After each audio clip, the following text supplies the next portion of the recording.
Qin Mu traverses into a fantastical realm, finding himself amidst the desolate and perilous life forbidden zone known as the Heavenly Forbidden Area. Initially, he believed he would have to endure a lifetime of survival within this restricted zone. However, the system unexpectedly activates, bestowing upon him the cultivation of an emperor and a majestic beast of the imperial realm, the primal divine ox.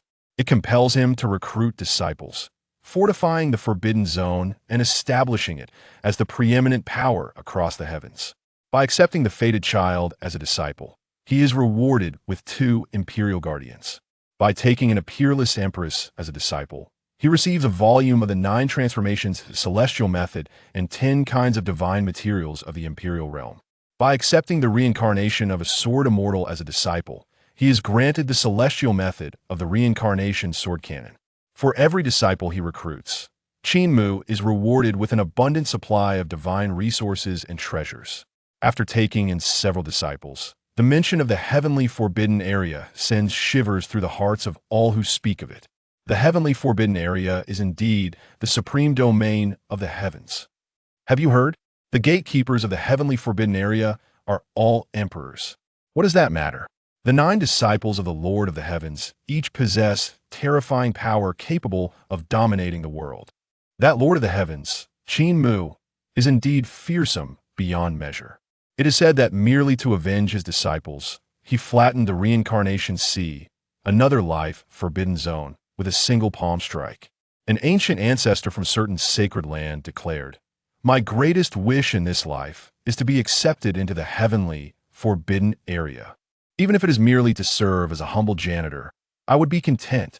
A celestial maiden from the upper realm lamented, "I have bowed before the Buddha for 3,000 years, all in the hope that the Lord of the Heavens might glance upon me." Chapter 1. Lord of the Forbidden Zone, Emperor's Combat Prowess, beginning as invincible. In the vast expanse of the Kangmang continent, within the eastern wilds, lies a certain untamed land. A youth, strikingly handsome to the point of despair, squats amidst the grass, his face etched with disillusionment. The young man, named Qin Mu, has only recently joined the ranks of time travelers, having arrived in this fantastical world known as the Kangmang continent for less than 3 days.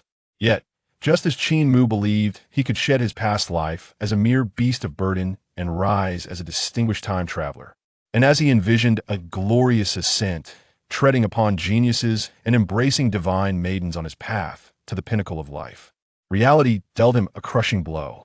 The place he had traversed to turn out to be the dreaded death zone, known as the Life Forbidden Zone, a name that instilled terror in the hearts of all. Even a bird casually soaring through the sky was horrifically powerful. Qin Mu witnessed with his own eyes a diminutive bird, no larger than the span of a hand, soaring through the sky, which upon opening its beak proceeded to swallow a terrifying giant python measuring hundreds of yards in length. In summary, in such perilous locales, a single misstep could spell the end of one's life. As Qin Mu had just traversed into this realm and was entirely unversed in the art of cultivation, he could only conceal himself within the thicket, too frightened to make any sudden movements. "System? Where are you? Hurry up and show yourself. Open sesame. Mummy, soothe me." The king covers the earth tiger. The pagoda subdues the river demon. Qin Mu endeavored to employ various methods to summon the system. Other traversers were typically endowed with formidable systems upon their arrival, yet he found himself bereft of such a boon. However, despite Qin Mu's frantic attempts and various secret codes, the system remained utterly unresponsive.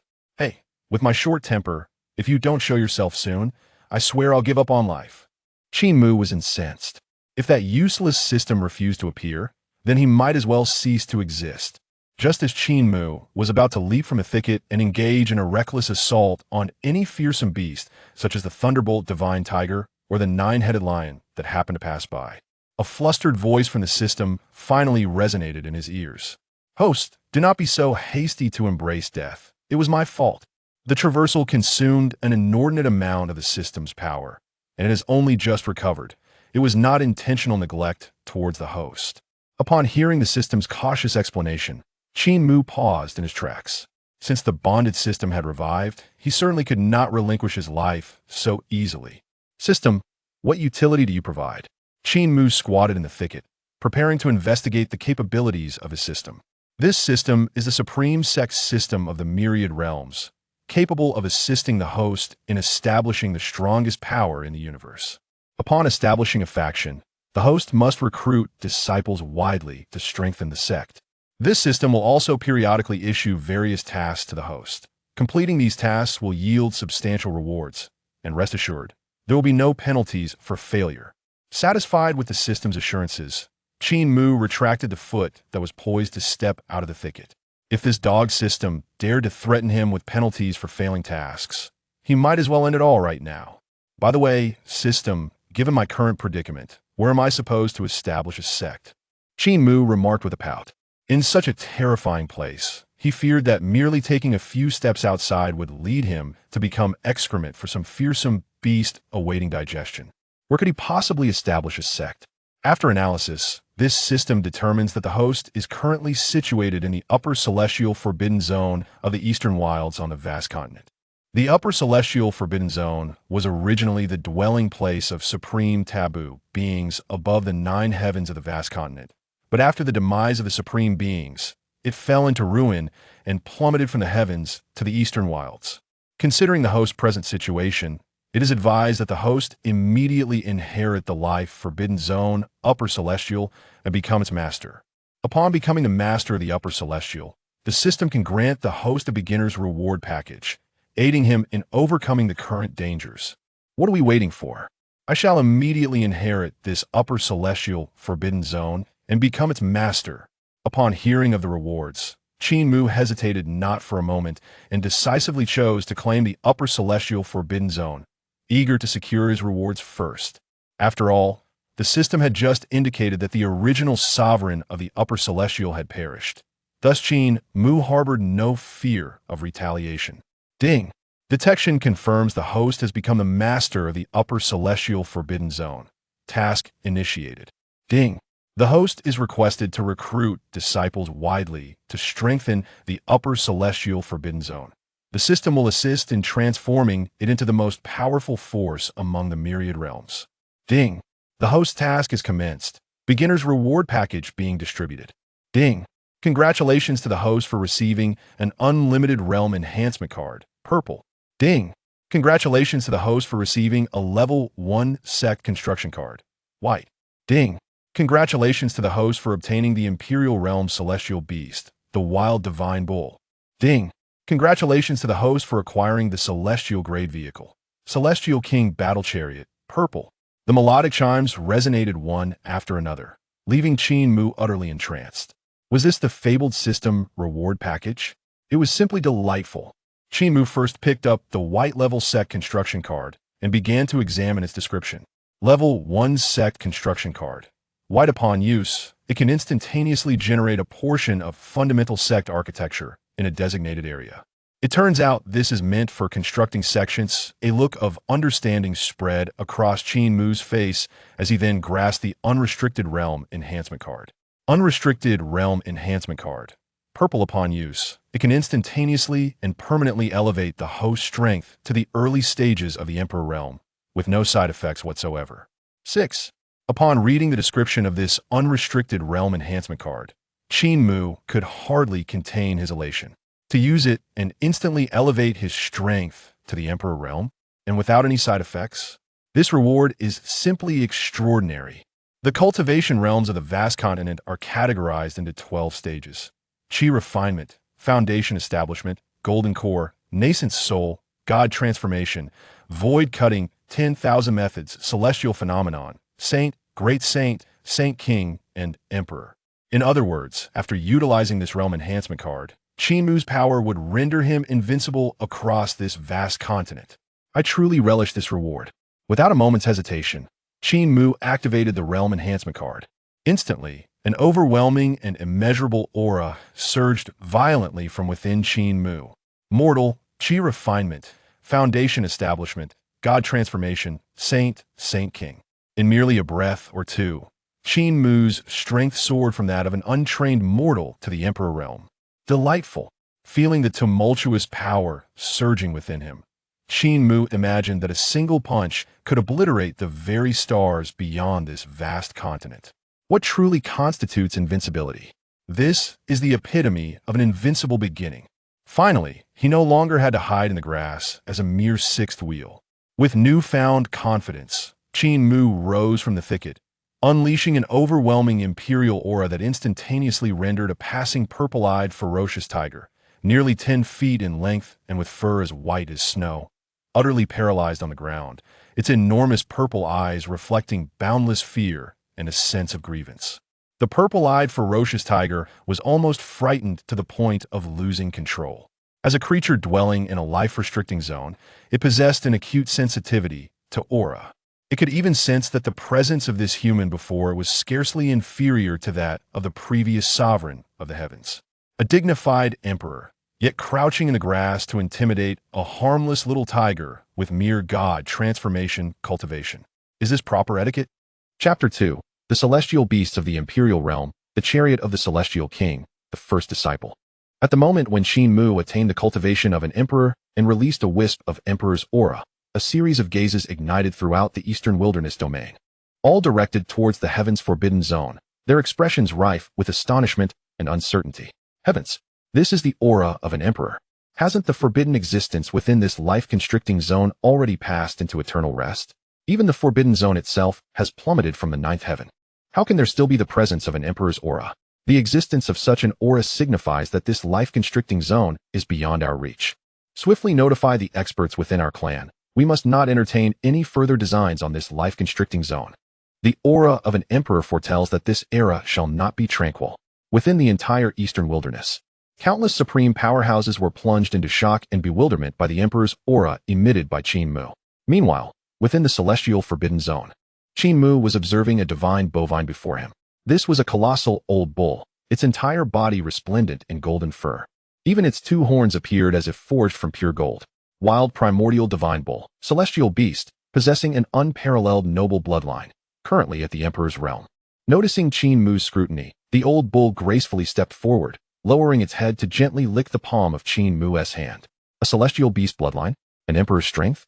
Looking at the docile old bull before him, Qin Mu found it difficult to associate it with a being of emperor's caliber.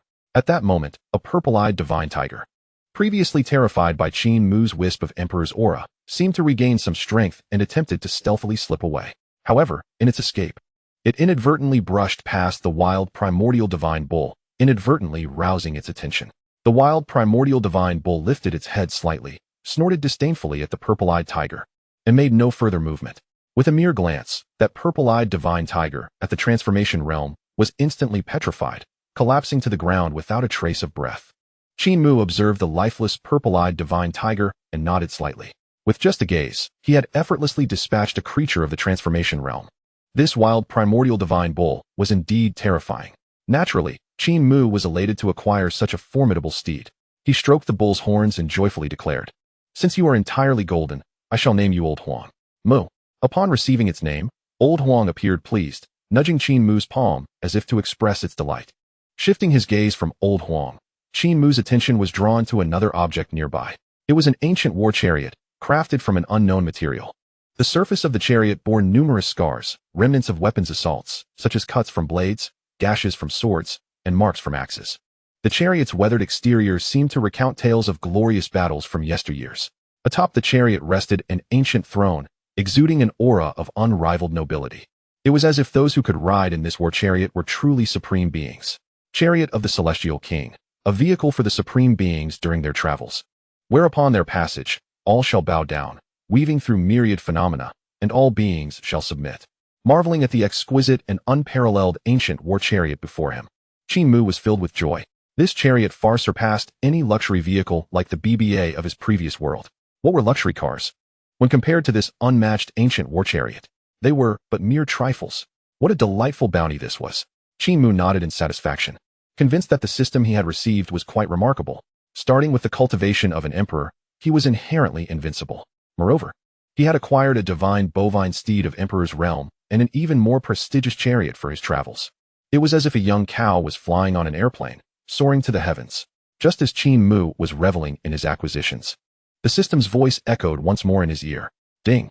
It has been detected that a genius of supreme talent is approaching the vicinity of the Forbidden Zone. Please, host, Proceed to accept them under your wing. Upon successfully accepting a disciple, depending on the disciple's aptitude, rewards ranging from a basic gift pack to a supreme gift pack will be bestowed upon the host. Oh, a disciple is presenting themselves at my doorstep? Qin Mu signaled old Huang to harness the chariot of the celestial king, stepping forth with ease to take his place upon the ancient throne of the chariot. As the lord of the celestial forbidden zone, his status was exceedingly noble. It would not do to lack grandeur in his travels. Even when accepting a disciple, he must maintain an impressive display. Once Qin Mu settled onto the chariot of the celestial king, boundless phenomena began to unfold. The heavens and earth trembled, the winds shifted, and myriad laws manifested beside the chariot, intertwining various wonders. True dragon's sword, celestial phoenixes spiraled, the black tortoise forged a path, and the white tiger roared. Before the chariot, auspicious rainbows and divine radiance emerged, collectively forming a golden road that stretched straight towards the celestial forbidden zone. Witnessing this spectacle, Qin Mu could only exclaim in awe, magnificent. Truly worthy of the legendary chariot of the celestial king, this display was utterly resplendent. Old Huang, let us depart. Qin Mu commanded languidly from his seat upon the chariot of the celestial king. The wild primordial divine bull, Old Huang, responded with a majestic bellow, gently stepping forth to carry Qin Mu beyond the confines of the celestial forbidden zone. At this moment, on the outskirts of the celestial forbidden zone, within a dense thicket, for figures clad in black, their forms obscured save for their piercing eyes, wielded sharp blades as they leaped through the air, their murderous intent directed at a fleeing figure ahead. That figure was a resolute young man, blood trickling from the corner of his mouth, desperately evading the pursuit of the four black-clad figures. Xianxian, even if you flee to the ends of the earth, today we shall ensure your demise. Do not run. Surrender willingly, and we may grant you a swift end. Heh, did we not merely extract the supreme bone from within you to give to the eldest son? As a branch of the Shi clan, it is only natural to devote everything to the main family. How dare you harbor grievances? Today, you shall not escape. As the pursuers taunted, the young man named Xianxian remained deaf to their words, focused solely on his escape. Surrender? Such a term did not exist in Xianxian's lexicon. Yet, due to his injuries, Xianxian's speed was hindered, allowing the four black-clad figures to close in on him. Seeing this, a glint of determination sparked in Xianxian's eyes. Since escape was futile, he would rather confront them head-on. Xianxian turned around, fists clenched, his internal energy surging like a bowstring poised to release, ready to charge at the four black-clad figures behind him. However, at that very moment, the thicket before him seemed to part as if swept aside by an unfathomable power, clearing a path in an instant. Following this, a resplendent golden road, illuminated with dazzling light, emerged from the distance, leading straight to the very spot. Simultaneously, a serene voice, resonating from afar, reached Xianxian's ears. In the celestial forbidden zone, a place of taboos, who dares to act recklessly here? Chapter 3. The Supreme Youth, offending the Shi clan, the path to death. The serene voice that drew near bore a hint of subtle authority, causing Xianxian, who was prepared to battle the four black-clad figures, to momentarily freeze in place. The scene that unfolded before the four cloaked figures and Xianxian was profoundly shocking. In the distance along the luminous golden path stretching towards the horizon, a magnificent bull of pure gold was seen, drawing an ancient war chariot that approached with deliberate grace. The chariot was adorned with the scars of blades and axes, exuding an aura of antiquity and weariness. Even more terrifying were the boundless phenomena manifesting around the chariot, as if a cacophony of thunderous roars reverberated in Xianxian's ears, resembling the ancient chariot trampling upon the very ground beneath them. On the chariot sat a figure of endless majesty, perched upon a throne, gazing down upon them with an imposing presence, an unparalleled powerhouse. Xianxian's heart screamed in a frenzy. The despair that had enveloped him suddenly flickered with a glimmer of hope. Could it be that today he was destined for a turn of fortune? Xianxian was astounded, while the four pursuers clad in black regarded the striking entrance of Qin Mu with palpable trepidation, their eyes betraying their apprehension. What an audacious entrance! Who might this divine being be? They speculated, seemingly believing him to be even more formidable than the Grand Elder. The Grand Elder was a cultivator of the transformation realm. Are you certain? It's hard to say. The strongest entity I've encountered is indeed the Grand Elder. This individual's power may be on par with him, perhaps even rivaling it. The four black-clad figures whispered amongst themselves, their conversation nearly eliciting a chuckle from Qin Mu. He had indeed made a grand entrance, riding the chariot of a celestial king, pulled by a beast of imperial lineage. Wherever he passed, even the road itself seemed to be obliterated. Such majesty! And yet these individuals perceived him as merely comparable to a transformation realm practitioner? Truly, they were blind to the true value before them. Fortunately, Shi Tian's astonishment indicated that he had discerned something. Thus, the carefully orchestrated display of Qin Mu had not been in vain. May I inquire as to your esteemed identity? We are from the Shi family of the Eastern Wilderness, currently dealing with a family traitor, and we hope you will refrain from intervening. One of the black-clad figures clasped his hands towards Qin Mu. However, sensing Qin Mu's slight superiority, he invoked the name of the Shi family, hoping to intimidate this unknown figure. Indeed, my Shi family is among the foremost clans in the ancient state. Should you have the time in the future, I would like to extend an invitation for you to visit our Shi family. Another black-clad figure stepped forward to reinforce the sentiment. The strength of these figures was only at the Golden Core stage, and the most powerful individual they had ever encountered was merely the Grand Elder of the Shi family. Thus they regarded Qin Mu as no more than an equal to him.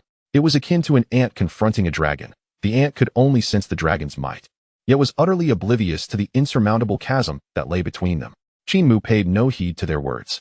His gaze was fixed upon Shi Tian, and the details pertaining to him materialized before Qin Mu's eyes. Shi Tian, early Golden Core stage, a prodigy from the Shi family in the Eastern Wilderness, possessing the Supreme Bone. However, due to being a branch of the Shi family, he was viewed with suspicion by the main family, leading to the extraction of his Supreme Bone, causing his strength to regress from the late Golden Core stage to the early stage. What an intriguing tale. A branch family member, possessing the Supreme Bone, yet having it taken from him. How familiar this narrative felt. Observing Shi Tian, Qin Mu's warm smile radiated, "Young one, I perceive your extraordinary bone structure and exceptional talent. Your hidden prowess and striking demeanor mark you as a rare seed for cultivation. Would you consider becoming my disciple?" The notion of being accepted as a disciple by such a supreme being left Shi Tian momentarily stunned, only to be swiftly overtaken by joy as he promptly prostrated before Qin Mu, respectfully bowing 3 times. Disciple Shi Tian pays his respects to the master. Shi Tian's eagerness to become Qin Mu's disciple was not merely a means to resolve his immediate predicament, but rather stemmed from an instinctual recognition of the terrifying power embodied in this figure clad in white, whose warm smile belied an overwhelming strength. Having once possessed the Supreme Bone himself, Shi Tian could acutely sense that the aura emanating from Qin Mu bore a striking resemblance to that of his own innate Supreme Bone. What he harbored within was a genuine Supreme Bone. The proximity of this formidable being's aura to that of the Supreme Bone signified one thing. The strength of this individual was undeniably formidable. "Good disciple, rise," Qin Mu said with a smile, gesturing for Shi Tian to stand. Just as Shi Tian successfully took on the role of disciple, the voice of the system echoed in his ears. "Ding! Congratulations on successfully accepting the disciple Shi Tian talent assessment. 10 stars, rewarding the host with a king-level gift package." Success in accepting a disciple, and the gift package was secured. Delight surged within Qin Mu. He wondered what treasures the king-level gift package might contain. However, it was clear that this was not the time to examine the rewards. As the expression of the 4 black-clad figures began to darken upon hearing Qin Mu's intention to take Shi Tian as his disciple. "Are you intending to oppose the Shi family by taking our traitor as your disciple?" They scoffed. "How foolish. If you leave now, we can pretend this never occurred. Shi Tian is a target of our Shi family. We hope you think this through." The 4 black-clad figures, exchanging barbs, hoped Qin Mu would recognize the gravity of the situation and refrain from intervening. Yet how could Qin Mu be intimidated by these mere mortals? A handful of Golden Core ants dared to threaten a being of Imperial realm. It was utterly laughable. Sensing Qin Mu's growing displeasure, the Golden Bull let out a low bellow, its hooves lightly stamping the ground. In an instant, the cloaked figures barely had time to comprehend the situation before they found the Golden Bull had appeared before them, raising its massive hoof to strike. Bang! One kick sent a black-clad figure crashing into the ground like a cannonball, leaving behind a deep crater several feet wide. The unfortunate figure was beyond saving. "You dare unleash your beast to act against my Shi family. You shall pay for this." One of the remaining 3 figures screamed, their eyes wide with terror. They turned to flee, still threatening Qin Mu as they ran. However, it was a futile endeavor. Before the Golden Bull, these Golden Core figures could not even escape. The beast easily caught up, delivering a kick to each, leaving 4 deep craters in the earth. Upon witnessing the 4 newly formed craters, Qin Mu could only shake his head in disbelief. After all, he was a dignified Imperial realm celestial beast. Even a mere breath from him could reduce these ants to dust. Yet here he was, engaging in physical confrontation. It appeared that the inclination to use his hooves for combat was merely a peculiar quirk of the Golden Bull. Was this what they referred to as a quality beneath a single hoof? Chapter 4. The Shi family's fury, the divine transformation pill, the sacred realm puppet. As an imperial realm celestial beast, Old Huang's mere hoof could easily spell doom for even a peak emperor, let alone the few mere golden core cultivators from the Shi family. Fortunately, Old Huang demonstrated remarkable restraint, recognizing that this was his home turf, and thus tempered his strength to a mere fraction of its true might. Otherwise, a single stomp could have reduced the entire celestial forbidden zone to ruins. However, standing beside him, Xianxian was clearly witnessing Old Huang's prowess for the first time. As he watched Old Huang dispatch the 4 Shi family cultivators pursuing him with a single sweep of his hoof, Xianxian's eyes widened in astonishment. Good heavens! Is even the old yellow cow that pulls my master's cart this formidable?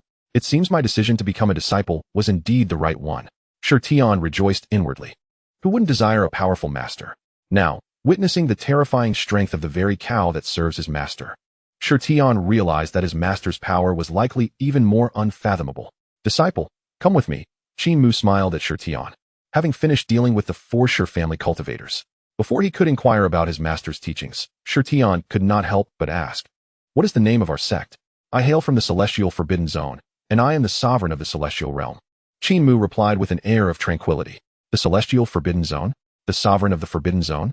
Xianxian's mouth fell agape, his eyes filled with incredulity. Could it be that the celestial forbidden zone his master referred to was indeed the life-restraining realm he imagined? As Qin Mu led Xianxian back to the celestial forbidden zone, far away, millions of miles distant in the eastern wilderness, within the opulent hall of the Shi family, the family patriarch, Shi Yuanshan, sat upon his throne with a grim expression, surveying those gathered below. "Elder Wu, please elucidate the situation," Shi Yuanshan intoned gravely, turning his gaze to a purple-robed elder among the assembly. "Patriarch, I have been guarding the Shi family's ancestral shrine, and have just discovered that the life tokens of Shi Rong and the other 3 sent to hunt down Xianxian shattered nearly simultaneously. They have all perished," Elder Wu reported, bowing respectfully. At these words, a chorus of disbelief erupted from the assembly. "Impossible. Shi Rong and the others are peak golden core cultivators. Xianxian, having lost his supreme bone, has fallen to the early golden core stage. How could he possibly be their match? 4 peak golden core cultivators, slain by a wounded early golden core? I refuse to believe it. Even if Xianxian were to explode with power, there is no way he could kill all 4 in an instant. There must be some trickery involved." Listening to the rising voices of dissent, Shi Yuanshan's gaze shifted to a black-robed elder with a sinister countenance seated nearby. "Elder Zhang, what is your perspective?" "Patriarch, I too sense something amiss," Elder Zhang began slowly. "Given Shi Rong and the others' prowess, they should not have faltered. Yet now they have all been killed. I believe there is undoubtedly something suspicious at play. Elder Wu, do you know the location where Shi Rong and the others fell?" With Elder Zhang's question, Elder Wu hastily replied, "I have recently deduced their approximate location based on the life tokens." Hearing this, Elder Zhang nodded in satisfaction and addressed Shi Yuanshan, "Patriarch, I have resolved to personally investigate the cause of Shi Rong's demise and ensure that Xianxian is thoroughly eliminated to prevent future troubles." "Excellent. Then I shall rely on you, Elder Zhang." Shi Yuanshan's somber expression lightened slightly. The news that Xianxian might still be alive troubled him immensely. In truth, had it not been for concerns about the Shi family's reputation and the fear of Xianxian's parents, who had ventured into the world long ago, he would have eliminated the boy long before he left the Shi family. However, with Elder Zhang now taking matters into his own hands, Shi Yuanshan felt reassured. A mere early golden core brat, and with the transformation realm elder personally on the case, no matter how far Xianxian fled, he could not escape death. A chilling smile crept across Shi Yuanshan's face as he continued to instruct. "Moreover, do not forget to disseminate the news that Xianxian, as a side branch of the Shi family, was nurtured by us, yet has shown no gratitude, instead coveting our treasures, which is why he was pursued, upholding family rules. Additionally, send someone to inform Ninger to remain within the clan for the time being and focus on assimilating the supreme bone until the turmoil subsides." Listening to Shi Yuanshan's methodical commands, the elders of the Shi family could not help but feel a twinge of pity for Xianxian. What good would it do for the boy to escape temporarily? Offending the patriarch would surely lead to a wretched fate. In the eastern wilderness, within the celestial forbidden zone, Qin Mu instructed Old Huang to take Xianxian back into the depths of the celestial forbidden zone. He himself ventured ahead to find an expansive area within the forbidden zone and utilized a sect construction card. Upon using the construction card, magnificent palaces and towers sprang forth from the ground. Qin Mu gazed with satisfaction at the grand edifices rising before him, and then opened the king-level disciple reward package. Ding. King-level package opened. Ding. Congratulations, you have received a xianxiang creation pill. Ding. Congratulations, you have received a saint-level puppet. A xianxiang creation pill? A saint-level puppet?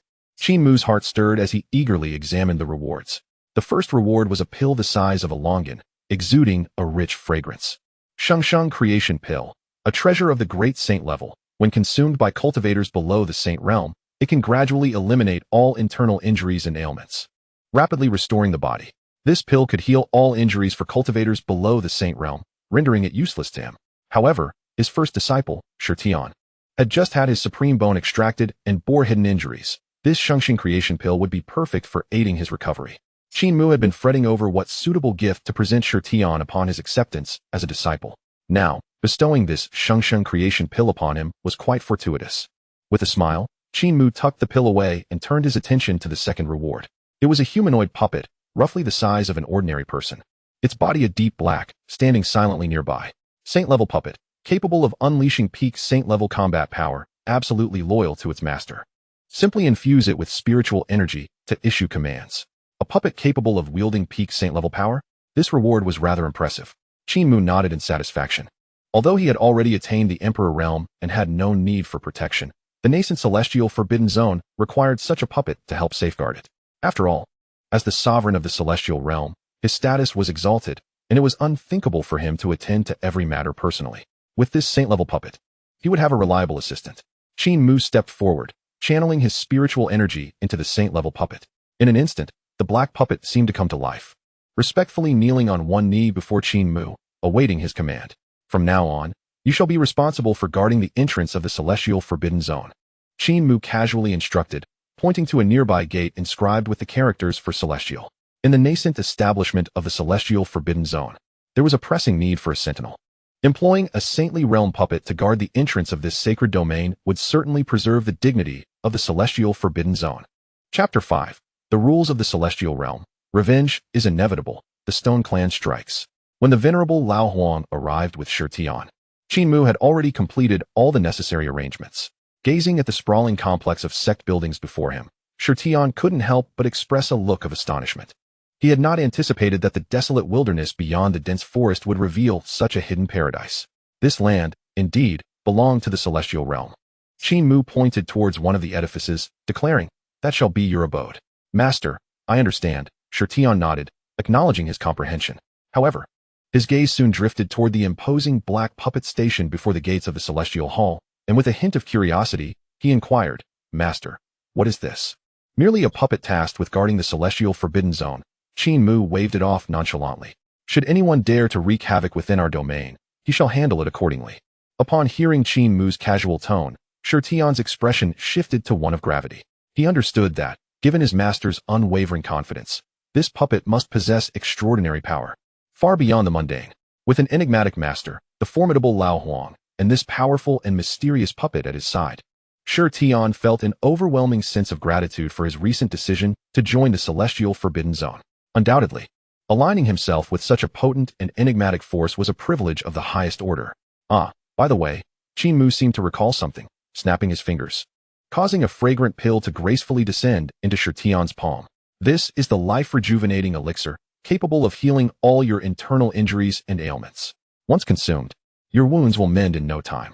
As Xianxian beheld the pill in his hand, he inhaled its intoxicating aroma, feeling a remarkable sense of recovery stirring within him.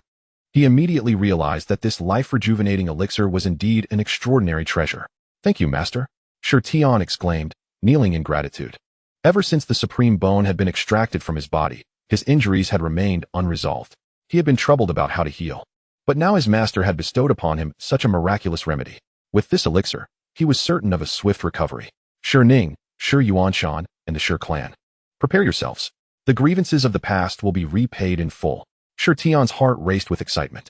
Observing his fervent demeanor, Qin Mu casually asked, "Disciple, do you harbor deep-seated enmities? Since you have joined my celestial lineage, feel free to voice any grievances. I shall take it upon myself to address them." Though Qin Mu's tone was calm, there lay an undeniable undercurrent of authority. As a master, he could not remain indifferent to his disciples' grievances. The celestial lineage was fundamentally built on the principle of vengeance. The Shi clan may seem formidable to Xianxian at present, but to Qin Mu, they were merely insignificant creatures. With the prowess of an emperor, he could obliterate the Shi clan with a mere flick of his finger, requiring no more than that. Should he adopt a laissez-faire attitude, neglecting all matters, the celestial realm would inevitably fragment into disarray, rendering the recruitment of even the most talented individuals futile. Such a scenario was one Qin Mu wished to avoid at all costs. "Thank you, Master." Feeling the warmth of Qin Mu's concern, Shi Tian was deeply moved and expressed his sincere gratitude. Yet, he resolutely replied, "This minor issue does not necessitate your direct intervention, Master.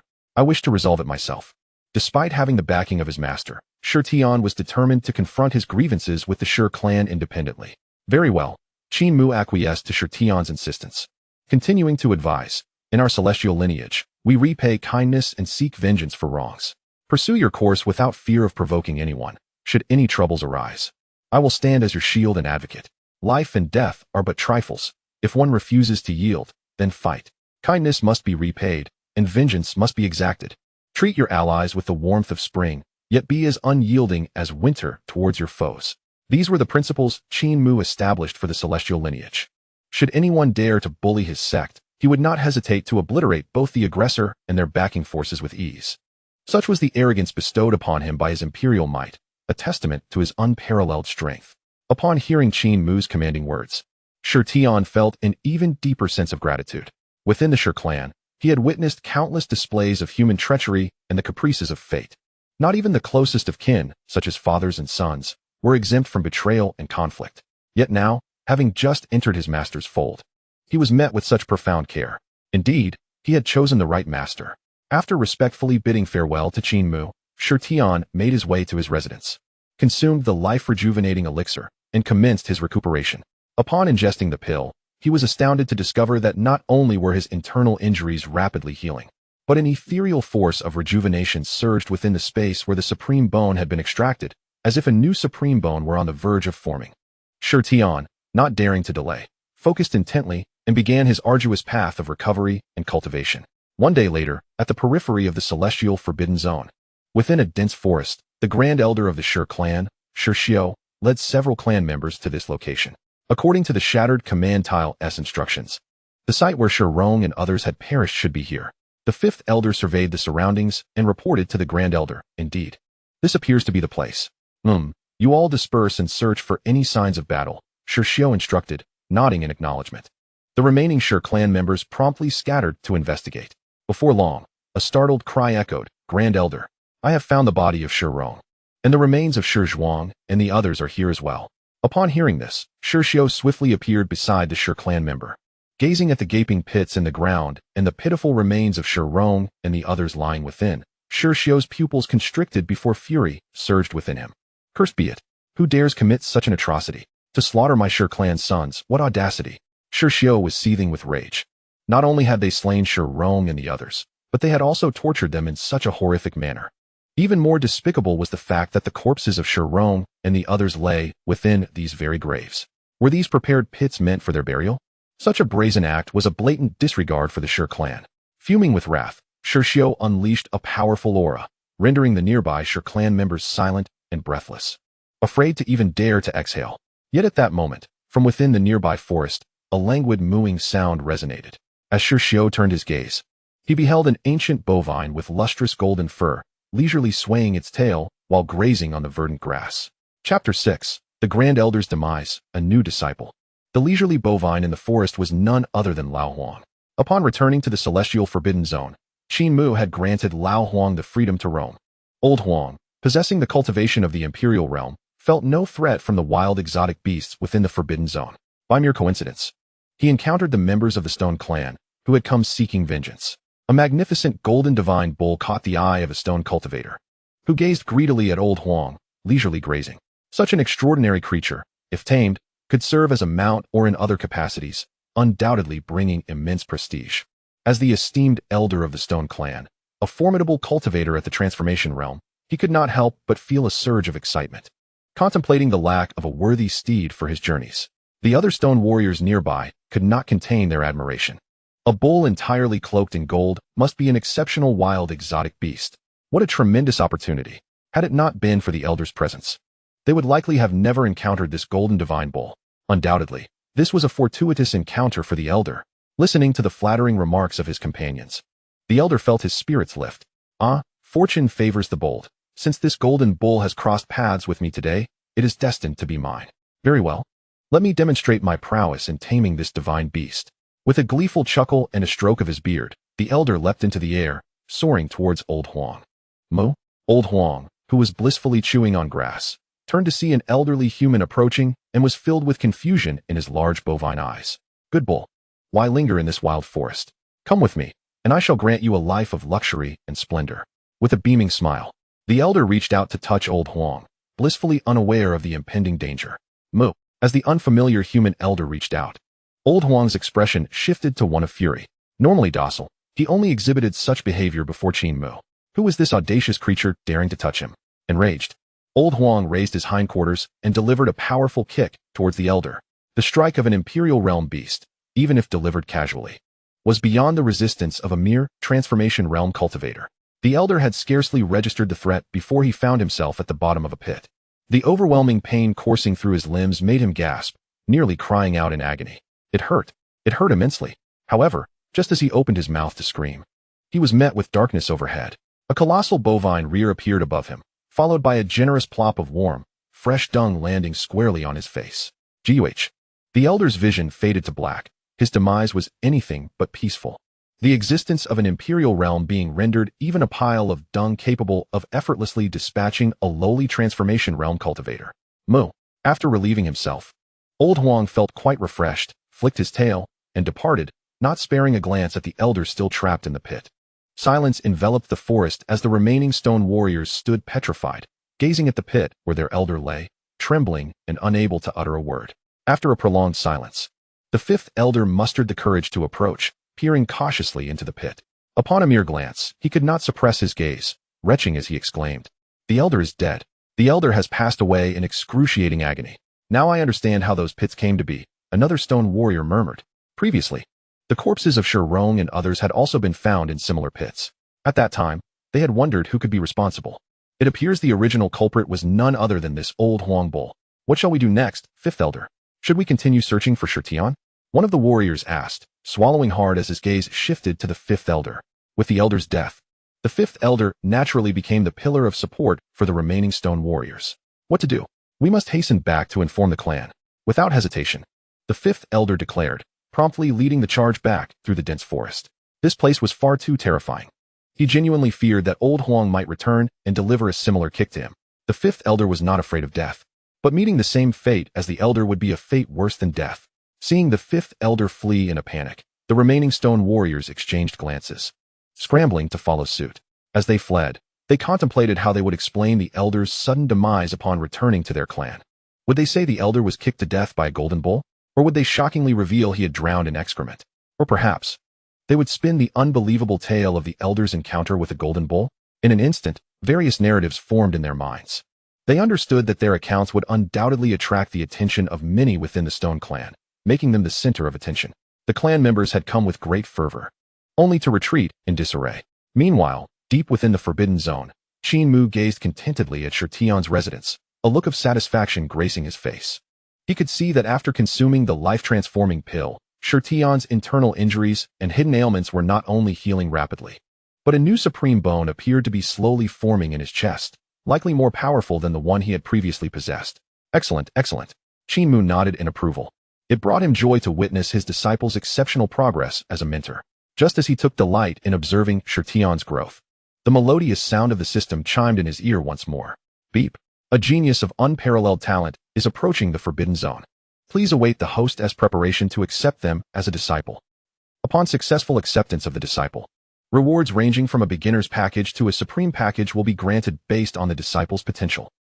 Oh, another genius wishes to become my disciple? Qin Mu's eyes brightened at the system's notification.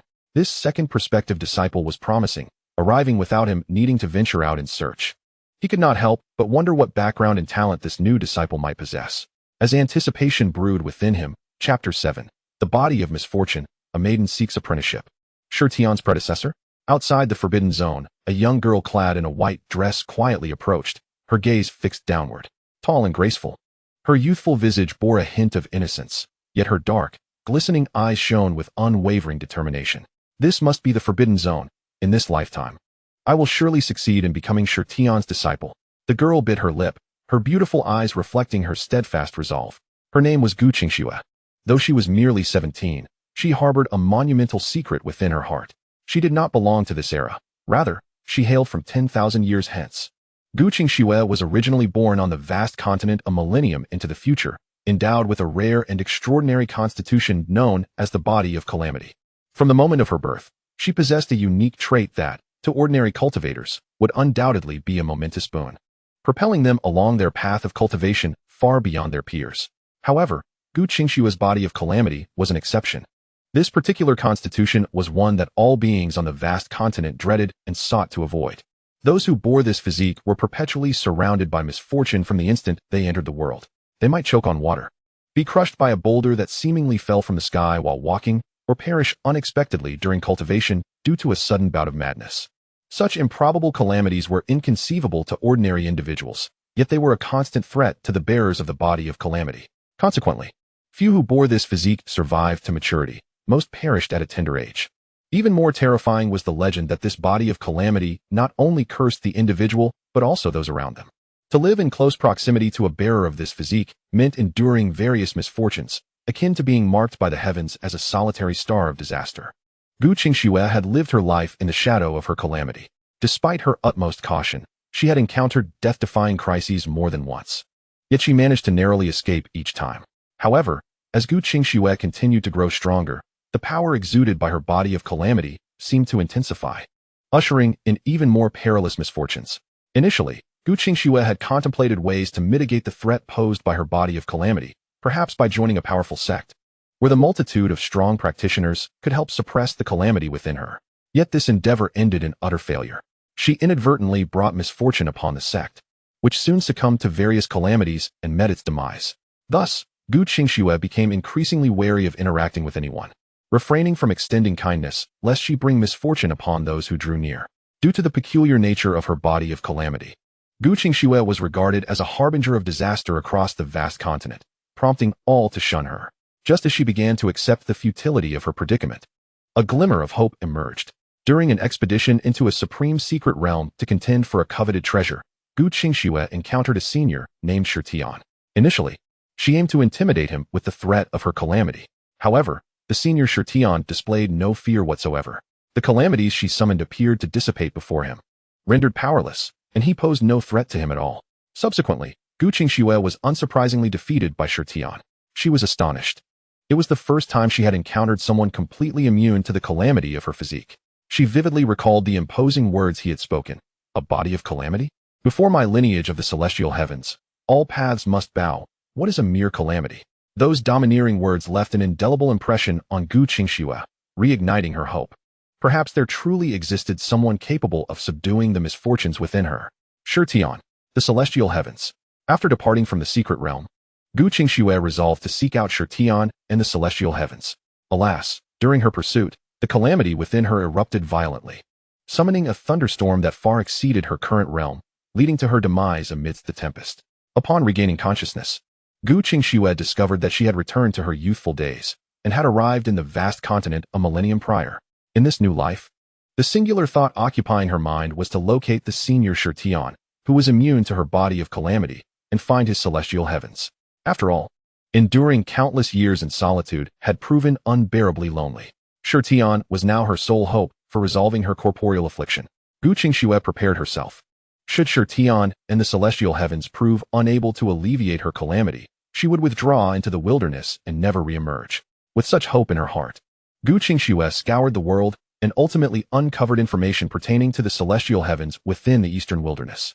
Though she could not ascertain whether the so-called forbidden zone of the celestial heavens was indeed the same as the lineage she sought, she felt compelled to take a chance. Roar! Within the forbidden land, 100-jonglong divine tiger was sharpening its claws atop a majestic peak, sending rocks tumbling with its colossal strength, potent enough to crush an ordinary foundational cultivator. By unfortunate coincidence, a stone flew several thousand zhong and hurtled directly toward Qinxia. Yet, as if accustomed to such occurrences, she merely lowered her head to evade the incoming boulder, deftly sidestepping a gleaming blade that descended from above, and continued on her path deeper into the forbidden zone of the celestial heavens. The myriad misfortunes brought about by her body of calamity had long since become second nature to her. Yet, if possible, she yearned to live and forge friendships like an ordinary cultivator. After traversing for a considerable part of the day, Gu Qingxue finally beheld the grand gates inscribed with the words Celestial Heavens. At last, she had arrived, gazing at the sprawling, resplendent celestial palaces before her. Gu Qingxue felt a surge of vitality. Surely, the residence of the celestial heavens lay within. Just as she raised her foot to enter the abode of the celestial heavens, an unexpected scene caused her to pause. Within a palace, a youth sat cross-legged, seemingly elevated by some unseen force, slowly rising into the air. At his chest, a golden bone radiating a shimmering divine light was gradually manifesting. The familiar visage of the youth left Gu Qingxue momentarily stunned. This person appeared to be none other than Tian. But why did he seem so young? He looked to be around her own age. Chapter 8, Qin Mu strikes. Shattering stars, unparalleled divine might. Gu Qingxue was momentarily dazed. The Tian she remembered was wise and formidable, mature and composed. Why did he now appear so youthful? Suddenly, she recalled that her memory of Tian was from 10,000 years into the future, whereas she was now witnessing him a millennium prior. Was it possible that Tian had yet to mature at this time? A flicker of disappointment crossed Gu Qingxue's beautiful eyes. She had initially harbored great hope that Tian could assist her in overcoming her body of calamity. However, it now seemed as though she had arrived at an inopportune moment.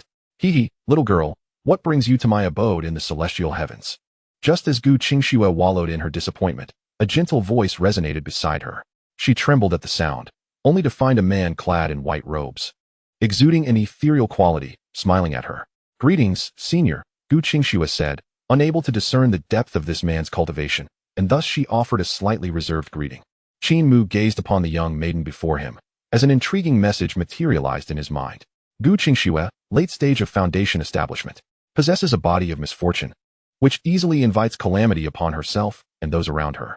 In search of a remedy for her affliction, she traverses the world, hoping to find a solution. A body of misfortune? A flicker of interest danced in Qin Mu's eyes. Wasn't this the fabled celestial calamity body? As Qin Mu scrutinized Gu Qingxue, she mustered her courage and spoke, respectfully reporting to you, esteemed senior. This humble girl bears the body of misfortune, plagued by calamity, and I find it unbearable. Thus, I wander the world, seeking a means to rid myself of this affliction. It is by mischance that I have stumbled into your esteemed abode. Gu Qingxue initially intended to seek out Senior Tian, hoping he might provide a solution to her predicament. However, it was clear that Senior Tian was still young and yet to mature. Thus, she could only place her hopes upon the celestial lineage that supported him. A body of misfortune is of little consequence. As long as you take me as your master, all your troubles shall naturally dissipate, Qin Mu replied nonchalantly, hands clasped behind his back. In essence, a body of misfortune was merely a peculiar constitution, inviting disaster upon oneself and others. A jest, for he now stood at the pinnacle of the emperor realm. Such trifling calamity could not approach him. Dare I inquire, esteemed senior, who might you be? Gu Qingxue asked cautiously, still unaware of Qin Mu's true identity. This place is the celestial forbidden grounds, and I am the sovereign of the celestial realm. Qin Mu replied serenely, gesturing toward Tian, who sat cross-legged in the air, nurturing the supreme bone. The youth you just beheld is named Tian, my foremost disciple. Boom. Upon hearing Qin Mu's declaration of identity and that Tian was his disciple, Gu Qingxue felt as if a thunderclap resounded in her ears. The Lord of the Celestial Realm? The Master of Senior Tian? Heaven above, how powerful must Tian be after millennia? What then must his master be like? Gu Qingxue's heart began to race uncontrollably. She suddenly recalled that in her past life, during a secret expedition, she had been thoroughly impressed by Tian's strength, believing that no one in the world could rival him. Yet, at that time, Tian had merely shook his head in denial, stating, invincible in the world? How could that be? My junior brothers and sisters of the celestial lineage are no less formidable than I. As for our master, he far surpasses us, a being we must revere throughout our lives. At that moment, Gu Qingxue had thought Tian overly modest. But now, she felt an unsettling sense that he had not been lying. Contemplating this, Gu Qingxue quickly knelt respectfully before Qin Mu, expressing with utmost deference. To have your esteemed attention is a great honor for this junior. However, as I bear the body of misfortune, I am prone to invite calamity upon myself and those around me. I would not wish to endanger the members of the celestial lineage due to my affliction. Therefore, should you be unable to assist me in resolving this issue, I would rather forsake your regard than bring disaster upon your noble lineage. Though burdened by a body of misfortune, Gu Qingxue possessed a pure heart. While she yearned to alleviate her own troubles, she did not wish to endanger others because of her plight. Witnessing her forthrightness, Qin Mu could not help but show a hint of approval in his eyes. Ready to speak when suddenly, a flicker of fire raced across the vast sky, hurtling toward the celestial grounds. Upon closer inspection, it was no mere flame. It was a fragment of a star, several miles wide, emanating an aura of terrifying destruction. Even the very fabric of space was torn asunder, creating gaping black fissures, an ominous portent, a calamity of disaster. Gu Qingxue's complexion turned ashen as she grasped that the star fragment had been drawn by her own misfortune. Given the magnitude of its threat, its descent would likely reduce a radius of several dozen miles to ruins. Even a formidable being at the pinnacle of the realm would find it difficult to withstand. In her past life, she had faced a terrifying thunder calamity that overshadowed several realms, rendering her utterly defenseless. Now, confronted with such a fearsome star fragment, was she destined to meet her end here? A bitter expression crossed Gu Qingxue's face before the impending doom of the star fragment descending from the heavens. She felt no impulse to evade. All she could feel was guilt for dragging Senior Shirtian and the celestial lineage into her misfortune. Yet, just as despair enveloped her heart, Qin Mu suddenly let out a cold snort. In my presence, a mere calamity dares to be arrogant? An overwhelming aura of supremacy surged from Qin Mu, akin to an unparalleled emperor gazing disdainfully upon the world. Merely his presence was enough to instill trembling reverence among all beings, as though they were facing the might of an exalted sovereign. Then, with a leisurely motion, Qin Mu raised a hand, swatting at the star fragment as if it were a mere fly. Instantly, a colossal golden hand materialized in the sky, following his gesture and obliterating mountains and rivers, reducing the star fragment to mere dust. But the spectacle did not end there. After shattering the star fragment, Qin Mu's gaze shifted beyond the 9 heavens. Dare to drop a meteor upon my domain. Seeking death, he raised his hand once more, and this time, the golden hand pierced through the clouds, reaching into the vastness beyond. With a sweeping motion, the golden hand crushed the gigantic star from which the fragment had fallen into dust. As Gu Qingxue beheld the brilliant flare igniting the skies beyond the 9 heavens, Qin Mu finally withdrew his hand, satisfied. A star fragment? Dare to provoke me, and I shall shatter even the celestial bodies of the outer realms. Chapter 9. The supreme bone manifested, the celestial calamity transcended, and the celestial pavilion descended. At the moment Qin Mu intervened, fracturing the celestial star.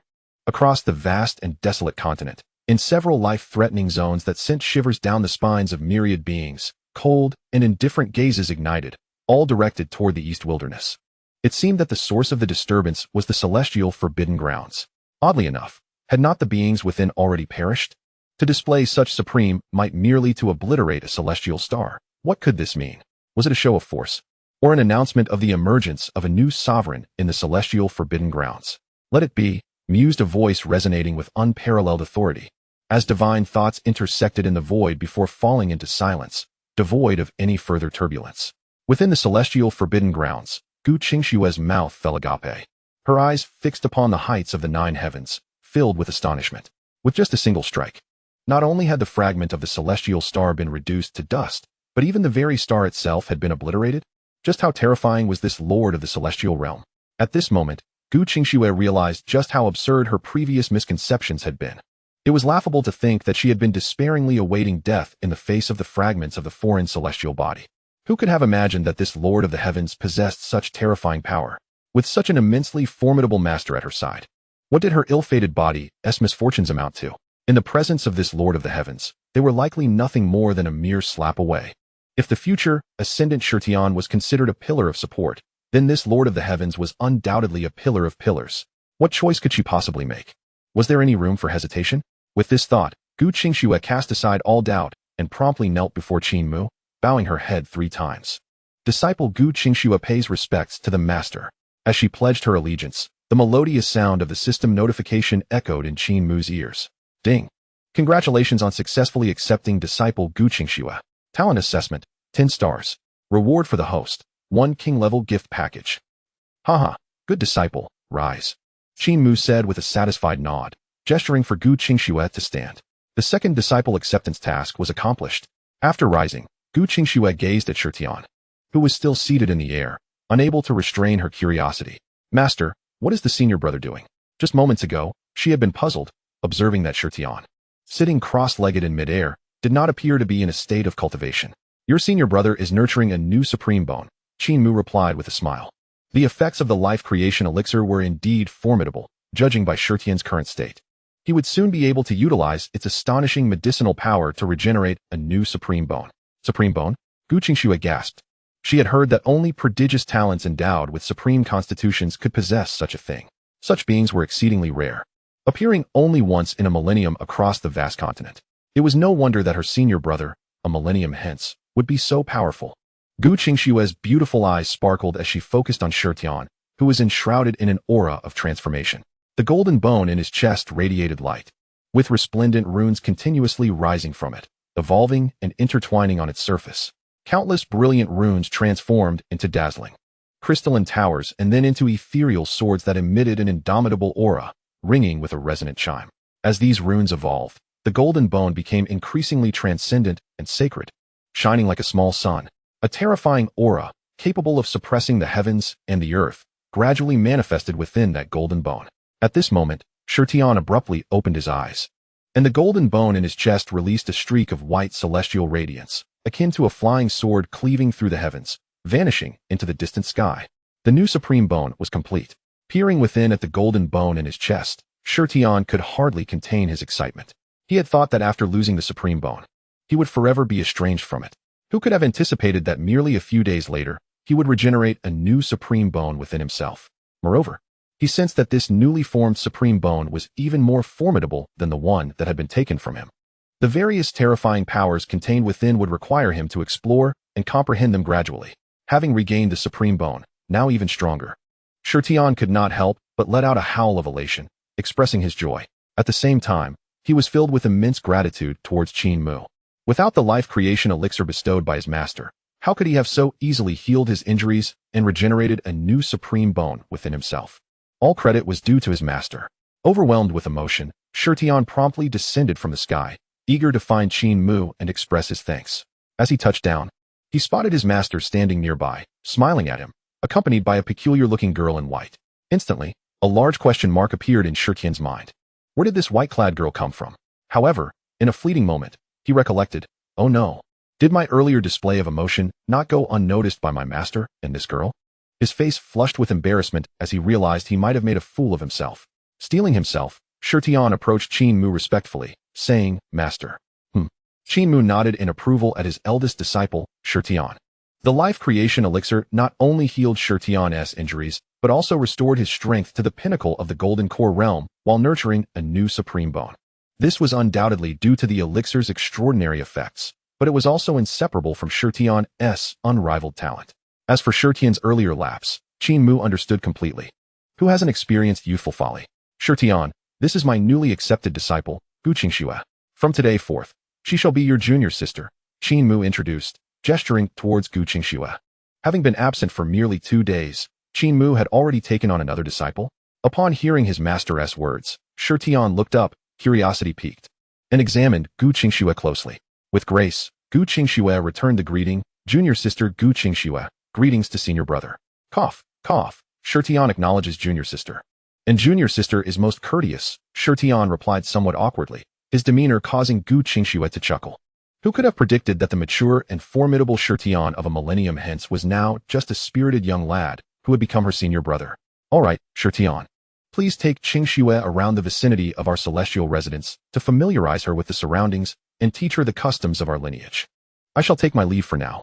With Shirtian and Gu Qingxue having made their introductions, Qin Mu instructed briefly before entering the grand hall of the sect's forbidden area. He had yet to open the grand gift package awarded for accepting Gu Qingxue as a disciple. System, open the gift package. Qin Mu commanded upon entering the grand hall. Ding. King-level gift package opened. Ding. Congratulations, you have received the reward, a volume of the Calamity Heavenly Scriptures. Ding. Congratulations. You have received the reward, a sect building, the Celestial Pavilion. As the harmonious notifications rang out, a golden-skinned ancient scripture materialized in Qin Mu's palm. Calamity Heavenly Scriptures. Only those with the Calamity body can cultivate this scripture. Practicing this scripture can suppress the Calamity powers within and convert them for one's own use in combat. Calamity Heavenly Scriptures? Only those with the Calamity body can cultivate it? Qin Mu's face lit up with joy as he read the description. Was this not a timely gift? With this ancient scripture, the issue plaguing his second disciple, gu xianxia, would be resolved effortlessly. Qin Mu cheerfully stored the ancient scripture away, preparing to summon gu xianxia to bestow this tome upon her.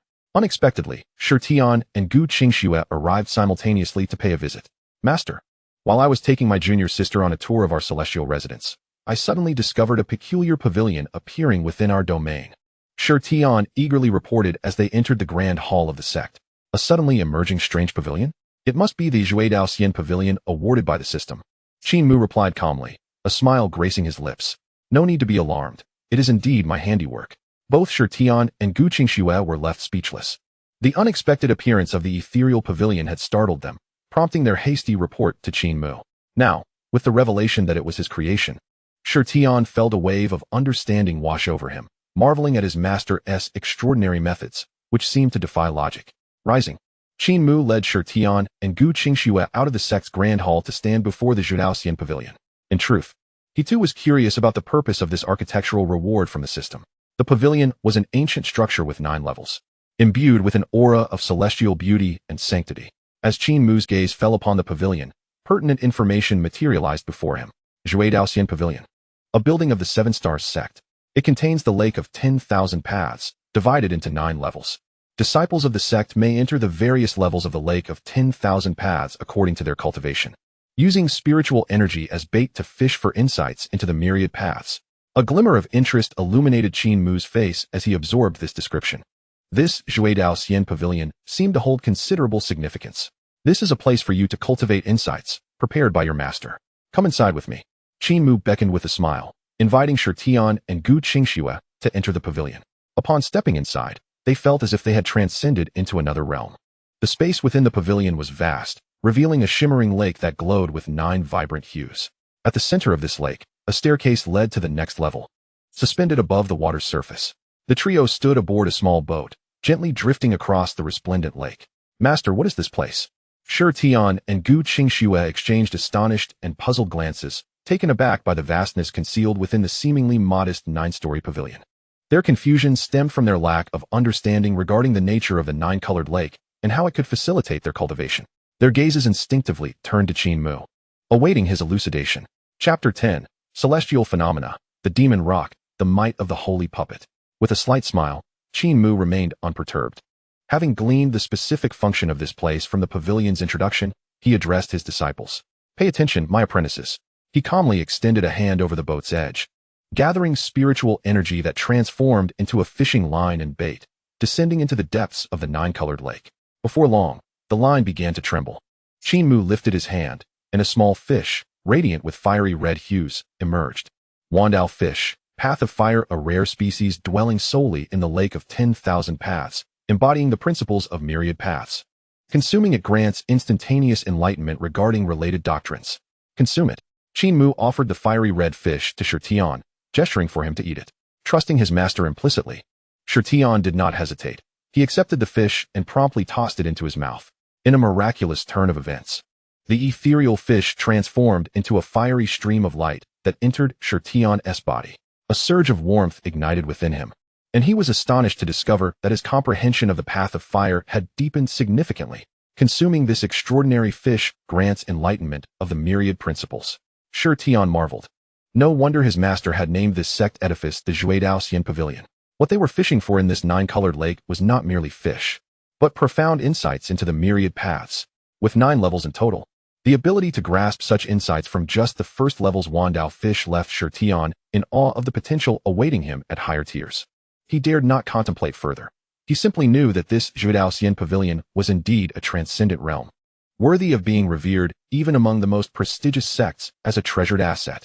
From now on, you may fish for insights in this Xian Pavilion to enhance your strength, Qin Mu instructed calmly. However, you must be mindful of your limits and not become overly absorbed. The pursuit of self-improvement is paramount. For Qin Mu, fishing for Wandao fish in the Lake of 10,000 Paths was a simple task. However, for Shi Tian and gu xianxia, it posed a challenge. Their spiritual energy was transformed into fishing lines and bait, which would deplete their strength over time. Once their internal power waned, they would be unable to continue fishing. Therefore, it was imperative for them to rapidly enhance their own cultivation, striving to ascend to higher levels within the Xian Pavilion to prolong their fishing endeavors and reap greater rewards. We shall diligently heed Master's teachings. Shi Tian and Gu Qingxue responded respectfully, acknowledging Qin Mu's guidance. In the ensuing days, Qin Mu lived in tranquility, while Shi Tian and Gu Qingxue devoted themselves to training and fishing for Wandao fish to deepen their understanding of the myriad principles. In just a few short days, Shi Tian's cultivation had firmly stabilized at the pinnacle of the golden core stage, on the verge of a breakthrough. And the new supreme bone forming in his chest had grown even more extraordinary and divine. Meanwhile, Gu Qingxue had successfully transcended the foundation establishment stage, advancing to the early golden core stage. One day, as Shi Tian and Gu Qingxue concluded their training and planned to venture together to the Zhudaoxian pavilion to fish for insights, a piercing cry resounded from the heavens above the celestial residence, shattering the silence. Ra! Shi Tian and Gu Qingxue instinctively looked up. In the distant sky, a magnificent golden-winged roc, nearly 100 meters in length, soared down. The bird shimmered with a golden glow, exuding an aura of vitality, its silver eyes sharp as lightning, adorned with glimmering runes that radiated an overwhelming presence. As the golden-winged roc swept through the sky, the atmosphere darkened in its wake, turning into a swirling mass of black clouds. In the distance, a stunning woman clad in a fiery red palace gown appeared to be fleeing desperately, seemingly pursued by the golden-winged roc. Witnessing this scene, Gu Qingxue's expression shifted dramatically. The very heavens transformed in the wake of the golden-winged roc's path, a clear sign of a being at the celestial phenomenon level. A celestial phenomenon gold-winged roc was in pursuit of a human female. Gu Qingxue's heart raced with tension. The peculiar nature of her cursed body instilled a profound fear within her, as she dreaded the potential disasters it might attract. It was abundantly clear that the celestial-grade golden-winged roc was far beyond her current capacity to resist or evade. Great Empress of the Qin. My golden-winged roc clan possesses unparalleled swiftness across the realms. Where do you think you can escape? The golden-winged roc proclaimed, flapping its wings and speaking in human tongue. Golden-winged roc king, cease your delusions. Upon my return to the Qin, I shall ensure your clan faces utter annihilation. The woman clad in crimson palace attire replied, her silver teeth clenched in determination. Return to the Qin? How could I ever allow that? The golden-winged roc screeched, its wings slicing through the air, unleashing golden ripples akin to blades that cleaved the sky towards the palace-clad woman. Buzz! Waves of golden blades traversed the void, creating a terrifying aftermath that shattered the space along their path. The woman in palace attire desperately tried to evade, yet a golden ray narrowly grazed her shoulder, revealing a patch of pristine skin. In a relentless chase, they swiftly ascended to the skies above the celestial residence. Is there a human power present here? The palace-clad woman beheld the sprawling celestial palaces below and could not suppress her elation. If this was indeed a stronghold of a formidable human sect, she might find salvation today. However, as she extended her consciousness, disappointment washed over her face. Below, she detected only the presence of two nascent soul practitioners. With no other human power in sight, Great Empress of the Qin, prepare to meet your demise. The golden-winged roc, relentless in its pursuit, unleashed its full arsenal, its wings thrumming as it conjured a myriad of golden waves, ensnaring the palace-clad woman like a vast golden net. This is dire. In the celestial residence, Gu Qingxue gasped at the unfolding scene. The deluge of golden waves not only sealed the woman's escape, but also engulfed a significant portion of the celestial residence. Master brother, what shall we do? Gu Qingxue glanced anxiously at Shi Tian. Their master had departed the celestial residence with the golden divine bull 2 days prior and was nowhere to be found.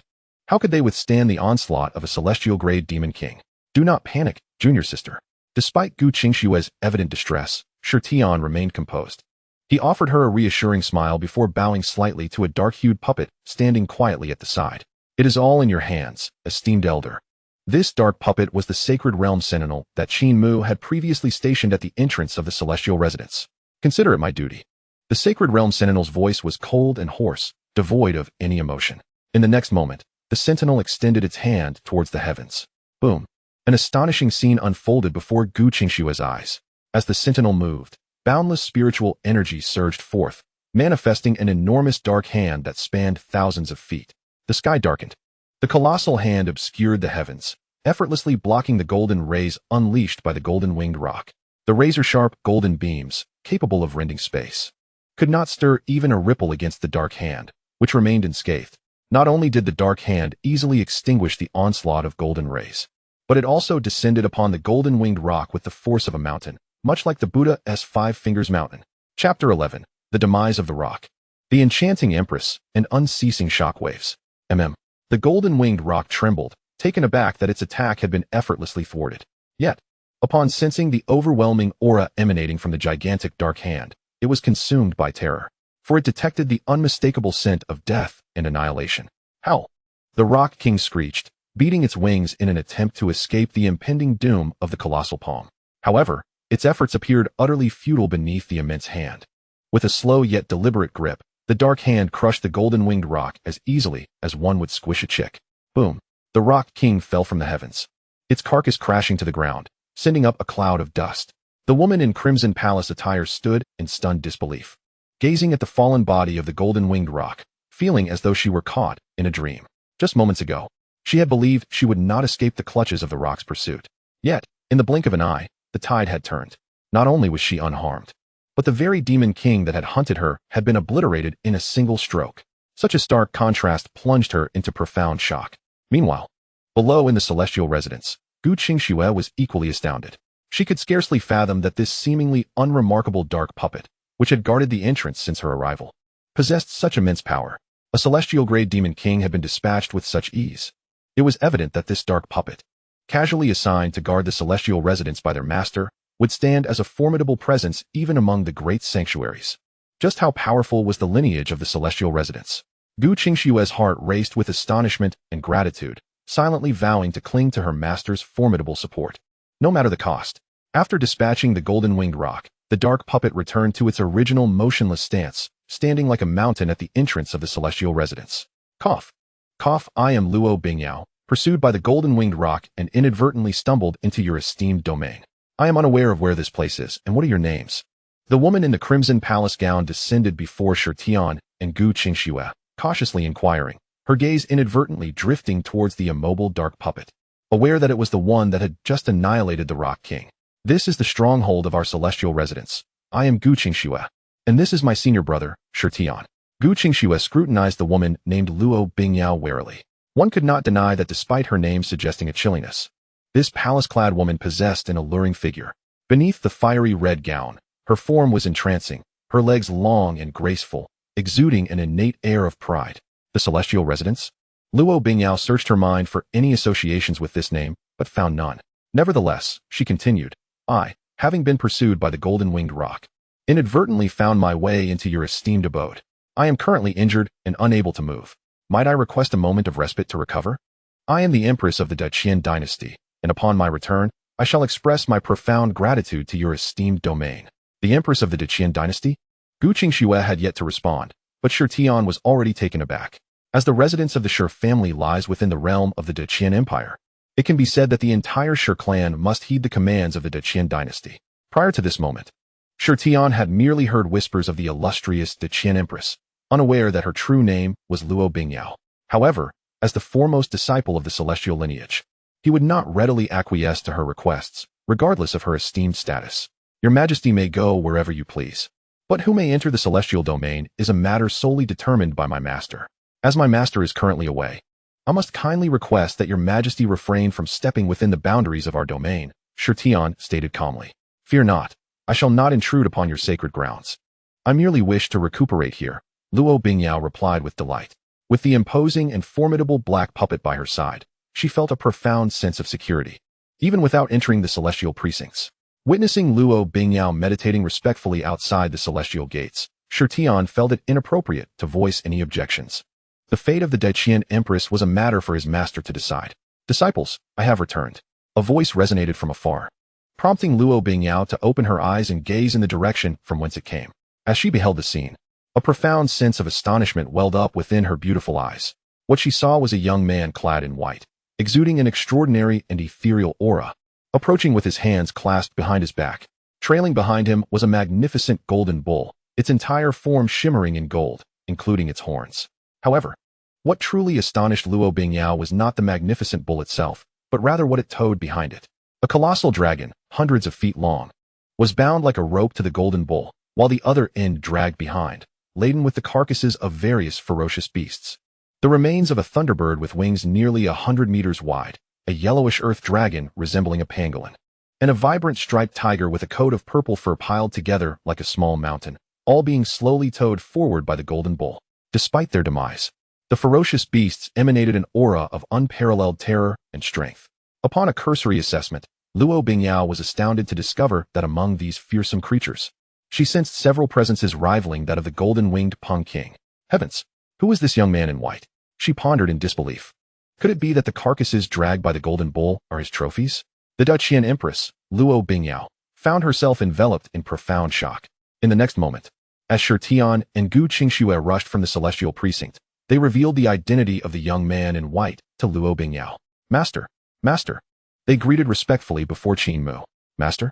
Luo Bingyao's mind raced with speculation. Could this young man in white truly be the master of the celestial domain? Chapter 12. Outer Sect Disciples, Rewarding Critical Hits, and Extreme Dao Imperial Weapons. Qin Mu smiled and nodded at the bowing Shi Tian and Gu Qingxue. Although he had been absent from the celestial domain for the past 2 days, he had not strayed far from its confines. The reason for his departure was simple. He had not eaten for several days and felt an insatiable hunger, prompting him to hunt for some game to satisfy his palate. The choice of prey naturally consisted of the ferocious beasts that roamed the vicinity of the celestial forbidden zone. Though Qin Mu could go without food or drink for millennia due to his current cultivation level, living a life devoid of such pleasures seemed rather dull.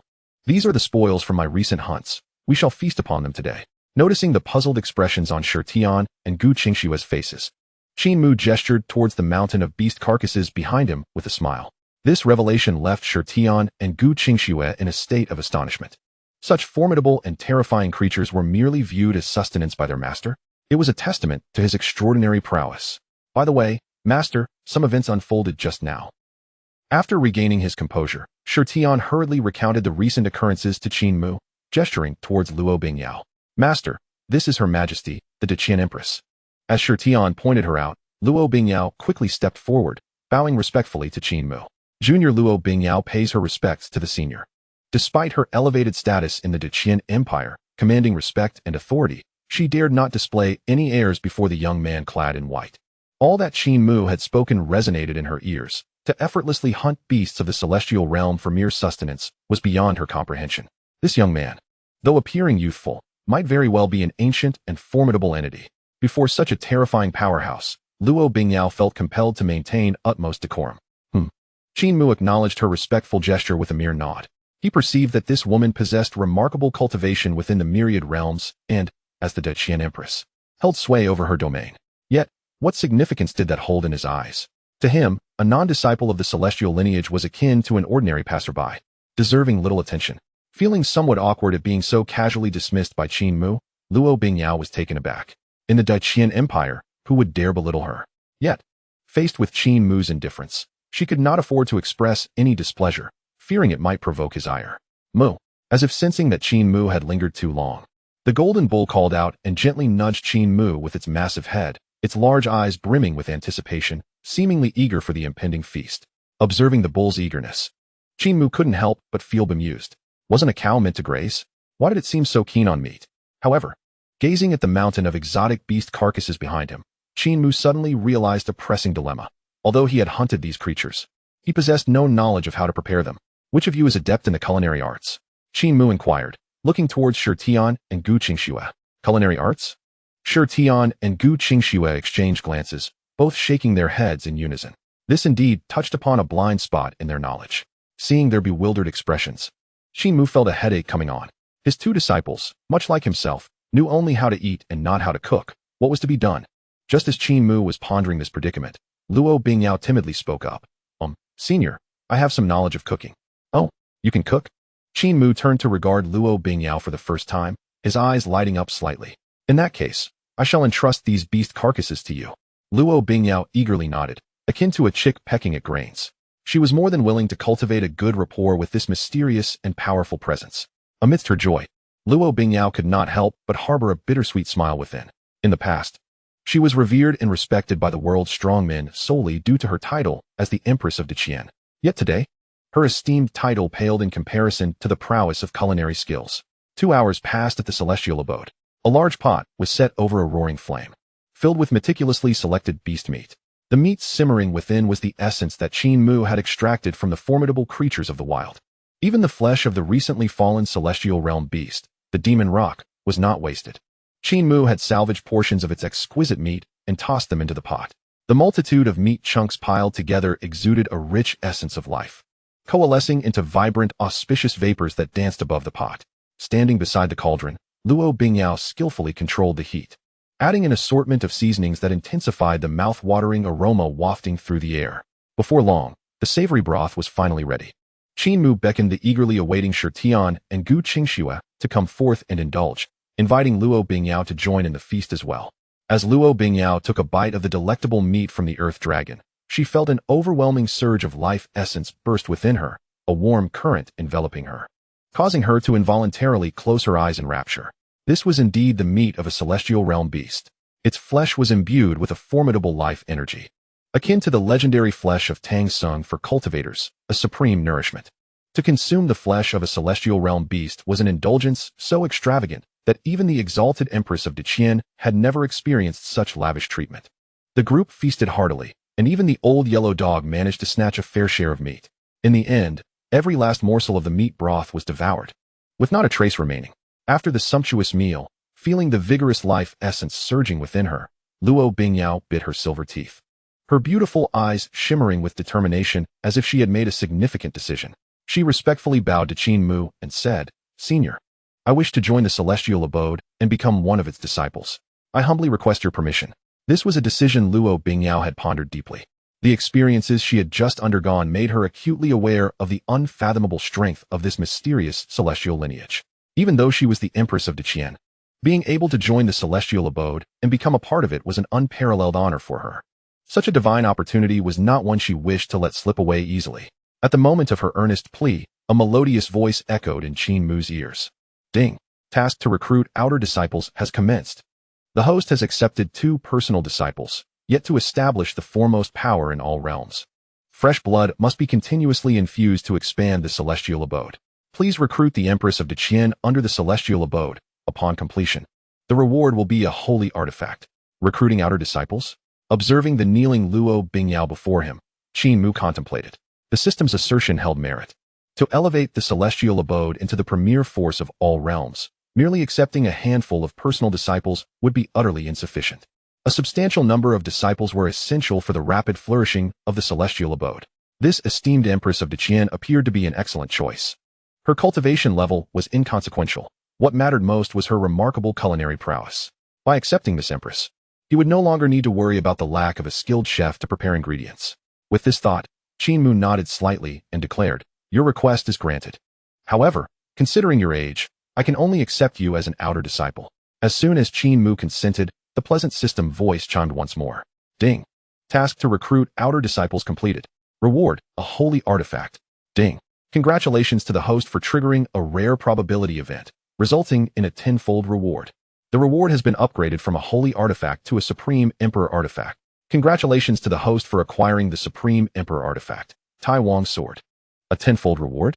The supreme emperor artifact, Tai Wang's sword?" Qin Mu was slightly astonished. He had not anticipated encountering such fortuitous circumstances. The reward had transformed from a mere holy artifact to a supreme emperor artifact, rivaling even the royal class packages received by his other disciples, Shitian and Gu Qingxua. With a thought, a melodious dragon's roar resonated as a sword resembling a true dragon appeared in his grasp.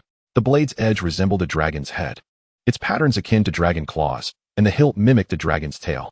When the Tai Wang sword manifested, even the resplendent sun in the sky dimmed in comparison. As the Tai Wang sword trembled lightly, the dragon's roar echoed through the ages, compelling Shitian, Gu Qingxua, and Luo Bingyao to instinctively bow in reverence. "This is..." Luo Bingyao gazed at the ancient sword in Qin Mu's hand, her beautiful eyes wide with astonishment. As the Empress of Deqian, she had seen her fair share of treasures, yet in her memory, even the unparalleled holy artifacts she had encountered paled in comparison to this ancient sword wielded by the sect leader.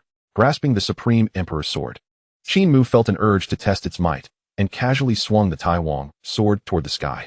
A beam of eternal light shot forth from the sword, taking the form of a celestial dragon that pierced the heavens, illuminating the cosmos with its brilliance. Boom! Stars from beyond the realm shattered under the sword's might, reduced to dust and vanishing into the vastness of the universe. "Excellent sword," Qin Mu mused inwardly, marveling at the disintegrating stars.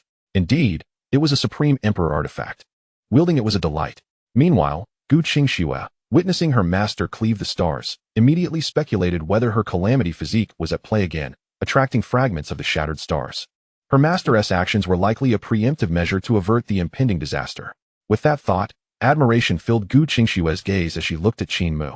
Her calamity physique had made her an object of fear for many, yet her master had effortlessly predicted and mitigated the disaster before it even erupted, truly deserving of the title master.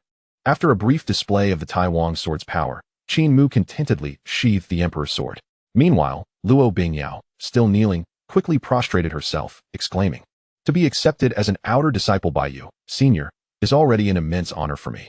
I do not dare to wish for more." What a jest! Being an outer disciple, Luo Bingyao understood well that becoming an outer disciple of the celestial lineage was a privilege for her as the Empress of Deqian. As for the esteemed status of a personal disciple to the master of the celestial abode, she would not even dare to dream of it. Earlier, during the meal, she had exchanged a few words with Shitian and Gu Qingxue, realizing that both of the master's personal disciples had their own remarkable qualities. Although they may not possess greater strength than she at present, their future potential was unmistakable. The fact that the master of the celestial abode had agreed to accept her as an outer disciple was already an extraordinary stroke of luck. However, even if she joined the celestial lineage, gaining the master's attention would still require her to make considerable efforts. Upon reflection, Luo Bingyao seemed to arrive at a certain resolution. Her delicate hand gliding over the ring on her finger, a flash of brilliance ensued, and shortly thereafter, a jade bottle of exquisite quality appeared in the palm of her hand. Gazing at the jade vessel, a hint of struggle and reluctance flickered across her enchanting visage. Yet she resolutely extended the bottle towards Qin Mu. Within this jade bottle resided 5 leaves from the ancient tea tree of enlightenment. When brewed, they could induce a state of profound comprehension. This precious treasure had been acquired by a disciple during their ventures in the secret realm. The recent pursuit by the golden-winged Peng King was also instigated by these ancient tea leaves of enlightenment. The disciple dared not hoard them for personal use, and willingly offered these 5 leaves to the revered master, intending them for the cultivation of the master's 2 disciples, thereby enhancing their prowess. Luo Bingyao was acutely aware of the implications. Given the master's formidable strength, these 5 leaves might hold little significance for him. However, for his 2 direct disciples, Shitian and Gu Qingxue, they were indeed invaluable treasures. By presenting these 5 leaves to the master, she could not only curry favor with him, but also gain the goodwill of Shitian and Gu Qingxue, effectively achieving multiple objectives. These ancient tea leaves were the product of the immortal herb tea tree, known for its unparalleled capacity to enhance understanding of myriad paths.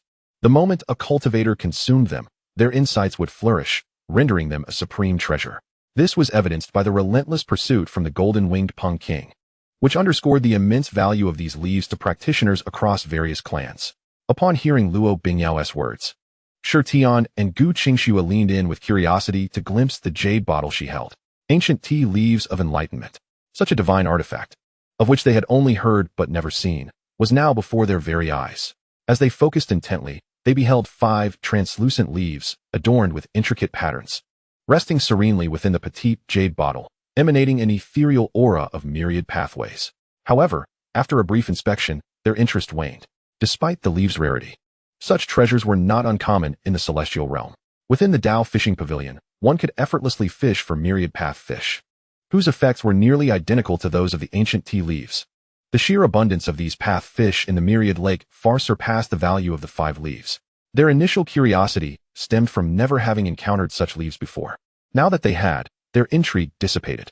Even as Shitian and Gu Qingxue lost interest, Qin Mu felt no inclination towards the ancient tea leaves.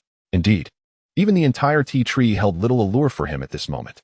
Observing Luo Bingyao's slight tension, Qin Mu smiled warmly and remarked, "You may keep the ancient tea leaves for yourself. My lineage would never resort to seizing a disciple's fortune." Seeing Qin Mu's serene demeanor and the disinterest of Shitian and Gu Qingxue left Luo Bingyao momentarily bewildered. Was it not the ancient tea leaves that drove all cultivators to madness? Why did it seem that neither her master nor the 2 disciples appeared to value them? It was one thing for the master to dismiss them, but Shitian and Gu Qingxue were merely golden core cultivators. Were they truly unmoved by the sight of the ancient tea leaves? Was she experiencing some sort of hallucination? Noticing her confusion, Qin Mu offered a gentle smile. "Since Bingyao has joined my celestial sect, Shitian, please take her on a tour of our residence to familiarize her." "Yes, master," Shitian replied dutifully. Leading the perplexed Luo Bingyao on a tour of the celestial sect, including a visit to the Dao fishing pavilion. When Luo Bingyao emerged from the pavilion, her senses somewhat dulled by the overwhelming experience, she finally understood why the ancient tea leaves, which she had treasured, were regarded as trifling by Shi Tian and Gu Qingxua. If her 5 leaves were but a speck of dust, then the ancient tea leaves housed within the pavilion were akin to a majestic mountain. With such a treasure trove at their disposal, it was no wonder her leaves failed to captivate their attention. Suddenly, Luo Bingyao felt her cheeks flush. She realized that her earlier, careful presentation of the ancient tea leaves before her master resembled a beggar showcasing his wealth to a billionaire. Time swiftly passed, and half a month had elapsed. One morning, Luo Bingyao was diligently sweeping the sect's buildings, performing the menial tasks typically assigned to outer disciples. Should the denizens of the Qin dynasty witness such a scene, they would be utterly astounded. The illustrious Empress of Qin was now engaged in humble chores akin to those of a mere servant. Yet, Luo Bingyao approached her duties with utmost seriousness, ensuring that every corner of the sect was immaculate, revealing no hint of impatience. In any ordinary sect, even a prestigious one within the eastern wilderness, allowing Luo Bingyao to undertake such tasks would undoubtedly incite her fury, as she would perceive it as a slight against her status as the Empress. Yet, within this enigmatic celestial realm, she found honor in performing these duties, rather than feeling belittled. Over the past half-month, Luo Bingyao had fully recovered from her injuries, but seemed to have severed any thoughts of departure, nearly forgetting her identity as the Empress of Qin. Instead, she devoted herself wholeheartedly to her tasks, cooking and cleaning with diligence. Throughout this period, the mystique and might of the celestial realm left an indelible impression on her. Even a mere sentry puppet possessed the terrifying capability to effortlessly vanquish celestial beasts of the Tianshang realm. The seemingly gentle master of the celestial realm was unfathomably powerful, capable of cleaving stars from the outer cosmos with a mere swing of his sword. Within the sect, the Dao fishing pavilion stood as a miraculous and mysterious place for enlightenment, rivaling the ancient tea trees in efficacy. Shi Tian and Gu Qingxua, the master's cherished disciples, exhibited such extraordinary talent that they elicited astonishment even in Luo Bingyao, who had encountered numerous prodigies. Even the old yellow bull, fond of following the master, became a figure of immense terror in Luo Bingyao's eyes after effortlessly dispatching a Tianshang realm beast with a single kick, earning the status of a revered guardian beast. Mysterious, terrifying, powerful, invincible. These were the impressions that the celestial realm had etched into Luo Bingyao's mind over the past half-month. Thus, merely being able to reside within the celestial realm was an unparalleled honor, causing her to refrain from yearning for any other treatment. Aligning herself with such a formidable entity not only benefited her, but would also bestow great advantages upon the Qin dynasty. Consequently, Luo Bingyao harbored no grievances, tirelessly embracing her responsibilities with unwavering dedication. Naturally, Qin Mu appreciated her industriousness. As a result, the Empress of Qin found herself increasingly reluctant to part from the celestial realm, preferring to remain an outer disciple rather than reclaim her title as the Empress. This encapsulates the genuine thoughts of Luo Bingyao at this moment. While she diligently tidied up a structure belonging to her sect, a voice resonated from the hall of supreme heaven. "All of you, come forth to meet me." Upon hearing Qin Mu's summons, Luo Bingyao did not dare to delay. She promptly set aside her tools and hurried towards the hall. Upon her arrival, she discovered that both Shi Tian and Gu Qingxua had also gathered there. "You three, who possesses knowledge of the ancient Dao city?" With everyone assembled, Qin Mu inquired directly. Just moments ago, he had received a notification from the system, instructing him to prepare for a journey to the ancient Dao city to accept his third direct disciple. Since arriving at this vast continent, Qin Mu had remained within the confines of the Supreme Heaven's restricted area, leaving him unfamiliar with the various regions of this expansive world. However, with his current imperial cultivation, he effortlessly extended his divine consciousness, enveloping the entire eastern wilderness and easily discerning the location of the ancient Dao city. Yet, despite knowing where the ancient Dao city was situated, Qin Mu lacked detailed information about it, prompting him to consult Shi Tian and the others. Ancient Dao city? Gu Qingxua displayed a look of confusion. Having come from a millennium later, she was unaware of its whereabouts. Shi Tian also shook his head decisively. The eastern wilderness was vast and boundless, spanning countless miles across the four corners and beyond. In such an immense territory, Shi Tian was only familiar with a few cities near his own clan. Although he had vaguely heard of the ancient Dao city, his knowledge was limited to its name alone. Luo Bingyao's beautiful eyes flickered with contemplation as she hesitated. "Oh, pray do tell." Noticing that Luo Bingyao seemed to possess some insight, Qin Mu's expression brightened, urging her to continue. The ancient Dao city that I know of is located at the boundary between Guzhou and Qinzhou in the eastern wilderness. Due to its unique location, no faction occupies it. However, every few years, the nearby realms host an ascension conference within the ancient Dao city. This conference serves as a recruitment event for various external sects to gather disciples. During this time, the youth from several nearby states, believing themselves to be sufficiently talented and eager to join an external sect, flock to the ancient Dao city, hoping to be chosen as disciples. Luo Bingyao elaborated slowly, recounting all the information she possessed regarding the ancient Dao city. After listening to her account, Qin Mu was already convinced. The ancient Dao city she described was indeed the very place he sought. The Ascension Conference, you say? No wonder the system instructed me to go there to accept disciples. When does this conference commence? Qin Mu asked. The next Ascension Conference should begin in about 3 to 5 days, Master. Are you planning to visit the ancient Dao city? Luo Bingyao could not help but inquire. Indeed. I shall be making a trip to the ancient Dao city in a couple of days. You all shall accompany me, Qin Mu replied with a slight nod. Since the system indicated that he would be receiving his third disciple there, it was evident that it would take place after the Ascension Conference commenced. So he planned to set out in 2 days. Yes, both Shi Tian and Gu Qingxue responded, their faces alight with anticipation. Although the Supreme Heaven's restricted area was transcendent and isolated, it was also far removed from human habitation. As mere youths, both Shi Tian and Gu Qingxue, having had little contact with the outside world, naturally felt a sense of loneliness. Thus, the prospect of an excursion was met with excitement. Hearing that Qin Mu intended to travel to the ancient Dao city, Luo Bingyao's heart stirred, and she quickly exclaimed, My Daqian dynasty is adjacent to the ancient Dao city. If you do not mind, Master, you may first stay in our Daqian imperial capital before proceeding to the ancient Dao city. It would be quite convenient. Stopping at the Daqian imperial capital before heading to the ancient Dao city, Qin Mu pondered briefly. It was indeed a feasible plan, and waiting there would enable him to respond promptly should any developments arise in the ancient Dao city. Contemplating this, Qin Mu nodded, very well. Then we shall remain in the Daqian imperial capital for a couple of days before proceeding to the ancient Dao city. Chapter 15. The Northern King of Daqian, Ancestral Hall, and the Great Qian Empress. After preparing to depart, Qin Mu commanded Old Huang to remain and guard the Supreme Heaven, with Old Huang, an imperial-level celestial beast. Overseeing the area, Qin Mu felt at ease leaving. As an existence of the imperial realm, traveling to the Daqian imperial capital posed no challenge for him.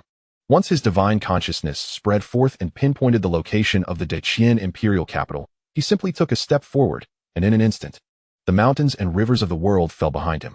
In less than the blink of an eye, he had arrived at the Daqian imperial capital, guided by Luo Bingyao, accompanied by Shi Tian and Gu Qingxue. Have we truly reached the Daqian imperial capital? Gazing at the towering, majestic walls of the familiar city, Luo Bingyao felt as though she were in a dream. Just moments ago, she had been within the Supreme Heaven's restricted area, and now she found herself back at the Daqian imperial capital, a distance that spanned millions of miles. Even at her utmost speed, it would take her several days to cover that distance. Master is indeed terrifying. Observing the astonishment on Luo Bingyao's face, Qin Mu remained unfazed. A mere million miles? What significance did that hold? As an imperial being, even the vast distances of the 5 realms were but a single step away for him. Master, please allow me to escort you into the Daqian imperial capital. Suppressing her astonishment, Luo Bingyao slightly bowed. She had resolved to treat him with the utmost respect, akin to how one would regard the supreme emperor of the Daqian dynasty. Seizing this opportunity to forge a beneficial connection between the Daqian dynasty and the Supreme Heaven, after inviting Qin Mu and his companions into the Daqian imperial capital, Luo Bingyao transformed, exuding the aura of a sovereign queen. However, in the presence of Qin Mu, she maintained a demeanor of utmost reverence, not daring to display any semblance of neglect. Once she arranged the finest accommodations for Qin Mu and his companions within the palace. She offered every convenience she could think of. The palace maids were left in awe at her demeanor, wondering who these 3 extraordinary individuals were to warrant such attention from the Empress. It was worth noting that even a past leader of a sacred land had not received such treatment during their visit to the Daqian imperial capital. Amidst their astonishment, the maids served with even greater diligence, fearful of any oversight that might incur the Empress's displeasure. Meanwhile, as Luo Bingyao led Qin Mu and the others into the Daqian imperial capital, 1,000 miles away at the northern king's residence in Daqian, a middle-aged man clad in a purple royal robe, his countenance cold, slammed a jade cup to the ground in frustration. How could Luo Bingyao have returned to the Daqian imperial capital alive? What a bunch of useless fools. Upon receiving the report from his subordinate, the Northern Guardian King, Luo Haoyan, was consumed by a tempest of fury, his previously joyous demeanor plummeting to the depths of despair. He could not fathom how his meticulously crafted scheme, seemingly flawless, had allowed that Luo Bingyao to escape unscathed. In truth, the pursuit of Luo Bingyao by the golden-winged rock king in the celestial phenomenon realm was no mere coincidence. It was a scheme orchestrated by Luo Haoyan himself. He had clandestinely leaked the news of Luo Bingyao acquiring a treasured artifact from the secret realm, inciting the golden-winged rock king to hunt her down. However, Luo Haoyan had presumed that with the demon king's intervention, Luo Bingyao would meet her demise without a trace. Her survival left him seething with anger and disappointment. Not only had Luo Bingyao returned to the capital of the Qin Empire unscathed, but she appeared to be in perfect health. It seemed that relying solely on a demon king to eliminate his niece was insufficient. He would have to take matters into his own hands. A glimmer of malevolence flickered in Luo Haoyan's eyes. As a prince of the Qin Empire, he was perpetually consumed by thoughts of ascending to the throne of the Qin Emperor. Given that Luo Bingyao was the current Empress of Qin, she stood as a thorn in his side, a target he yearned to eliminate swiftly. Yet, he was acutely aware of the profound foundation of the Qin Empire, especially within its capital. As long as Luo Bingyao remained there, he could do little to harm her. Seizing the opportunity while she ventured into the secret realm, he had sought to devise a plan for her elimination, only to face utter failure. Fortunately, he had prepared for contingencies, establishing contact with the Sun and Moon sect beforehand. It was now apparent that to rid himself of his niece, he would need to enlist the aid of external forces, willing to pay a steep price if necessary. A frenzied determination gleamed in Luo Haoyan's eyes. For the sake of the Qin Emperor's throne, he was prepared to collude with other factions, even if it meant incurring grave sacrifices. Yet, in his eyes, any price would be worth it if it meant successfully ascending to the throne. In the heart of the Qin capital, within the ancestral hall, Luo Bingyao had changed out of her resplendent red palace attire and donned an exquisitely opulent gown befitting an empress, radiating an aura of grandeur and nobility. She first offered 2 incense sticks before the numerous ancestral tablets of the Luo family. Subsequently, she gracefully raised her hands, weaving them into an intricate gesture imbued with profound significance. "O illustrious ancestors of the Luo clan, I beseech thee to awaken," she murmured softly. At that moment, one of the ancestral tablets began to emit a faint glow, casting beams of light upon the ground before her. In the next instant, a figure exuding a subtle yet commanding presence materialized before Luo Bingyao. It was a woman adorned in splendid palace attire, her figure statuesque and strikingly similar to Luo Bingyao, even sharing some resemblance in their exquisite features. Together, they appeared akin to sisters. However, the aura of this palace-clad woman was imbued with an even greater sense of elegance and regality. "Great ancestor," Luo Bingyao approached the magnificent figure with affectionate familiarity, akin to a younger generation seeking the favor of their elder. This resplendent woman was a revered ancestor of the Luo family, once a sage in her own right. After her demise, a fragment of her soul had entered the ancestral hall, becoming one of the foundational pillars of the Qin Empire. Since ascending to the position of Empress, Luo Bingyao had frequently sought the guidance of this venerable ancestor, hence her affectionate demeanor. "Bingyao, what brings you to awaken me?" The Luo family matriarch inquired with a warm smile, her voice imbued with kindness. "Great ancestor," Luo Bingyao's voice suddenly faltered. "I have summoned you because I wish to inform you that I do not intend to continue in the role of Empress of Qin." She wished to request that the ancestor return to take the throne as the Qin Emperor. Chapter 16. The rebel army besieges the city. A sage approaches. Random quest. "What did you say?" The Luo family matriarch doubted her hearing. "I implore you to return and take the throne as the Qin Emperor." Luo Bingyao mustered her courage to declare. "Nonsense." The matriarch reprimanded, her expression darkening. Were it not for her affection for Luo Bingyao, she would have already struck her down. The position of Qin Emperor is not one to be forsaken at whim. This is the seat of imperial power, not a jest. "And what do you mean by asking me to return and take the throne? Is that how one speaks?" Bingyao is not being foolish. Luo Bingyao insisted earnestly. "Great ancestor, my decision is the result of careful contemplation." "Careful contemplation led you to decide to abandon the role of Empress of Qin?" The matriarch felt a mixture of anger and amusement.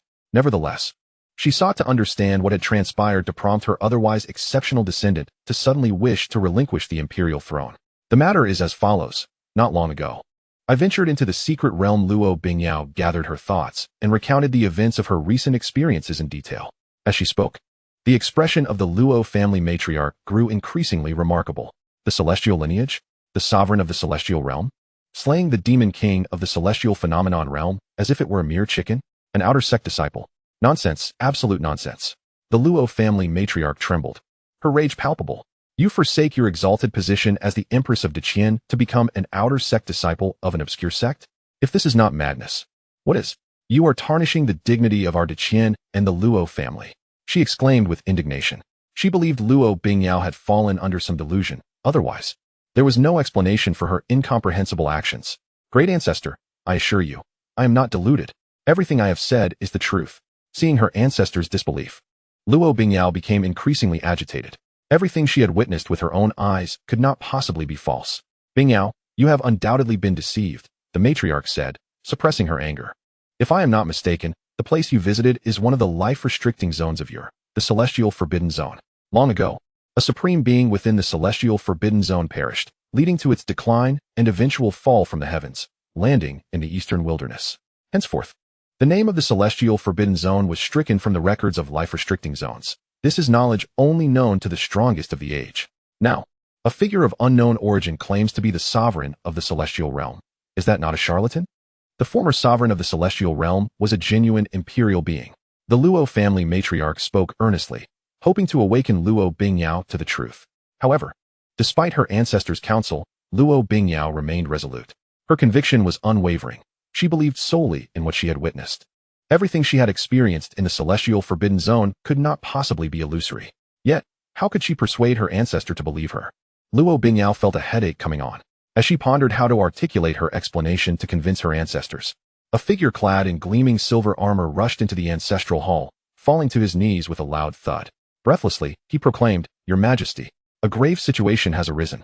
The Northern Lord has rebelled and has already led his insurgents to the outskirts of the great Qin imperial capital. The news of the Northern Lord's treachery was almost beyond belief for Luo Bingyao. Could it be that Luo Haoyan had succumbed to madness? How dare he march his troops to assault the imperial capital? Although Luo Bingyao was well aware of her uncle's considerable ambition, she never imagined he would possess such audacity. Here she was, within the protective embrace of the great Qin imperial capital, and yet Luo Haoyan dared to directly attack it? On what grounds? With a grave expression, Luo Bingyao resolved to ascend the city walls to ascertain the situation. She understood that while Luo Haoyan was ambitious, he was not a fool. The very fact that he dared to brazenly assault the capital indicated he must have some form of support. Otherwise, it would be sheer folly for the Northern Lord to undertake such a suicidal action. I shall accompany you to witness this myself, declared the Luo family's female sage, who, though merely a remnant soul, had once been a saint and still possessed unfathomable power. Excellent. Then I humbly invite my ancestor to join me. Luo Bingyao felt a wave of relief wash over her. With her ancestor by her side, she believed that no matter how many schemes Luo Haoyan might possess, he could not turn the tide against them. Outside the great Qin imperial capital, tens of thousands of armored soldiers stood in a formidable formation, an aura of impending doom enveloping the air. The Northern Lord, Luo Haoyan, clad in armor, stood at the forefront of his army, gazing upon the great Qin imperial capital with a surge of fervor in his heart. Today marked a turning point. He would no longer be merely the Northern Lord, but would ascend as the sovereign of the great Qin. In his excitement, Luo Haoyan turned to an elderly figure beside him, speaking with utmost respect. If that little girl Luo Bingyao has any formidable tricks up her sleeve, I shall rely on your esteemed guidance. Standing next to him was an ancient man in a black robe, his face lined with wrinkles, exuding a palpable aura of decay. Despite his frail appearance, Luo Haoyan dared not show any disrespect, for he knew this man's true identity. One of the foundational pillars of the Sun and Moon Divine sect, a living saint. This was the very source of Luo Haoyan's courage to directly attack the great Qin imperial capital. For even a decrepit saint was still a saint. The adage that all below the saintly realm are mere ants was not mere rhetoric. Rest assured, Northern Lord, with this old man here, no unforeseen events shall occur. The aged saint of the Sun and Moon Divine sect spoke indifferently. Within the opulent courtyard of the imperial city, Qin Mu, who had been reclining on a bamboo chair in a feigned slumber, was stirred awake by a sudden notification from the system. Ding. Random mission activated. Crisis of an outer sect disciple. The outer sect disciple Luo Bingyao seems to be facing some form of crisis. Please assist her in overcoming this challenge. Upon completion of the task, a random reward package shall be granted based on the level of completion. A random mission had been triggered? Luo Bingyao was in danger? Qin Mu was taken aback. This was the great Qin imperial capital. And was not Luo Bingyao the Empress of the realm? What peril could she possibly face? He gently closed his eyes, extending his consciousness to seek out Luo Bingyao's whereabouts. He was quite curious as to what danger could befall his disciple, the Empress of Great Qian. On her own turf, on the ramparts of the Great Qian imperial capital, Luo Bingyao stood atop the walls, gazing down at the multitude of armored soldiers below, her expression darkening. Luo Haoyan, I have treated you with fairness. Why have you committed such an act that rouses the wrath of both heaven and man today? Looking down from the city walls, she addressed Luo Haoyan, who was surrounded by countless soldiers in the center of the formation, her voice heavy with disapproval. Ha! Little Bingyao. At this juncture, there is no need for such futile words. Open the city gates and cede the throne to me. I can guarantee that you will not be held accountable for your past actions. Luo Haoyan, clad in armor, proclaimed with unbridled arrogance. Traitorous scum, seeking death. Luo Bingyao's phoenix-like eyes blazed with fury as she raised her jade hand, summoning the ethereal energies of the heavens to manifest a colossal fire phoenix. Soaring towards Luo Haoyan's direction, the fire phoenix spread its wings and let out a cry that resonated through the heavens, its overwhelming presence dispersing the clouds in its wake. Yet, in the face of Luo Bingyao's onslaught, Luo Haoyan remained unperturbed, even displaying a trace of smugness. Just as the fire phoenix was about to collide with him, a purple ancient tower materialized above Luo Haoyan, hovering without restraint. As the purple tower appeared, thunder rumbled, and torrents of purple energy cascaded down, enveloping Luo Haoyan in a protective barrier. The fire phoenix collided with the torrents of purple energy, shattering upon impact, unleashing a tumultuous force that surged in all directions. Yet, the purple tower stood unwavering. Not even the descending purple energy quivered in the slightest. There is an extraordinary powerhouse. Witnessing this spectacle, Luo Bingyao's expression shifted. How could Luo Haoyan, with merely the cultivation of the nascent soul realm, possibly withstand her attack at the myriad laws realm? She realized that there must be an ally behind Luo Haoyan, giving him the audacity to attack the capital. As she contemplated the strength of this ally, the figure of the Luo family's female sage materialized beside her, her countenance equally grave. I sense a faint aura of a saintly realm. A saint? Luo Bingyao was taken aback. How could Luo Haoyan possibly have summoned a being of such caliber? Just as Luo Bingyao was reeling from this revelation, a light cough emanated from outside the capital. The figure of the old saint from the Sun and Moon Divine sect materialized, raising his hand to summon the purple tower into his grasp. Great Qin Empress, it is time to issue the abdication decree. As long as you sign the decree and cede the throne to the Northern Lord, I, in the name of the Sun and Moon Divine sect, guarantee your safety and security, the old saint stated with an indifferent tone. The Sun and Moon Divine sect? Observing the seemingly frail, yet exuding a faint saintly pressure from the black-robed elder, Luo Bingyao instantly comprehended the entirety of the situation. Luo Haoyan, how dare you betray the ancestral teachings of the Luo family and invite a wolf into our home? You are unworthy of the Luo name. She seethed, biting her lip. It was clear to her that Luo Haoyan, in his ability to summon this old saint, had forged some sort of pact with the Sun and Moon Divine sect. The terms of this agreement were evident, with the vast expanse of the Great Qian Empire at stake. If Luo Haoyan were to ascend to the throne, he would undoubtedly bow to the Sun and Moon Divine sect, paying tribute annually and becoming their vassal. This was something Luo Bingyao would never permit. Bingyao, as long as the Green Hills remain, one need not fear a lack of firewood. Retreat for now and plan for the future. I shall hold this saint back for a moment. The matriarch of the Luo family spoke in a somber tone, yet within her heart had already germinated a faint desire for death. Though she had once been a sage, she had long since fallen, reduced to but a wisp of lingering soul. Even if she could exert a portion of her sage-level prowess, it was utterly impossible for her to vanquish a living sage. Even if the latter appeared to be on the brink of death, with only a few years left to live. In the present circumstances, Luo Bingyao was the sole hope of the Luo family. She could only wish to buy Luo Bingyao a fleeting moment of escape. With a sharp exclamation, the Luo matriarch thrust her palms forward, her sacred might enveloping the air as she leapt from the castle walls, raising her hands to strike at the ancient sage of the Sun and Moon sect. The matriarch's assault was far grander than Luo Bingyao's previous strike, her palm radiating brilliance, transforming into resplendent phoenixes that soared through the heavens. Ancestral matriarch. Luo Bingyao gasped in alarm, her eyes brimming with concern. She had not anticipated that her ancestor would act so decisively. A mere remnant of a soul dared to cause trouble? The ancient sage of the Sun and Moon sect snorted coldly, his eyes revealing the fleeting images of celestial bodies, as if he had seen through the Luo matriarch's current state. Standing arrogantly, his expression remained indifferent as he launched a fist toward her. The sound of his punch reverberated like the ocean. As he struck, the void was filled with traces of Tao, producing a thunderous resonance. A torrent of purple energy surged forth, akin to a vast river, obscuring half the sky. This was the clash of powerful beings at the sage level, where every gesture was imbued with the boundless might of heaven and earth. Boom! The two sages clashed, engaging in a fierce contest that spanned countless exchanges in an instant. Within the brief span of 2 breaths, the Luo matriarch was propelled backward like a cannonball, crashing against the walls of the great Qin imperial city. Coughing, the Luo matriarch spat a vibrant streak of blood from the corner of her mouth. Observing her tumble from the walls, blood seeping from her lips, the ancient sage of the Sun and Moon sect revealed a flicker of murderous intent beneath his indifferent facade. You refuse to heed the warning. Today, both you and the great Qin Empress shall perish.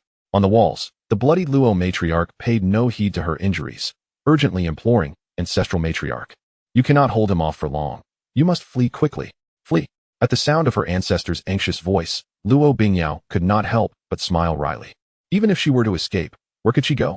Moreover, things had yet to reach an absolute impasse. Her gaze drifted toward the imperial city. If only the sect master would intervene, surely he could resolve this dire situation. However, she was merely an outer disciple who had just joined the celestial lineage. Would the sect master act for her sake? Taking a deep breath, Luo Bingyao's expression gradually firmed.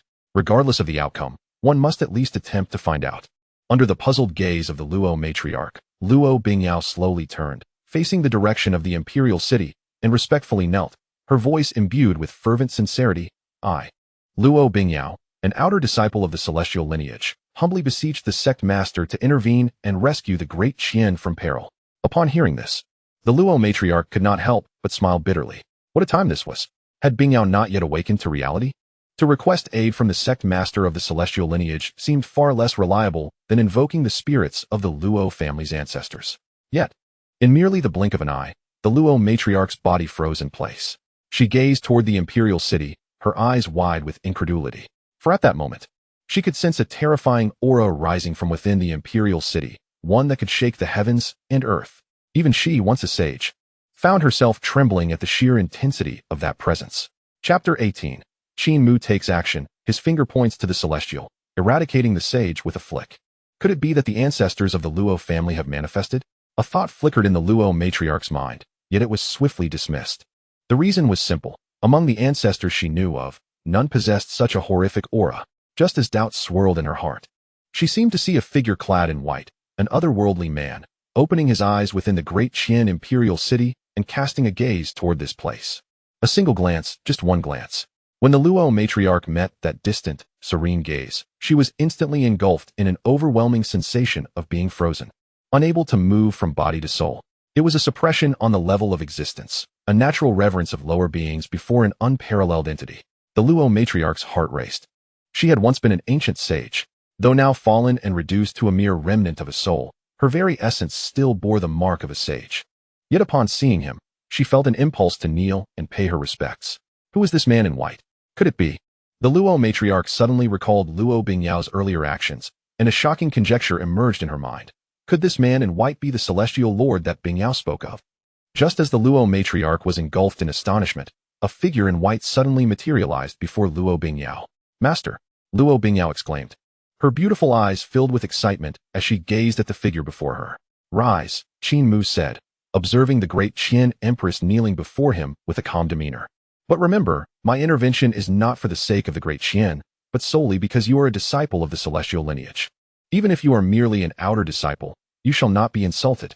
Qin Mu's intention to assist Luo Bingyao was not due to her identity as the great Qin Empress or the great Qin dynasty, but solely because she was a disciple of the celestial lineage.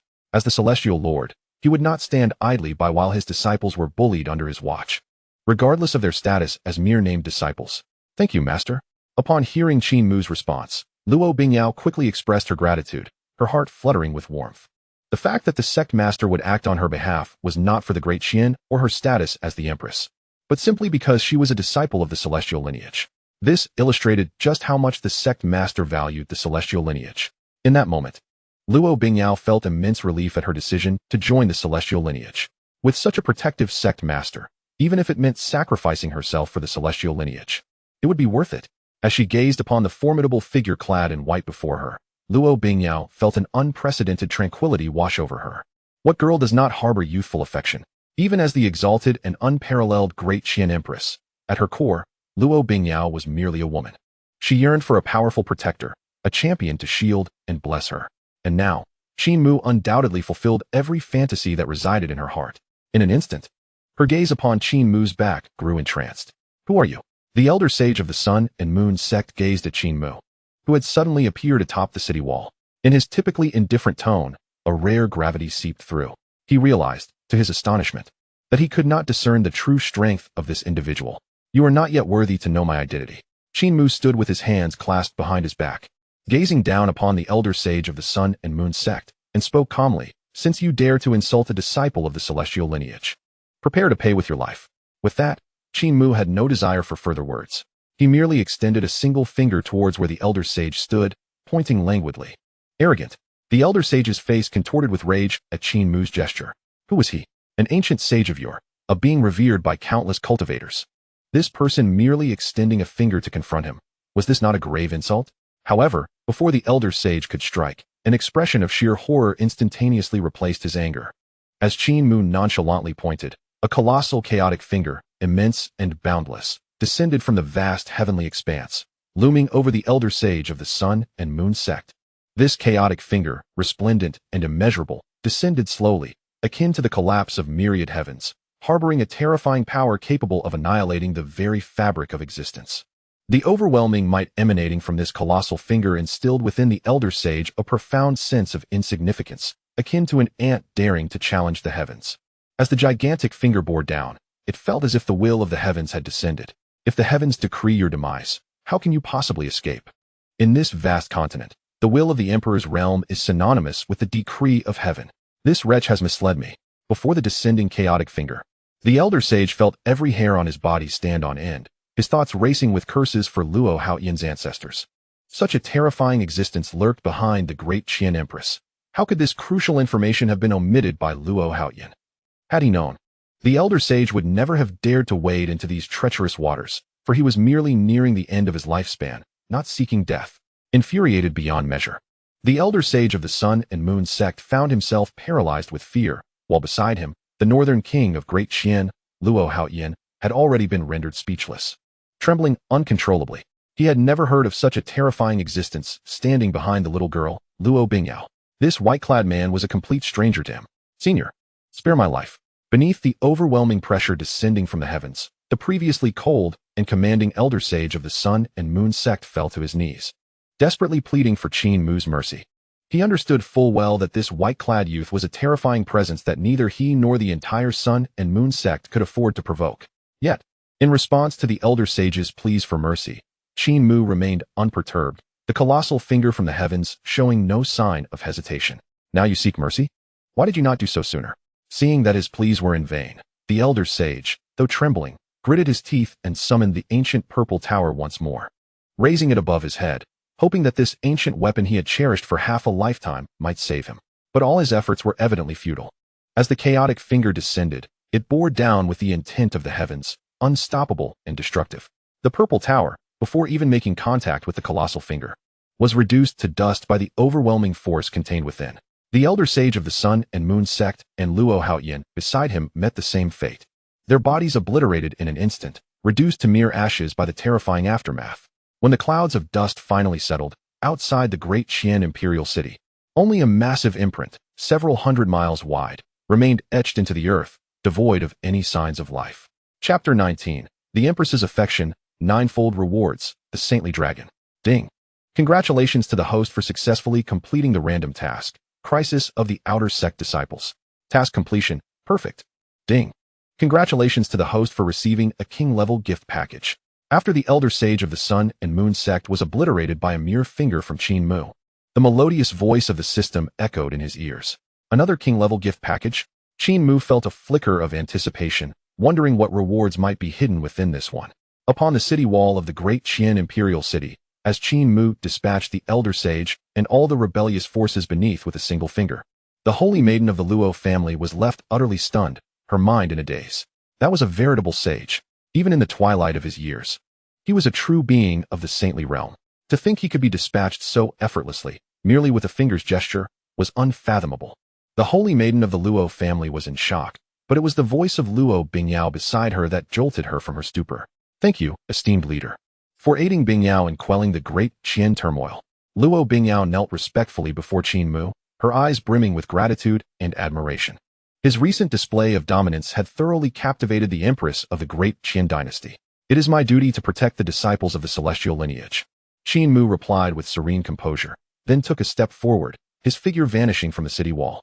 The holy maiden of the Luo family turned to Luo Bingyao, murmuring dreamily, Yaoer, is this the one you mentioned, the master of the celestial lineage? Indeed. Luo Bingyao's gaze remained fixed on the direction Qin Mu had departed, starry-eyed. Upon hearing Luo Bingyao's affirmative response, the holy maiden's heart swelled with even greater astonishment. She had initially believed that Bingyao had been deceived. However, it was now evident that everything Bingyao had said was indeed true. This mysterious and powerful celestial lineage truly existed. The holy maiden's face flushed with embarrassment, realizing her previous short-sightedness. Yaoer, the expression of the holy maiden of the Luo family suddenly turned grave. Ancestor, what troubles you? Luo Bingyao looked at her, puzzled by the sudden seriousness of her demeanor. Ahem, I have given it some thought. The holy maiden coughed lightly. Now that you have joined the celestial lineage, you must prioritize this. As for great Qian, I shall watch over it for you. You need not bear the mantle of the great Qian sovereign any longer. Upon hearing the holy maiden's words, Luo Bingyao could only laugh helplessly. Just moments ago, her ancestor had adamantly refused to allow her to relinquish the burden of the great Qin sovereign. How could her stance have shifted so drastically? Yaoer, this master of the celestial lineage, along with the formidable force behind him, is shrouded in mystery and power. You must cherish this opportunity to join such a mighty faction. The holy maiden seemed genuinely concerned that Luo Bingyao might not grasp the significance of this, earnestly advising her. Her sudden change of attitude was understandable. The display of power exhibited by the master of the celestial lineage was overwhelmingly formidable.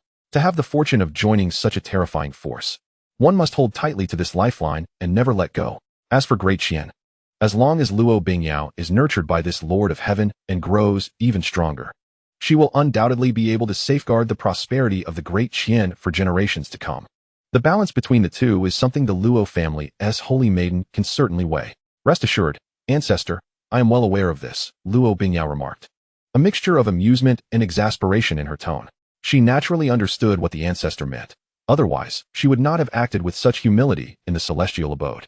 Oh, there is one more thing, the holy maiden of the Luo family continued, her tone shifting. I can keep an eye on the great Qian for you for now. But before you relinquish your position as the emperor of great Qian, you must accomplish one essential task. Only then will I allow you to step down. Must I complete a task before stepping down as emperor of great Qian? Luo Bingyao asked. Her brow furrowed in confusion as she looked at the holy maiden of the Luo family, unsure of what her ancestor meant. Before you abdicate the throne, you must leave behind a descendant to inherit the title of emperor of great Qian, the holy maiden stated earnestly. What are you saying, ancestor? Luo Bingyao's face instantly flushed crimson. A descendant? She had yet to even find a partner in her life, let alone think of having children. Have you not already joined the celestial realm? The holy maiden inquired. You have not sought a partner thus far simply because you deemed the men of this world unworthy. But now the situation has changed. The holy maiden of the Luo family coaxed. This celestial lineage is shrouded in mystery and terror, and its disciples are undoubtedly the finest of their era. Surely, one of them would catch your eye. You could cultivate in the celestial realm, while simultaneously seeking a suitable partner, leaving behind a descendant to inherit the position of Emperor of Great Qian. Would that not be a mutually beneficial arrangement? It would not delay anything. Seeking a partner among the disciples of the celestial lineage? Images of all those within the celestial realm suddenly flooded Luo Bingyao's mind. Gu Qingxue was a woman, so she was immediately excluded. Shi Tian was far too young to consider. It seemed that only the esteemed leader remained as a viable option. Could the ancestor be hinting that I should pursue the leader? Luo Bingyao's cheeks reddened even further. However, upon reflection, after witnessing the leader's magnificent prowess, she realized that she truly found all other men beneath her notice. Yet, would the leader accept her? She could not possibly approach him directly and express her desire for a child. In an instant, Luo Bingyao found herself engulfed in a whirlwind of anxiety. Within the great Qian imperial palace, a sudden sneeze escaped Qin Mu. Can a pinnacle realm expert still sneeze? Qin Mu pondered, suspecting that perhaps someone was scheming against him from the shadows. After much contemplation, he found himself perplexed and decided to first open the king-level gift pack for a round of blind box rewards. System, open this king-level gift pack. Qin Mu commanded. Ding. King level gift pack opened. Ding. Due to task evaluation being perfect, your rewards have been multiplied by 9 times. Ding. Congratulations, host. You have received the reward, 9 Holy Realm Flood Dragons. Ding. Congratulations, host. You have received the reward, 9 Primal Divine Mud. As Qin Mu opened this king-level gift pack, the skies above the Great Qian Imperial Palace suddenly darkened ominously. Roar. A series of ancient and resounding dragon roars echoed through the air. In the heavens, 9 colossal azure flood dragons, each several hundred feet long and shrouded in formidable scales, soared majestically, their dragon might reverberating throughout the realm. Chapter 20. Primal Divine Mud. The Queen's Gratitude. The Subjugation of Great Qian. The sudden appearance of the 9 Holy Realm Flood Dragons unleashed a tremendous pressure that nearly caused everyone within the Great Qian Imperial Palace to collapse to the ground. Their faces etched with fear as they gazed upwards. Heavens! What is that? Is it the legendary dragon? 9 Flood Dragons. Why have they appeared in the Great Qian Imperial Palace? Panic erupted among the crowd. Even Luo Bingyao and the Holy Maiden of the Luo family were taken aback. Each of these 9 flood dragons emanated an unparalleled and overwhelming aura. They were all beings of the Holy Realm. The Holy Maiden of the Luo family was left speechless. She could sense that all 9 flood dragons were at the saint level. The sudden emergence of 9 saint-level flood dragons within the Great Qian Imperial Palace posed a grave threat. If they harbored ill intent, the palace could be reduced to ashes in an instant. Hearing the ancestors' words, Luo Bingyao felt a surge of urgency. Heavens, 9 saint-level flood dragons? Does this not imply that there are 9 beings capable of rivaling the former saint of the Sun and Moon sect gathered within the Great Qian Imperial Palace? I must quickly seek the leader's assistance. Just as Luo Bingyao hurriedly sought to find Qin Mu for aid, a calm voice echoed from the sky. There is no need for alarm. These 9 flood dragons are merely my pets. With that, a wave of overwhelming imperial might emanated from Qin Mu's chamber, enveloping the 9 Holy Realm Flood Dragons. When the Flood Dragons first appeared, they had roared and displayed their might, but upon sensing Qin Mu's aura, they shrank back in fear, lowering their heads and daring not to move. The 9 Holy Realm Flood Dragons are merely the pets of the leader? Shock filled Luo Bingyao's delicate features. Beside her, the Holy Maiden of the Luo family couldn't help but smile wryly. Even her own remnant soul, as a once saint-level expert, could serve as the foundation of the Great Qian dynasty. Yet, for this Lord of Heaven, even his pets were 9 Holy Realm Flood Dragons. The disparity was astonishingly vast. In the Grand Hall, Qin Mu stepped forward, gazing at the 9 majestic Holy Realm Flood Dragons in the sky with a smile gracing his lips. With these 9 Flood Dragons, his idle Celestial King Battle Chariot would finally be put to use. The 9 Holy Realm Flood Dragons, upon seeing Qin Mu, displayed a servile demeanor, their large eyes filled with an affectionate glimmer. A few audacious dragons even flew before Qin Mu, gently nudging their massive heads against his robes.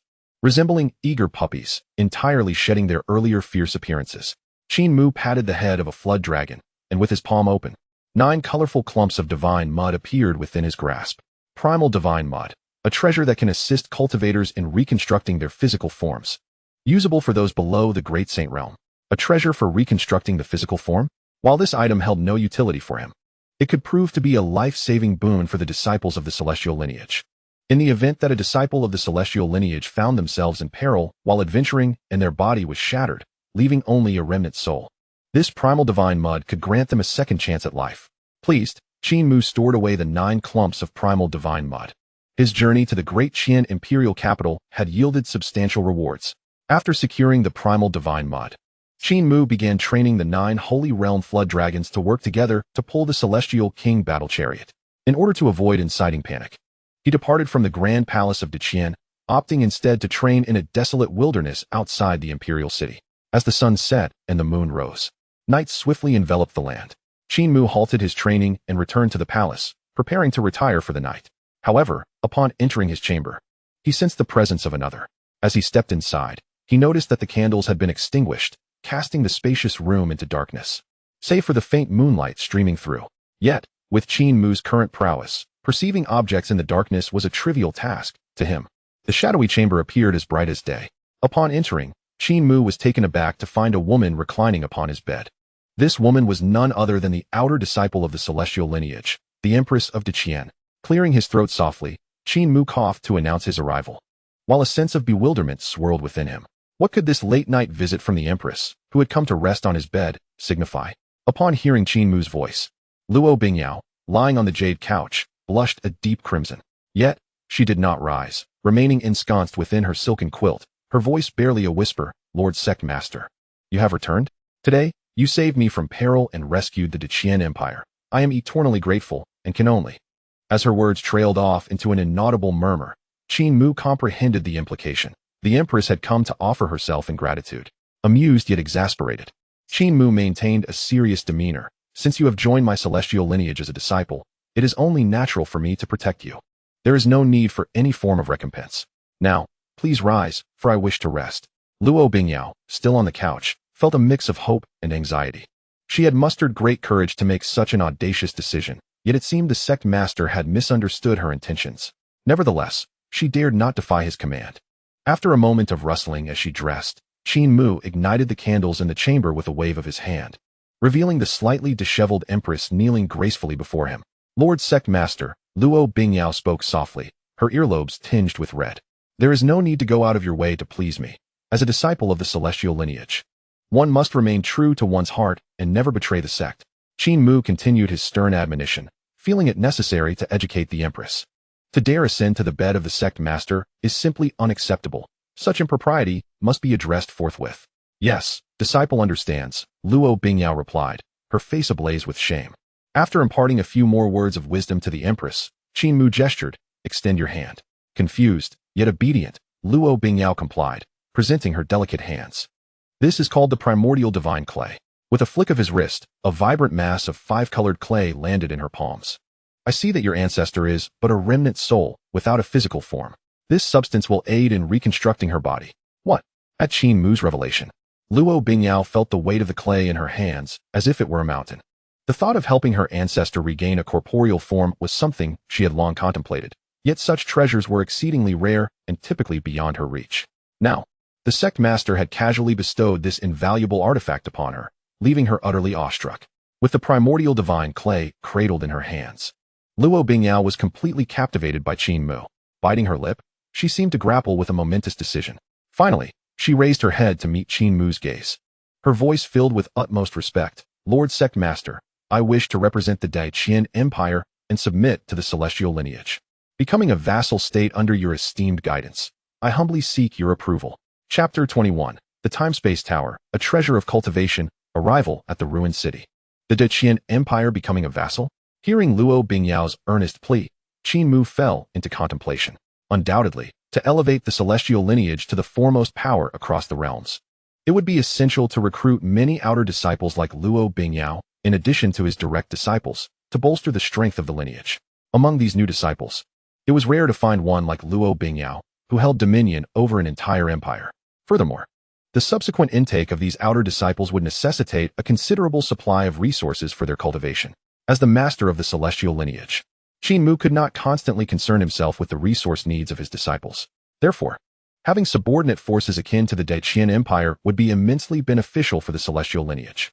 The expansive territory of the Qian Empire was rich with spiritual stones, medicinal herbs, and other essential resources for cultivation. The continuous provision of such resources from a vassal like the Qian Empire would undoubtedly fortify the power of the celestial lineage. With this in mind, Qin Mu nodded affirmatively. It is commendable that you possess such noble intentions. Thus, I shall grant your request. Ding. Congratulations to the host for successfully acquiring the first vassal force for the celestial lineage, the Qian Empire. Ding. Congratulations to the host for receiving the reward of a time-space tower as a sect building. A time-space tower? Qin Mu's thoughts aligned, and information related to the tower materialized before him. Time-space tower, 5-star sect building. It contains a time-space grand formation. Disciples entering can cultivate at a time flow rate of 1 to 10 compared to the outside world. Note, when subsequent special sect tasks are triggered, the time-space tower can be upgraded to a 6-star time-space divine tower, 7-star time-space holy tower, 8-star time-space emperor tower, and 9-star time-space celestial tower. The efficacy of the sect building will enhance accordingly with each upgrade. A time flow rate of 1 to 10? Does this mean that cultivating for 1 year within the time-space tower equates to 10 years in the outside world? Qin Mu's expression brightened with delight. Thus, the reward of the time-space tower is indeed exceptional. From now on, disciples of the celestial lineage shall have access to this extraordinary venue for their cultivation. Moreover, the time-space tower is merely the beginning. It can later be upgraded to the divine tower and holy tower, among others. As the sect building advances, The time flow rate may very well increase to 1 to 100 or even 1 to 1,000, yielding even more astonishing results. In such a case, disciples of the celestial lineage would only need to cultivate for a single year within the time-space tower to achieve the equivalent of a millennium or even 10 millennia of cultivation in the outside world. Undoubtedly, this would continuously generate a plethora of formidable practitioners for the celestial lineage. Other sects might require a millennium to cultivate a single saint-level practitioner. Yet, the celestial lineage could accomplish this in a year, or even less. Indeed, this is truly remarkable. Qin Mu felt a swell of satisfaction, and his gaze toward Luo Bingyao softened considerably. Noticing that she remained kneeling on the ground, he extended his hand to assist her in rising. At that moment, the voice of the second disciple, Gu Qingxue, resonated from outside the hall. "Master, when shall we set off for the ancient Dao city?" she inquired eagerly. "The news I obtained today indicates that the Ascension Conference in the ancient Dao city is set to commence tomorrow." Clad in a flowing white dress, Gu Qingxue entered the hall, her words trailing behind her. The instant she crossed the threshold, she beheld a rather startling scene. Her master, Qin Mu, was extending his hand to support Luo Bingyao, the esteemed Empress of the Deqian, whose attire appeared somewhat disheveled. "Oh, I saw nothing," Gu Qingxue exclaimed, her cheeks instantly flushing a vivid shade of crimson as she spun around and fled the grand hall. Though she had never engaged in matters of intimacy due to her unique constitution, ignorance did not equate to a lack of understanding. In the dead of night, her master and the Deqian Empress alone in a chamber, particularly with the latter's attire in disarray, what else could they possibly be doing? As a perceptive disciple, Gu Qingxue had no desire to intrude upon her master's private affairs. Seeing Gu Qingxue's hasty retreat, Qin Mu felt a twinge of helplessness. "What do you mean you saw nothing? Even if you did, there is nothing amiss. I am innocent." After hastily exiting Qin Mu's quarters, Gu Qingxue's heart raced uncontrollably. The image of the scene she had just witnessed lingering in her mind, refusing to dissipate. At that moment, she encountered her senior brother, Shitian. "Senior brother, where are you headed?" Gu Qingxue inquired. "Oh, I intend to see Master. I heard that the Ascension Conference in the ancient Dao city begins tomorrow, and I wish to ask him when we shall depart." Shitian replied without hesitation. "Ahem, Master is currently not available to see you. Perhaps you should inquire tomorrow," Gu Qingxue suggested, promptly blocking Shitian's path. She feared that if both she and Shitian were to stumble upon her master's private affairs, he might be incensed. "Not available? Why?" Shitian queried, puzzled by Gu Qingxue's response. "Matters of adults are not for you to pry into, senior brother," Gu Qingxue replied tersely. As the sun rose on the second day, Qin Mu summoned his 3 disciples and instructed, "Bingyao, take Shitian and Qingxue to the ancient Dao city and wait for me. I have some matters to attend to and shall follow shortly." Yesterday, I spent the entire day training those 9 sacred realm flood dragons, but their coordination while pulling the celestial king chariot remains slightly flawed. Thus, I intend to complete their training before we embark for the ancient Dao city. "Understood," Luo Bingyao responded respectfully. After returning home, delivering the Hunyuan divine mud to her ancestor, and sharing her decision with him, the matriarch of the Luo family had not expressed anger. Instead, she was exceedingly pleased with Luo Bingyao's choice, which unified the entire Deqian under the celestial lineage. Therefore, Qin Mu had become Luo Bingyao's guiding star, and she was determined to fulfill every task he entrusted to her with utmost diligence. The ancient Dao city was not far from the Deqian imperial capital. With Luo Bingyao leading the way, the group navigated effortlessly through the bustling streets and soon arrived at their destination. The city was a magnificent fortress, its towering gates reaching heights of over 100 meters, exuding an imposing grandeur that inspired awe.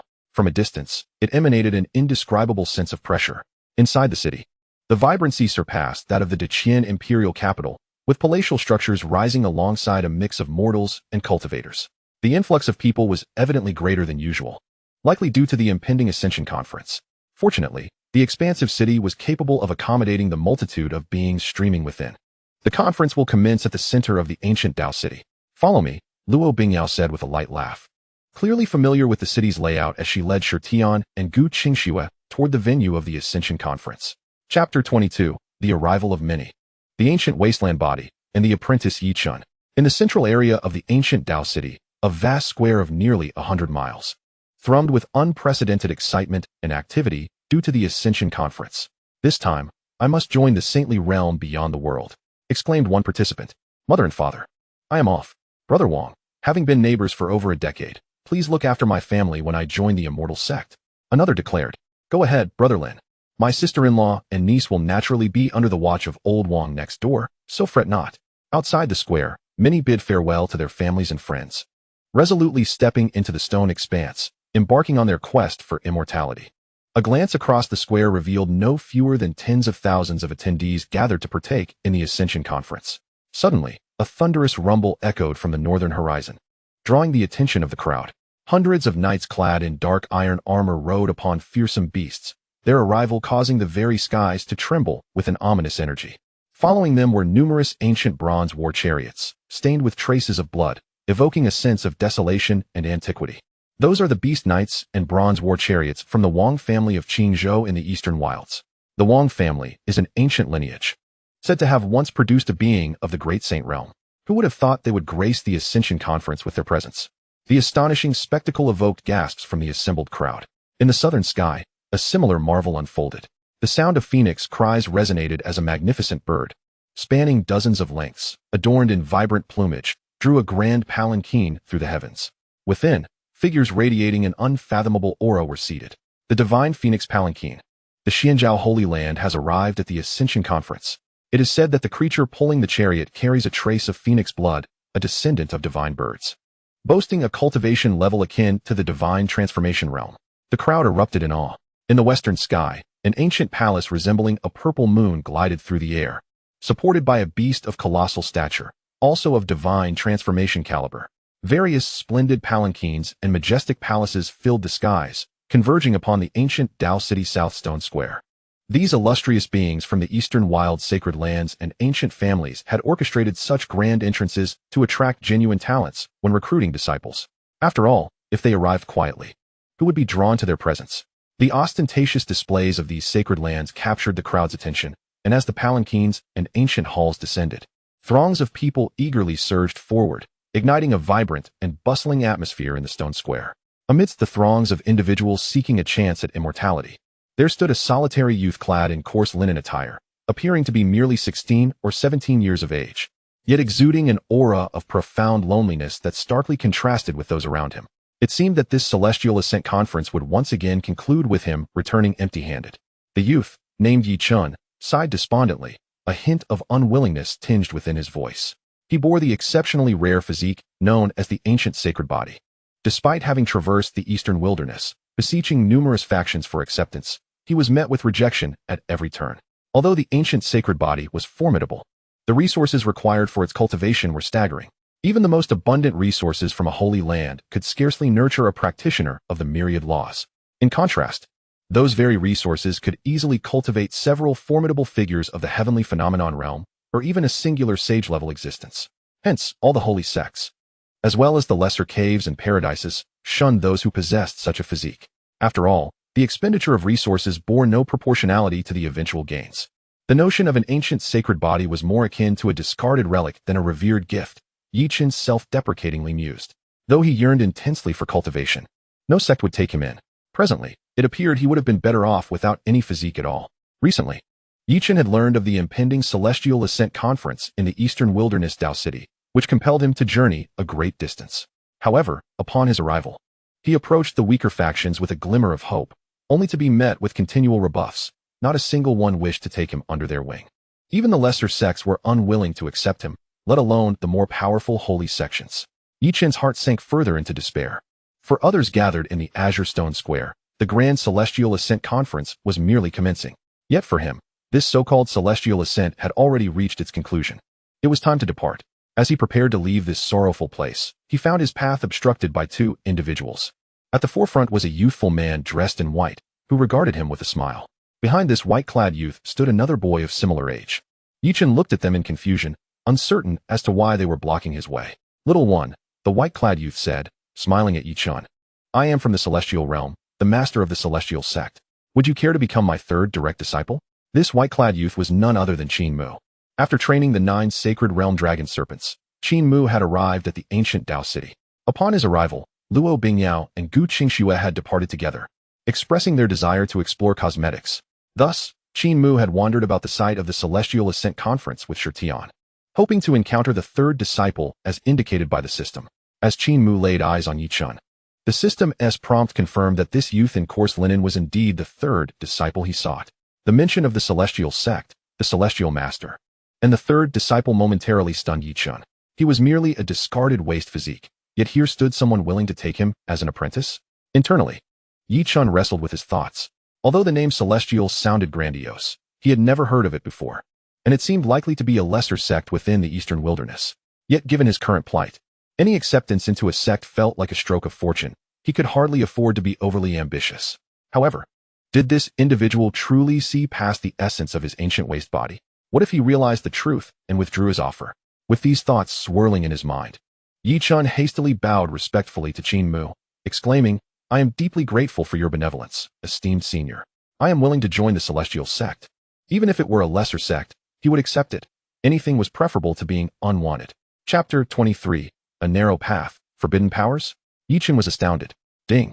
Congratulations on successfully accepting Yi Chun as your disciple. Talent assessment, 10 stars. Reward, 1 king-level gift package for the host.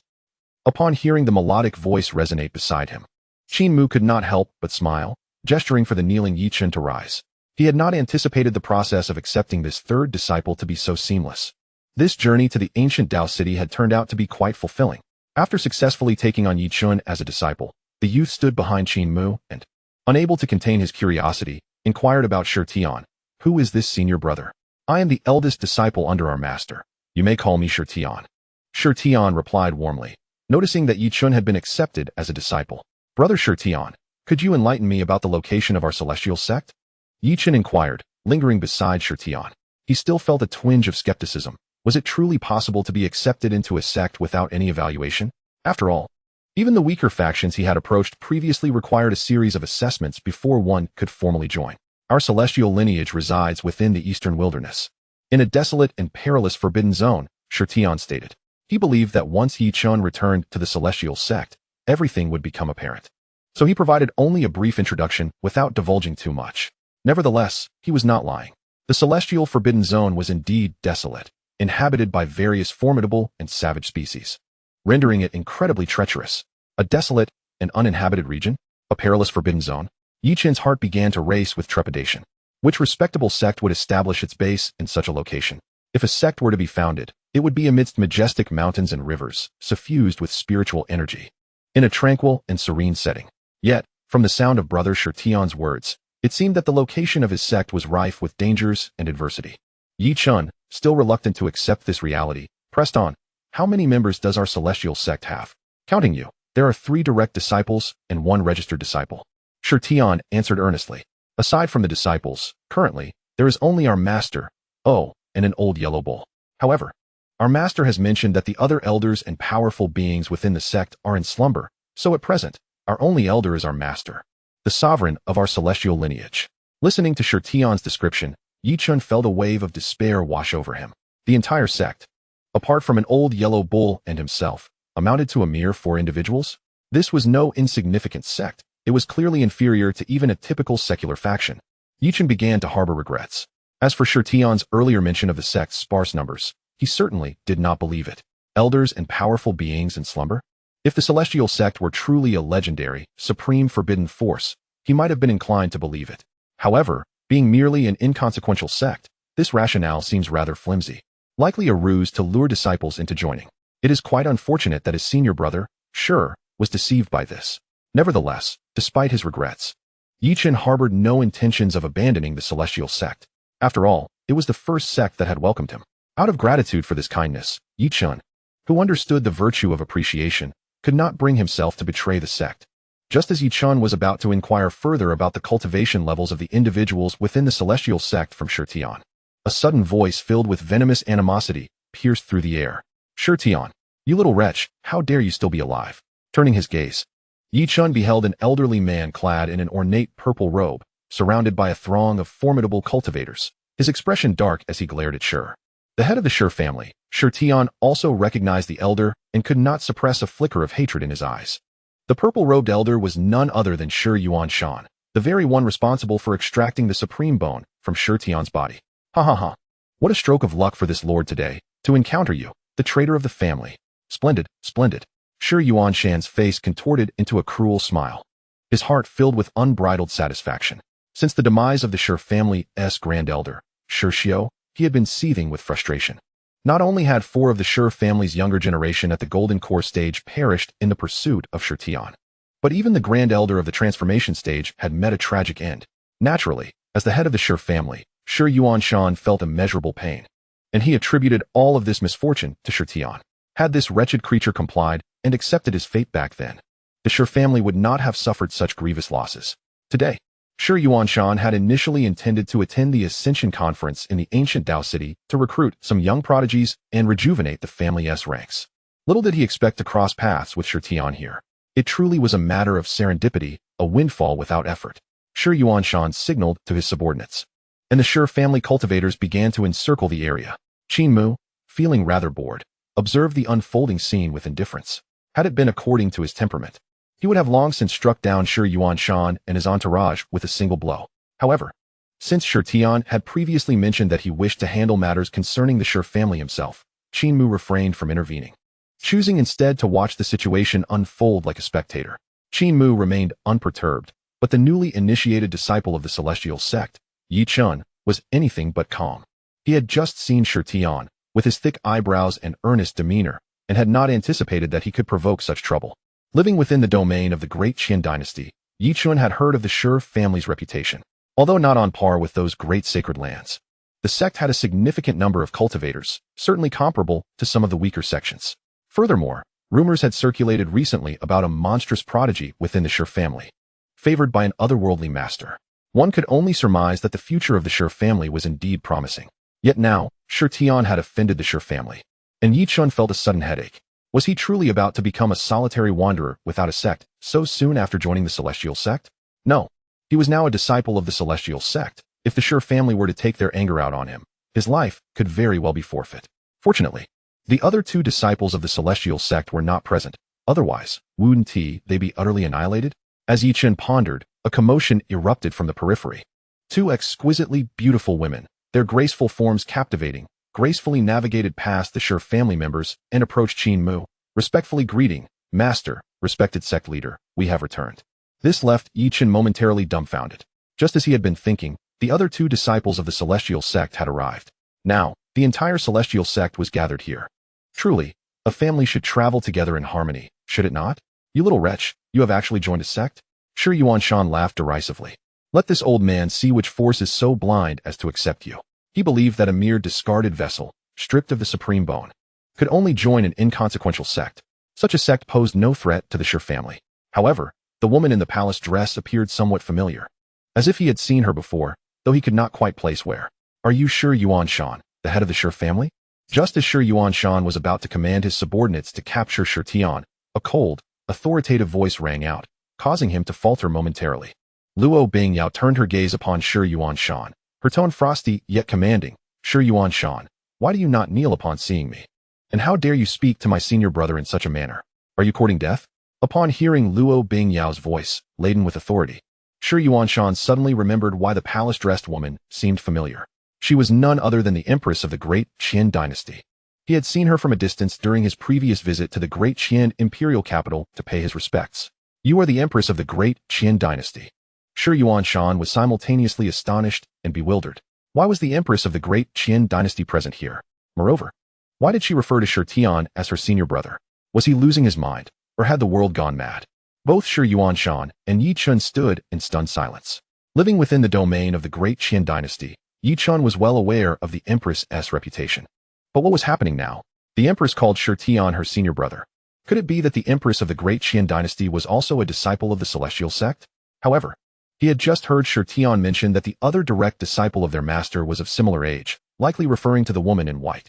The remaining disciple was merely an outer sect disciple of the celestial sect, far beneath the status of a direct disciple.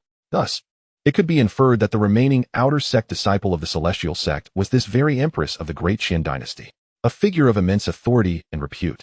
The great Qin Empress was merely an outer disciple in the celestial sect? Good heavens! Could it be that the celestial sect was not an inconsequential force, but rather a true supreme forbidden power? As this thought crossed his mind, Yi Chun was astounded. Chapter 24. Total Annihilation, the 9 Dragons' Carriage, shocking the entire scene. Awakening from the brink of death, the jester was indeed himself. Yi Chun found himself engulfed in self-doubt. He had always believed that the celestial sect he had joined was merely a nameless, inconsequential force. Yet, it now appeared that this was not the case. A sect capable of having the Empress of the great Qin dynasty as an outer disciple could hardly be dismissed as an insignificant power. Yi Chun would never believe such a thing, even unto death. Uncertain of the situation, Xianxiafans felt cold sweat bead upon his brow. Still struggling to comprehend the circumstances, he could not fathom why the illustrious Empress of the great Qin dynasty would refer to Xianxian as little senior brother. Moreover, he had just witnessed the great dry Empress addressing the man in white as Master Zong. Who, then, is this man in white? When did such a formidable power emerge in the eastern wasteland? Luo Bingyao maintained a serene demeanor. Xianxian was the first to pledge his allegiance to Master Zong, and as a later disciple, it was only natural for her to refer to him as senior brother. As Xianxian's mind raced, contemplating how to navigate the current predicament, a voice, calm yet commanding, abruptly interrupted him, causing his expression to stiffen. I have no interest in the grievances between you and my disciple, Xianxian. However, your recent disrespectful words disparaging my lineage cannot be overlooked. Qin Mu spoke with indifference, his gaze towards Xianxian, as if he were a mere corpse. Although Xianxian had expressed his desire to resolve matters with the Shi family on his own, Xianxian's recent contemptuous remarks against the celestial lineage left Qin Mu with no choice but to act. A buzzing fly at one's ear demands a swift slap rather than tolerating its incessant drone. As an emperor-level powerhouse, Qin Mu acted solely in accordance with his own convictions. If he deemed Xianxian deserving of death, then death it must be. With those words spoken, Qin Mu made no overt move. He merely allowed a wisp of his imperial aura to drift towards Xianxian. An emperor's presence is unparalleled.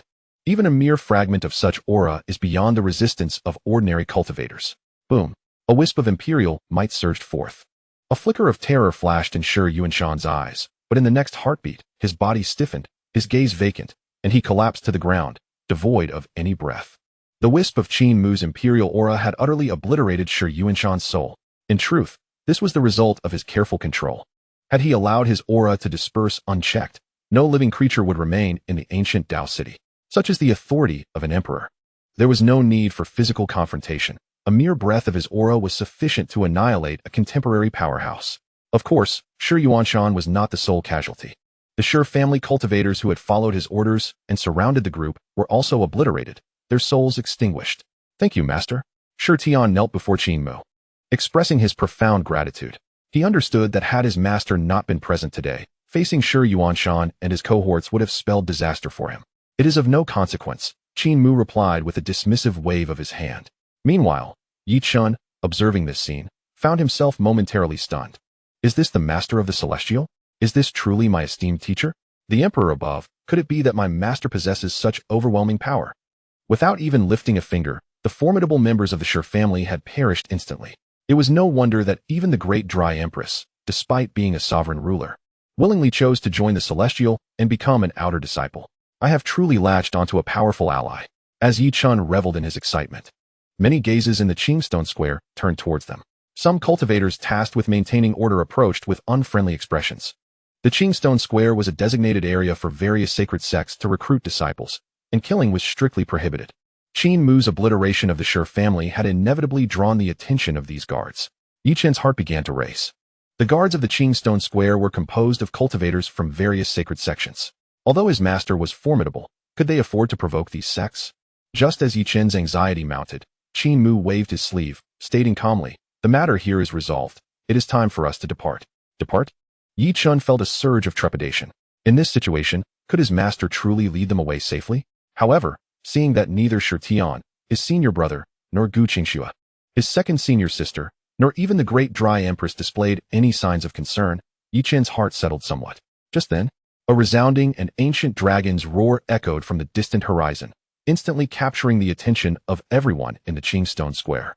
All eyes turned skyward towards the source of the sound. In the next moment, both the mundane beings seeking fortune and the cultivators from the sacred sects were filled with shock and disbelief. What is that? Is it the legendary true dragon? No. It appears to be a 9-headed dragon. What realm of existence could produce such colossal creatures, each measuring hundreds of feet in length? In the Qingstone Square, gasps of astonishment filled the air as 9 serpentine dragons, each adorned with 5 claws, glistening horns, and formidable scales, pulled an ancient war chariot through the sky with a thunderous approach. The sight of these 9 dragons, together casting a shadow over half the sky, was awe-inspiring. Yet even more astonishing was the ancient war chariot they bore, intricately engraved with patterns and battle scars, reminiscent of epic confrontations and splendor. Wherever the chariot passed, traces of its passage manifested in the void, weaving extraordinary phenomena.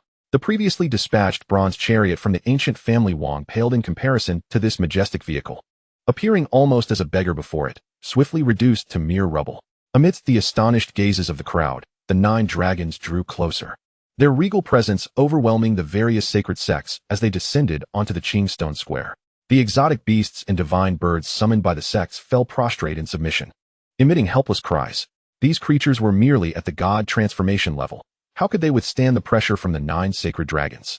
Which supreme being has descended to command such an awe-inspiring spectacle? Yichen marveled. The sight of 9 dragons pulling an ancient war chariot was a display that utterly crushed the momentum of the sacred sects that had recently arrived. Who could it be that commanded such majesty?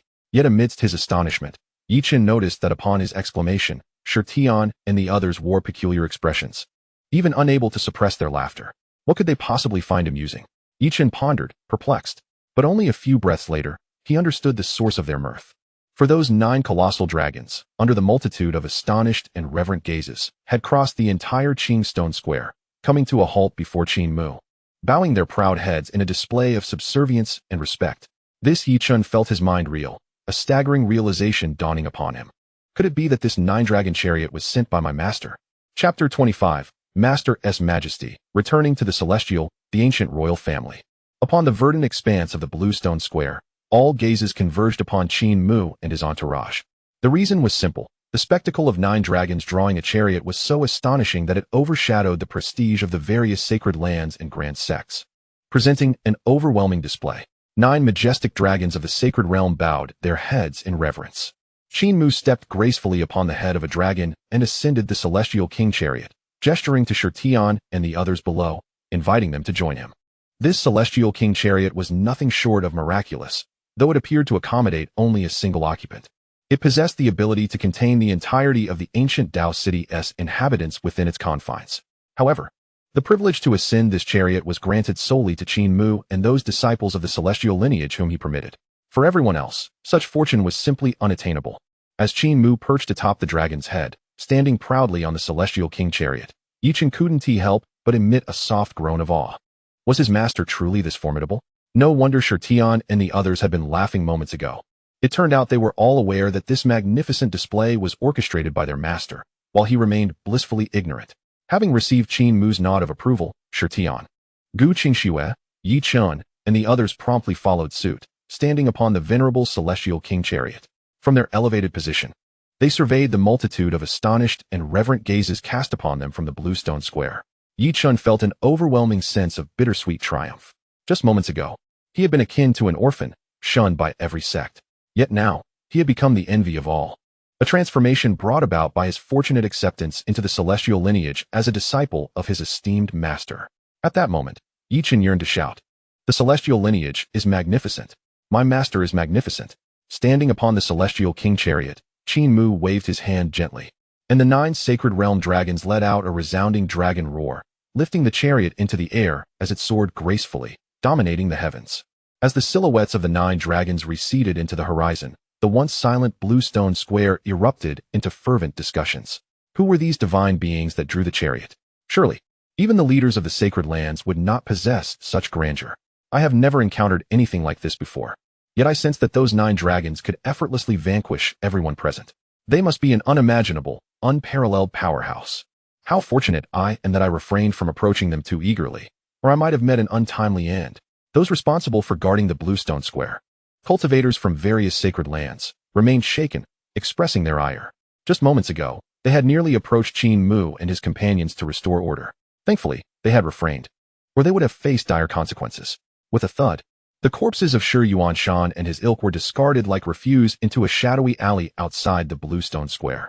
After a considerable time, the 5th elder of the Shi family finally arrived, accompanied by several Shi family cultivators. Upon seeing the lifeless body of their patriarch, they were bereft of tears. He had sensed the shattering of the patriarch's life token and hastily gathered his people. In recent days, the 5th elder had been the most anxious among the Shi family. As the one responsible for guarding the ancestral shrine, he was always the first to know of any family member's demise. Lately, the life tokens within the shrine had been shattering incessantly. Fifth Elder, the patriarch, is dead.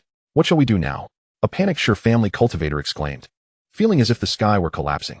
Indeed, to be slain by such a terrifying powerhouse. Who would have thought that Tian could ally with such an influential figure? The Sure family is doomed, lamented another Sure family cultivator, tears brimming in his eyes. Calm yourselves. First, let us retrieve the patriarch's body. The fifth elder admonished. Who says the Sure family is doomed?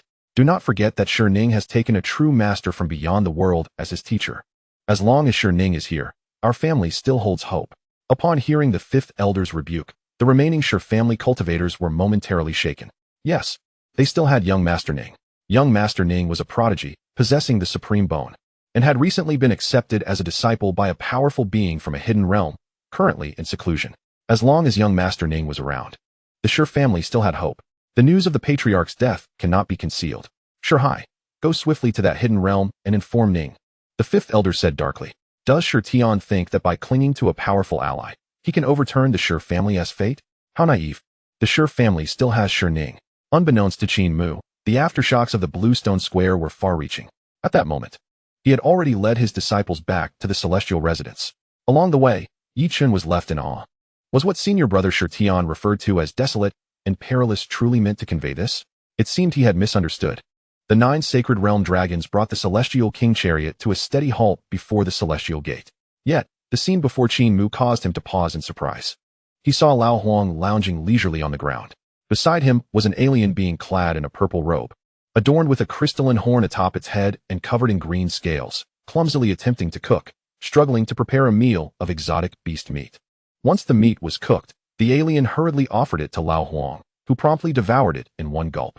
Witnessing this, Qin Mu fell into silence. What had transpired during his absence? Mu. Upon seeing Qin Mu's return, Lao Huang expressed his joy with a call, casually kicking the purple-robed being aside before nuzzling against Qin Mu's garments, conveying its delight. What is the meaning of this? Qin Mu inquired, pointing at the horned alien. Mu. Lao Huang continued to vocalize, conveying its message to Qin Mu. It turned out that shortly after Qin Mu's departure, this purple-robed alien had appeared within the confines of the celestial restricted area, lurking around the celestial residence as if spying on something. Acting upon Qin Mu's orders, Lao Huang had remained vigilant, and upon incapacitating the alien with a swift kick, had brought it back to the celestial residence to await Qin Mu's return for further decisions. Well done, Lao Huang, Qin Mu praised, patting the creature's horn.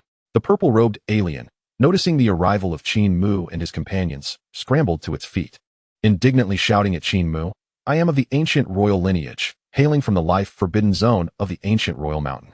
I have come at my master's behest. Yet you dare to insult me in such a manner. Do you not regard my master with the respect he deserves? Chapter 26. Ancient Royal Mountain, Resilient Maiden. Supreme Gift Pack. Ancient Royal Mountain, Ancient Royal Clan? A glimmer of curiosity flickered in Qin Mu's eyes. He waved his hand dismissively, and the purple-robed alien was as if ensnared by an invisible force, drawn before Qin Mu.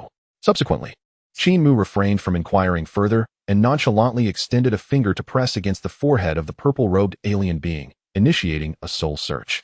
Asking questions would be overly cumbersome, and the other party might resort to deceit. Given that the individual dared to venture near the celestial realm with ulterior motives, Qin Mu felt no qualms about probing into their spirit. The purple-robed creature possessed merely the cultivation of the celestial phenomenon realm, utterly incapable of resisting Qin Mu's methods. In the next moment, all the memories within its mind were laid bare before Qin Mu's eyes. The ancient royal mountain, how intriguing. After completing the soul search, Qin Mu finally withdrew his hand, while the purple-robed being was rendered lifeless, its soul obliterated. Through the memories gleaned from the creature, Qin Mu acquired substantial information. This purple-robed being was named Gu Sha, hailing from the eastern wasteland, specifically the ancient royal mountain, which is one of the life-restricted zones. Gu Sha was the leader of the Purple Spirit Clan, a race of ancient beings residing within the ancient royal mountain. These ancient races had existed on this vast continent eons ago, each possessing distinct appearances. Among these ancient races, any that could give rise to a being of the Saint Realm were designated as ancient royal clans. Millions of years prior, these ancient races were the absolute sovereigns of the vast continent. Yet, as endless time passed, and for reasons unknown, these ancient royal clans gradually faded into obscurity. The Purple Spirit clan was one such ancient royal lineage that had settled at the foot of the ancient royal mountain. Gu Sha had previously received orders from an unparalleled entity within the ancient royal mountain, compelling him to leave and investigate the internal affairs of the celestial realm. Qin Mu surmised that the commotion he had caused by slaying a star from beyond the realm had caught the attention of this supreme being, prompting the dispatch of Gu Sha to probe the movements within the celestial realm. The ancient royal mountain, indeed, piqued his interest. A hint of playful amusement graced Qin Mu's lips.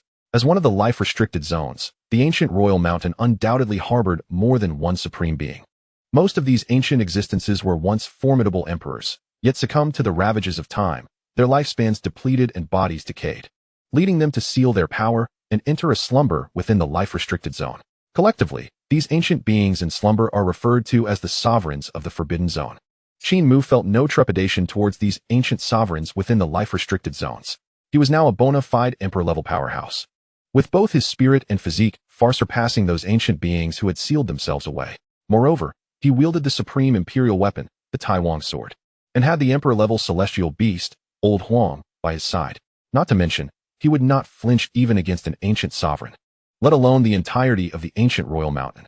Now, with adversaries daring to encroach upon his domain, it was not in Qin Mu's nature to remain passive. Tolerance? That was not an option. Those who dared to provoke him must learn the price of their transgressions. Raising his hand, he reduced Gu Sha's corpse to mere ashes, contemplating how to retaliate against the ancient royal mountain. At that moment, Luo Bingyao hurriedly approached, exclaiming, "Master, I have discovered a young girl outside our celestial outpost, and she has already fainted." A young girl?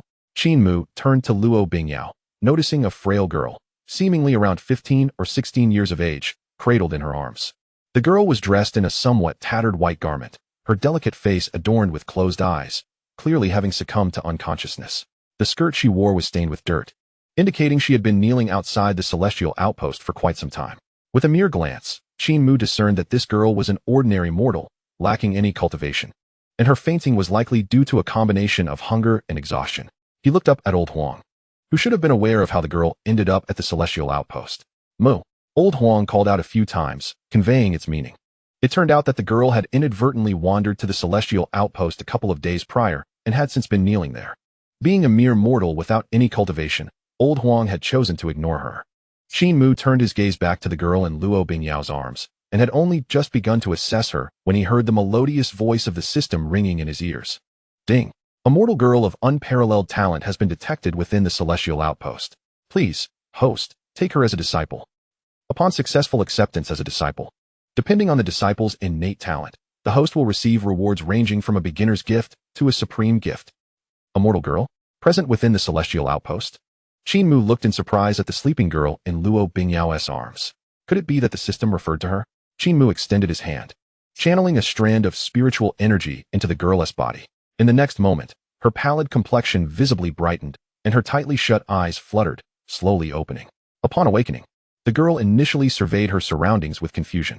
When she noticed Old Huang affectionately leaning against Qin Mu, nudging his hand, she quickly struggled out of Luo Bingyao's embrace and bowed gracefully before Qin Mu, exclaiming, "I am Mo Yixian, a humble junior, and I beseech the immortal master to take pity on me and accept me as your disciple." The girl named Mo Yixian knelt respectfully before Qin Mu, her plain white garment adorned with patches, giving her a somewhat impoverished appearance.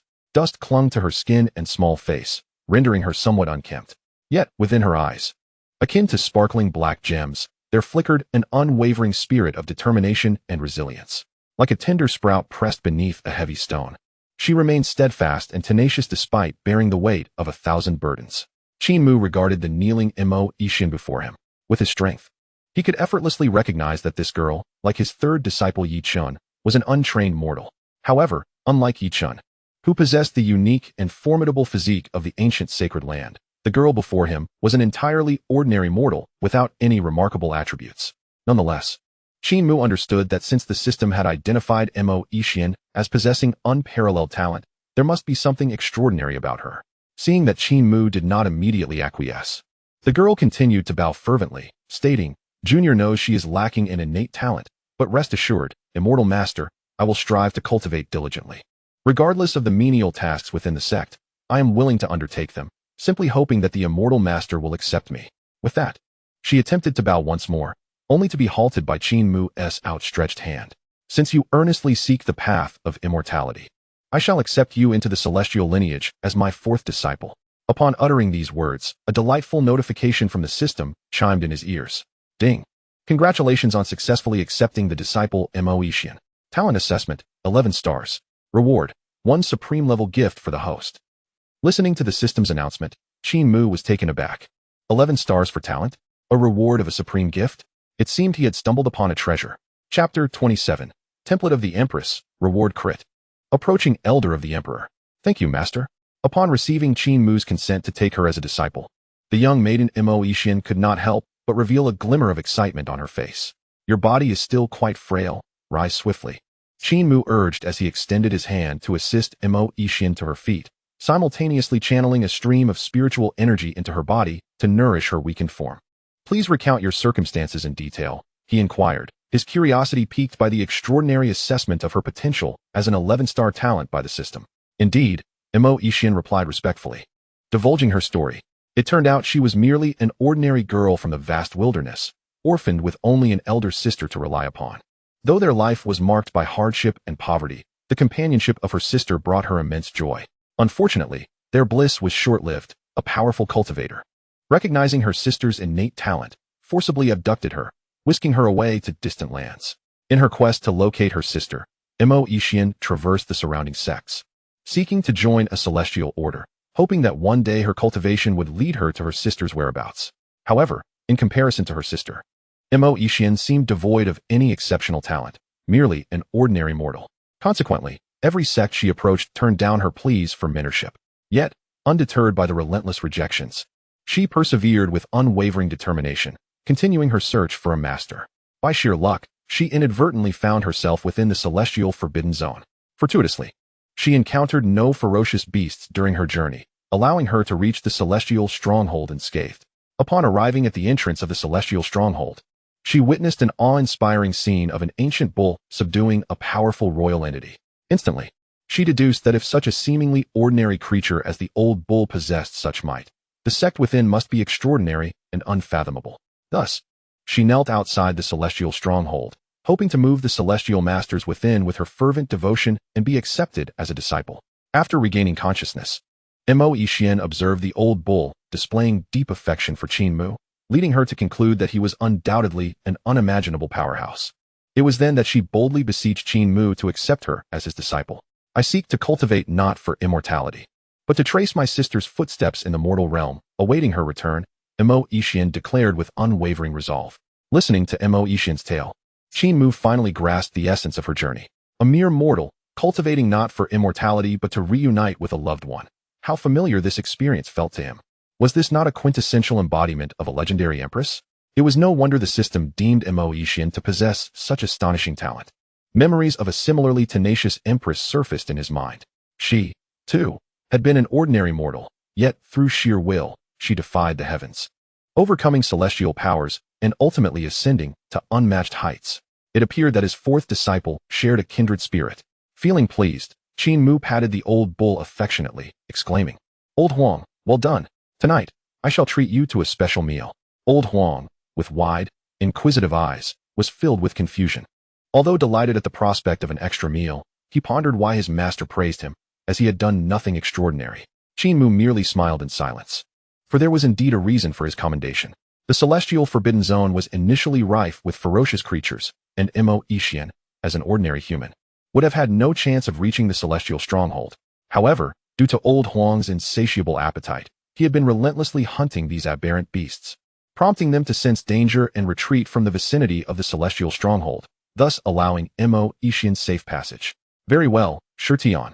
Take your 2 junior disciples to familiarize themselves with the matters of our celestial lineage. I must take my leave. Qin Mu instructed before eagerly returning to the main hall of the celestial stronghold, ready to unveil his rewards. Having recently accepted disciples Yi Chun and Mo Xian, the system had granted him a king-level gift pack and a supreme gift pack. Naturally, he was eager to discover the treasures contained within. System, open the king-level gift pack first, Qin Mu commanded. The unveiling of rewards was always best saved for the grand finale. Ding. King-level gift pack opened. Ding. Congratulations, host, for triggering a rare probability event, 5-fold reward crit. Ding. Congratulations, you have received a 7-star sect building, the Linglong Dao Tower. Ding. Congratulations. You have obtained an absolutely loyal quasi-emperor realm powerhouse. As the melodious voice of the system echoed, a figure clad in black robes, exuding an aura of profound depth, materialized in the hall. Subordinate Feng Zhe, greeting the esteemed sect master. The elder bowed respectfully upon his appearance. Remarkable. A 5-fold reward crit and an absolutely loyal quasi-emperor realm powerhouse. Qin Mu felt a wave of satisfaction wash over him as he gazed at the reverent figure of Feng Zhe. It seemed that since arriving in this world, not only had his strength become unparalleled, but his luck had also skyrocketed, frequently triggering reward crits, akin to a fortunate sovereign. Very well. I hereby appoint you as an elder of our celestial lineage, tasked with guarding the crucial sites such as the Sword Immortal Pavilion and the Time-Space Treasure Tower. Should any disciples have queries regarding their cultivation, you shall address them as well. Qin Mu decisively issued his command. With the number of disciples in the celestial sect increasing, he had been concerned about the lack of suitable mentors to guide them. Now, with Elder Feng Zhe's presence, he could both safeguard the sect's vital locations and provide guidance to disciples such as Shirtian and Gu Qingxue, a truly fortuitous arrangement. Subordinate obeys. Feng Zhe replied respectfully. Excellent. Now, let us proceed together to meet the disciples of our celestial lineage. Qin Mu nodded in satisfaction, leading Elder Feng Zhe out of the grand hall. As they exited, Qin Mu could hear the astonished exclamations of Shirtian and others from outside. He surmised that it must be the newly generated sect building, the Linglong Dao Tower, that had elicited such awe among the disciples. Coincidentally, he was eager to witness the extraordinary effects of this new reward and to facilitate introductions between Shirtian and Elder Feng Zhe. Chapter 28, Linglong Dao Tower. Mysterious starry sky, abundant harvests. Master, a new sect building has appeared within the sect. Shirtian exclaimed eagerly upon spotting Qin Mu. Although the Dao Immortal Pavilion had also manifested unexpectedly, witnessing yet another emergence left Shirtian in disbelief, marveling at his master's unparalleled prowess. Indeed, Qin Mu replied with a slight nod amidst the awestruck gazes of Shirtian and Yi Chun, casually painting a grand vision for his disciples. Our celestial lineage boasts a long and illustrious heritage, regarded as a supreme forbidden power. These sacred grounds of the sects merely represent the tip of the iceberg of the true celestial realm. Ah, fortuitously, an elder from our celestial lineage has awakened from his slumber. You shall have the honor of meeting him. Elder Feng Zhe, these are the disciples of our celestial lineage. After introducing the solemn Elder Feng Zhe standing beside him to Shirtian and the others, Qin Mu observed their reactions. Elder of the celestial lineage? Gazing at the stoic figure of the elder clad in black robes, Shirtian and the others found it impossible to discern his cultivation level. Yet they sensed that Elder Feng Zhe's power was as unfathomable as the vast ocean. Greetings, Elder Feng. They all stepped forward with utmost respect. As they paid their respects, Yi Chen's mind was racing with thoughts. An unparalleled forbidden power. Indeed, it is a force of supreme prohibition, the inscrutable master of the sect. The sacred grounds that are merely the tip of the iceberg, and the mysterious elder awakened from his slumber. All these are hallmarks of ancient, far-reaching, and supreme powers. After allowing Elder Feng Zhe to meet with Shirtian and the others, Qin Mu turned his attention to the towering sect edifice known as the Linglong Dao Tower. This magnificent structure soared over 100 feet high, its ancient form standing tall and majestic, seemingly enveloped in an endless aura of Dao, shrouded in mystery. As Qin Mu gazed upon the Linglong Dao Tower, information pertaining to it materialized before his eyes. Linglong Dao Tower, a building of the 7-star sect. The tower, exquisite and boundless, is the supreme place for the inheritance of divine techniques and treasures. Periodically, the disciples of the sect may enter. The Linglong Dao Tower will automatically analyze the path cultivated by the disciple and bestow upon them the corresponding divine techniques and treasures. Upon reading the description related to the Linglong Dao Tower, Qin Mu couldn't help but exclaim in astonishment. A place for the inheritance of techniques and divine powers? Moreover, it can grant the most suitable divine techniques based on the disciple's cultivated path? Is this not akin to the legendary Scripture Pavilion? No.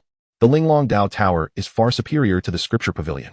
Because within the Scripture Pavilion, disciples must painstakingly select their techniques, and even then, they might not find what suits them best. However, the Linglong Dao Tower automatically confers the most suitable divine techniques for the disciples' cultivation. Remarkable. Qin Mu mused silently, and then led the gathered disciples into the Linglong Dao Tower.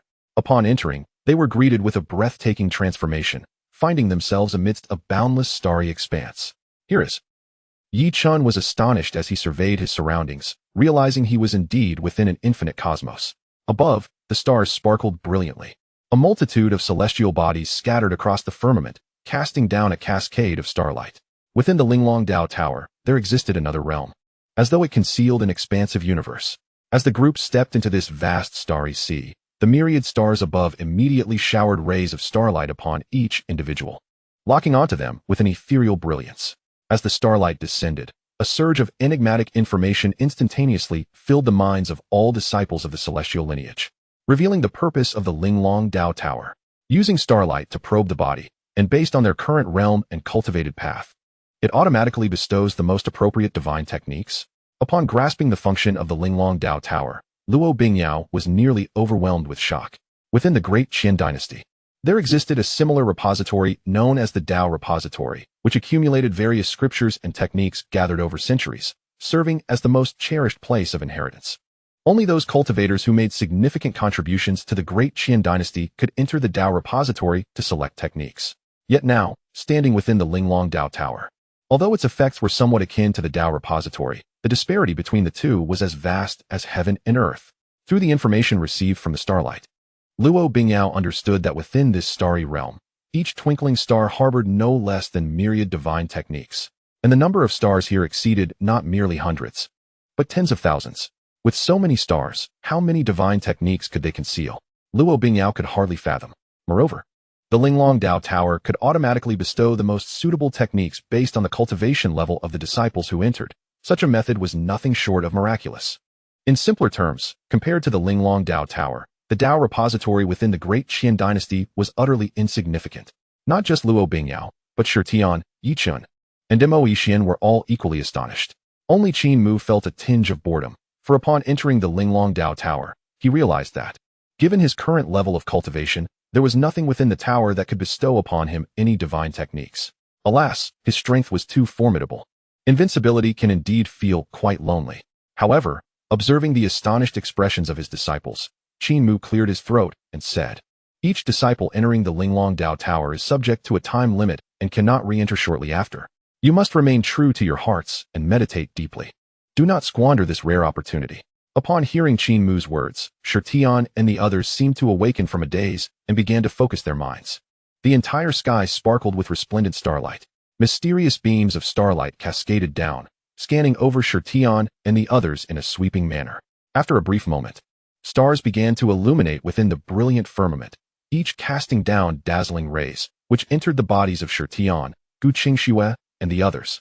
As the starlight infused their bodies, they felt a tremor, finding their minds enriched with new memories.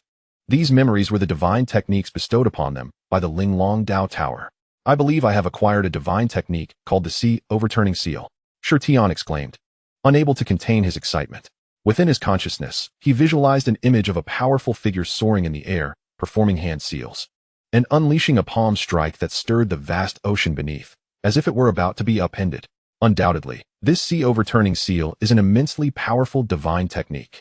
I have received a cultivation method created by the Great Accomplishment Sacred Body for the transition from Foundation Establishment to Golden Core. Yi Chun remarked, equally astonished. Although he had yet to begin his training, he was well aware of the difficulties associated with cultivating the ancient sacred body. Now, having obtained the cultivation method devised by the Great Accomplishment Sacred Body, just this alone made Yi Chun realize the immense value of his reward. "I have acquired a divine technique known as the Phoenix Transformation," Luo Bingyao chimed in, her face radiant with joy. "I have obtained a divine technique that can only be cultivated by those with the calamity body, called the Minor Calamity Technique." Gu Qingxue added, her delight palpable. "I have received a cultivation method named the Transformation Decision," Mo Yixian exclaimed excitedly. Although she was uncertain of the specifics of this transformation decision, her animated expression indicated that it was indeed extraordinary and well suited to her. Seeing that all the disciples had reaped rewards, Qin Mu couldn't help but smile in satisfaction. The Linglong Dao Tower was indeed remarkable. Chapter 29. The Indestructible Heavenly Art, Pinnacle of the Emperor, Grass Character Sword Technique. All the disciples were filled with joy within the Linglong Dao Tower, each face alight with elation. Qin Mu, accompanied by Shitian and others, departed from the Linglong Dao Tower and arrived before the time-space pagoda. This pagoda, resplendent in a deep azure hue, soared to a height of 100 zhang, standing majestically. Observing the imposing structure, Gu Qingxue wore a look of perplexity. She recalled that before leaving the celestial realm, such a sect edifice did not exist. Could this be the handiwork of her esteemed master? This tower was named the Time-Space Pagoda. Noticing the expressions of confusion among the disciples, Qin Mu calmly elucidated. Within this tower lies a grand time-space array. Entering for cultivation will allow you to experience a time-flow ratio of 1 to 10 between the tower and the outside world, significantly reducing the time required for your training. A time-flow ratio of 1 to 10? This implied that cultivating within the time-space pagoda for 10 years would equate to merely 1 year passing outside. As they absorbed Qin Mu's explanation, Tian and the others were overcome with astonishment and anticipation. They were astonished by the extraordinary capabilities of the time-space pagoda and eager at the prospect of dramatically surpassing their peers if they could cultivate within its confines. While Tian and Gu Qingxue, having long been disciples of the celestial sect, were merely shocked, Yi Chun and Mo Yixian, who had just recently joined, were virtually rendered speechless. The time-space pagoda, along with the heavenly Dao Pavilion and the Linglong Dao Pavilion, these marvels of the sect would incite frenzy among disciples of any major sacred ground. And now, within the celestial sect's domain, there were not 1 but 3 such extraordinary places. Moreover, from the master's recent words, it seemed this was merely the tip of the iceberg, with even more remarkable locations possibly awaiting discovery in the future. At that moment, both Yi Chun and Mo Yixian were filled with boundless anticipation. After all, who wouldn't he wish to join an immensely powerful sect? The celestial sect had exceeded all their fantasies about a sect, fulfilling them in ways they had never imagined. Seeing the astonished expressions on the disciples' faces, Qin Mu couldn't help but smile to himself. They were already this shocked? He could only imagine how they would react upon encountering even more formidable sect structures like the Time-Space Imperial Pagoda. The best days were yet to come. After introducing the newly revealed Linglong Dao Tower and Time-Space Pagoda to Tian and the others, Qin Mu returned to the celestial main hall, preparing to open the supreme-level gift pack as a reward for Mo Yixian. This would be the first supreme-level gift pack he was about to unveil, and he was filled with excitement about what rewards it might contain. System, open the supreme-level gift pack. Upon returning to the celestial main hall, Qin Mu eagerly issued the command. Ding! Supreme-level gift pack has been opened. Ding! Congratulations, host, for obtaining the ancient emperor scripture, indestructible heavenly art. Ding! Congratulations, host, for acquiring the Emperor Peak combat card. Ding! Congratulations, host, for receiving the Immortal King technique, grass character sword art. The series of melodious notifications brought immense joy to Qin Mu. The rewards from this supreme-level gift pack were indeed extraordinary, clearly surpassing those of the king-level gift packs. Once the rewards were unveiled, Qin Mu began to assess them. First was the indestructible heavenly art. Indestructible heavenly art, an imperial-level technique that allows practitioners to devour the innate essence of other beings to forge themselves, transforming decay into marvel. Devouring the essence of others to enhance oneself? The moment Qin Mu read the introduction to the indestructible heavenly art, the image of his newly accepted fourth disciple, Mo Yixian, sprang to mind. Undoubtedly, this technique was almost tailor-made for her. As a mortal body, her cultivation journey was fraught with difficulties. But with the aid of the indestructible heavenly art, her circumstances would dramatically change. This indestructible heavenly art shall be bestowed upon Yixian, Qin Mu decided. Although he could also cultivate this technique, he felt no inclination to do so. Firstly, he was already at the imperial realm, possessing the boundless emperor body, the strongest physical constitution in existence. Thus, the indestructible heavenly art would not significantly enhance his power. Secondly, he was certain that future gift packs would yield techniques that surpassed the imperial realm. Even if he were to cultivate, he would seek the legendary true immortal or even immortal king techniques. The imperial techniques were better left for his disciples to practice. After assigning the indestructible heavenly art, Qin Mu turned his attention to the second reward, Emperor Peak combat card. Upon use, it permanently elevates the host's realm to the Emperor Peak. The Emperor Peak realm? Qin Mu chuckled. Currently at the early stage of the imperial realm, ascending to the Emperor Peak would render him unmatched in the vast Kangmang continent. Who could possibly stand against him? Even the ancient supreme beings resting in the life-forbidden zones would have to behave themselves in his presence. Without a moment's hesitation, Qin Mu used the Emperor Peak combat card. Instantly, he felt his strength surge several-fold. Both his physical body and soul reached the ultimate limits possible within the Kangmang continent. Invincible, truly invincible. As he felt the overwhelming power surging within him, Qin Mu momentarily had the illusion that with a single punch, he could shatter the Kangmang continent itself. After digesting the implications of his newfound power, Qin Mu looked at the final reward. Grass character sword art, an immortal king level technique. Capable of filling the seas with a grain of dust and cleaving the sun, moon, and stars with a single blade of grass, an unparalleled art. Though the description of the grass character sword art was brief, Qin Mu felt as if he glimpsed a mystical sword grass rooted on a grand star amidst the boundless cosmic sea. This sword grass was extraordinary. Each blade resembled a divine sword, standing tall toward the heavens. As the sword grass swayed, an unmatched chaotic sword light surged forth. Akin to a celestial river of chaos cleaving through the countless stars in that region, turning them to ash. A single blade of grass cleaving the sun, moon, and stars. This was the terrifying aspect of the grass character sword art. Commence training in the grass character sword art. Qin Mu commanded immediately. Ding. Congratulations, host, for successfully cultivating the immortal king level technique. Grass character sword art. Ding. Based on the host's current realm, the grass character sword art has been automatically cultivated to the limit achievable at the host's current realm. Ding. The host's current progress in the grass character sword art is at the Emperor peak level. Hearing the melodious system notifications, Qin Mu felt an overwhelming sense of satisfaction. Without the need for further cultivation, he had automatically attained the comprehension of the grass character sword art at the Emperor peak level. Now, not only did he possess Emperor peak level combat power, but he had also cultivated the immortal king technique, the grass character sword art. Coupled with the supreme weapon, the Taiwan sword, his strength in the Kangming continent had reached a truly terrifying and invincible level. Even ancient supremes from the life forbidden zones would have to think twice before daring to pass him by. Just as Qin Mu finished assessing the rewards from the supreme gift pack, a voice echoed from outside the hall. Master, are you there? I have matters to discuss. Come in.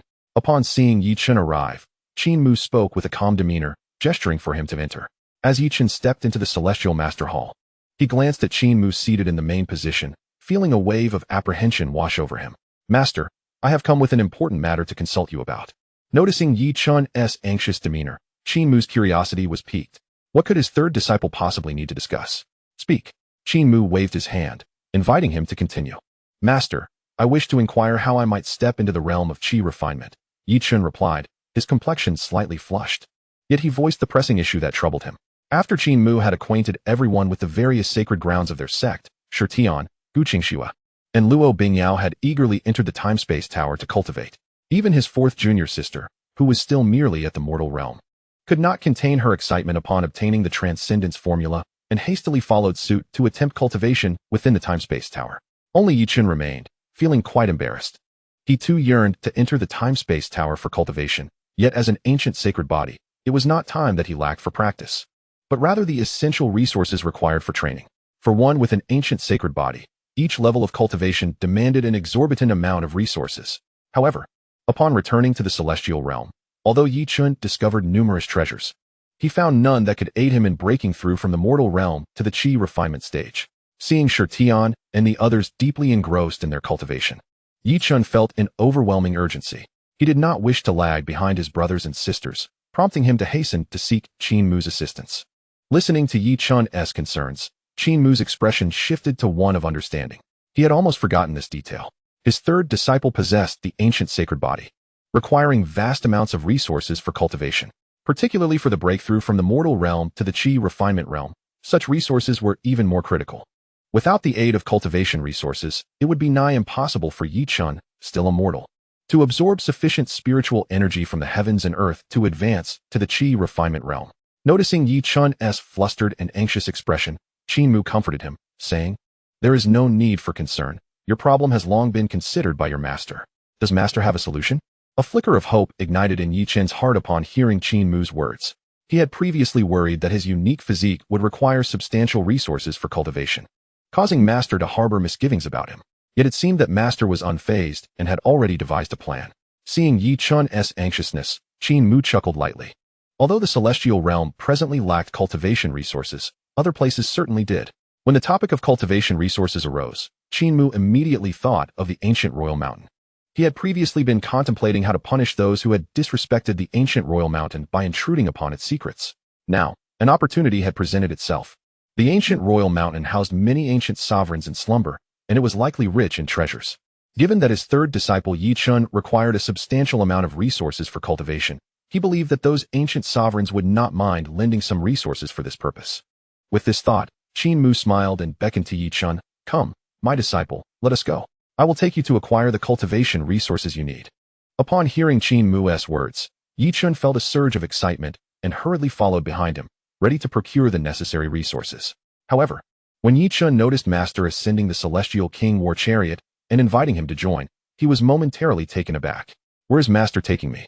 Are the cultivation resources not within the celestial realm?" Yichun's mind was filled with questions, yet he obediently climbed onto the chariot, standing behind Qin Mu. With a mighty roar, 9 sacred realm dragon serpents sang as they pulled the Celestial King war chariot, soaring through the skies. In just the span of a tease brew, Yichun realized that Master had seemingly brought him to a wondrous place. Before him lay a vast expanse of black mountains, each towering like a king among peaks. Exuding an ancient and majestic aura, the mountains were enveloped in a shroud of gray mist, lending them an air of profound mystery. "Master, where is this?" Yichun asked, swallowing hard. "This is the ancient royal mountain," Qin Mu replied, his hands clasped behind his back as he spoke leisurely. "Oh," Yichun instinctively nodded, but then abruptly realized something was amiss. "Wait, did Master just say where this is? The ancient royal mountain? Am I imagining things?" Yichun was stunned. He had only just heard the name of the ancient royal mountain and knew it to be a life-threatening zone that instilled fear in all. Even the most powerful sects tread lightly when mentioning the term life zone, indicating the terrifying entities that lurked within. And now, Master had brought him to the ancient royal mountain.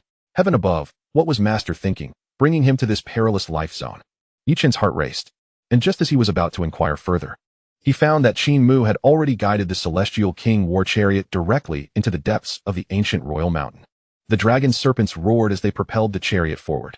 Ahead of them, a straight golden pathway extended deep into the heart of the ancient royal mountain, shrouded in endless gray mist. Yichun's eyes widened in disbelief as he surveyed his surroundings. This was the legendary life zone. Yet Master seemed to traverse it with the ease of returning home, boldly leading him into this treacherous domain. Suddenly, a booming sound erupted as Qin Mu's entrance stirred unknown entities within the ancient royal mountain. Ahead, the gray mist swirled, and a formidable figure emerged, radiating an aura of terror that sent chills down Yichun's spine. It was a powerful knight clad in ancient armor, wielding a spear, and astride a warhorse wreathed in pale flames. Emerging from the mist, the ground beneath the horse's hooves cracked with every step it took. Even more chillingly, the knight bore no flesh upon his head, only 2 hollow eye sockets that flickered with pale flames. Just a single glance filled Yichun with an overwhelming sense of dread. The knight, embodying a palpable sense of malevolence, pointed his spear toward the direction of the Celestial King war chariot, emanating a chilling and grandiose mental wave that echoed the ancient royal mountain. The resting place of the emperors. Those who intrude shall perish. Chapter 31. With unmatched force, delving into the forbidden zone and plundering vastly. A knight with flickering pale flames in his eye sockets blocked the path of the Celestial King war chariot. This scene was enough to instill terror in anyone who beheld it. The knight's might was unfathomable. The area he pointed to with his spear even showed cracks in the very fabric of space, instilling a sense of foreboding. Seeing this, Yichun could no longer restrain himself and felt compelled to urge Master to retreat from this terrifying place. After all, this was the fabled life zone. Yichun was engulfed in an overwhelming sense of trepidation. However, Qin Mu, standing with his hands clasped behind his back upon the chariot of the immortal king, maintained an expression as tranquil as still water, seemingly unperturbed by the sudden appearance of the knight of the forbidden zone. The chariot surged forward, and the formidable aura emanating from the knight intensified, becoming increasingly terrifying. As the chariot drew near to the knight, Qin Mu finally made a move. He remained poised, hands still clasped, showing no overt action. He merely cast a languid glance at the knight, thinking to himself, just an ant, daring to obstruct this emperor's path? With just that fleeting gaze, the valiant knight was struck as if by a thunderclap, feeling the immense pressure akin to Mount Tide bearing down upon him.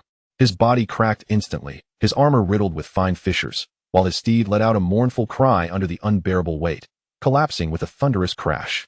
The 9 sacred dragons roared, propelling the chariot of the immortal king forward, directly trampling over the knight. Yichun turned his head, gazing at the knight now crushed into the dust, swallowing hard, utterly bewildered. That was a knight of unfathomable terror. Yet, he was reduced to nothingness merely by a glance from his master, trampled mercilessly by the chariot. Just how formidable is my master? As Yichun grappled with his astonishment, the 9 sacred dragons continued to pull the chariot, forging ahead and skimming across the outskirts of the ancient royal mountain, heading straight into the mysterious depths of the forbidden zone. Roar! Where the chariot passed, A lake at the foot of a black mountain erupted with towering waves, as if some unknown, terrifying entity dwelling within was disturbed by the commotion on the verge of emergence. However, as Qin Mu exuded a mere wisp of his imperial aura, the lake returned to tranquility, its surface tinged with a blood-red hue. The unknown, terrifying being beneath the lake had yet to reveal itself, already reduced to ashes by the faint trace of imperial power emanating from Qin Mu. This was but a mere microcosm. Wherever the chariot traversed, any creature within the forbidden zone that dared to stir was obliterated into ashes by the imperial aura released by Qin Mu. Such was the majesty of an emperor's presence. All beings must bow in submission. For any who dared to show defiance or disrespect, a mere breath of imperial might was sufficient to annihilate all. Yichen stood agape, witnessing his master navigating through this life-threatening zone with the ease of a tempest, shattering all obstacles in his path. Moments passed, and the 9 sacred dragons finally brought the chariot to the heart of the ancient royal mountain. The mountains here were magnificent, their grandeur dwarfing that of the outer regions of the forbidden zone, as if they had existed since the dawn of creation. Upon these ancient peaks, not a single blade of grass grew, only dried bloodstains flowed down from the summits, a sight most harrowing. Upon arriving at this site with the chariot, Qin Mu finally halted, leading Yi Chen down from the chariot.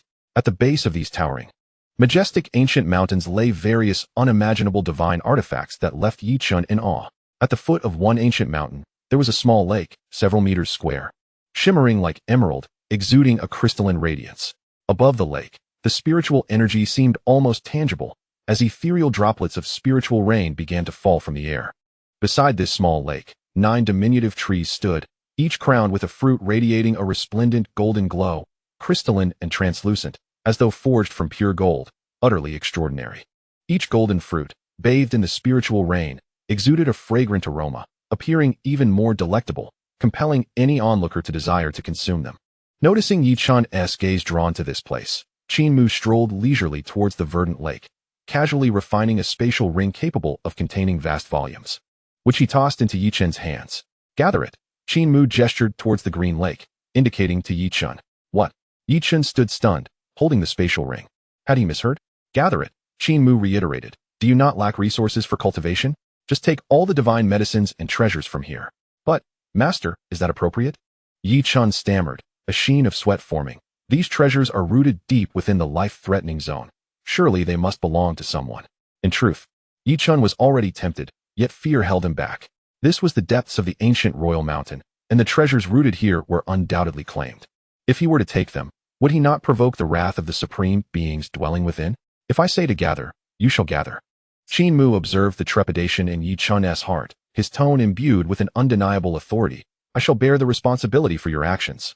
What is there to fear? With Qin Mu's words, Yi Chen found himself at a loss for further protest. If his master had no fear, why should he?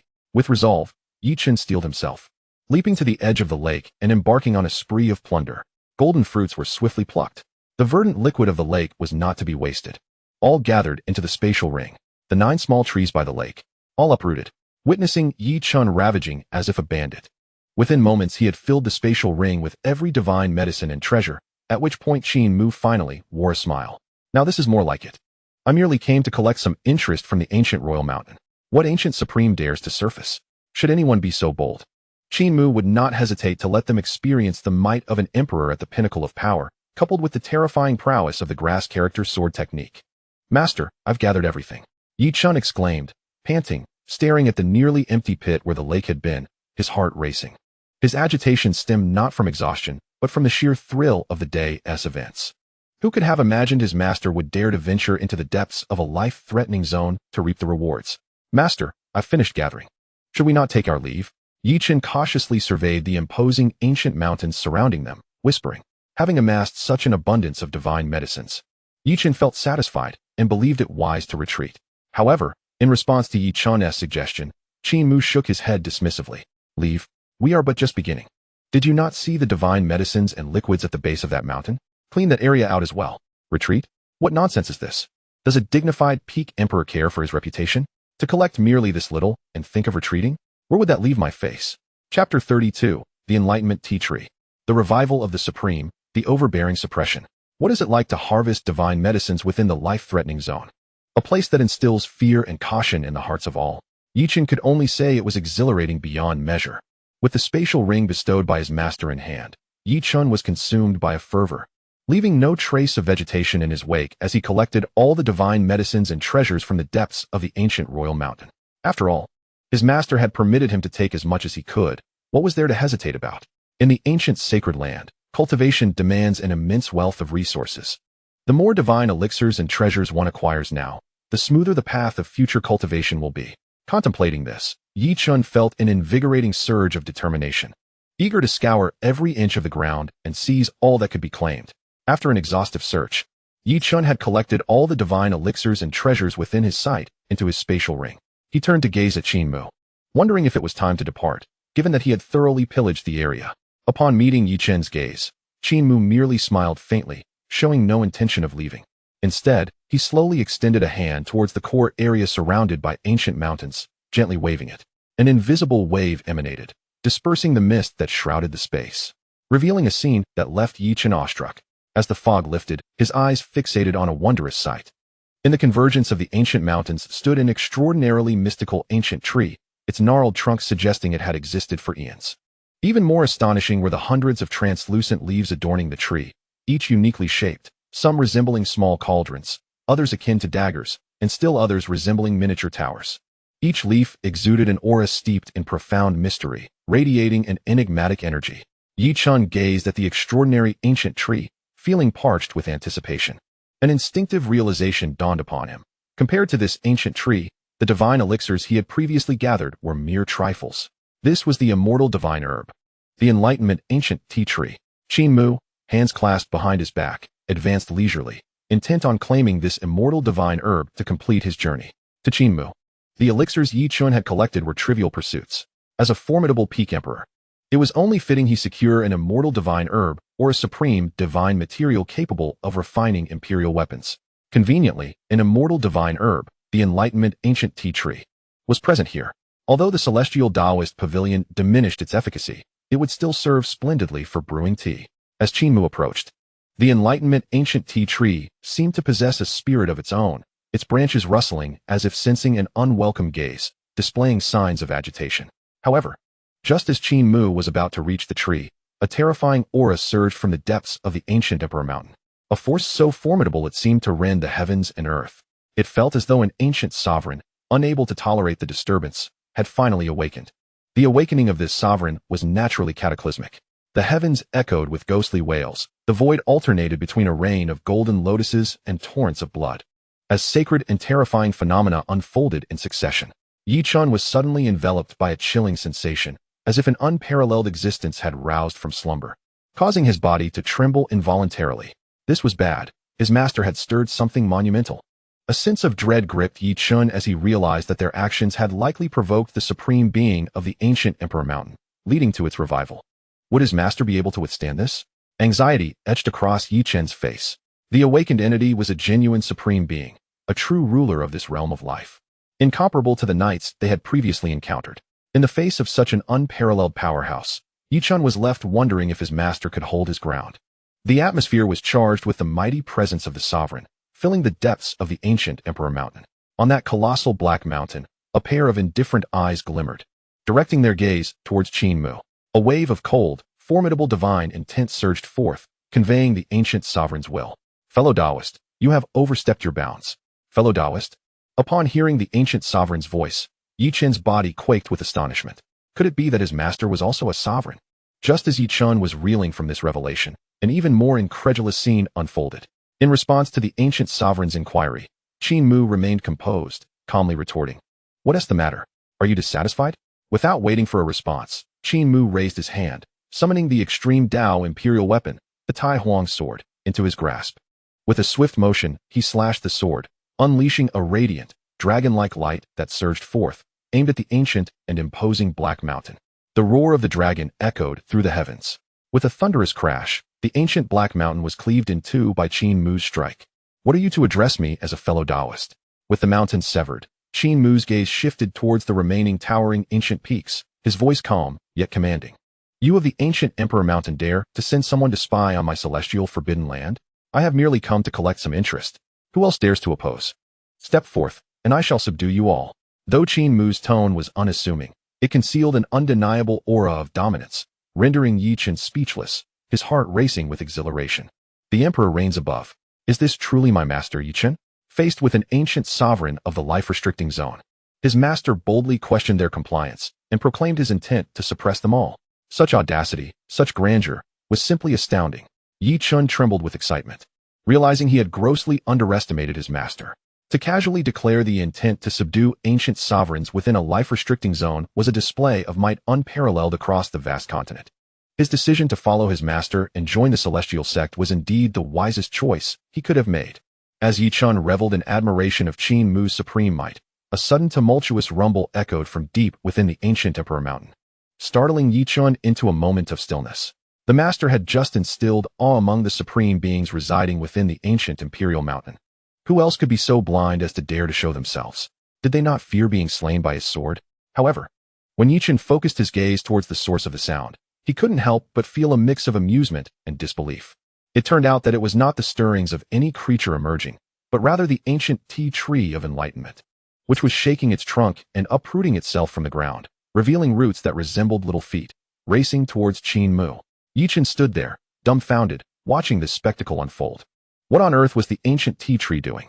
As it dashed forward, the very earth beneath it seemed unable to bear its weight, resonating with a thunderous roar. When the ancient tea tree arrived before Qin Mu, it anthropomorphically bent its trunk, its crystalline leaves constantly rubbing against the palm of Qin Mu, akin to a stray pet yearning for adoption. Goodness, was even the immortal divine herb so vain? This scene had utterly stunned Yichen. He began to grasp the intentions of the ancient tree. Clearly, it had sensed the overwhelming power of the master.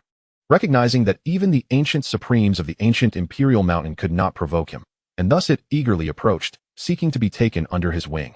Truly, the master was remarkable. After a prolonged silence, Yichen could muster only this thought. What more could he say? This was the ancient tea tree of enlightenment, an immortal divine herb. Even within the confines of the ancient Imperial Mountain, it was regarded as a treasure beyond compare. Otherwise, it would not have been rooted in the depths of this ancient domain, nor would ancient supremes have sought to revive it. Yet here it was, such a precious immortal herb, now shamelessly ingratiating itself simply because the master had displayed a modicum of strength, appearing as if it would rather perish than be left behind. What had become of its dignity, its integrity? Very well, I shall agree to take you with me. Qin Mu finally spoke, addressing the ancient tea tree that was incessantly rubbing its leaves against his palm. Upon hearing his response, the tree trembled in excitement, its leaves rustling with fervor. Disciple, it is time for us to depart. After successfully acquiring the ancient tea tree, Qin Mu summoned the Celestial King's war chariot and beckoned Yichen to leave. With a triumphant roar, 9 sacred realm dragon serpents charged ahead, pulling the war chariot through the ancient Imperial Mountain with reckless abandon. It was no wonder the 9 serpents were exhilarated. Given their own strength, they could scarcely navigate this mountain, let alone challenge the trials of the Forbidden Zone Knights. But now, with Qin Mu's support, no creature dared to obstruct their path within the ancient Imperial Mountain. This experience was truly exhilarating, a once-in-a-lifetime thrill. If one were to encapsulate the sentiments of the 9 sacred realm dragon serpents at that moment, it could only be described as utterly ecstatic. A breathtaking scene unfolded within the ancient Imperial Mountain. The 9 sacred realm dragon serpents roared continuously, propelling the Celestial King's war chariot forward without restraint. As no creature dared to stand in the way of its passage, Qin Mu stood leisurely atop the war chariot, hands clasped behind his back, surveying the enchanting scenery of the ancient Imperial Mountain. Following closely behind the war chariot, the ancient tea tree raced along, appearing anxious to avoid abandonment, causing the very ground to tremble and dust to rise in a lively commotion. After what felt like a brief moment, Qin Mu guided the war chariot into the horizon. The ancient Imperial Mountain gradually returned to its former tranquility, shrouded once more in a mysterious gray mist. Meanwhile, deep within the heart of the ancient Imperial Mountain, after Qin Mu's departure, the ancient and majestic mountains seemed to awaken, unleashing formidable auras that shot skyward, exuding an overwhelming terror. Each aura represented a sovereign of the ancient Imperial Mountain, a revered ancient supreme. Arrogant, utterly arrogant. Such actions blatantly disregarded the lineage of the ancient Imperial Mountain. Fellow Taoists, why did you all turn a blind eye to this just now? A powerful consciousness emanated first from the mountain that Qin Mu had cleaved in twain with a single sword strike. It was the ancient supreme who had recently awakened, now expressing their fury. Jun Huang, that ancient tea tree of enlightenment is your immortal divine herb. Just moments ago, You too were revived. Why did you not confront that sovereign of the heavens? Spoke another ancient supreme from a towering mountain. Upon hearing this, the ancient supreme, known as Jun Huang, hesitated. Confront? In his senses, the young man clad in white was evidently a contemporary emperor in the prime of his life. A figure he was wary of and would not dare to engage lightly. That said, we of the ancient imperial mountain bear no enmity with this sovereign of the heavens. Why then did he come to stir up trouble here? I have been in slumber, unaware. However, I have been informed by my subordinates that the ancient clan of the Xiling, under Jun Huang, had previously departed from the ancient imperial mountain, seemingly heading towards the domain of the sovereign of the heavens. If that is the case, it appears that Jun Huang has inadvertently offended that sovereign first. Thus, it is no wonder the latter sought retribution. My life's ambition is solely to attain immortality, wishing to avoid entanglements with other matters. Since this incident arose from your own actions, Jun Huang, it is best you resolve it yourself. I concur with this sentiment. Jun Huang, you are free to handle it as you see fit. After each ancient supreme had expressed their opinions, they retracted their overwhelming auras, returning once again to their slumber. Only the half-sliced ancient mountain remained, shifting between visions of a blood sea, the descent of golden lotuses, and the wails of spirits. Chapter 34. Divine Garden of Medicinal Herbs. Strength Enhancement, Tao Palace Secret Realm. As Qin Mu maneuvered the Celestial King's war chariot back to the domain of the heavens with Yichun, the tremendous commotion instantly stirred those who were meditating within the temporal tower, such as Shirtian. What has the master taken junior brother Yi to do? And what is that following behind the master? Shirtian gazed at Qin Mu and Yichun as they disembarked from the war chariot, with the ancient tea tree of enlightenment trailing behind, clearly perplexed about what had transpired during his recent cultivation. This appears to be the immortal divine herb, the ancient tea tree of enlightenment. Luo Bingyao observed the ancient tree adorned with crystalline leaves that followed closely behind the war chariot, her expression filled with astonishment. Although she had not previously encountered the legendary ancient tea tree, she had received the tea leaves it produced. The leaves she had obtained matched perfectly with those sprouting from the branches of this ancient tree. Based on this, Luo Bingyao immediately deduced that the ancient tree before her was indeed the fabled ancient tea tree of enlightenment. What has the esteemed master gone to do? To even bring back the ancient tea tree of enlightenment. Luo Bingyao was utterly shocked. In the realm of the heavens, wherever you wish to stay, make your residence there. Qin Mu instructed the ancient tea tree as he stepped down from the Celestial King's war chariot. The ancient tea tree of enlightenment swayed its leaves in a gentle manner, as if expressing gratitude towards Qin Mu. Subsequently, amidst the astonished gazes of the celestial disciples, it took off in a frenzied sprint, seeking a comfortable spot to firmly re-establish its roots deep within the earth. After ensuring the ancient tea tree was settled, Qin Mu nodded in satisfaction and, under the watchful eyes of the disciples, departed gracefully with his hands behind his back. Brother Yi, where did you and the master just go? After Qin Mu's departure, Mo Yixin could no longer contain her curiosity. Where did this ancient tea tree come from? Luo Bingyao also inquired, her face a picture of astonishment. Brother Yi, do tell us, urged Shirtian, who stood nearby. Seeing himself surrounded by eager inquiries, Yichun could only manage a wry smile. Everyone, please do not rush. I shall explain. Upon hearing this, Shirtian and the others restrained their curiosity, standing aside to await Yichun's elucidation. As the crowd quieted, Yichun did not hasten to explain. Instead, he retrieved the spatial ring that Qin Mu had bestowed upon him earlier. Amidst the increasingly astonished gazes of Shirtian and the others, he began to draw forth an array of divine herbs and precious liquids from the ring, which gradually piled into a mountain before them. Staring at the burgeoning collection of invaluable elixirs, Shirtian was left utterly speechless. What on earth did Master take you to do? How could he have procured such a vast trove of treasures? Master instructed me to first find a suitable place to plant these divine herbs and elixirs. Yichun replied, gazing at the mountain of spiritual treasures. Friends, would you kindly assist me in settling these items before we discuss further? These divine treasures plucked from the depths of the ancient royal mountain were not intended by Qin Mu to be distributed all at once to the disciples. Instead, he planned to designate a sacred garden within the celestial realm, where these divine herbs would be cultivated as a foundation of their sect. While bestowing such treasures upon the disciples would undoubtedly enhance their powers, it could also lead to a loss of their ambition. Thus, Qin Mu resolved to cultivate and store these treasures for future distribution as contributions to the sect. The monumental task of planting and arranging these divine herbs naturally fell to Yichun, although it was a daunting endeavor, with Shirtian and others' assistance. A vast and tranquil sacred garden was soon established. All the spiritual treasures Yi Chun had gathered from the depths of the ancient royal mountain were planted within this sacred garden. As they gazed upon the dazzling array of vibrant and fragrant elixirs, Shirtian could not help but exclaim, "Brother Yi, can you finally tell us where all this came from? Did Master take you to rob some great holy sect?" With so many elixirs at hand, Shirtian was genuinely puzzled. After all, even a single spiritual herb from this garden could be deemed a treasured possession back in the Shir family, meticulously cherished. In his view, the only plausible explanation for such a staggering bounty would be a complete plunder of a great holy sect. "Brother Shir, your perspective is rather limited," Yi Chun replied, shaking his head slowly. "These elixirs were indeed brought back by Master, but not from any holy sect. Rather, they were seized from the depths of one of the life-restricting zones, the ancient royal mountain." Seized from the depths of the ancient royal mountain? Shirtian and the others were left in a state of incredulity. Yi Chun, brimming with enthusiasm, recounted the entire experience to Shirtian and the others. The Celestial King's war chariot had plunged into the ancient royal mountain. The knights of the Forbidden Zone had been effortlessly dispatched by Master with a mere glance. Delving into the depths of the Forbidden Zone, they had plundered all the divine herbs and elixirs contained within. The resurrected Supreme Being had also been subdued by Master with a single sword strike. Even the immortal herb had shamelessly requested to accompany Master. As Yi Chun narrated, the atmosphere was tense, and one could hear a pin drop. Shirtian and the others held their breath, afraid to miss a single detail.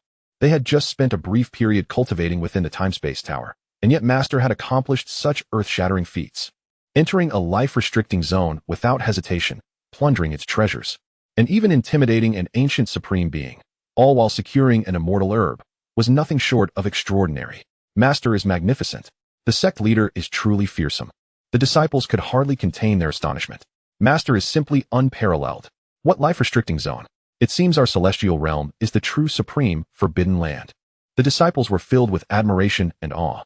Who would have thought that the life-restricting zone, which struck fear into the hearts of many, could be traversed with such ease by their master, as if it were a stroll through his own backyard? Yet, amidst the shock and admiration, Shirtian and the others could not help but feel an overwhelming sense of regret. Why had they chosen to indulge in cultivation just moments ago? They had missed out on such an exhilarating adventure. Just look at how proud Brother Yi appears. He could boast about exploring the depths of the ancient royal mountain for the rest of his life. The disciples of the celestial realm were envious. However, now that the opportunity had passed, they could only wait for the next chance. In the following period, life in the celestial realm gradually returned to tranquility. Qin Mu, with time on his hands, would often visit the ancient tea tree to pluck a few leaves and brew tea.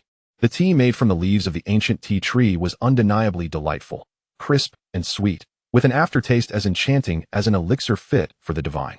During this time, the progress of the disciples was also notably apparent. After all, those who qualified to be accepted into the celestial lineage by Qin Mu were inherently gifted. Coupled with the assistance of the celestial pavilion, the time-space tower, and the Linglong Dao Tower, the disciples' abilities soared as if propelled by a rocket. The eldest disciple, Shirtian, had successfully advanced to the mid-stage of the nascent soul realm after a period of cultivation, and he had made significant progress in understanding the supreme bone within him. The second disciple, Gu Qingxue, had also reached the early stage of the nascent soul realm and, due to her cultivation of the emanation celestial scripture, had begun to gain preliminary control over her calamity-inducing powers, no longer attracting misfortune as she once did. The third disciple, Yi Chun, aided by the numerous elixirs obtained from the ancient royal mountain, had successfully shed his mortal form and, thanks to the abundant resources available, his cultivation advanced rapidly, now reaching the initial stage of foundation establishment. Due to the unique properties of his ancient sacred body and his mastery of the sacred body cultivation method, Yi Chun was nearly invincible within his realm, easily contending with peak foundation establishment cultivators and even holding his own against early golden core cultivators. Among the personal disciples, the fourth disciple, Mo Yixian, was experiencing the slowest progress. Like Yi Chun, she had once been immortal, but now Yi Chun had reached the foundation establishment stage, whereas Mo Yixian had only just begun her qi training. However, Qin Mu was not overly concerned about Mo Yixian's growth, as he had bestowed upon her the indestructible heavenly skill, which would support her through her current challenges. Secondly, among all the disciples, Mo Yixian can be regarded as the most diligent and hardworking in her cultivation. Within that frail and delicate body lies an inexhaustible reservoir of strength and an indomitable spirit. In recent days, Mo Yixian has nearly resided within the time-space tower, dedicating her days solely to her training, utterly indifferent to all else. Even Yi Chunshi and Shirtian, upon witnessing her relentless determination, could not help but silently express their admiration. The path to immortality is long and arduous. Only those of great perseverance can reach the end. Given Mo Ishian's remarkable tenacity and formidable will, Qin Mu harbors no concerns regarding her future growth. Aside from these 4 direct disciples, the only outer disciple, Luo Bingyao, perhaps due to her already considerable realm, has maintained her mid-stage status in the myriad laws realm despite her recent training. However, although her realm has remained unchanged, through various insights gained in the Que Dao Immortal Pavilion and her cultivation in the Linglong Dao Tower, Luo Bingyao can distinctly perceive a meteoric enhancement in her abilities compared to earlier days. In simple terms, all disciples of the upper celestial lineage are experiencing rapid growth in their strength. The entire upper celestial lineage is undeniably on the rise. One day, as Qin Mu leisurely sat beneath the ancient tea tree of enlightenment, savoring the ancient tea, a resonant bell tolled, seemingly traversing vast distances, echoing across the entire eastern wilderness. Accompanying this melodious chime was a distant and lofty voice. A millennium has passed, and the Dao Palace secret realm shall open in 3 days in the Yunzhu of the eastern wilderness. All prodigies of the eastern wilderness may enter the secret realm to seize opportunities. Chapter 35. The Clouds Stir, the mysterious secret realm. Shirtian goes to battle. To enter the secret realm, one must be below the age of 30, with no restrictions on cultivation. The gentle toll of the bell resounded like the first note after the creation of heaven and earth, wafting through the land of the eastern wilderness. With the ringing of this bell, all factions in the eastern wilderness fell into unprecedented excitement and turmoil. In the resplendent halls of the eastern wilderness, within the most magnificent main hall, a figure enveloped in divine rings sat regally on the throne, surveying the assembly below. With an authoritative voice, he proclaimed, "The Dao Palace secret realm opens only once every millennium. The last opening was in the western desert. Where is our divine son? Send him forth, lest we miss this grand opportunity." In the eastern wilderness, upon the vast and turbulent seas, numerous celestial palaces stood tall above the waters. A young man clad in a blue robe, with sword-like brows and starry eyes, wielded a battle spear as he strode upon the 100-foot waves, exuding an air of valor. Suddenly, a commanding voice resonated in his ear. "The Dao Palace secret realm is about to open. You shall represent my Wan Hai sacred land. Remember, do not tarnish our prestige." "At your command, my lord," replied the blue-robed youth, kneeling respectfully, his eyes betraying an irrepressible fighting spirit. This opening of the Dao Palace secret realm was bound to attract prodigies from the myriad sacred lands of the eastern wilderness. He was determined to engage in a fierce contest. This was merely a microcosm of the events unfolding across the eastern wilderness. The entire region was engulfed in fervor and chaos due to the resonant tolling of the bell. At the upper celestial residence, within the main hall, the disciples of the upper celestial lineage gathered, discussing the matter of the Dao Palace secret realm. The grand voice stated that the Dao Palace secret realm opens once every millennium. "It is only natural that you, junior brother Yi, are unaware," Gu Qingxue gently remarked. Although she hailed from a time a millennium later, she had never heard of the Dao Palace secret realm in the vast expanse of the continent. "I possess some knowledge regarding this secret realm," Luo Bingyao interjected, resting her chin on her hand, her beautiful eyes revealing a contemplative expression. "I recall my ancestor mentioning it to me on an occasion. The Dao Palace secret realm was left behind by an unparalleled force, opening once every millennium, with each location differing from the last. It may have opened in the central continent last time, but this time, it is in the eastern wilderness, with no discernible pattern. The secret realm conceals numerous treasures and opportunities. Many cultivators venture within, and those who obtain the treasures often soar to great heights. Thus, each opening of the Dao Palace secret realm is a significant event in the realm." Listening to Luo Bingyao's explanation, Shirtian and the others finally displayed expressions of realization, becoming aware of the specifics regarding the Dao Palace secret realm. However, what is the purpose of this unparalleled force in leaving behind the Dao Palace secret realm? Is it merely to bestow treasures and cultivate the younger generation's talents? Gu Qingxue pondered aloud. Historically, most secret realms were left behind by powerful figures before their demise, either to find successors or were naturally formed. Since the Dao Palace secret realm was established by an unparalleled force, it must have a purpose beyond simply nurturing young prodigies without any ulterior motive. I am not entirely certain about that. Luo Bingyao gradually shook her head. However, I have heard a few theories related to it. Some say that the unparalleled force that established the Dao Palace secret realm mysteriously perished due to certain circumstances. Yet the secret realm still exists and opens automatically every millennium as initially intended. Others suggest that the force that created this secret realm has ascended to the legendary immortal domain. And the secret realm serves as a place to select talented individuals from the lower realms. Those who excel within the Dao Palace secret realm may catch the attention of this unparalleled force and could be chosen to enter the legendary immortal domain for training in the future. Listening to Luo Bingyao's account, Shi Tian, Gu Qingxue, and the others could not help but express their astonishment. The Dao Palace secret realm was indeed shrouded in endless mystery, with countless legends associated with it. Enough, Qin Mu, seated in the main position, interrupted the conversation among Shi Tian and the others. For this opening of the Dao Palace secret realm, our upper celestial lineage shall be represented by Shi Tian and Gu Qingxue. The rest may remain here to cultivate. The Dao Palace secret realm permits entry to young prodigies under the age of 30. Given that Yi Chun and Mo Yixian have only just embarked on their cultivation journey, they are clearly unsuitable for the trials within the secret realm. Luo Bingyao, being over the age limit, cannot enter either. Thus, the only fitting candidates are Shi Tian and Gu Qingxue. Remaining within the sect to focus solely on cultivation is not ideal. Occasionally, one must venture out for experience. By sending Shi Tian and Gu Qingxue to the Dao Palace secret realm, Qin Mu intends to further temper these two disciples. Upon realizing that their master had designated them to enter the Dao Palace secret realm, Shi Tian and Gu Qingxue exchanged glances, then spoke in unison. We shall strive with all our might to uphold the reputation of our upper celestial lineage. Thus, Shi Tian and Gu Qingxue obtained the qualification to venture into the Dao Palace secret realm.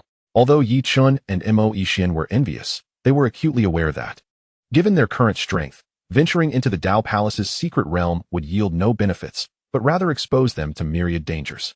Their immediate priority was to diligently cultivate and enhance their abilities.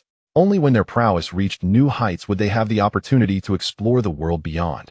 Once their arrangements were complete, Yi Chun and Mo Yixian returned to the time-space treasure tower to focus on their cultivation, striving to elevate their realms. Meanwhile, Shi Tian and Gu Qingxue entered the Linglong Dao Tower, hoping to acquire a formidable divine ability or secret technique in these final moments to bolster their combat strength and prepare for the forthcoming expedition into the Dao Palace's secret realm. 3 days later, in the eastern wilderness domain, Yunzhao, within a mountain range nestled in the vast wilderness, numerous blessed lands, caves, and revered sects had elders commanding various divine beasts to escort their outstanding disciples, preparing them for the journey into the Dao Palace's secret realm. At the foot of the mountains, many scattered cultivators eagerly awaited the opportunity to seize any chance that arose, their astonished exclamations echoing as they beheld the majestic divine beasts filling the skies. Was the legendary Qilin child of the Lin family here for this expedition? The Tianxian sacred land, the Daoi sacred land, the Tianyin sacred land. To behold these three great sacred lands joining forces before the secret realm had even opened suggested a coalition had been formed. True prodigies fear no alliances. Look at the two brothers of the ancient Ji family, each exuding an extraordinary aura, clearly standing out among the gathered elites. Are you referring to Ji Bochang and Ji Boda of the ancient Ji family? I have also heard of them. Their extraordinary birth was said to have summoned celestial phenomena, astonishing the entire Ji family. Within the mountains, Shi Tian and Gu Qingxue stood quietly to the side, listening to the conversations of the nearby cultivators in silence. Beside them stood a stern elder clad in black robes, a member of the celestial clan and a quasi-emperor level expert, Feng Zhe. Feng Zhe had come at the behest of Qin Mu to escort Shi Tian and Gu Qingxue into the Dao Palace's secret realm. With Feng Zhe, the quasi-emperor elder, overseeing matters, Shi Tian and Gu Qingxue encountered no dangers and smoothly reached the entrance of the Dao Palace's secret realm, where they awaited the opening of the realm in silence. Chapter 36. The secret realm opens. Feng Zhe takes action. Unmatched background. After a period of quiet anticipation, the void above the mountains began to ripple as if stirred by water. Subsequently, a vast expanse of the void shattered like a mirror, revealing a dark, gaping spatial passage behind it. Witnessing this scene, the various factions present felt a jolt of excitement. The Dao Palace's secret realm was finally set to open. As the spatial passage became visible, a myriad of gazes converged upon it, and at the entrance of the passage, a ghostly figure of an elder clad in blue robes slowly materialized. His eyes were devoid of emotion, his expression somewhat blank as he addressed the gathered crowd in a booming voice. The Dao Palace's secret realm is now open. I am the spirit of the secret realm. All factions, any who meet the entrance criteria may proceed into the Dao Palace's secret realm upon my confirmation to seek opportunities and fortuitous encounters. Upon hearing the elder's proclamation, Many talented disciples from various factions could no longer restrain themselves and soared into the air towards the blue-robed elder. Though they were uncertain of the trials that awaited them within the secret realm, entering it earlier meant seizing an advantage. This opportunity was one nobody wished to miss. Meanwhile, the elders from the powerful sacred lands, who had brought their disciples, summoned their divine beasts to block the paths of the aspiring prodigies, buying time for their own talented disciples. Witnessing this spectacle, some of the outer factions could not help but curse the shameless elders of the sacred lands. However, the central area was dominated by these formidable sacred forces, clearly superior to the outer factions, who dared not provoke them. They could only watch helplessly as the disciples of the powerful sacred lands surged ahead toward the blue-robed elder. However, competition among the disciples of the sacred lands themselves was equally fierce. Rivalries among certain sacred lands led to their champion disciples clashing midair. Among these outstanding talents, the Ji brothers shone the brightest. The elder brother, Ji Buchong, was a towering figure wielding a massive axe with an imposing presence. The younger brother, Ji Boda, brandished a great halberd, exuding an undeniable aura of dominance. If my Ji family brothers are not second, who dares to claim the first position? Ji Boda declared proudly. All those so-called holy sons and daughters, step aside. When my brother and I embark, none shall stand before us. Ji Buchong echoed with equal arrogance. The Ji brothers' boldness naturally drew ire from many. Some self-assured holy sons, incensed, decisively launched their attacks against the Ji brothers. Come at me, Ji Buchong roared, swinging his giant axe with such tremendous force that it cleaved the air, creating dark fissures and sending the two approaching holy sons flying, their mouths bleeding from the impact. With one blow, he repelled two holy sons. Meanwhile, Ji Boda was equally relentless, wielding his halberd with such ferocity that he nearly severed the arm of a nearby divine son. As the Ji brothers made their move, they astonished the entire assembly. Elders from various sacred lands gazed upon the Ji brothers with astonished expressions. Such terrifying strength. Could they possibly be the legendary barbaric sacred bodies? The elder from the Ji family, who had accompanied the Ji brothers, beamed with pride, exclaiming, "My Ji family's twins possess the bearing of an emperor." After briefly fending off the assaults of several holy sons, the Ji brothers soared to the forefront. Though some powerful talents had momentarily fallen behind, they showed no inclination to engage in conflict with the Ji brothers. In their view, it was unnecessary to clash with them while they had yet to enter the secret realm. Merely securing a position to be first into the Dao Palace's secret realm sufficed, and was not worth risking their lives over. Within the mountains, Shi Tian and Gu Qingxue observed the outer factions, now trapped and vocally protesting, as well as the disciples of the various sacred lands who had secured an early advantage and were gradually approaching the entrance to the Dao Palace's secret realm. They felt a sense of helplessness. They had initially believed this to be an ordinary expedition into the secret realm, but were taken aback to find themselves embroiled in a contest of sects and backgrounds even before entering. The situation was clear. The powerful sacred lands had taken up positions closest to the entrance of the Dao Palace's secret realm, allowing their disciples to enter first. Meanwhile, these sacred lands continued to obstruct other sects' talented disciples from advancing. Wishing to enter the Dao Palace's secret realm? Sorry, that can only happen after our talented disciples have entered. Unsatisfied? Then just wait. Unfortunately, those ranked among the sacred lands were the most formidable forces in the eastern wilderness domain, far beyond what other sects could contend with. It seems we must await the arrival of those prodigious disciples from the sacred grounds before we can venture into this palace's secret realm, Gu Qingxue lamented. Fear not. Falling behind temporarily is of no consequence. Once we enter the secret realm, I shall undoubtedly suppress all adversaries and seize the opportunities that lie ahead. Shi Tian encouraged himself, his eyes gleaming with determination and confidence. What if he were to enter the secret realm a tad later than those illustrious disciples?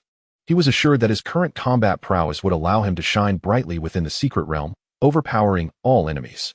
However, just as Shi Tian and Gu Qingxue prepared to await the entrance of the sacred grounds disciples, Elder Feng Zhe suddenly spoke up. There is no need to wait.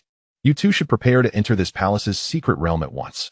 Shi Tian's face reflected confusion upon hearing this. Entering the secret realm now? Yet, there were various sacred grounds blocking the way ahead. How could they possibly gain entry? Was Elder Feng suggesting he would lead them in forcefully?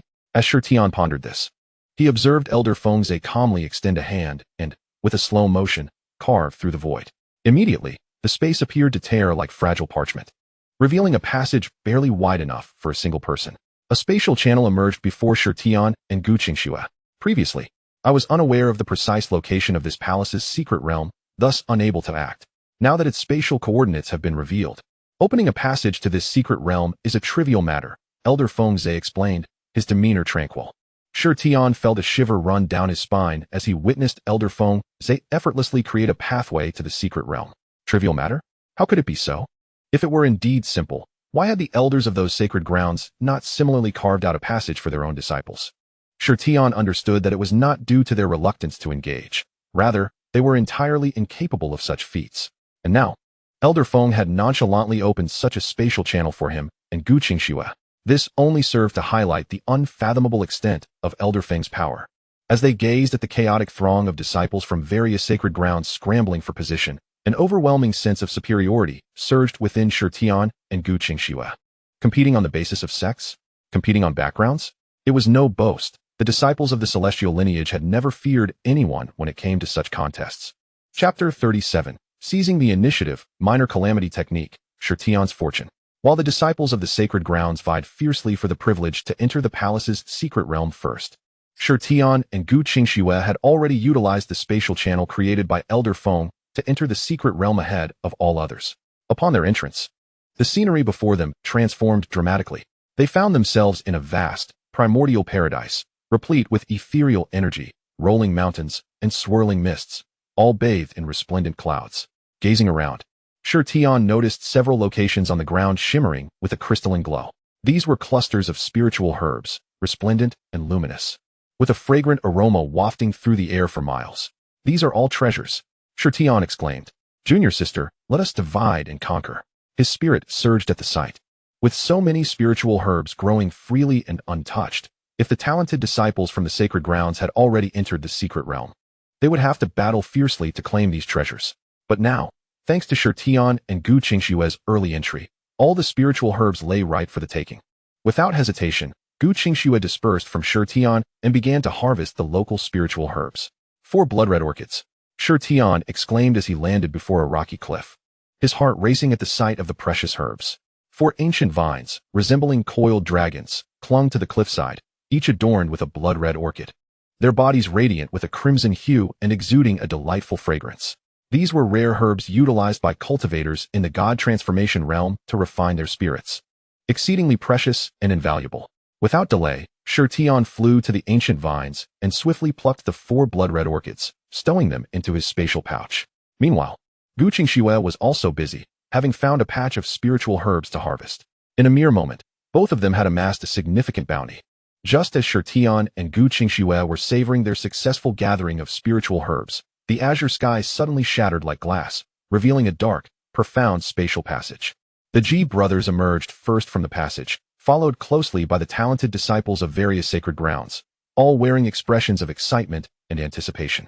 After all, entering this legendary palace's secret realm was an opportunity of a lifetime. I have arrived to claim the fortunes of the secret realm. Who dares to seize what the Ji brothers have set their sights upon? Do not blame us for being ruthless. With treasures aplenty in the secret realm, the fortunate ones would claim them. As a throng of disciples materialized in the secret realm, eagerly surveying their surroundings to seize their fortunes, they suddenly froze in astonishment. What did their eyes behold? Below, a man and a woman were busily harvesting spiritual herbs, and they were on the verge of stripping the entire area bare. Are these 2 beings of the secret realm? One of the sacred sons mused, bewildered. They were the first group to enter this realm. Why were there suddenly 2 individuals recklessly pillaging the opportunities that rightfully belonged to them? Nonsense about beings of the secret realm. If they were truly part of this realm, why would they wait until now to start harvesting herbs? They must be 2 little thieves who somehow snuck in. Ji Buchang roared, swinging his massive axe toward Shi Tian below. How dare they steal the fortunes belonging to my brother and me? They seek death. Ji Bodai's face also darkened as he thrust his battle spear toward Gu Qingxue. The Ji brothers were enraged. Before entering this palace's secret realm, they had positioned themselves as the rulers and masters, believing that no one would dare to snatch opportunities or treasures from them. Yet now, upon their entry, they found others brazenly plundering under their noses, which the ever-dominant Ji brothers could not abide. As Ji brothers launched their assault, the other talented disciples from the sacred grounds followed suit, eager to partake in the spoils. We must retreat, Shi Tian called out to Gu Qingxue, swiftly soaring away. Should it have only been the Ji brothers, Shi Tian would have remained unfazed. However, now, with all who had entered the secret realm converging upon them, Shi Tian chose to evade the overwhelming force rather than confront them head-on. Seeing this, Gu Qingxue did not hesitate. As she soared away, her delicate hands continuously waved, tracing arcane trajectories in the air. Minor calamity technique. An unseen wave of energy rippled outward, and among the aggressive pursuers, chaos erupted. Ouch! Who stepped on my foot? You clearly bumped into me first. Even at the nascent soul stage, you can't fly properly? Damn it! My internal energy surged just now, and the spiritual essence nearly reversed. I must pause and regulate my breath. Cough, cough. I even choked on my own saliva. What the hell? Where did this rock come from?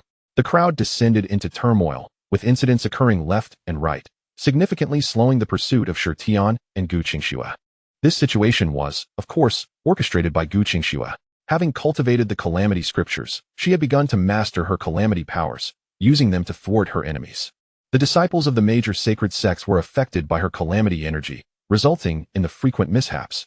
In this ebb and flow, Xianxian and Gu Qingxue swiftly escaped the clutches of their pursuers, vanishing into the depths of the secret realm. Once they had temporarily evaded their pursuers, Xianxian glanced back and, upon seeing no one in pursuit, he breathed a sigh of relief. Senior brother Shi, what is that over there? Gu Qingxue's beautiful eyes sparkled as she pointed towards a certain direction, urging Xianxian to take a look. This is... Xianxian focused his gaze, revealing a valley encircled by mountains. Strangely, there was not a single blade of grass in sight. The landscape was barren. However, at the center of the valley stood a crystalline plant resembling a small tree. Atop this small tree, there was a bud of a 9-colored flower. Currently, 8 petals of the flower had already bloomed, leaving just 1 petal yet to unfurl. Within the heart of the flower, a round fruit could be faintly discerned, exuding an overwhelming vitality.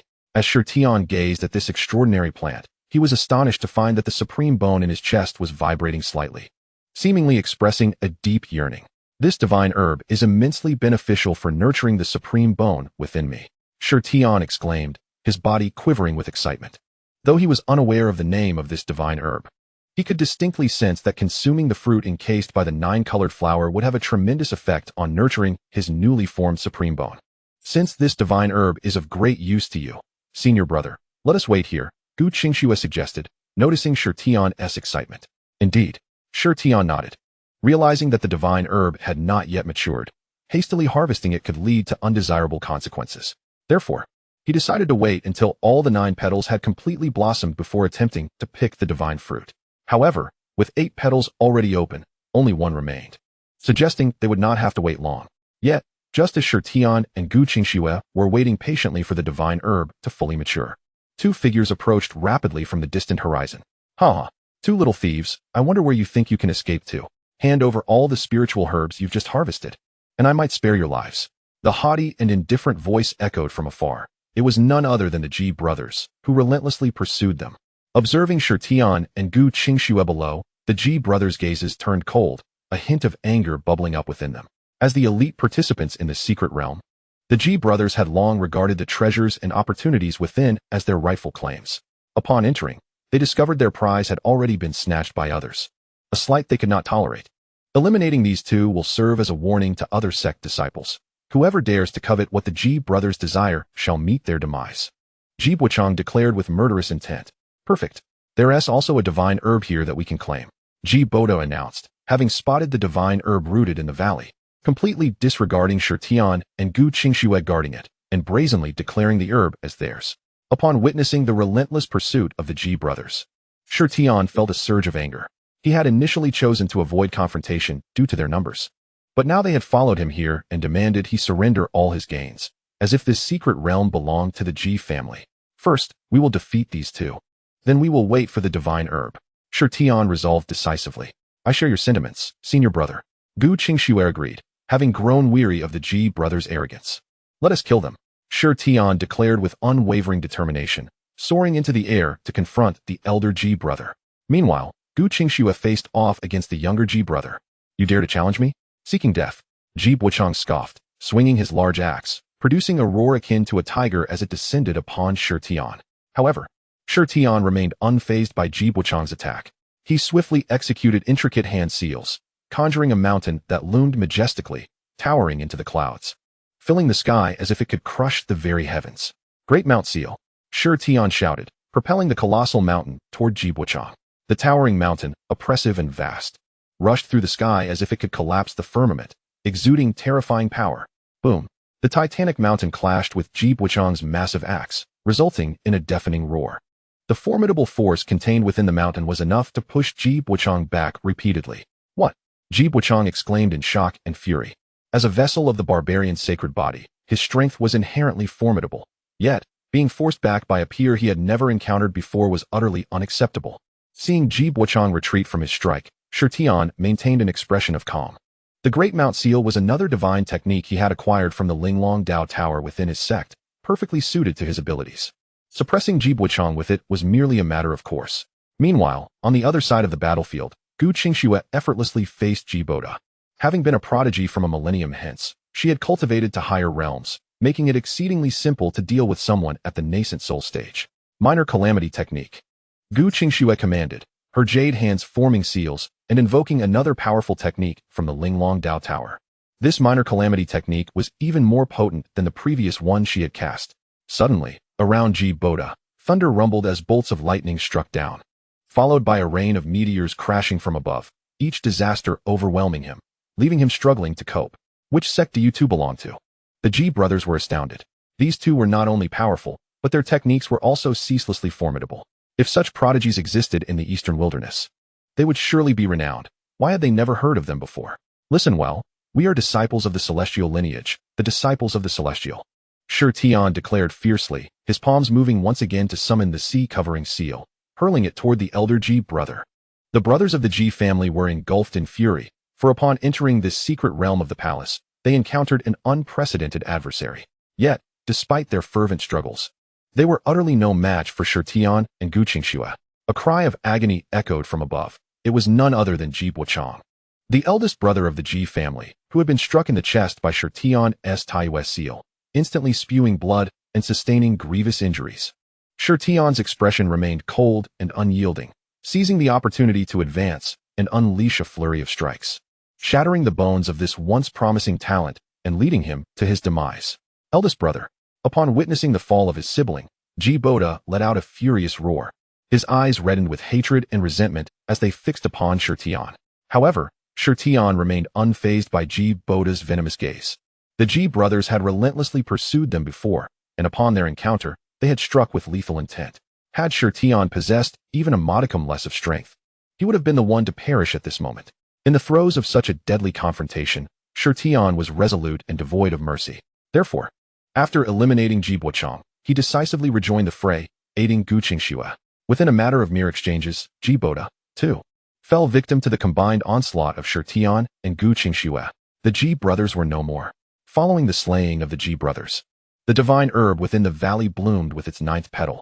Shi Tian hastily soared into the valley to harvest the divine fruit nestled within the petal, and subsequently departed this place alongside Gu Qingxue. Time was of the essence. They sought to seize further opportunities within this secret realm. Not long after Shi Tian and Gu Qingxue had departed, 2 Ji family cultivators approached, engaged in conversation as they flew from the distant sky. The direction from which the eldest and second sons pursued should lead here, one remarked.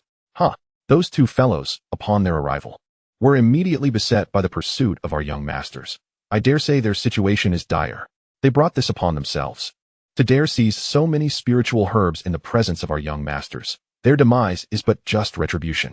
The 2 Ji family cultivators continued their leisurely flight. Yet, upon arriving at the valley and beholding the tragic demise of the Ji brothers, they were instantly engulfed in shock and trepidation. What? The young masters have fallen? Heaven above, what on earth transpired? In their panic, the Ji family cultivators rushed forward to investigate. At that moment, a jade tablet tied to the waist of the eldest Ji brother began to glow, seemingly sensing the proximity of kin. With a thunderous crack, the jade tablet shattered, coalescing into the spectral form of Ji Buchang. His eyes widened in fury and indignation as he bellowed at the 2 Ji family cultivators. Those who have slain my brothers are disciples of the celestial lineage. As his voice faded, 2 more specters materialized in the air, revealing the images of Shi Tian and Gu Qingxue. Quickly, inform the elders. Avenge us. After letting out one final, indignant roar, Ji Buchang's apparition dissipated into the ether. Chapter 39. The Ji family's bounty. The secret realm in turmoil. The master stands firm. Those who have slain my brothers are disciples of the celestial lineage. The words of Ji Buchang echoed in the ears of the 2 Ji family cultivators after his form vanished. Celestial lineage? I have never heard of such a sect in the eastern wilderness. The two G family cultivators exchanged puzzled glances, yet dared not delay. Hastily gathering the remains of the G brothers and swiftly flying toward the entrance of the secret palace realm. The secret palace realm was open for only 3 days, during which time one could enter and exit at will. They needed to urgently report the death of the G brothers to the elders of the G family in the outside world. Outside the secret palace realm, a multitude of sacred sects gathered around, silently awaiting developments. Meanwhile, the elder of the G family was surrounded by several other elders from various sacred lands, basking in the feeling of being the center of attention. My G family brothers possess the bearing of emperors. This mere secret palace realm is naturally within our grasp. The G family elder boasted gleefully, while the other elders remained silent, forced to listen with gritted teeth. In truth, the G brothers were indeed among the cream of the crop entering the secret realm, and few of the talented disciples from other sacred lands could rival them. As the G family elder continued his boastful tirade, stroking his beard with a sense of pride, it became apparent that his earlier efforts to secure this opportunity for the G family disciples to enter the secret palace realm were indeed astute. However, just as the G family elder was reveling in his moment of glory, two G family disciples suddenly emerged from the entrance, cradling two lifeless bodies, their expressions fraught with panic. Elder, this is grave news. The eldest and second sons have been slain. Upon exiting the secret realm, one disciple let out a heart-wrenching cry. The G family elder froze in place, momentarily doubting his own senses. The G brothers have fallen? How could this be? Yet, as he focused his gaze and beheld the grim sight of the two bodies, darkness enveloped his vision. By the emperor above, the G brothers have truly perished. How shall I account for this to the family patriarch? The G family elder, on the brink of tears, glared at the two disciples with a grim visage. Do you know who is responsible? At this moment, the other sacred sects also caught sight of the G brothers' remains, and a wave of shock rippled through each faction. The G brothers have actually perished? How long has it been since the secret palace realm opened? Who among the disciples could possibly slay the G brothers? Or did they fall victim to the dangers of the realm? In an instant, countless gazes converged upon the G family's direction, all eager to uncover the identity of those responsible for the G brothers' demise. It was the disciples of the celestial lineage. The eldest brother left their images within the jade tablet. One G family disciple presented the images of Shirtian and Gu Qingxue before the elder of the G family. Upon hearing this report, the gathered forces erupted into a clamor. Disciples of the celestial lineage? I have never heard of this name among any of the factions present. Was this perhaps a hidden sect? Although none were familiar with the name celestial lineage, at that moment, every sacred sect and faction present etched it into their memories. Along with the images of Shirtian and Gu Qingxue, the ability to slay the formidable G brothers undoubtedly signified that these two youths possessed extraordinary talents. And a sect that could give rise to such prodigious talents could not possibly be trivial. Celestial lineage, celestial lineage. The G family elder gritted his teeth, his gaze fixed on the projections of Shirtian and Gu Qingxue, as if he longed to devour them whole. Moments later, he made a decisive proclamation. I, representing the G family, hereby place a bounty on these two. The disciples from various factions present in the Dao Palace's secret realm, anyone who can eliminate these two individuals. The G family is willing to offer a sacred technique created by a sage, the Slashing Void secret method, and a millennium-old medicinal herb as a reward. Whoever brings the heads of these two will find the G family immediately fulfilling their promise, with no empty words. As soon as this declaration was made, an uproar ensued outside the Dao Palace secret realm. A sacred technique crafted by a sage, along with a millennium-old medicinal herb as a bounty, merely for the extermination of two mere nascent soul realm youngsters? The G family is evidently investing heavily. In an instant, many factions displayed expressions of intrigue. Numerous elders from various powers promptly dispatched disciples to relay this news into the Dao Palace secret realm. Even the sons and daughters of major holy lands, after 3 days of adventuring within the Dao Palace secret realm, might not reap significant benefits. Yet, by merely slaying these two, one could secure such a generous reward from the G family. Naturally, no faction could resist this temptation. As the news of the G family's bounty spread into the Dao Palace secret realm, an immediate sensation erupted. The G brothers are dead, and the G family is offering such a substantial reward? They must be desperate, huh? Brotherly, are you interested in this bounty? I think I will pass. I am well aware of my own capabilities. Since these two possess the strength to kill the G brothers, they are certainly beyond my capacity to confront. Wealth and honor are sought in danger. The path of cultivation is inherently one of audacious advancement. Since you have no intention, let us part ways here. Where are those two? The Blood Demon sect must secure this bounty. As more individuals became aware of the G family's reward, Some disciples from prominent sects, confident in their own prowess, began to stir with eagerness, searching for the whereabouts of the two, Shi Tian and his companion. Deep within the secret realm, Shi Tian smashed a disciple of a great sect with a heavenly turned seal, and even with his stamina and foundation, he found himself slightly breathless.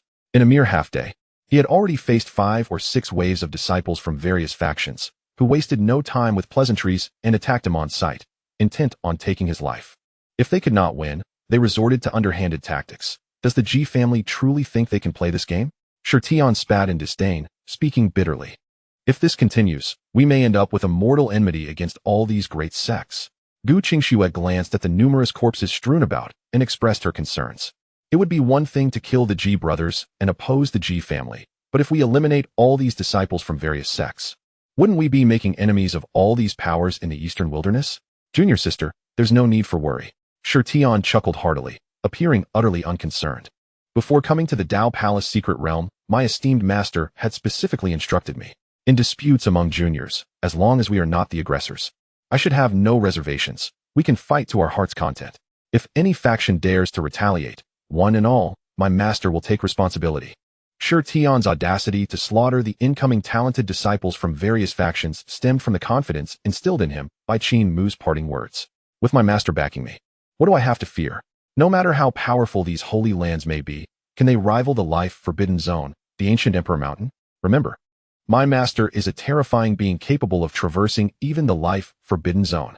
Upon hearing Shi Tian's words, Gu Qingxue's fair face lost all traces of worry. With my master providing support, there is nothing for me to fear. Chapter 40. Counterkill all, bullying the weak, the Ascendant Emperor strikes. With Qin Mu's backing, Shi Tian and Gu Qingxue felt no hesitation, continuing to scour the Dao Palace secret realm for various spiritual treasures while mercilessly slaying all disciples who dared to trouble them. Heavens! These are the talented disciples of the Xuanji Holy Land, all lying dead here. Hiss! This is already the 8th wave of disciples from the Holy Lands attempting to track down the disciples of the upper celestial lineage. Are those two truly this formidable? Despite the uproar caused by the Ji family's bounty, upon witnessing the fallen disciples who had pursued Shi Tian and Gu Qingxue, many aspiring disciples from various sects felt a chill in their hearts. There is no doubt that the disciples of the upper celestial lineage are not mere lambs to be slaughtered. They are ferocious Tyrannosaurus Rex, terrifyingly powerful. In an instant, countless talented disciples from various sects abandoned their pursuit of Shi Tian and Gu Qingxue. Though the Ji family's bounty was alluring, no reward is worth one's life. Deep within the secret realm, Shi Tian and Gu Qingxue stood silently, the atmosphere thick with murderous intent. Before them stood yet another wave of talented disciples from various sects. This being the 11th wave.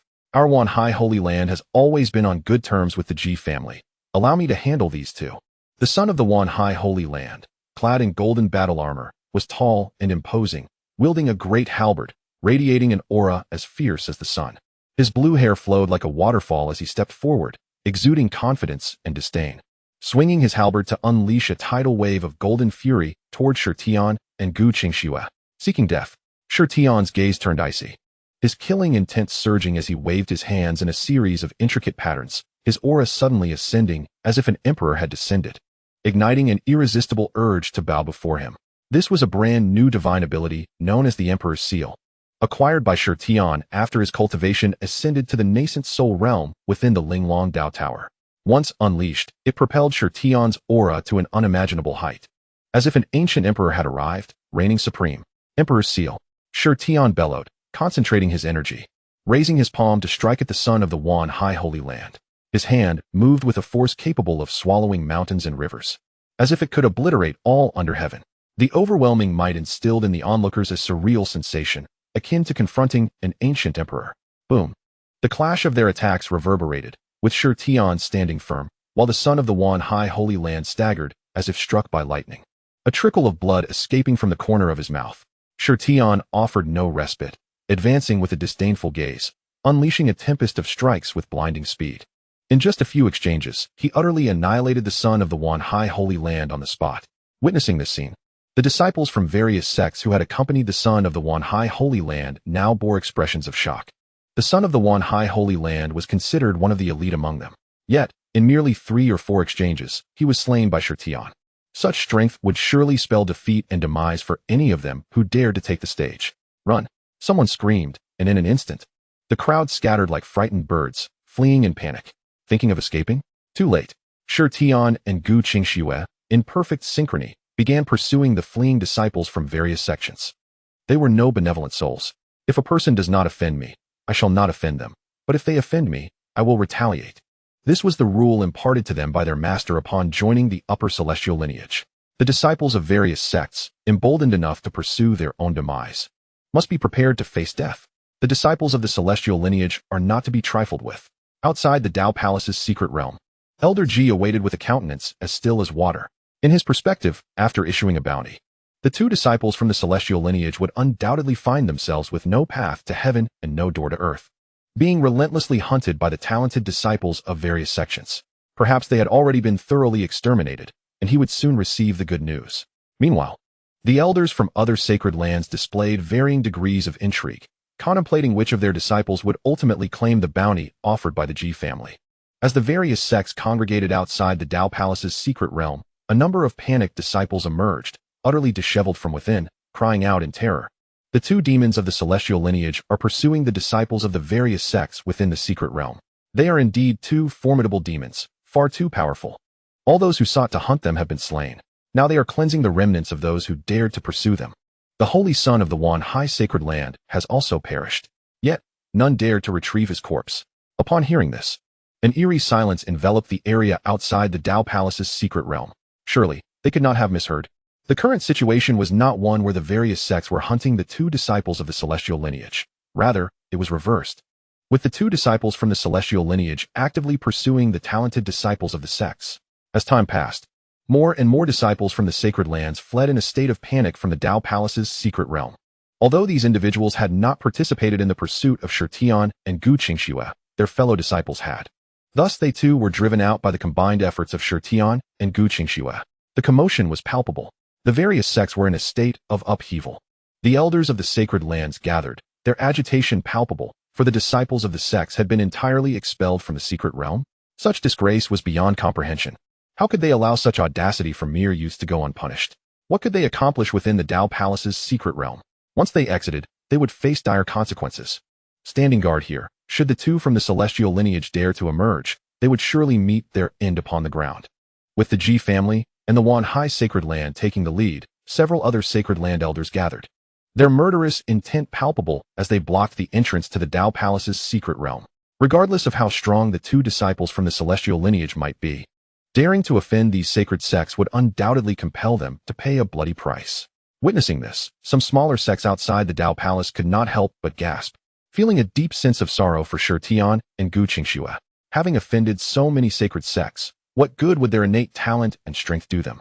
The Tao Palace's secret realm would eventually close. At that time, the elders of these sacred sects would surely tear the two disciples from the celestial lineage apart. However, just as the elders from the Ji family and the Wan High sacred land awaited the emergence of Shi Tian and Gu Qingxue at the entrance of the Tao Palace's secret realm, a voice, calm yet indifferent, suddenly resonated from the periphery. You kill the young, and the elders eagerly leap forth. How dare you bully the disciples of the celestial lineage? You court death. The onlookers turned to see a black-robed elder, his expression devoid of emotion, standing proudly in the air, casually extending a hand towards the elders of the Ji family and others, slowly pressing down. In the next moment, the elders of all factions present felt their faces drain of color, for above them, a colossal hand, formed from boundless spiritual energy, descended, targeting the very spot where the Ji family elders stood. The colossal hand was overwhelming, its might inexhaustible. The sheer grandeur of its presence instilled in the Ji family elders an overwhelming sense of insignificance, akin to ants before a dragon. Chapter 41, A Single Palm Strike. Leaving the celestial name with poise. This was an utterly sudden scene. The elders of the Ji family and the Wan High sacred land, who had been sharpening their knives in anticipation of Shi Tian and Gu Qingxue's emergence from the Tao Palace's secret realm, were taken aback by the audacity of this sudden assault. Even more terrifying was the fact that this black-robed elder possessed an unfathomable strength. Gazing at the terrifying hand that loomed above, the Ji family elders found even breathing to be a luxury. Who are you? Elder Ji stammered, his astonishment palpable as he gazed at the indifferent black-robed elder before him.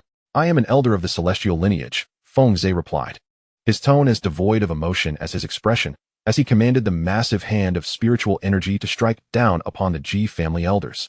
Phantom Divine Shield. Heaven's Tower. Faced with this life and death crisis, the elders of the various sacred sects could not afford to hesitate, each displaying their unique abilities and conjuring various spiritual treasures in a desperate attempt to resist the descending hand of spiritual energy. Yet, in the face of absolute power, all resistance proved futile. These elders, mere cultivators of the transcendental void realm, were utterly powerless against the strike of a quasi-emperor. Outside the Tao Palace's secret realm, amidst countless gazes filled with shock and horror, the massive hand of spiritual energy descended, obliterating all spiritual treasures and divine abilities, reducing the Ji family elders and their companions to mere dust, completely erased from existence. Silence reigned, a deathly stillness. The other elders from various factions stood dumbfounded, as though trapped in a dream. The Ji family elder, the Wan Hai Sacred Land elder, and several others from sacred sects had all been annihilated by a single palm strike. Most crucially, the assailant appeared to belong to the same celestial lineage that had stirred up such chaos within the Tao Palace's secret realm, as did Shirtian and Gu Qingxue. What kind of force was this celestial lineage? In that moment, countless gazes filled with awe converged upon Feng Zhe. The disciples within the sect had already stirred the winds and waves in the secret realm, overpowering the talented disciples of various sacred lands. And now even a casually dispatched elder possessed such terrifying power, capable of obliterating several sacred elders with a mere strike. The name of the celestial lineage was now indelibly etched in the minds of all present outside the Tao Palace's secret realm. After dispatching the Ji family elders, Feng Zhe unreservedly occupied the entrance to the Tao Palace's secret realm. He stood there, hands clasped behind his back, surveying the myriad factions below, and coldly declared, "Which faction dares to harbor ill thoughts towards the disciples of my celestial lineage? You may step forward now." The world fell into a profound silence, as no faction dared to make a move. It was absurd to consider. Even the combined might of the Ji family elder and the Wan Hai Sacred Land elder, along with several others, had proven inadequate against this black-robed elder who had effortlessly dispatched them. To step forward now would be akin to seeking death. Within the Tao Palace's secret realm, after 2 days of relentless combat, Shirtian and Gu Qingxue had become invincible within this domain. With all those who opposed them expelled from the secret realm, no one dared to challenge them any longer within the vast expanse of the Tao Palace's secret realm. "Senior brother, have we truly stirred up a tempest?" Gu Qingxue could not help but inquire. After their recent skirmish, they had undoubtedly offended the forces of several major sacred sections. One could easily imagine that outside the Tao Palace's secret realm, chaos must be erupting. Even though she was aware that their esteemed master would provide protection, Gu Qingxue still felt a twinge of anxiety. After all, it was Elder Feng Zhe who had accompanied them this time, rather than their revered master. Once the secret realm closed and they emerged, would Elder Feng Zhe be able to withstand the wrath of these sacred sects? It should not pose a significant problem, Shirtian contemplated. Since Elder Feng Zhe could forge a separate spatial pathway to bring us here, he should also be capable of creating another to discreetly escort us out. This way, we would naturally avoid confrontation with those myriad forces. Upon hearing this, Gu Qingxue felt a modicum of reassurance. Indeed, if Elder Feng Zhe had the means to bring them in, he should also possess the ability to send them out quietly. As long as they could exit the Tao Palace's secret realm without falling into the encirclement of those sacred sects, they should be safe. Just as Gu Qingxue was mulling this over, an otherworldly wave of energy surged through the Tao Palace's secret realm, sweeping over every prodigy present. The voice of the elder in the green robe, who had claimed to be the spirit of the secret realm, resonated throughout. The 3 days have elapsed. The Tao Palace's secret realm is about to close. As the elder's voice faded, Shirtian and Gu Qingxue felt their bodies ensnared, as if in a binding spell. In the next moment, the space beside them began to ripple gently, and their figures vanished from the Tao Palace's secret realm, as the world shifted and the stars realigned. When Shirtian and Gu Qingxue regained their consciousness, they found themselves outside the Tao Palace's secret realm. However, upon realizing their surroundings, they fell into a stunned silence. "Senior brother, are we surrounded?" Gu Qingxue gazed at the multitude of elders from various sacred sects that filled the horizon, her voice tinged with disbelief. Shirtian felt a surge of trepidation wash over him. Who could have anticipated that they would be transported to such a conspicuous location? Was this not akin to being thrust into the jaws of despair? Nevertheless, upon noticing Elder Feng Zhe standing beside them, Shirtian's anxiety was somewhat allayed. With Elder Feng Zhe at their side, the situation did not appear entirely dire, as long as Elder Feng Zhe could escort them back to the celestial forbidden zone. With their esteemed master present, these forces would likely refrain from acting against them. The Tao Palace's secret realm has closed, and the foremost victors of this expedition are the 2 disciples of the celestial realm. The elder in the green robe proclaimed as all those within the secret realm were finally transported out. This announcement ignited a fervor, drawing the gaze of all towards Shirtian and Gu Qingxue. Elder Feng, what shall we do? Shirtian swallowed hard, casting a glance at Elder Feng Zhe. Given the current circumstances, he felt that leaving this place unscathed was a mere fantasy. However, in response to Shirtian's anxious query, Elder Feng Zhe remained unfazed. His demeanor tranquil. We shall simply depart, he declared, waving his sleeve as if dismissing the elders of the sacred sects entirely, and proceeded to lead Shirtian and Gu Qingxue away with an air of nonchalance. As they traversed the path, the elders of the sacred sects recoiled as though evading a harbinger of death, not daring to approach within 100 feet of the trio. This spectacle left both Shirtian and Gu Qingxue in complete astonishment. The scene before them bore no resemblance to a siege by the sacred sects. Rather, it seemed as though Elder Feng Zhe single-handedly surrounded all these elders. After Elder Feng Zhe led Shirtian and Gu Qingxue out of the encirclement, Shirtian even caught the sound of a collective sigh of relief emanating from behind them, as if they had finally sent away a figure of unimaginable terror. Chapter 42. The Apothecary's Garden, Architectural Upgrades, and the Temporal Divine Tower. Once Elder Feng Zhe had successfully extricated Shirtian and Gu Qingxue from the encirclement, a young prodigy from one of the sacred sects anxiously exclaimed, "Elder, are we really letting these two escape so easily? They just seized numerous opportunities from us within the secret realm." Upon hearing the grievance of his disciple, the elder's expression shifted dramatically as he abruptly struck the disciple across the face, leaving the young man in a daze. "What is the matter? Why is my elder behaving so?" Seeing his disciple's bewildered demeanor, the elder could not help but curse inwardly. "You fool! If that terrifying elder from the celestial realm hears your words and becomes displeased, he might return and eliminate me as well. Who would I turn to for justice then?" Yet, noticing the look of confusion on his disciple's face, the elder sighed. "Look at the prodigies from the Ji family and the Wanhai sacred sect. What are they doing at this moment?" The disciple, perplexed, scanned the area only to find the prodigies from the Ji family and Wanhai sacred sect, along with those who had been driven out of the secret realm by Shirtian and Gu Qingxue, huddled together in a corner, their expressions riddled with fear and trepidation. Absent were the elders of various factions, leaving them looking utterly desolate, akin to orphans bereft of a home. Realization dawned on the disciple. "Elder, what about the elders of the Ji family and Wanhai sacred sect?" "They are inside," the elder replied, his face a mask of disbelief as he pointed to a massive handprint-shaped crater on the ground, just moments ago. The elder from the celestial realm flattened all of them with a single blow. "Now, they are so close that they can no longer discern between you and me. Thank goodness you refrained from speaking out too soon. Otherwise, I would have likely joined them down there," the elder lamented. "Now do you understand why I struck you?" Hearing the elder's account, a look of horror crept onto the disciple's face. So many elders from the sacred sects had been obliterated by that elder from the celestial realm with a mere swipe of his hand. Just how formidable was this celestial elder? To overpower the prodigies of various sacred sects and slay the Ji family twins and the Wanhai son within the Dao Palace's secret realm, claiming the top position. The elder even dispatched all the sacred sect elders with a single strike. While the disciple was still reeling from shock, he overheard his elder murmuring, "Celestial realm. The celestial lineage. From this day forth, the name of the celestial realm will undoubtedly spread far and wide, resounding throughout the eastern wilderness, known to all and sundry." At the celestial encampment, Qin Mu sat leisurely beneath the ancient tea tree of enlightenment, savoring the tea of enlightenment. The melodious sound of the system echoed in his ears, prompting a smile to grace his lips. "Ding! Congratulations to the host for completing the urgent sect mission. Protect the safety of the celestial disciples. Mission assessment, perfect. Congratulations to the host for receiving a reward, 1 high-tier gift package."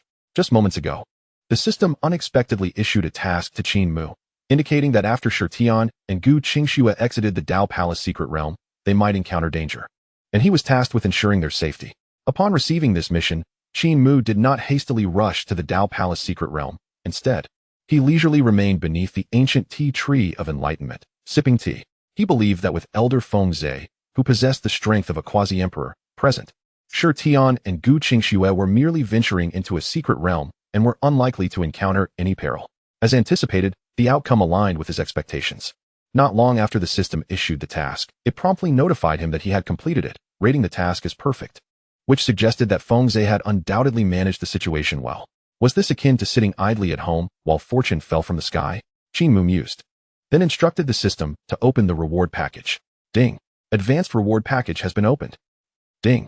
Due to the task being rated as perfect, congratulations to the host for triggering a rare probability event, resulting in triple reward crit. Ding! Congratulations! You have obtained a 5-star sect building, the Medicine King Garden. Ding! Congratulations! You have received 1 sect building upgrade card. Another rare probability event triggered, resulting in a reward crit. Listening to the system's notifications, Qin Mu couldn't help but marvel at how a life of fortuitous events indeed required no explanation. This crit transformed what would have been merely an advanced reward package into something that resembled the rewards of a king's realm.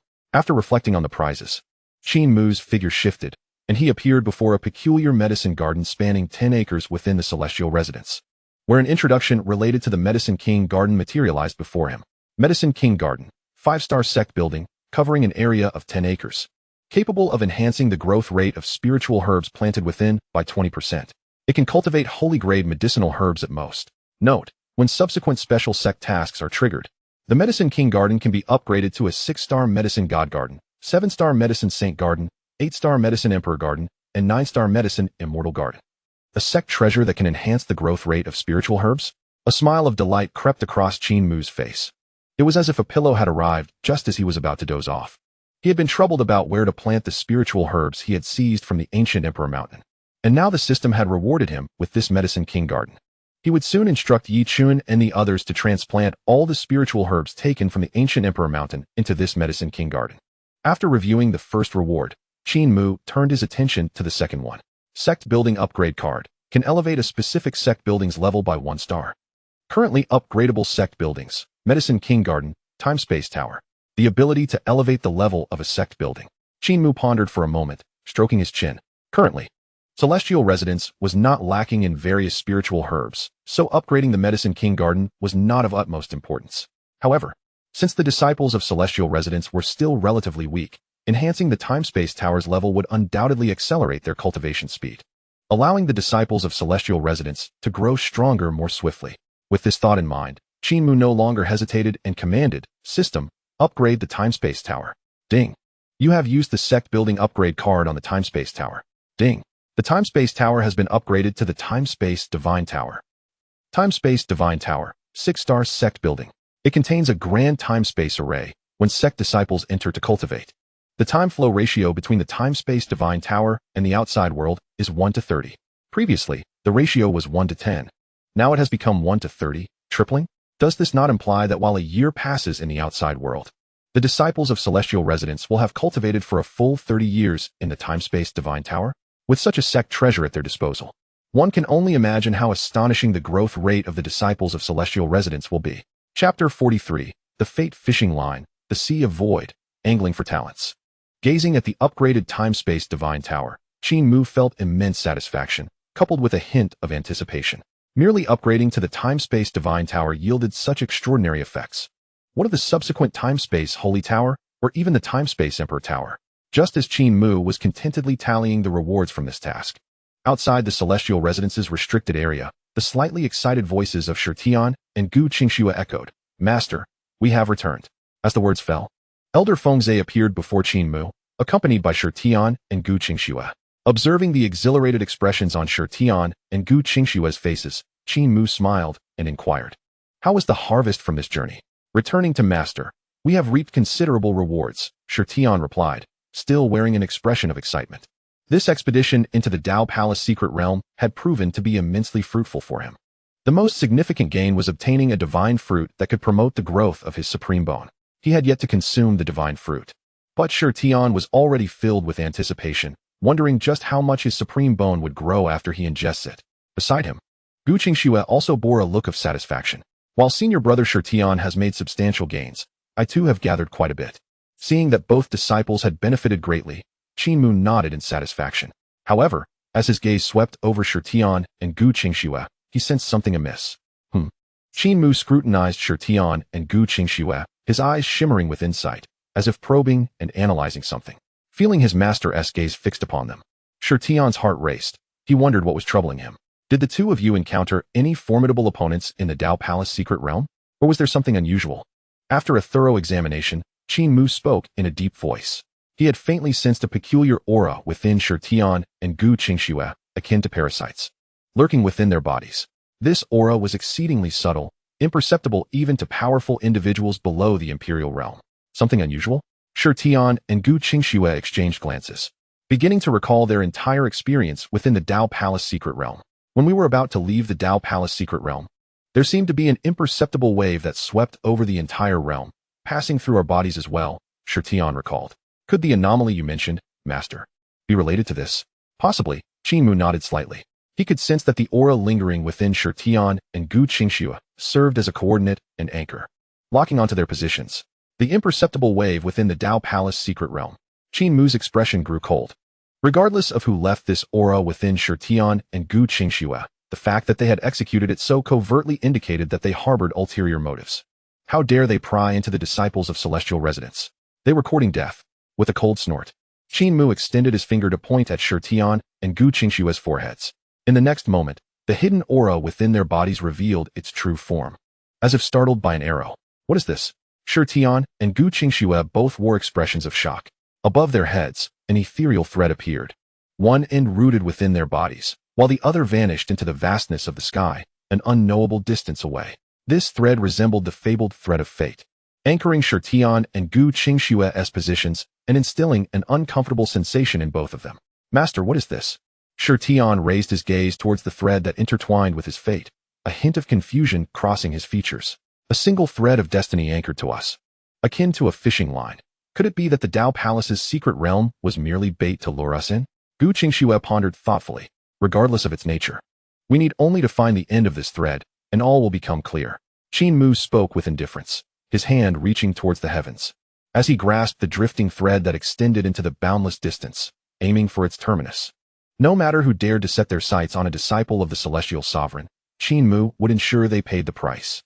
His colossal hand broke through layers of clouds, ultimately revealing the scene at the end of the thread of destiny to all. At the zenith of the vast sky, there appeared an ethereal, translucent ocean. At the ocean's edge stood a middle-aged man clad in ethereal garments, fishing with a rod over the illusory waters. The illusory thread within Shi Tian and Gu Qingxue's bodies was directly linked to the fishing rod held by this middle-aged man. The man, dressed in celestial robes, sat at the ocean's edge, observing the quivering rod in his grasp, a smug expression adorning his face. Using the supreme secret realm as bait, he fished for the contemporary prodigies, truly a scheme worthy of admiration. Although the fish had taken the bait, they were still weak. It was prudent to wait until they grew stronger before reaping the harvest. Witnessing the scene above and hearing the man's words, Shi Tian could not help but display a flicker of anger. Did he truly view him as mere fish in a pond, to be caught at will? This Dao Palace secret realm, ostensibly a place for the contemporary prodigies to hone their skills, concealed such dark dealings behind the scenes. All the young prodigies entering the Dao Palace secret realm had become mere targets for the puppeteer lurking in the shadows. Only those like him and Gu Qingxue, who excelled within the secret realm, would be singled out and fished for. Anger welled within Shi Tian, and Gu Qingxue beside him felt a chill. If not for their revered master's keen insight, discerning all of this, they might still be blissfully unaware, rejoicing in the gains from the Dao Palace secret realm, completely oblivious to the fact that they had become prey in someone else's eyes. To use the secret realm as bait to fish for the world as prodigies? Qin Mu gazed at the void ocean at the sky's end, a cold glint flickering in his eyes. To dare treat his disciple as mere fish, such folly. Boom. As if sensing Qin Mu's fury, that magnificent hand, soaring to the heavens, accelerated even further, stirring the illusory ocean before suddenly reaching out towards the man clad in celestial robes.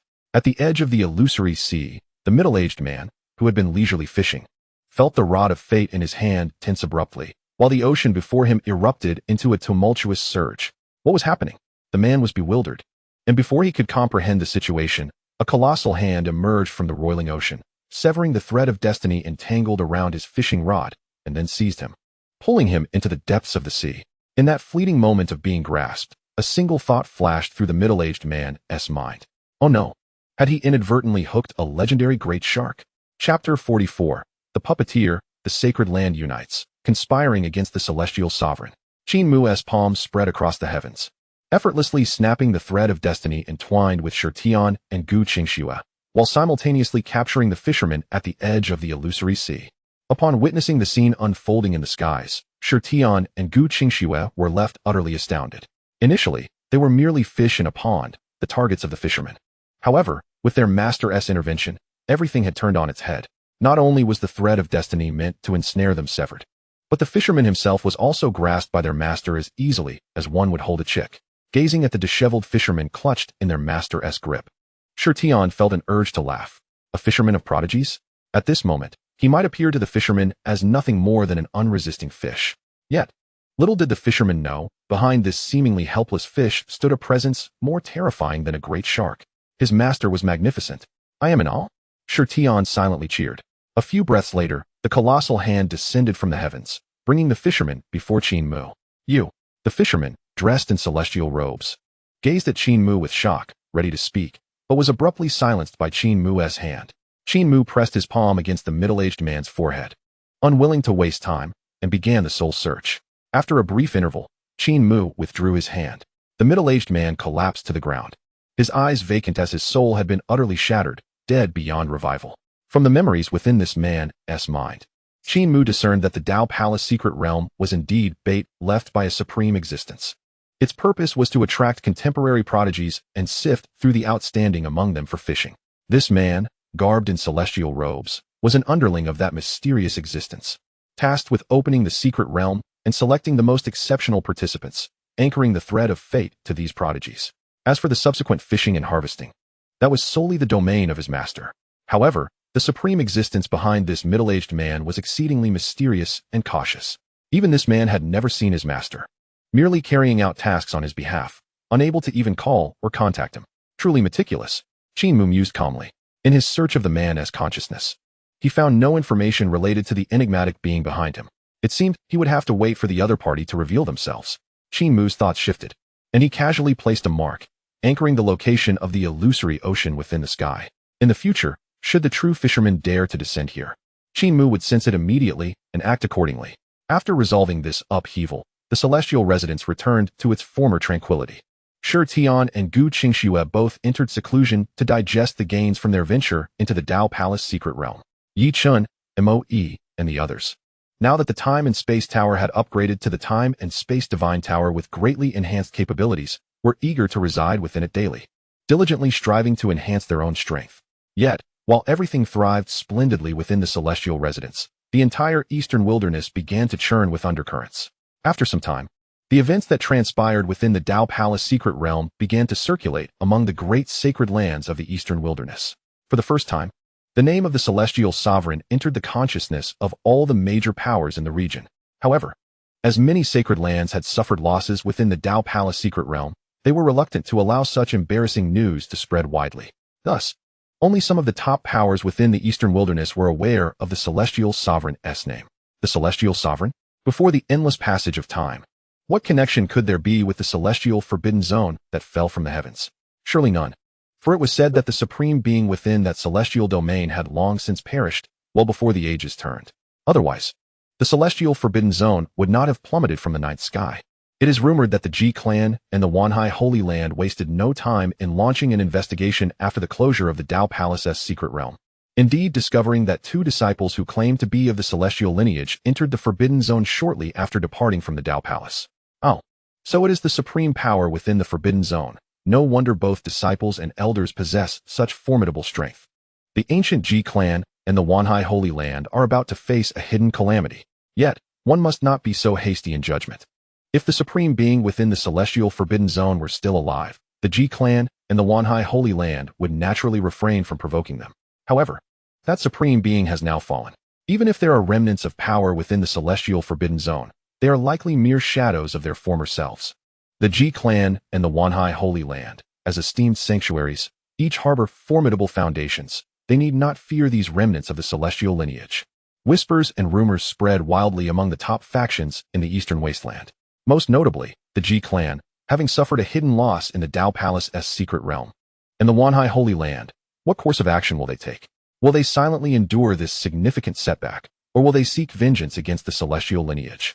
Yet, within a mere 2 or 3 days, a sensational piece of news sent shockwaves throughout the entire eastern wasteland. The ancient Ji clan has allied with the Wanhai Holy Land, mobilizing a coalition to jointly attack the celestial lineage in retaliation for the grievances suffered in the Dao Palace's secret realm. Within the grand hall of the ancient Ji clan, Ji Wudao, the clan leader, sat in his seat, his expression calm and composed as still water.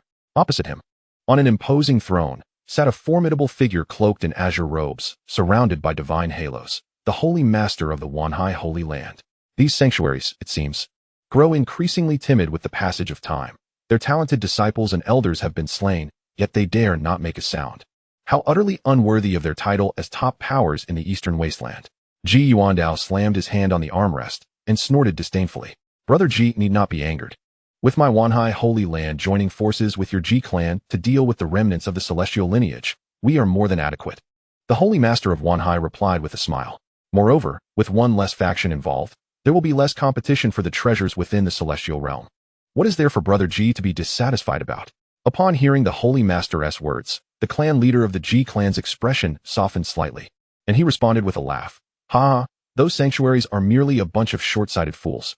How could they comprehend the myriad benefits hidden within the attack on the remnants of the celestial lineage? Only the Holy Master of Wanhai truly understands me. Chapter 45. Coveting the Celestial, Eastern Wasteland Shaken, the Sword Sage Reincarnated. Ji Yuandao and the Holy Master of Wanhai both wore expressions of eager anticipation.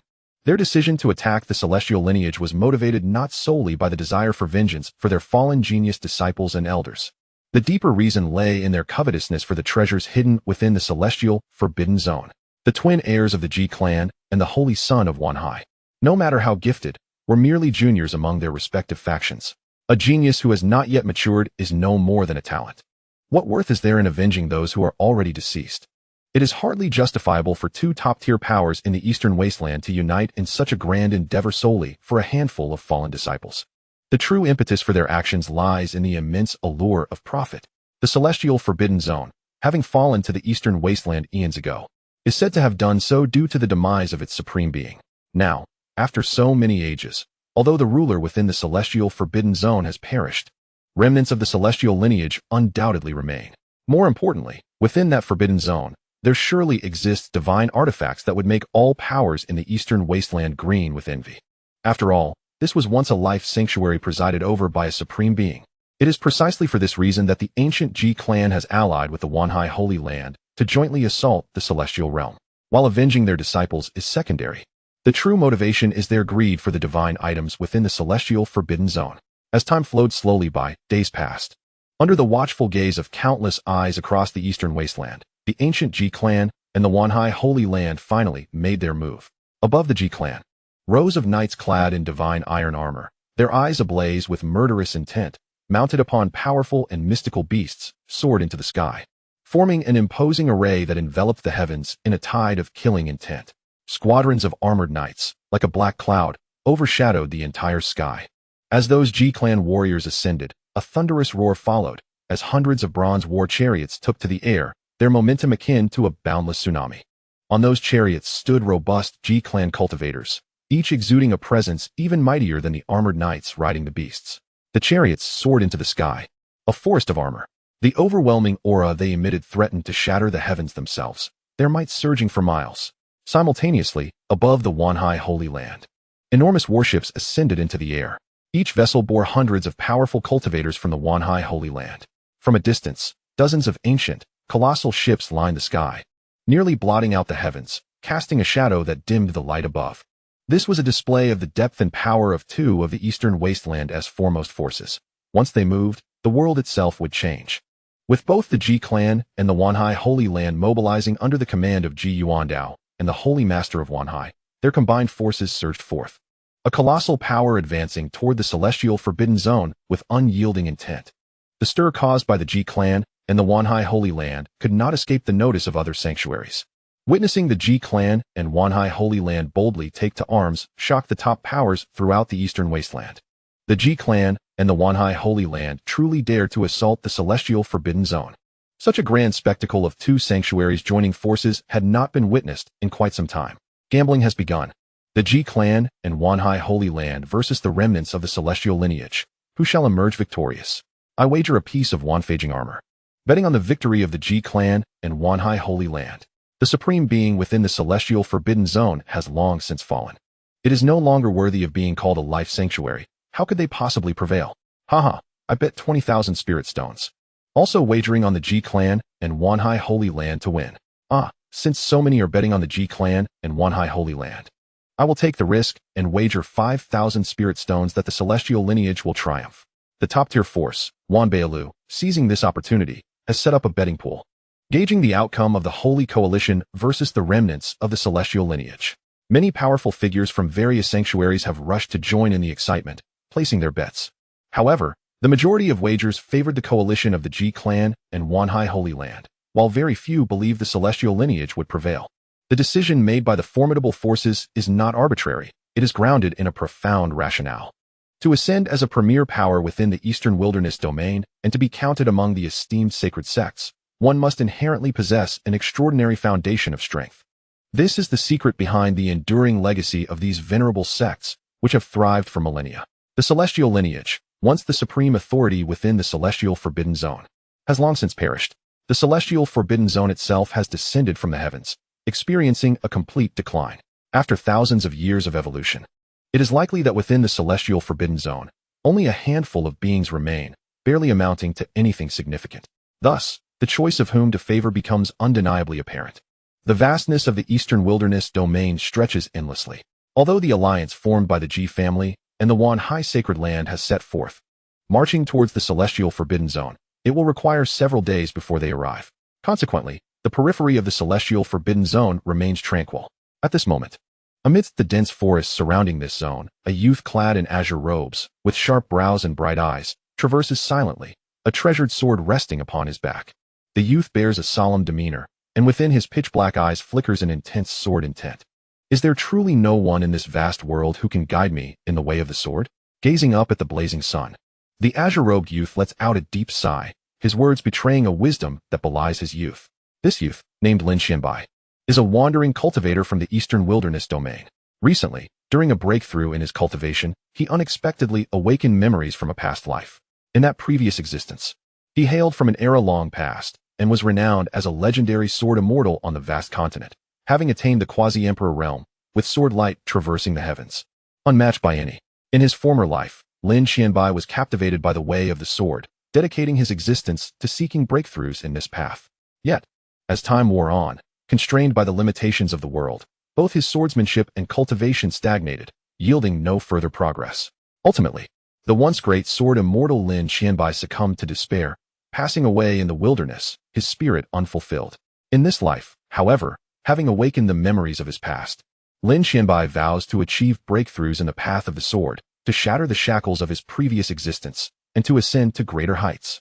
Yet, with the insights of a quasi-emperor in the realm of swordsmanship from his past life, he deems that no ordinary power in the world holds the qualifications to instruct him. If he wishes to advance, he must seek out a being more powerful than his former self to guide him. However, finding such a being, superior to a quasi-emperor, is no simple task. After considerable contemplation, Lin Xianbai turns his gaze towards the various life-forbidden zones within the vast continent. Aware that those slumbering within are beings of imperial stature from times long gone. Only they possess the capability to instruct him in the way of the sword. Thus, the celestial forbidden zone is the first life-forbidden zone he has chosen to explore. Should the beings within prove inadequate to guide him, he shall journey onward to the next forbidden zone, until he finds a master worthy of his tutelage. Chapter 46. 2 Tasks, the Dakian Reinforcements, the Female Saint's Resolution. Beep. Special Sect Task Initiated. Defend the Celestial Region. The Eastern Wilderness domain is rife with undercurrents, the Sacred Land Alliance advancing fiercely, aiming for the Celestial Region. As the sovereign of the Celestial Realm, please safeguard the Celestial lineage and ensure the safety of its disciples. Upon completion of the task, a random reward package will be granted based on task fulfillment. Beep. A genius of unparalleled talent has been detected approaching the vicinity of the Celestial Forbidden Zone. Host is advised to prepare for their acceptance into the Celestial Sect. Upon successful apprenticeship, rewards will range from a basic package to a supreme package, depending on the disciple's talent. Qin Mu, who was previously savoring tea beneath the ancient Enlightenment tea tree, was momentarily halted by the incessant task notifications. Defend the Celestial Region? A new disciple? The implications were substantial. Which sacred land dared to unite in an assault on the Celestial Region with such audacity? With a slight closing of his eyes, Qin Mu's imperial consciousness spread forth, traversing vast distances in an instant. Within moments, he discerned the alliance formed by the ancient Ji family and the Wan Hai Sacred Land, gathering to strike at the Celestial Region. Intriguing. They have set their sights on us, the celestial realm? A dangerous smile crept across Qin Mu's lips. If he so desired, he could, with but a thought, obliterate the alliance of the Ji family and the Wanhai sacred land from afar. Yet, Qin Mu refrained from acting hastily.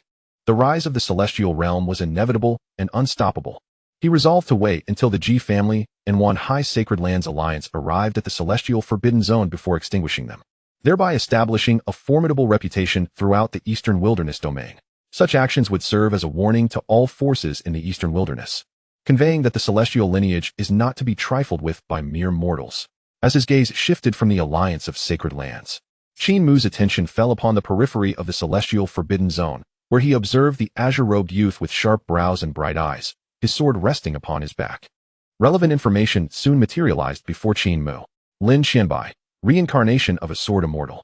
Recently awakened memories of his past life as a Sword Immortal, seeking only to find an unparalleled being to guide him in the way of the sword. Reincarnation of a Sword Immortal? Seeking only to find an unparalleled being to mentor him in swordsmanship? A smile unfurled on Qin Mu's lips as he contemplated how to accept this proud genius of the sword as his disciple. Sipping a cup of steaming enlightenment tea, Qin Mu closed his eyes lightly, entering a state of serene anticipation to vanquish the Sacred Land Alliance and instill fear in the eastern wilderness, while simultaneously recruiting the reincarnated Sword Immortal as a disciple to further strengthen the celestial lineage.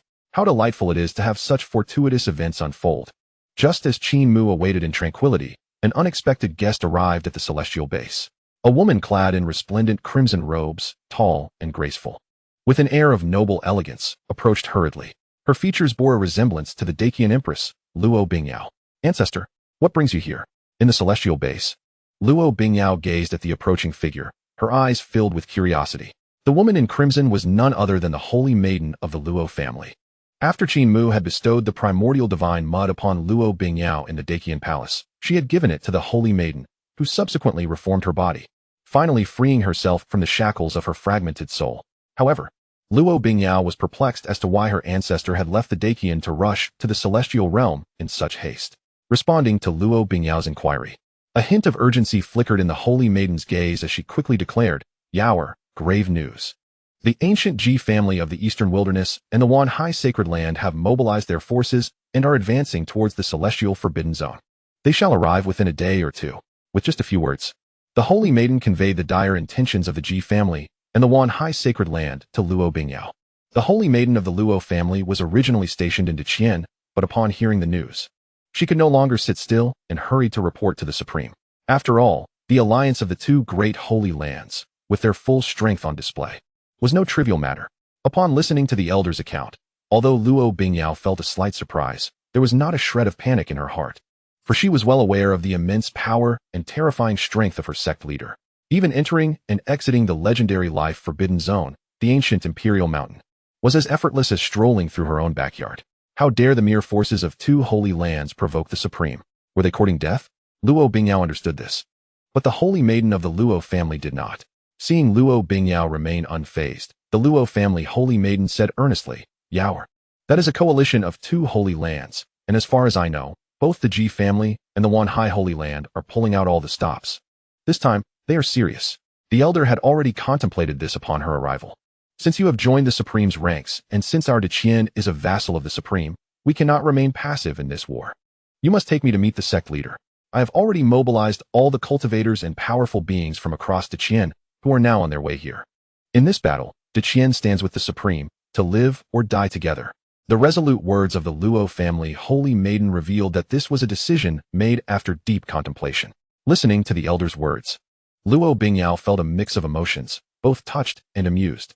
The elder's fearless demeanor likely stemmed from her ignorance of just how formidable their sect leader truly was. Indeed, during this time, she had been engrossed in her cultivation and had not had the chance to inform Dacian of recent events. It was only natural that the elder was unaware of what had transpired. Just as Luo Bingyao prepared to say something, a figure clad in white, exuding an extraordinary presence, suddenly appeared beside her. Upon seeing this sudden apparition, both Luo Bingyao and the Luo family holy maiden promptly knelt on the ground, respectfully declaring, "Sect leader, mm." Qin Mu nodded slightly, gazing at the kneeling Luo family holy maiden, and calmly stated, "You and Bingyao have not seen each other for a long time. Since you are here, stay for a few days before departing. As for the matter you just mentioned, I am already fully aware. There is no need for you to worry. Qin Mu understood that the Luo family holy maiden, unlike Luo Bingyao, did not fully grasp the extent of his terrifying strength. Now, her resolve to defend the Supreme with her life was sufficient to demonstrate her loyalty. Allowing her to stay for a few days to witness the fate of the Ji family and one High Holy Land coalition would help alleviate her future fears. By the way, you just mentioned the Wanbao Tower opening a betting market on whether my Supreme lineage or the Holy Land coalition would emerge victorious. And that very few have wagered on my Supreme lineage? Qin Mu seemed to recall something and continued, if that is the case, then wager all the treasures and divine artifacts of the Qin dynasty on my Supreme lineage. Given the unwavering loyalty of the Luo family holy maiden, Qin Mu naturally would not treat such a devoted subordinate unfairly. If the Wanbao Tower enjoyed opening betting markets, this was a perfect opportunity to make a substantial profit, thus serving as a reward for the Luo family holy maiden and the Qin dynasty. Chapter 47. Continuous Shocks. The Great Sage Ancestor, the Holy King's Divine Weapon. After instructing the Luo family holy maiden, Qin Mu's figure vanished from the spot. Once Qin Mu departed, the Luo family holy maiden, bearing a look of confusion and urgency, could not help but turn to Luo Bingyao and ask, Yaoer, does sect leader already know about the impending assault of the Holy Land Coalition? The Luo family holy maiden was genuinely concerned. Betting all of Qin's divine treasures on the Supreme lineage's victory was not a trivial matter for her. After all, Qin and the Supreme lineage were now bound together. Their fortunes rose and fell in tandem. If the Supreme were to falter, Qin would undoubtedly face dire consequences as well, rendering those divine treasures utterly useless. However, could the sect leader truly possess such confidence to withstand the assault of the two Holy Land coalitions? Elder, you should trust the sect leader. Luo Bingyao replied with a gentle smile. To be honest, the Holy Land coalition doesn't even register in the eyes of the sect leader. Elder, please follow me, she continued, leading the Luo family holy maiden into the Supreme's encampment, ultimately arriving at the apothecary garden. After acquiring this apothecary garden, Qin Mu had instructed Yi Chuan and Shi Tian to plant all the divine herbs procured from the depths of the ancient imperial mountain here. This is. The Luo family holy maiden gazed at the myriad of divine herbs flourishing in the apothecary garden, her eyes revealing a hint of astonishment. So many divine herbs. Where on earth did they come from? She recalled Luo Bingyao previously mentioning that, despite the Supreme lineage's mystery and might, divine herbs and spiritual medicines within the sect were quite scarce, with hardly a few specimens available. Yet, gazing at the nearly filled expanse of 10 acres before her, the Luo family holy maiden was plunged into deep skepticism. Was this what Bingyao meant by having so few spiritual herbs? With so many divine herbs, even one of them could drive cultivators across the world into a frenzy. Even if several holy lands united, they would likely struggle to gather such a bounty of divine herbs. What shocked the Luo family holy maiden even more was the sight of an ancient tree adorned with crystalline leaves at the edge of the apothecary garden. Despite the distance, the supreme Tao rhythm emanating from the tree seemed to beckon one toward enlightenment. As she beheld the leaves covering the ancient tree, the Luo family holy maiden was even more astounded. How could these leaves resemble those of the legendary immortal herb, the leaves produced by the ancient enlightenment tea tree? No, not just resembling, they were indeed. Is this the ancient enlightenment tea tree? The Luo family holy maiden pointed uncertainly at the distant ancient tree. Indeed, it is the ancient enlightenment tea tree, Luo Bingyao affirmed, slowly nodding, and then gestured toward the various divine herbs in the garden, addressing the Luo family holy maiden. Elder, do you know where these divine herbs come from? Upon hearing Luo Bingyao's question, the Luo family holy maiden could not help but exclaim. Aren't they originally planted within this supreme, forbidden zone? Certainly not. Luo Bingyao shook her head. These divine herbs were all acquired by the sect leader during a recent expedition to the depths of the ancient imperial mountain, one of the life forbidden zones. Oh, and that immortal herb, the ancient enlightenment tea tree, was also originally planted in the depths of the ancient imperial mountain. After meeting the sect leader, it insisted on following him and thus made its way here. The Luo family holy maiden. Listening to Luo Bingyao's account, the Luo family holy maiden felt her mind struggling to process the information. These divine herbs were actually sourced from the legendary life forbidden zone, the ancient imperial mountain. And that immortal herb, the ancient enlightenment tea tree, had insisted on accompanying the sect leader back to the supreme forbidden zone. Seeing the Luo family holy maiden's expression of shock and confusion, Luo Bingyao slowly recounted the events that had transpired recently, driving the celestial king's war chariot straight into the ancient imperial mountain. The terrifying knights of the forbidden zone being vanquished in an instant by the sect leader, plundering the many divine herbs within the forbidden zone. and even the legendary Supreme Revival being suppressed by a single sword strike from the sect leader. In the end, even the immortal herb had shamelessly insisted on following the sect leader away. The series of events rendered the female saint of the Luo family utterly speechless, overwhelmed by an indescribable shock. Is this truly the sovereign of the heavens, a being both terrifying and formidable? No wonder that girl Bing Yao displayed no trace of panic upon hearing the news of the two sacred lands joining forces to attack. The lord of the sect, after all, is capable of traversing even the ancient imperial mountains, one of the life-threatening zones. What do two mere sacred lands amount to? After a prolonged silence, the female saint of the Luo family turned to leave. Ancestor, where are you going? In response to her departure, Luo Bing Yao could not help but inquire. I am returning to Deqian to wager everything of value we possess. The female saint of the Luo family replied without looking back. If I delay any longer, the betting at the Wanbao Tower will cease. Luo Bing Yao was left speechless. The female saint of the Luo family hurried back to Deqian, collecting all valuable items to place her bets. She understood that her presence within the confines of the heavenly realm was entirely superfluous. With the lord of the sect present, what ancient clans like the Ji family and what the Wan Hai sacred land represented were utterly insignificant. As she departed, the female saint of the Luo family could not help but silently mourn for the Ji family and the Wan Hai sacred land. Even the ancient supremes within the life-threatening zones dared not provoke the lord of the sect. Had these two sacred lands consumed the hearts of bears and leopards to dare to trouble the heavenly lineage? It was akin to the old immortal hanging himself, tired of living. Just a day after the departure of the female saint of the Luo family from the heavenly realm, the coalition of the Ji family and the Wan Hai sacred land finally traversed countless miles, arriving at the outskirts of the heavenly realm. The dark, oppressive coalition loomed like storm clouds, blanketing the sky, with an atmosphere of bloodshed enveloping the world. Beyond this coalition, numerous cultivators had come from afar to witness the unfolding spectacle. The two sacred lands had mobilized their entire forces to assault the waning life-threatening zone. Such a grand event was rare in the lives of ordinary cultivators. With this once-in-a-lifetime opportunity at hand, it was not to be missed. Ancestor, this assault against the remnants of the heavenly lineage relies entirely on your presence. Within the Sacred Land Coalition, Ji Wudao, the head of the Ji family, respectfully bowed to an elder standing before him. This elder, standing imposingly in the void, donned a purple robe and wore a stern expression, exuding an air of authority. Powerful, unmatched waves emanated from his being, inducing heart palpitations in those nearby. This elder was one of the foundational pillars of the Ji family's expedition, a venerable being at the great sage level, with the Ji family's elder in attendance and the assistance of the sacred soldiers from the Wan Hai sacred land. Flattening this heavenly realm will be but a matter of ease. The Wan Hai sacred lord laughed heartily. Behind him, a colossal blue-gold halberd floated in the void, surrounded by chaotic energies, with the space around it fracturing as if unable to bear the terrifying might of the weapon. This halberd, known as the Sea King halberd, was an unparalleled sacred weapon at the quasi-Saint King level, representing the foundational strength of the Wan Hai sacred land. The combination of a great sage-level being and a quasi-Saint King-level divine weapon constituted the confidence of the Ji family and the Wan Hai sacred land in their assault on the heavenly realm. As the coalition of the two sacred lands approached the heavenly realm, it caused a stir throughout the entirety of the eastern wilderness. At this moment, all the top-tier forces in the eastern wilderness had their gaze fixed upon the outskirts of the heavenly realm. They were eager to discover the outcome of this battle.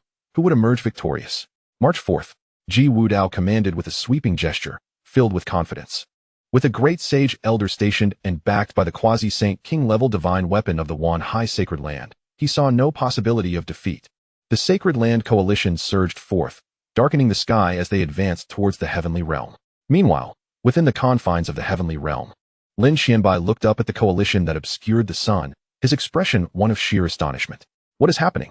Is this not one of the legendary life-threatening zones?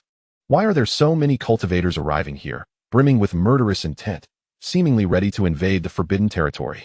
Just as Lin Xianbai was bewildered, he faintly heard voices drifting down from the high heavens. This expedition aims to flatten the heavenly realm and elevate our Ji family's prestige. This mere declining zone dares to provoke the Wan Hai sacred land, truly a path toward death. The supreme beings within the heavenly realm have long since fallen. Without their presence, what can this life-threatening zone claim to be? Listening to those voices, Lin Xianbai was taken aback. The supreme beings within the heavenly realm had already perished? What was he even doing here? A look of disappointment crept onto his face as he had hoped to find a supreme being within the heavenly realm to guide him in his swordsmanship. But now, Seeing that even the great sacred sects dared to attack the heavenly realm, it was evident how weakened the forces within the heavenly realm had become. Perhaps it was best to head towards the next life-threatening zone. With a sigh, Lin Qianbai felt the urge to retreat. However, with the spectacle of the sacred sects versus the forces of the forbidden zone unfolding, he was reluctant to miss out, so he decided to observe for the time being. As the Sacred Land Coalition advanced deeper into the heavenly realm, they encountered no resistance, not even a glimpse of the wild aberrations that typically inhabited the forbidden zone. Observing this scene, many cultivators gathered to witness the battle could not help but shake their heads. Indeed, the heavenly realm has fallen into decline. There are not even traces of the wild aberrations within this forbidden zone. It was true. In other life-threatening zones, terrifying beasts proliferated. Yet none were visible in the heavenly realm. It seemed the ancient beasts had sensed the danger and fled long ago. Alas, I wagered 5,000 spirit stones on the heavenly realm, hoping for a stroke of luck, yet it appears I have no chance whatsoever now. Amidst the discussions among the onlooking cultivators, the coalition of the Ji family and the Wanhai sacred land silently approached the depths of the heavenly realm. The heavenly lineage. Prepare to face your demise. You dare to harm my clan's disciples and elders? Do you truly believe the Ji family can be so easily slaughtered? Flattening the heavenly realm shall occur today. The arrogant shouts from within the Sacred Land Coalition echoed throughout the heavenly realm. This commotion instantly alerted Shirtian and others stationed in the heavenly realm. The Ji family and the Wanhai sacred land. Shirtian's face registered shock. They dare to provoke us in the heavenly realm? A mere sacred land thinks they can challenge us? Have they grown weary of life? Yi Chun gazed at the coalition that blotted out the sky in the distance, expressing his astonishment. Mu. Old Huang's hooves scratched the ground, eager to leap into action as he observed the dark coalition in the sky. Meanwhile, Shirtian, Yi Chun, and others could not help but turn their gaze towards the heavenly palace, awaiting Qin Mu's decision. Within the heavenly palace, Qin Mu had been resting with his eyes closed. But the sounds from afar gradually drew his attention, causing him to slowly open his eyes. It has taken you so long to arrive, truly a slow affair. Qin Mu shook his head. In the next moment, a supreme divine sword, exuding an overwhelming aura of slaughter, capable of piercing through the vast universe, was firmly grasped in his hand. The performance was finally about to commence. Master of the house, that must be the remaining stronghold of the celestial lineage. An elder from the Ji family pointed toward the distant, indistinct structure of the sect and reported to Ji Wudao. Ha ha, we shall flatten this place today? Ji Wudao laughed heartily, feeling an overwhelming sense of ease within. Before setting out on this expedition, he had made numerous preparations. After all, even a withered camel is larger than a horse. Despite being a decaying forbidden zone, it undoubtedly still possessed some formidable prowess. Yet now, as they journeyed deeper into the forbidden zone, they had encountered no obstacles, which caused Ji Wudao's confidence to swell. The opposition was clearly intimidated by the might of their powerful Sacred Land Coalition. Kill. Ji Wudao waved his hand, ready to command the Sacred Land Coalition to storm into the celestial forbidden zone. However, at that very moment, a detached voice suddenly resonated from deep within the celestial forbidden zone. The celestial forbidden zone, a supreme realm, will not permit your reckless behavior. As that indifferent voice echoed, an immense and boundless aura of astonishing might surged from the depths of the celestial forbidden zone, piercing through the heavens like a true dragon, ascending into the clouds. When that aura manifested, an involuntary sense of profound reverence and terror surged within the hearts of all practitioners in the Sacred Land Coalition. It was uncontrollable. A primal awe of lower beings in the presence of a higher existence. Continuous cries of despair erupted, and all the savage beasts ridden by the soldiers collapsed, their limbs giving way as if dumplings falling into boiling water, plummeting from the skies. In an instant, chaos erupted throughout the Sacred Land Coalition. Steady, steady, Ji Wudao bellowed, attempting to restore order and morale. But at that moment, he seemed to glimpse a figure, clad in white and wielding the imperial sword, gazing indifferently toward the Sacred Land Coalition from deep within the celestial forbidden zone. Just a single glance rendered Ji Wudao's soul frozen, making it a futile wish to even stir a thought. Flash. The figure in white, exuding an otherworldly grace, casually unleashed a strike. And within that calm and indifferent tone lay an inexhaustible, overwhelming intent. Boom. Though it was merely a casual swing of a sword, in an instant, a terrifying and unparalleled sword light emerged, casting its brilliance across the heavens. The sword light was resplendent and boundless, tearing through the infinite void, imbued with an edge so sharp it seemed capable of slaying heaven and earth. As this sword light soared, all members of the Sacred Land Coalition, including those who had come merely to observe, felt the world before them plunge into darkness. Within the universe, amidst the vast expanse, nothing else remained but that incomparably terrifying sword light. Chapter 49. The Coalition's Annihilation, Universal Awe, in the Name of the Celestial. What manner of sword light was this? Suspended across the ninth heaven, even the celestial realm shifted in hue. Within that magnificent sword light, everyone felt an overwhelming sense of dominance, as if proclaiming, I am the ancestor of the vast universe. I am the sovereign of all realms. This single strike. Within the celestial forbidden zone, Lin Xianbai, the reincarnation of the Sword Immortal, gazed at the towering sword light suspended in the heavens, his eyes widening in astonishment. The might of this strike was beyond comparison, eclipsing even the strongest sword he had ever wielded at the pinnacle of his previous life. In this vast world, could there truly exist such an unparalleled swordsmanship?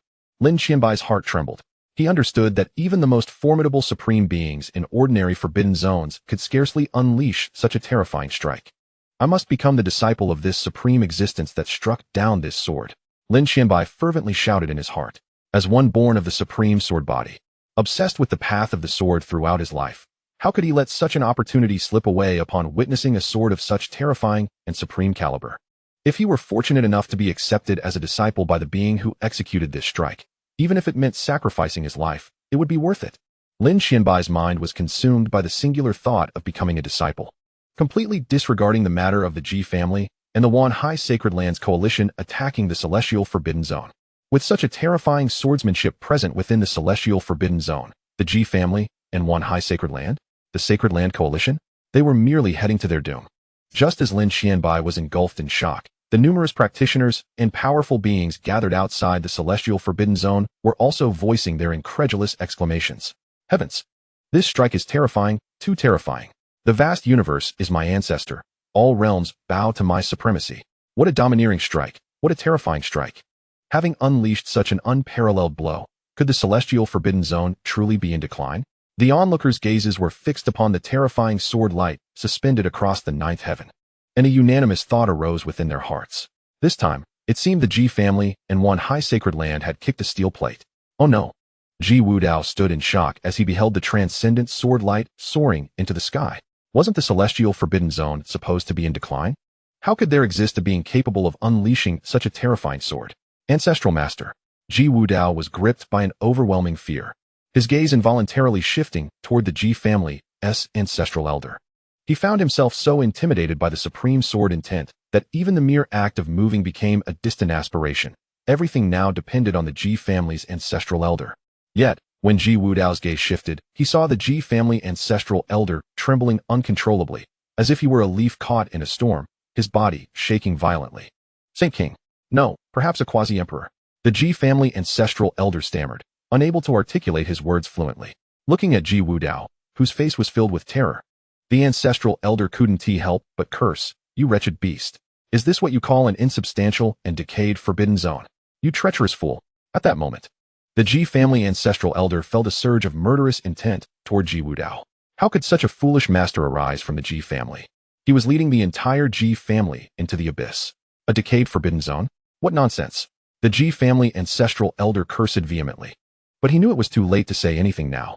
He suddenly reached out, grabbing the quasi-Saint King level Sea King spear that had long since been rendered speechless by fear, clutching it tightly in his hand. Roar!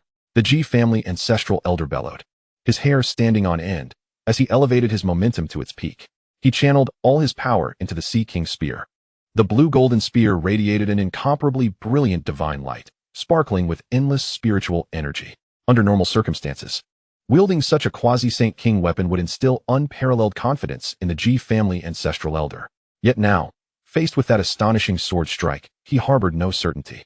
He could only grit his teeth and unleash his strongest blow, hoping to preserve his life. The Sea King's spear soared through the air, aimed at that resplendent sword light. Under ordinary circumstances, the might of a quasi-Saint King weapon would be enough to shake the very heavens and earth. However, at this very moment, before the resplendent sword light that spanned the heavens, the power exhibited by the mere quasi-Saint King level divine weapon appeared as insignificant as a firefly beside the blazing sun. The sword light surged forth, unrestrained and overwhelming. When the ancestor of the Ji family brandished the Sea King halberd to collide with that majestic sword light, there was a fleeting sensation, as if an ant had been crushed beneath the foot of a dragon. Crack! The sword light cleaved through, striking the Sea King halberd without encountering even the slightest resistance, and in an instant, it was shattered into 2 pieces. With the destruction of the Sea King halberd, the Ji family's ancestor fared no better. As the sword light swept past, the relentless and devastating sword energy instantaneously tore apart his flesh and soul, leading to his utter demise. In less than the span of a breath, the strongest foundation of the Ji family and the Wanhai sacred ground was obliterated. Upon witnessing this scene, the once formidable and arrogant coalition of the sacred grounds was plunged into an unprecedented state of chaos. All the cultivators from the Ji family and the Wanhai sacred ground were left aghast, desperate to flee the scene. Yet, in the presence of that terrifying sword capable of severing the sun and moon, even the ancestor of the Ji family, wielding a quasi-Saint King-level divine weapon, found himself unable to escape, let alone these weaker cultivators of the Sacred Grounds Coalition. The boundless sword energy traversed the area occupied by the coalition, and in an instant, all the cultivators of the Sacred Grounds were pierced and annihilated, reduced to nothingness.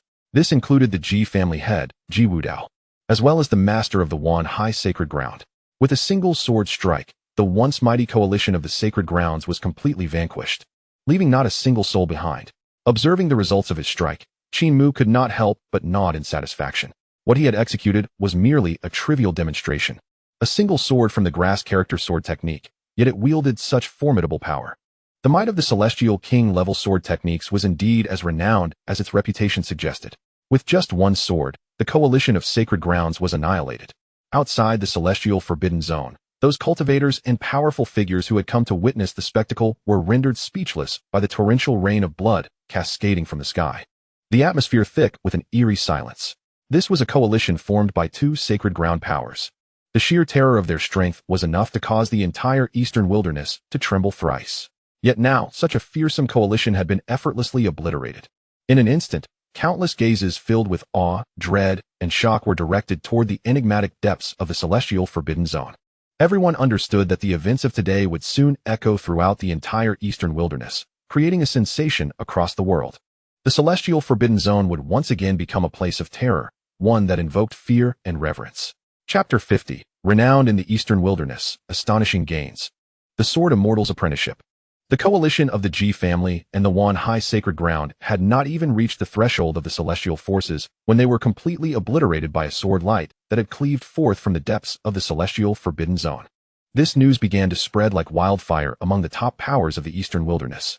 Who would have imagined that the Celestial Forbidden Zone, which had lain in ruins for countless years, still harbored such terrifying depth? Even the combined forces of the 2 sacred grounds were effortlessly swept away. For all the top powers in the Eastern Wilderness, this was undoubtedly a piece of news that would leave them utterly shaken. It could be anticipated that from this day forth, the name of the Celestial would resonate throughout the world, becoming renowned in the Eastern Wilderness. At the branch of the Wanbao Tower established outside the Celestial Forbidden Zone, a red-robed elder chuckled heartily. Who would have thought that the Celestial lineage was so formidable? I had wagered 5,000 spirit stones on the Celestial, initially thinking it was a lost cause, yet in the end, it brought me such delightful surprises. The elder gleefully weighed the spatial ring in his hand, which contained a staggering 50,000 spirit stones, all rewards accrued from his wager on the Celestial. The odds set by Wanbao Tower had been astonishing, as most believed that the Ji family and the Wanhai Sacred Ground would emerge victorious, leading to an overwhelming majority of bets placed on the coalition. Thus, the payout for betting on the Celestial lineage was a remarkable tenfold. Elder Sun, whose physique had grown portly, bid farewell to the red-robed elder with a broad smile, though his heart bled within. As the house that established such betting odds, Wanbao Tower was expected to profit handsomely. However, due to the unanimous belief among the higher-ups that the coalition would prevail, Wanbao Tower itself had placed a significant wager on the sacred grounds. The outcome, however, saw the Ji family and the Wanhai Sacred Grounds suffer a catastrophic defeat, leading to immense losses for Wanbao Tower. Meanwhile, at the Great Qian dynasty, as Elder Sun was lamenting his losses, the female saint of the Luo family appeared before him. Great Qian dynasty, let me see. Elder Sun cast a glance at the jade tablet recording the various betting information, his pupils abruptly contracting. Good heavens! The Great Qian dynasty has wagered their entire fortune? The combined value of various treasures and spiritual herbs wagered on the Celestial's victory amounted to an astounding 200,000 spirit stones. 200,000 spirit stones, multiplied by 10, would yield 2 million spirit stones. Elder Sun's heart raced. The Great Qian dynasty, in terms of power and influence, was even inferior to many sacred ground sects. How could they afford to place such a substantial bet? Did they not fear losing it all? Shocked, yet constrained by the reputation of Wanbao Tower, Elder Sun begrudgingly filled 10 spatial rings with the resources valued at 2 million spirit stones and presented them to the female saint of the Luo family. As she held the 10 spatial rings, brimming with various resources worth 2 million spirit stones, even the well-versed female saint of the Luo family felt her heartbeat quicken. The collective resources within these rings could rival the accumulation of an ancient sacred ground over thousands of years. Carefully stowing away the 10 rings, the female saint of the Luo family hurriedly made her way toward the celestial forbidden zone. Though she had effortlessly secured such substantial benefits for the great Qian dynasty, she was acutely aware that all of it was due to the benevolence of the esteemed leader. Without the guidance of the leader, she could never have transformed a small wager into a victory yielding resources of such immense value. Thus, the female saint of the Luo family aimed to present the resources within the 10 spatial rings to her leader, leaving all decisions regarding their use to the leader's discretion. Upon witnessing the departure of the female saint of the Luo family, Elder Sun of Wanbao Tower immediately exchanged glances with several subordinates, signaling them to follow and investigate. The great Qin dynasty placing such a hefty wager on the celestial lineage's victory was indeed peculiar. Given that nearly all the resource rewards had been won by the great Qin dynasty, Elder Sun felt a pang of dissatisfaction and instinctively ordered his subordinates to follow. To his surprise, the subordinates returned hastily after only a brief absence. "Why are you back so soon?" Elder Sun queried, puzzled as to why they had returned so quickly. Had they lost track of her? "Elder Sun," one subordinate swallowed nervously, "it is not that we lost her. Rather, we simply could not continue following her." "Indeed." Another chimed in. Another subordinate nodded repeatedly and remarked, "The individuals from the Qin Empire, after departing from here, headed straight into the depths of the celestial forbidden zone. We, the subordinates, truly cannot dare to venture in there." The precedents of the annihilation of the Ji family and the Wanhai sacred land were vivid in their minds. As these few cultivators from the Wanbao Tower witnessed the woman from the Qin Empire entering the celestial forbidden zone without a backward glance, they were left with no choice but to hurriedly return to report. "The woman from the Qin Empire has entered the depths of the celestial forbidden zone? Are you certain you did not missee?" Upon hearing the responses of his subordinates, Elder Sun was taken aback, his face registering profound astonishment. When he observed several of his subordinates nodding, an incredulous thought surged within him, causing him to involuntarily gasp in apprehension. The recent destruction of the allied forces constituted by the Ji family and the Wanhai sacred land was a formidable deterrent. Under such circumstances, it should have been the case that no one in the eastern wilderness dared to enter the celestial forbidden zone. Yet, this individual from the Qin Empire exhibited no hesitation whatsoever as she boldly stepped into its depths. Coupled with the earlier audacity of this woman, who wagered the entire foundation of the Qin Empire on the success of their celestial lineage, one could not help but wonder, could it be that the Qin Empire shares some connection with the celestial forbidden zone? Elder Sun cursed inwardly, cold sweat cascading down his forehead, as this was the only plausible explanation that came to his mind. "Elder Sun, perhaps we should take another trip to the Qin Empire and await the return of this individual?" Seeing Elder Sun's grim countenance, one subordinate could not restrain himself from suggesting, "Nonsense. Remember this well. No one is permitted to pry into any affairs of the Qin Empire in secret. Do you understand?" Elder Sun promptly dismissed the notion, fearing that his short-sighted subordinates might indeed venture to investigate the Qin Empire, inciting unforeseen trouble. What a folly!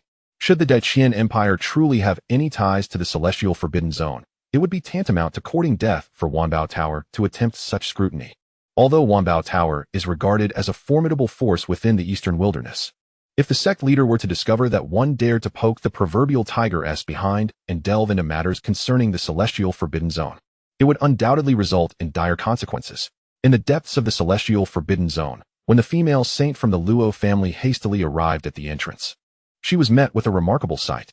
A youth, bearing a sword on his back and possessing striking features, was respectfully kneeling before the sect leader, his face brimming with excitement and fervent sincerity as he implored, "Junior Lin Xianbai humbly requests permission from the esteemed elder to take you as my master and pursue the path of the sword." Chapter 51, The Sect's Treasure Vault. The Tai Xian Sword Cannon, the Four Symbols Divine Array. Observing Qin Mu, who stood before him with hands clasped behind his back, Lin Xianbai felt a wave of unease wash over him, even though he had been a Sword Immortal in his previous life. Standing before this unparalleled being who had just effortlessly vanquished two sacred land allied forces left him struggling to maintain his composure. Only Lin Xianbai understood the overwhelming power and terror embodied in the swordsmanship of the individual before him. The supreme essence of sword intent contained within that recent strike was something he would never forget throughout his life. This was precisely why he was resolute in his desire to take Qin Mu as his master.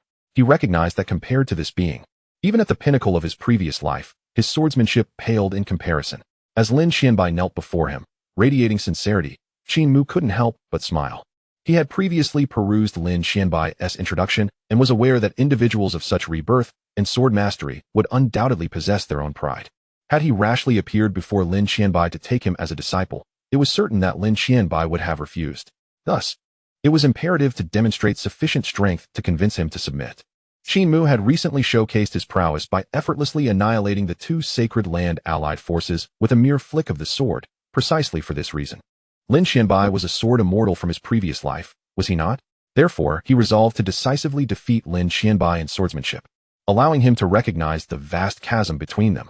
In doing so, Lin Xianbai would naturally seek him out as a master, and he would be the one unable to extricate himself. The outcome undoubtedly validated Qin Mu's approach. Ever since witnessing Qin Mu's singular strike, Lin Xianbai's mind was consumed by one singular thought. He must take this supreme being from the celestial forbidden zone as his master and pursue the path of the sword. Since you are so earnest, I shall accept you as my disciple under the celestial sect, as my fifth disciple, Qin Mu declared, standing with an air of tranquility. Gazing at the kneeling Lin Xianbai, the reincarnated Sword Immortal. Ding! Congratulations on successfully accepting disciple Lin Xianbai. Talent rating, 10 stars. Reward, 1 king-level gift package for the host. The melodious sound that resonated in his ears brought a smile to Qin Mu's face. Accepting Lin Xianbai as a disciple awarded him a king-level gift package. He had just completed the task of guarding the celestial forbidden zone, and due to the perfect evaluation of the task, he was granted an additional supreme-level gift package. Receiving 2 substantial gift packages in quick succession made Qin Mu eager to indulge in the joy of unboxing. However, at that moment, the female saint from the Luo family approached Qin Mu respectfully, presenting 10 spatial rings before him. Esteemed sect leader, these rewards were acquired from the wagers set by Wanbao Tower, totaling a value of 20 million spirit stones in cultivation resources. The decision on their usage lies entirely in your hands. 20 million spirit stones worth of cultivation resources? Upon hearing the report from the Luo family saint, Qin Mu was slightly taken aback, observing the 10 spatial rings filled with various cultivation resources in her hands. He pondered for a moment and took out 7 of the spatial rings. He entrusted 5 of them to Elder Fengze and the remaining 2 to Luo Bingyao. From this day forth, I shall establish a sect treasure vault. Elder Feng, you shall oversee the management of this treasure vault. The cultivation resources contained within these 5 spatial rings shall be entrusted to your care, and every month, disciples of the inner sect may receive a portion of fixed cultivation resources from you. Understood, Fengze replied respectfully as he accepted the 5 spatial rings. Bingyao, these 2 spatial rings are for you. From this day forth, you shall be the chief disciple of the outer sect of the celestial sect. The various matters concerning the outer sect disciples shall be your responsibility, and rewards for the outer sect disciples can be drawn from these cultivation resources. Qin Mu instructed Luo Bingyao. These 2 spatial rings contained cultivation resources valued at 4 million spirit stones. Although there was currently only Luo Bingyao as the outer sect disciple, it was certain that the number would increase in the future. Managing numerous outer sect disciples would be a cumbersome task, and Qin Mu had no intention of overseeing it personally. As the Empress of the Qin Empire, Luo Bingyao was undoubtedly experienced in resource allocation and personnel management. Thus, Qin Mu decided to assign the significant responsibility of managing the outer sect disciples to her. Thank you, esteemed sect leader. Bingyao will not disappoint your trust and will fulfill her duties as the chief disciple of the outer sect. Upon receiving Qin Mu's directive, Luo Bingyao promptly knelt. Excitement evident in her response. She was not particularly concerned about the cultivation resources within the spatial rings. After all, even if they were abundant, they belonged to the celestial sect, and she had no thoughts of claiming them for herself. What truly mattered to her was that the sect leader had entrusted such an important task to her, clearly demonstrating his trust in her abilities. One must strive to perform admirably, so as not to betray the trust bestowed upon oneself by the esteemed sect master. Sect master, there are still 3 spatial rings here. The young saint of the Luo family softly reminded, noticing that Qin Mu had only taken 7 rings. The resources for cultivation within these 3 spatial rings are all a reward bestowed upon you by the Qin Empire, as a token of loyalty to the celestial lineage. With a wave of his hand, Qin Mu generously allocated all the cultivation resources from the remaining 3 spatial rings to the young saint of the Luo family. As long as one remains loyal to the celestial lineage, Qin Mu would never withhold rewards. This cultivation resource, valued at 6 million spirit stones, serves as a commendation for the Daiqian Empire's unwavering fidelity to the celestial lineage. The young saint of the Luo family was initially taken aback, and then, overwhelmed with excitement, knelt before Qin Mu, expressing her gratitude. "Thank you, esteemed sect master, for your benevolence. The Daiqian Empire shall forever remain loyal to the celestial lineage, honoring the celestial above all." Qin Mu nodded and then addressed Shirtian beside him. "Your 5th junior brother has just joined the celestial sect and is still unfamiliar with our ways. Please take him around our residence and provide an introduction." Once all arrangements were made, Qin Mu departed from the location and returned to the main hall of the celestial sect.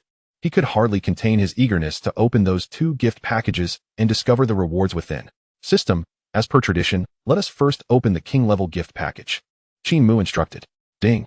The king-level gift package has been opened. Ding. Congratulations. You have received a sect-building upgrade card. Ding. Congratulations. You have obtained the Imperial-level cultivation technique, Tai Xian Sword Classic. Ding. Congratulations. You have received 100 sets of 1FA Realm Battle Armor. Another sect-building upgrade card? Qin Mu's face lit up with joy. Several prime locations within the celestial residence were now eligible for upgrades, making this upgrade card exceptionally timely. The Tai Xian Sword Classic, being an Imperial-level technique, was beneath his notice since he had already practiced the Immortal King-level technique. Grass character sword art. However, it could be granted to his newly accepted 5th disciple, Lin Xianbai.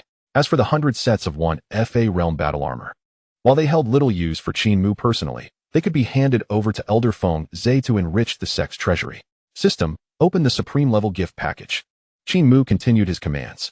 Compared to the King-level gift package, the Supreme-level gift package held far greater significance. Ding.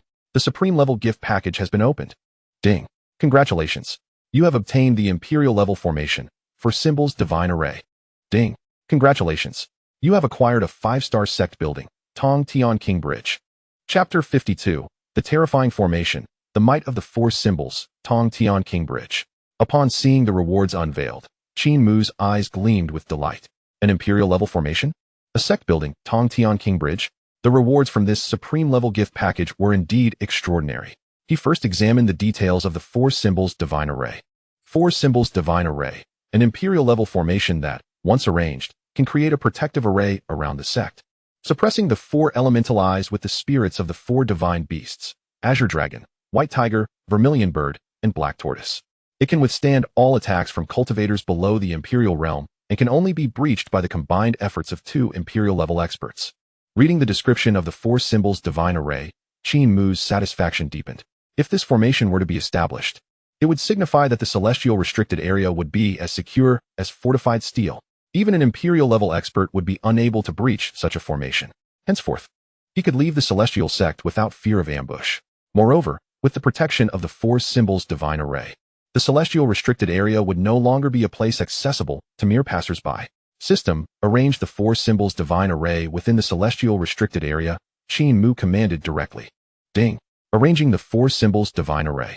Upon issuing the command, a resounding rumble echoed throughout the celestial restricted area, shaking the ground as if an earthquake had struck. This sudden commotion instantly alarmed Shirtian and the others. What has happened? Is there an earthquake within the celestial restricted area? Lin Xianbai exclaimed in astonishment. Do not panic, junior brother, Shirtian reassured calmly. This may have something to do with our master. There was also considerable noise when the various sect treasures emerged, though not as pronounced as this. Instinctively, Shirtian believed that this disturbance was connected to their master. As if on cue, just after Shirtian had comforted Lin Xianbai, Qin Mu's tranquil voice resonated throughout the celestial restricted area. Do not be alarmed. This is merely my arrangement of the protective array. A protective array? Shirtian, Guqingxua, and the others exchanged looks of astonishment, while Lin Xianbai's face was a picture of disbelief. Just setting up a protective array could cause such a tremendous disturbance? The disciples of the celestial sect, with puzzled and astonished expressions, turned their gazes toward the source of the rumbling sound. In the next moment, an astonishing spectacle unfolded before the eyes of all disciples of the celestial lineage. Roar! From the east of the celestial residence came the majestic roar of a dragon. A true dragon, several thousand feet long, its scales shimmering with a faint cold light, soared into the eastern sky, its roar echoing through the heavens. Screech. From the south, a melodious cry of a phoenix resounded. A fully crimson, resplendent-winged, vermilion bird soared high into the nine heavens, its cry reverberating throughout the skies. Roar. From the west, a colossal white tiger's shadow ascended, its roar shaking the very heavens. Buzz. From the north, a black tortoise shadow loomed, casting a shadow over the land as if it were a mountain range. This. Lin Xianbai instinctively looked up at the four divine beast apparitions. His face filled with shock. He had an overwhelming sensation that any one of these four divine beasts was even more formidable than he had been at his peak in his previous life. For divine beast apparitions, each surpassing the quasi-imperial realm, Lin Xianbai's heart raced with astonishment. Could these apparitions be related to the protective array set up by his master? This formation is called the Four Symbols Divine Array. As Lin Xianbai was lost in his awe, Qin Mu's figure appeared before the gathered disciples, pointing to the proud divine beast apparitions standing firm in the sky, and calmly explained, "Roar." Just after Qin Mu provided his explanation, from the western sky, a lightning hawk, its body radiating faint arcs of lightning and measuring nearly 100 feet in length, darted toward them, startled by the recent tremors. In the blink of an eye, it arrived in the western sky of the celestial restricted area. Roar. The lightning hawk's arrival seemed to disturb the white tiger apparition in the western sky. The enormous white tiger, measuring 1,000 feet in length, glared with a fierce gleam in its golden eyes. With a single swipe of its claw, it effortlessly tore the lightning hawk to shreds. After dispatching the lightning hawk with a single claw, the divine beast apparitions, including the western white tiger, gradually faded away, retreating into the void. The young saint of the Luo family was left utterly speechless at this scene. That was a lightning hawk. 100-foot-long lightning hawk. At the very least at the celestial manifestation realm. Moreover, the lightning hawk, a rare and swift creature, was nearly impossible to capture even by saints due to its incredible speed. Yet, this celestial manifestation lightning hawk was dispatched with such ease by the white tiger apparition. The fearsome ethereal forms resembling the white tiger, formidable divine beasts, numbered no less than 4. Not only did the young female saint of the Luo family, but also the other disciples of the upper realm, exhibited astonished expressions upon witnessing the might of this Four Symbols Divine Array. Was the array laid down by their master truly this powerful? Observing the disciples' shocked countenances, Qin Mu couldn't help but find the situation somewhat amusing. It was merely the slaying of a daylight realm beast. What was so extraordinary about that? Even if a quasi-emperor were to intrude, anyone daring to step into the domain of the upper realm would be summarily dispatched by those 4 divine beast apparitions. After recognizing the might of the Four Symbols Divine Array, Qin Mu led the disciples to the newly emerged sacred site of their sect, the Heavenly King Bridge. This majestic and expansive bridge rose from the ground, with broad platforms every 100 meters, connecting segments of the bridge that ascended straight into the clouds. The entire divine bridge appeared to be forged from divine gold, emanating a faint azure glow, exuding boundless mystique. As Qin Mu cast his gaze upon the bridge, relevant information materialized before him. Heavenly King Bridge, a 5-star sect edifice. Each bridge serves as a trial, permitting up to 10,000 disciples of the law realm to venture forth. At the corresponding terminus of the Heavenly King Bridge, adversarial apparitions will be generated, mirroring the strength of the disciples, allowing for continuous self-tempering and enhancement of one's limits. Note, upon triggering special sect missions, the Heavenly King Bridge can be upgraded to the 6-star Heavenly Divine Bridge, 7-star Heavenly Sacred Bridge, 8-star Heavenly Emperor Bridge, and 9-star Heavenly Immortal Bridge. To traverse the Heavenly King Bridge, generating an apparition that is an exact replica of oneself to engage in combat and hone one's battle experience. Upon grasping the efficacy of the Heavenly King Bridge, Qin Mu immediately recognized it as an extraordinary sacred site, rivaling that of the Time-Space Tower. For cultivators to grow stronger, aside from training, the accumulation of battle experience through relentless combat is equally vital. Among those at the Transformation Realm, some peak Transformation Realm cultivators, who focus solely on cultivation, may find themselves outmatched in life and death struggles by those at the early stages of the Transformation Realm due to insufficient combat honing.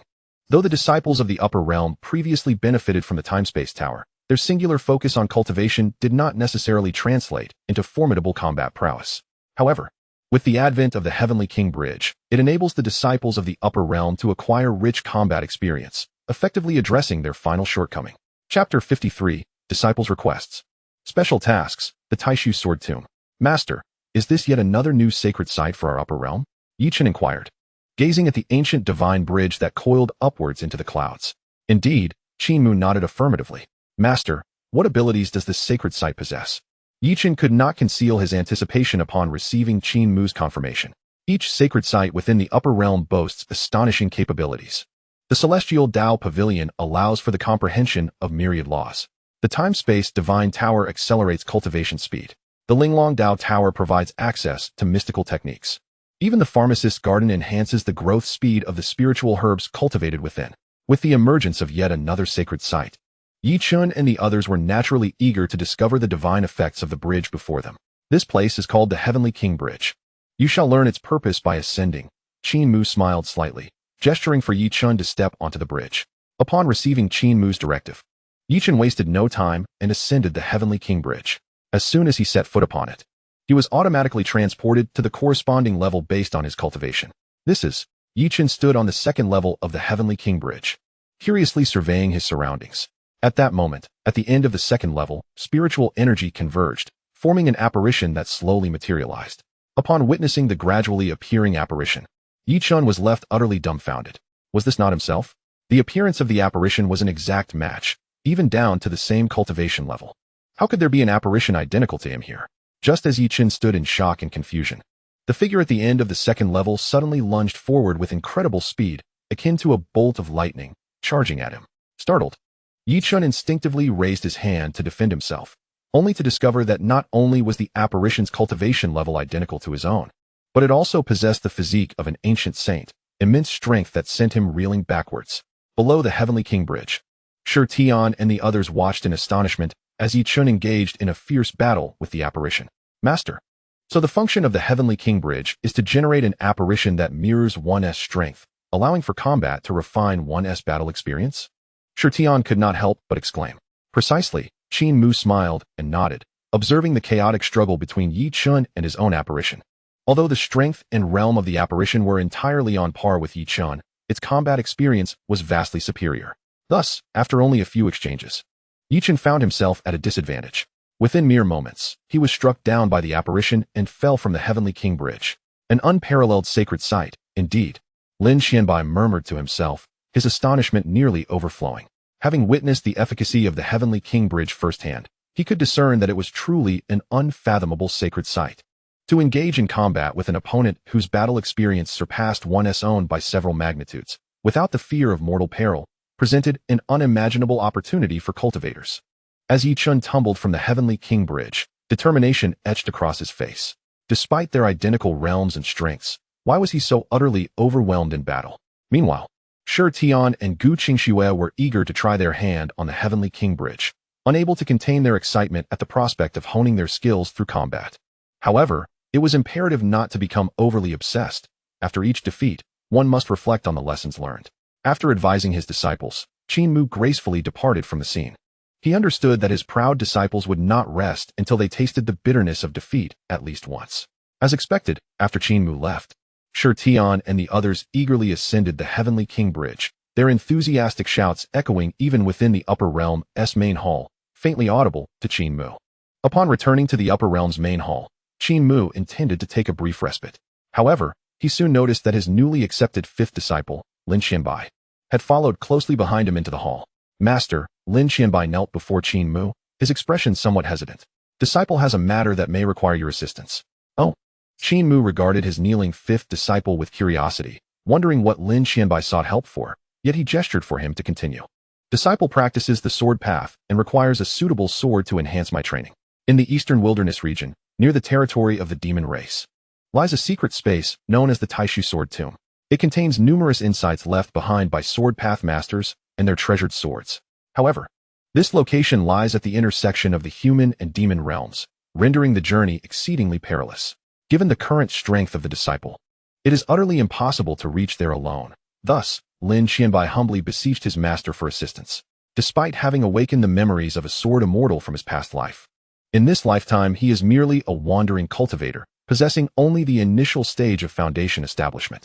Among Qin Mu's disciples, he is considered the weakest in terms of prowess. Lin Xianbai yearns to elevate his strength swiftly, and practicing the sword path is inextricably linked to possessing a suitable sword. Hence, he thought of the existence of the Taishu Sword Tomb. In his previous life, he had acquired a formidable sword within the Taishu Sword Tomb and garnered profound insights into the sword path. enabling him to make remarkable advancements and ultimately earn the title of Sword Immortal. The Taishu Sword Tomb is a secret space left behind by a great sword master of humanity who transcended thousands of years ago. It harbors numerous swords and the sword path insights that this master wielded during his lifetime. This great sword master was extraordinarily selfless. Any human could enter the Taishu Sword Tomb to comprehend and receive the sword path's inheritance. The sole condition was that those who benefited from the tomb must, before their own transcendence, seal either a sword or their insights on the sword path within the tomb to bequeath to the next generation of human prodigies. Over time, the Taishu Sword Tomb has accumulated a wealth of sword path legacies and many powerful divine swords. Lin Xianbai contemplated venturing into the Taishu Sword Tomb to find a suitable sword. Moreover, he had previously left behind some sword path insights in the tomb before transcending in his last life, and this time he intended to reclaim those insights as well. However, the Taishu Sword Tomb is situated in a perilous border zone between the realms of humans and demons, making it exceedingly dangerous. With his current capabilities, he is utterly incapable of reaching that tomb, which prompted him to seek Qin Mu's assistance. Upon Lin Xianbai articulating his request, a voice echoed in Qin Mu's ear, signaling the activation of a special sect mission. Ding. Special sect mission activated. Assist the disciple Lin Xianbai in successfully completing his journey to the Taishu Sword Tomb. Mission reward. Depending on the level of completion, a random sect upgrade package will be awarded. Chapter 54. The Demon Suppressing City. Arrival at the Sword Tomb. The One-Armed Elder. Oh, has another mission been issued? Qin Mu was slightly taken aback by the system prompt. Nevertheless, this special sect mission arrived at an opportune moment. Completing such a mission typically rewards a sect-building upgrade card, and with numerous valuable sites in the celestial domain desperately needing upgrades, this card holds immense significance. After a brief contemplation, Qin Mu resolved to personally accompany Lin Xianbai to the Taishu Sword Tomb. Currently, the celestial domain is safeguarded by the four symbols divine array, rendering them impervious to any threats. Elder Fengze would remain behind to instruct the disciples of the celestial domain. With nothing pressing on his agenda and feeling somewhat restless in the restricted zone, he welcomed the opportunity to embark on this journey. Very well. I shall personally escort you there, Qin Mu said calmly. The prospect of his master accompanying him filled Lin Xianbai with joy. With such a powerful master by his side, his expedition to the Taishu Sword Tomb promised to be utterly secure. After providing some instructions to Elder Fengze, Qin Mu set forth with Lin Xianbai. Departing the celestial domain, the Taishu Sword Tomb is located in the desolate state of Huangzhou, nearly at the opposite ends of the eastern desolation from the ancient state where the celestial domain's restricted area resides, a distance of millions of miles. However, for Qin Mu, such a distance posed no challenge. In the span of a single breath, he and Lin Xianbai traversed millions of miles to reach the outskirts of the ancient state. At the border of the ancient state stood a magnificent city, a bulwark in the human frontier. The city loomed large, its walls undulating like a colossal dragon stretching across the horizon. The walls bore a dark red hue, stained by the bloodshed of past battles between humans and demons, testament to the fierce conflicts that had transpired. Beneath the walls lay countless demon bones, evidence of the horrific wars fought here. This place is known as Demon Suppressing City, the first line of defense for humanity against the onslaught of demons. The Taishu Sword Tomb lies just beyond Demon Suppressing City, at the boundary where humans and demons converge. Who goes there? In front of the city gate, two armored human cultivators confronted Qin Mu and Lin Xianbai, demanding identification. Qin Mu remained silent, merely casting a languid glance at the two guards. Instantly, they felt an overwhelming pressure akin to Mount Tide bearing down upon them, causing them to tremble and involuntarily kneel. A peerless powerhouse. The two guards were astonished, rendered immobile. They could only watch as Qin Mu led Lin Xianbai into the city. Upon entering Demon Suppressing City, a burly general clad in golden armor approached, accompanied by a contingent of human soldiers. I am Xing Hong, the captain of the city guard. May I inquire why you two have come to Demon Suppressing City? The general scrutinized Qin Mu and Lin Xianbai with caution. Demon Suppressing City, being a crucial fortification in the Eastern Desolation, is frequently embroiled in combat with demons, hence few humans venture here voluntarily, prompting Xing Hong's suspicion. We are merely passing through on our way to the Taishu Sword Tomb, Lin Xianbai replied. To the Taishu Sword Tomb? Xing Hong's expression softened slightly. As he began to comprehend the situation, it seemed that these must be powerful figures from some faction, escorting a disciple to receive the tomb's legacy. Once you leave Demon Suppressing City, you will enter the treacherous borderlands between humans and demons. I advise you both to exercise caution, Xing Hong cautioned, then waved his hand, granting them passage. After departing from the city, Qin Mu mused, From where do the human cultivators in demon-suppressing city hail? Within the city, he sensed that the guards, though varied in strength, all bore an unmistakable aura of iron-blooded determination, as if they had endured countless battles. Demon-suppressing city was originally established by the top factions of humanity in the Eastern Desolation to fend off demon incursions, and most of the cultivators within are likely drawn from those sacred sections. However, it seems that those sects are no longer willing to send cultivators here. So the majority of the guards are descendants of the original defenders of demon-suppressing city, with a few volunteers who choose to guard this frontier, Lin Xianbai explained. I see. Qin Mu nodded in understanding. In that case, the cultivators here can indeed be regarded as heroes. After all, remaining here offers no benefits and exposes them to daily risks in combat against demons. Those who choose to stay are undoubtedly devoted to the cause of humanity. After leaving demon-suppressing city, guided by Lin Xianbai, Qin Mu pressed onward. Outside the city lay a vast, desolate expanse, sparsely dotted with scattered mortal homesteads, where a few ordinary folk resided. Perhaps due to the demons' disregard for these commoners, they have managed to persistently survive in this perilous battleground, despite its history of bloodshed. According to records, the Taishu Sword Tomb should be in that direction. Lin Xianbai indicated uncertainly towards a specific point, though he had once visited the Taishu Sword Tomb. Countless millennia had elapsed since that time, and the landscape had undergone a profound transformation. Thus, he was only vaguely aware of its location. However, this general knowledge sufficed for Qin Mu. He extended a strand of imperial consciousness, enveloping a vast expanse of tens of thousands of miles in an instant. After a brief exploration, he pinpointed the location of the Taishu Sword Tomb and, within a mere breath, transported Lin Xianbai to the secret space surrounding it. Upon observing the ancient stele inscribed with the words Taishu Sword Tomb, Lin Xianbai couldn't help but exclaim in astonishment. Had he merely blinked, and they had already arrived? His master was truly formidable. As Qin Mu and Lin Xianbai approached the entrance of the secret space, they discovered an elderly man with a single arm seated before the ancient stele. The old man's hair was a disheveled white, and his coarse linen garments bore the stains of dark red blood. Qin Mu could immediately discern that this one-armed elder possessed the cultivation level of a saint king, although numerous hidden ailments marred his body, suggesting he bore considerable injuries. Yet, was this old man a genius of the human race come to the Taishu Sword Tomb to receive its legacy? Seemingly sensing their presence, the one-armed elder slowly opened his eyes and spoke in a hoarse voice. Junior, I have come to receive the Sword Path legacy within the Taishu Sword Tomb.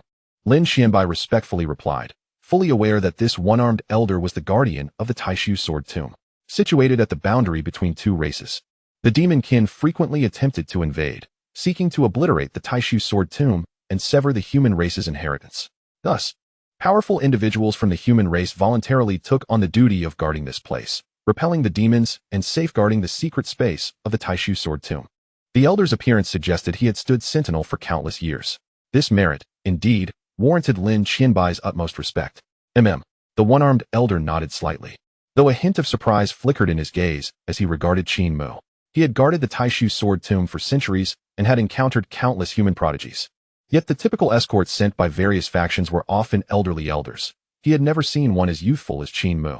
Nevertheless, since they had come to receive the legacy, the elder said nothing further and simply rose to beckon them. Follow me. The one-armed elder gestured towards the ancient stele inscribed with the words Taishu Sword Tomb, employing a hand seal. Moments later, a portal of space materialized in the void, and the elder entered the passage first. Observing this, Qin Mu followed suit, leading Lin Xianbai inside. Upon entering the spatial passage, the scenery shifted dramatically. In an instant, they found themselves within a secret space spanning 1,000 miles. Numerous low-lying sword tombs lay scattered across the landscape, each adorned with an ancient sword. These swords varied in shape and length, yet without exception, each exuded an extraordinary aura. Some bore intricate patterns across their blades, while others shimmered with a clarity akin to autumn water, glowing faintly with a chill even after eons of existence within the Taishu Sword Tomb. Moreover, some divine swords stood upright in the vast earth, their blades pointed skyward, drawing in the radiance of the sun, moon, and stars, while exuding chaotic energy. The air was thick with sword intent, saturating the entire Taishu Sword Tomb. Lin Xianbai gazed upon the multitude of ancient swords standing resolutely before him, his eyes igniting with fervor. As a practitioner of the sword path, possessing a sword that resonated with his spirit was the most coveted treasure. With so many divine swords before him, how could he not be moved? Lin Xianbai was brimming with excitement, his face alight with eagerness. However, Qin Mu maintained an expression of calm indifference, regarding the vast array of ancient swords with little feeling. While some of these swords might possess formidable power, they paled in comparison to his own sword, the Tai Huang's sword, thus failing to pique his interest. Once inside the sword tomb, sit cross-legged and attune your mind. If a divine sword is fated to you, it will recognize you as its master, the one-armed elder advised. Lin Xianbai forcibly suppressed his excitement. Bowing respectfully to both Qin Mu and the elder before stepping into the vast sword tomb, sitting cross-legged to begin his meditation. May a true seed of the sword path emerge, and perhaps a genuine divine sword may be taken away as well. The Taishu sword tomb has not existed for long. The one-armed elder murmured with a sigh. Only he understood that the Taishu sword tomb had not stood for an extensive period. For years, he had guarded its entrance, repelling the demon kin that coveted this place. However, centuries of conflict had nearly exhausted his last reserves of strength. Should he perish, the Taishu sword tomb might very well fall into the hands of the demons, depriving the human race's sword path prodigies of any chance to come here and inherit the legacy, claiming a divine sword. The one-armed elder's thoughts were focused on enduring as long as possible to nurture more human sword path geniuses, thereby strengthening the power of the human race in the eastern wilderness. Just as the one-armed elder lamented in silence, an unexpected occurrence unfolded within the Taishu sword tomb. It seemed to sense Lin Xianbai's sword path talent, as countless ancient swords within the vast sword tomb began to awaken and tremble, ringing out incessantly. Sword path prodigy. The one-armed elder's gaze turned fervent as he beheld this sight. After guarding this place for so long, he had never encountered a sword path genius capable of rousing so many ancient swords. Yet, only a fleeting moment passed before the elder's expression darkened. He witnessed several divine swords soar into the air, ringing out with unyielding pride, subduing the ancient swords that resonated with Lin Xianbai. Divine swords obstructing the master. These divine swords forbade the multitude of ancient swords within the Taishu sword tomb from recognizing this youth as their master. The one-armed elder's expression grew grim, his heart filled with confusion. What was happening? He had never before encountered such a situation. While the one-armed elder remained perplexed, Lin Xianbai, seated cross-legged within the sword tomb, had begun to grasp a portion of the truth. The former masters of these divine swords had been defeated by his previous incarnation, leaving them with lingering resentment. Now that he appeared within the Taishu sword tomb, these divine swords sensed a familiar aura, awakening in response to him and preventing him from claiming any ancient sword from this place. What should I do? Lin Xianbai was stunned, never having anticipated such a predicament. With the suppression of these divine swords, no matter how extraordinary his sword path talents, he could not take even one ancient sword from the Taishu sword tomb. Was his journey destined to end in vain? A wave of frustration swelled within Lin Xianbai. The masters of these divine swords were merely his past subordinates, yet now he had only just begun to inherit the memories of his previous life. His power too weak to contend with the suppression of these divine swords. What do you intend to do? Just as Lin Xianbai felt a sense of defeat in his heart, he suddenly heard the astonished exclamation of the one-armed elder.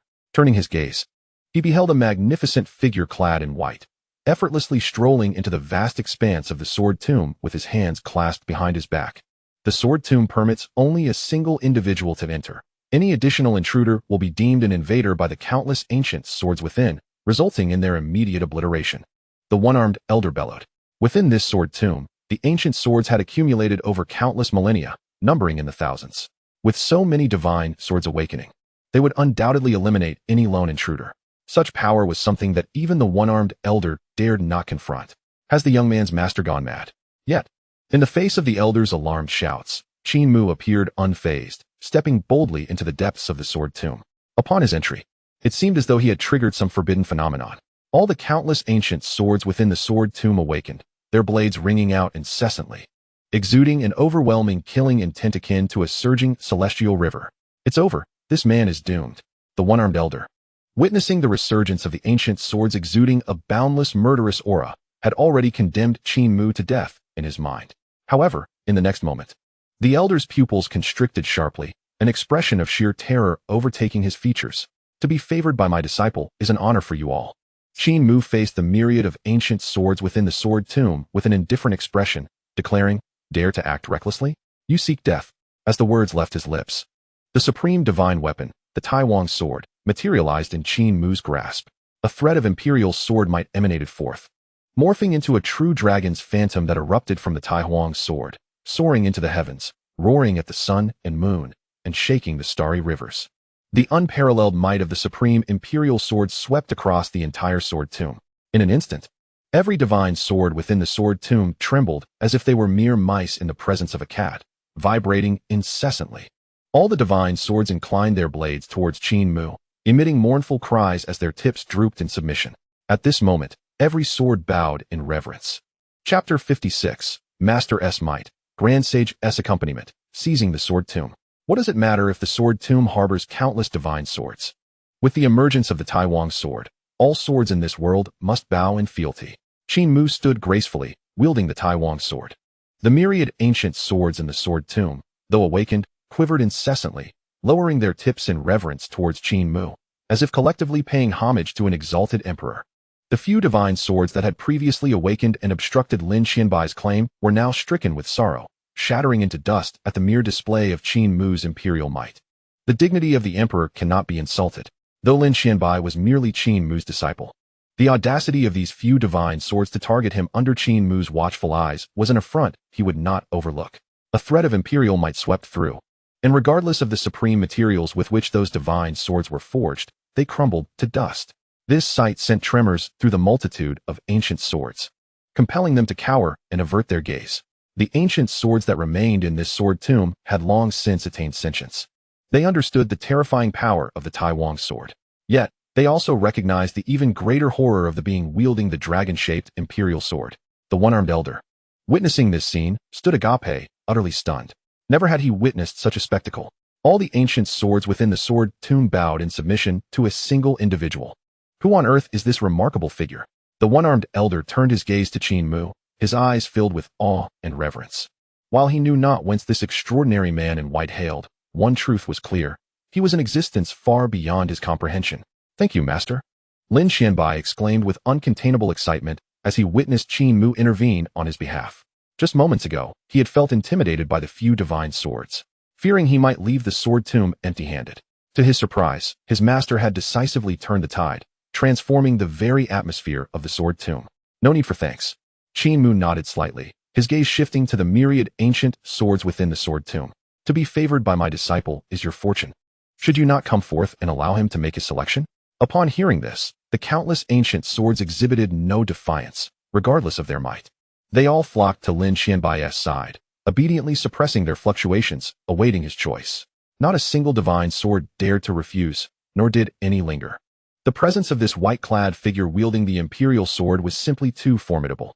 Let alone the myriad divine swords within the sword tomb, even their former masters, now awakened, would not dare to provoke him.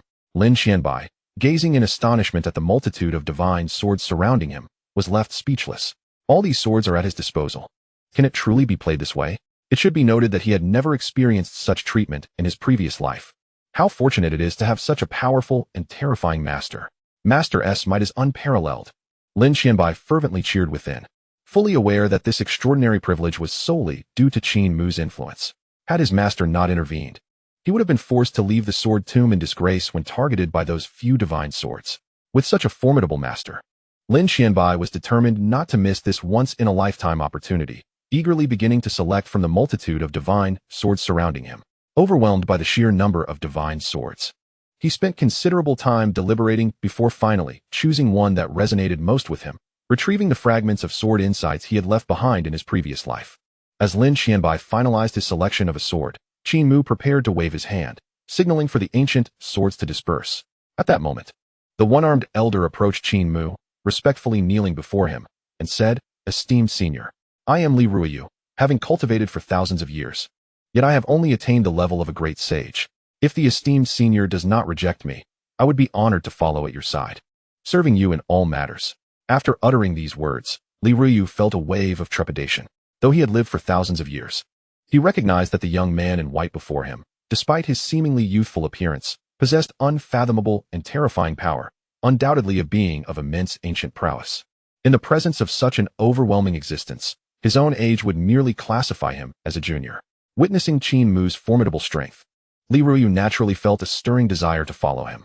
Now, with his years advancing and life force dwindling, coupled with numerous injuries, he feared that without a breakthrough to a higher realm, his time might soon be at hand. Previously, he had deemed his hopes for a breakthrough in this life to be futile, resigning himself to guarding the sword tomb and contributing to humanity in his final days. However, Now that he beheld Qin Mu's terrifying power, his aspirations reignited. If he could follow such an exalted being, might he not have the opportunity to ascend further and achieve the legendary Saint King realm? Observing Li Ruyu kneeling respectfully before him, Qin Mu pondered for a moment. A follower at the great sage realm was, to him, of little consequence. However, as the disciples of the celestial lineage gradually increased, the fact that there was only one elder, Fengze, within the sect began to seem somewhat precarious.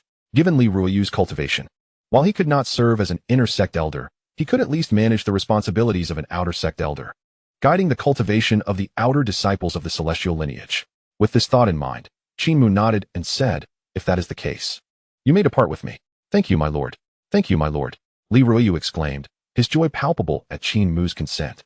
Yet, as he turned to gaze at the vast void sword mound, a hint of reluctance shadowed his face. If he were to leave this place, it would not be long before the demon clan would occupy it. What a pity it would be for the vast void sword mound to fall into their hands. Seemingly perceiving the regret etched upon Li Ruiyu's countenance, Qin Mu spoke in a calm tone, "Since you will depart with me, it is meaningless to leave the vast void sword mound here. Thus, I shall take it with me." With that, Qin Mu slowly extended a hand, unleashing boundless imperial power, compressing the entire secret space of the vast void sword mound as if it were a mere pellet. Subsequently, with a flick of his finger, a token materialized from the void. The singularity containing the entire secret space of the vast void sword mound was then placed within this token.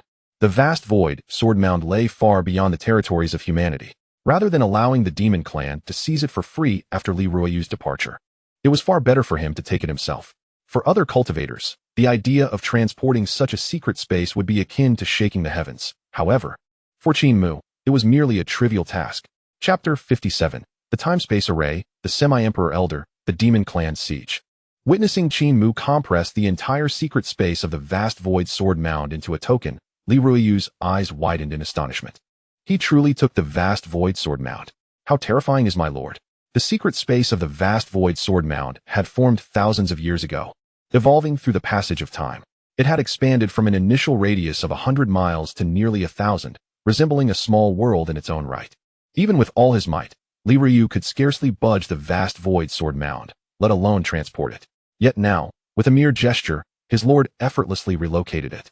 An awe-inspiring display of power that left Li Ruiyu utterly speechless.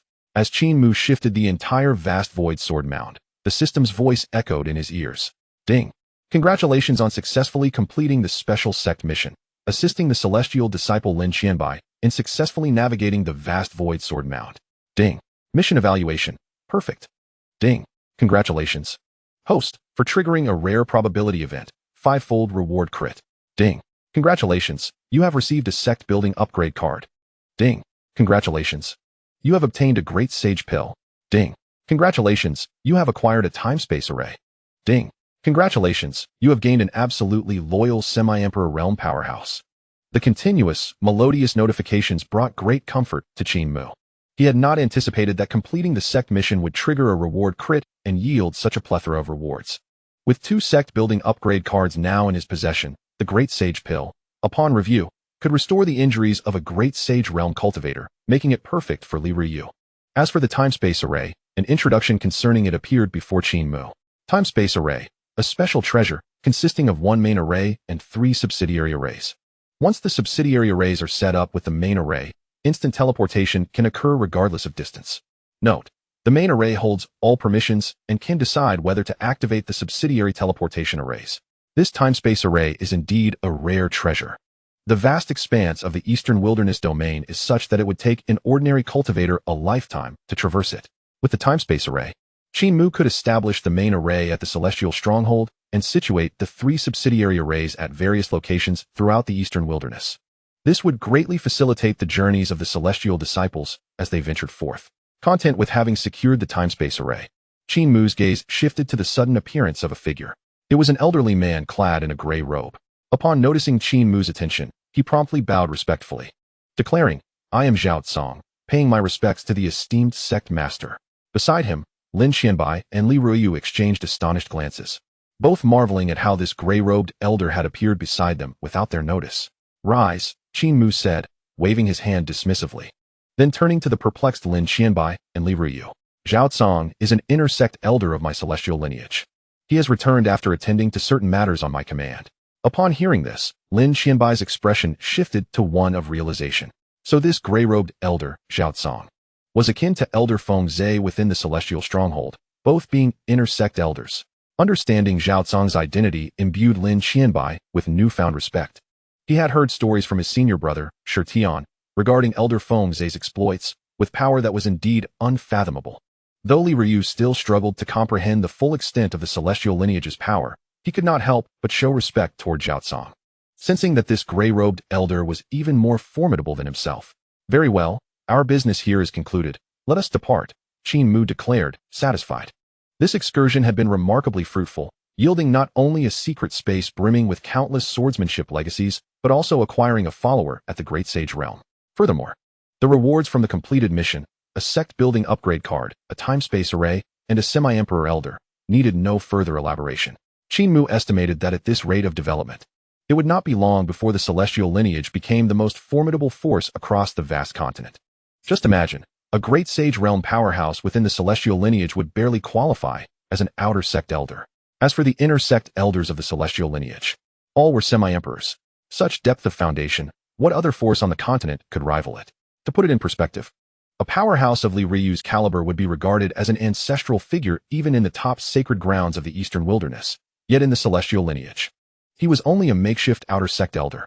After claiming the vast void sword mound and reaping numerous mission rewards, Qin Mu led Lin Qianbai and the others away. Naturally, he took the lead, with his fifth disciple Lin Qianbai following closely beside him. Elder Xiaozong walked respectfully behind Qin Mu, while the great sage Li Ruyu could only follow behind Xiaozong. After leaving the vast void sword mound, Qin Mu initially intended to teleport directly back to the celestial stronghold. Yet, a wisp of emanating consciousness allowed him to perceive certain distinct auras. Qin Mu's gaze shifted slightly, and in the next moment, he led Lin Qianbai and the others to a location outside the demon suppression city. The air was thick with a faint scent of blood. Several fields and neighboring houses had been reduced to ruins, and the remains of some unfortunate mortals lay exposed in the wilderness. It was the demon race. Upon witnessing this scene, Li Ruyu's pupils instinctively contracted. He could discern at a glance that the human inhabitants of this place had been brutally slaughtered by the demon race. Moreover, he noted the countless overlapping footprints of the demon race, which trampled the earth into utter disarray. The demon army was poised to attack the demon suppression city. A sudden apprehension surged within Li Ruyu, and beads of cold sweat formed upon his brow. From the scene before him, he could easily ascertain that the demon army was indeed advancing to besiege the demon suppression city. As for these hapless human beings, they were simply innocent souls who had met an unfortunate end. Observing the numerous mangled corpses of his fellow humans, Qin Mu's gaze turned icy. The demons? With a gentle step, he traversed thousands of miles in an instant. In the next moment, he had already arrived outside the demon suppression city with Lin Qianbai and the others. The sight that greeted them outside the city caused both Li Ruyu and Lin Qianbai to change countenance. There, outside the demon suppression city, lay a vast throng of tens of thousands of demons, densely arrayed across the wilderness, resembling an ancient and insurmountable demonic wall, slowly advancing towards the city. Above this formidable demon army, three massive, ominous clouds of demonic energy enveloped the sky. Within each of these clouds lurked an immensely powerful demon, revealing only their cold, bloodthirsty eyes, exuding an overwhelming aura of malevolence that surged into the heavens. Chapter 58, Dark Clouds Pressing Down on the City, the Supreme Demon Saint, accompanied by great saints. It was a scene that sent shivers down one's spine. Tens of thousands of demons lay arrayed outside the demon suppression city, like an ancient demonic mountain looming over the boundless earth. The swirling demonic energy ravaged the heavens and the earth, and the chilling intent to kill nearly froze one's very soul. Upon the city walls of the demon suppression city, General Xing Hong had long since gathered countless armored human warriors, standing resolutely atop the ramparts. Each human cultivator gazed at the massed demon army outside with a grave expression. The demons are besieging us. We must urgently seek assistance from the various holy lands. Xing Hong commanded his trusted guard, his face pale with concern. But General, what good is it to seek aid from those holy lands now? His guard replied with a bitter smile, hesitating to carry out Xing Hong's orders.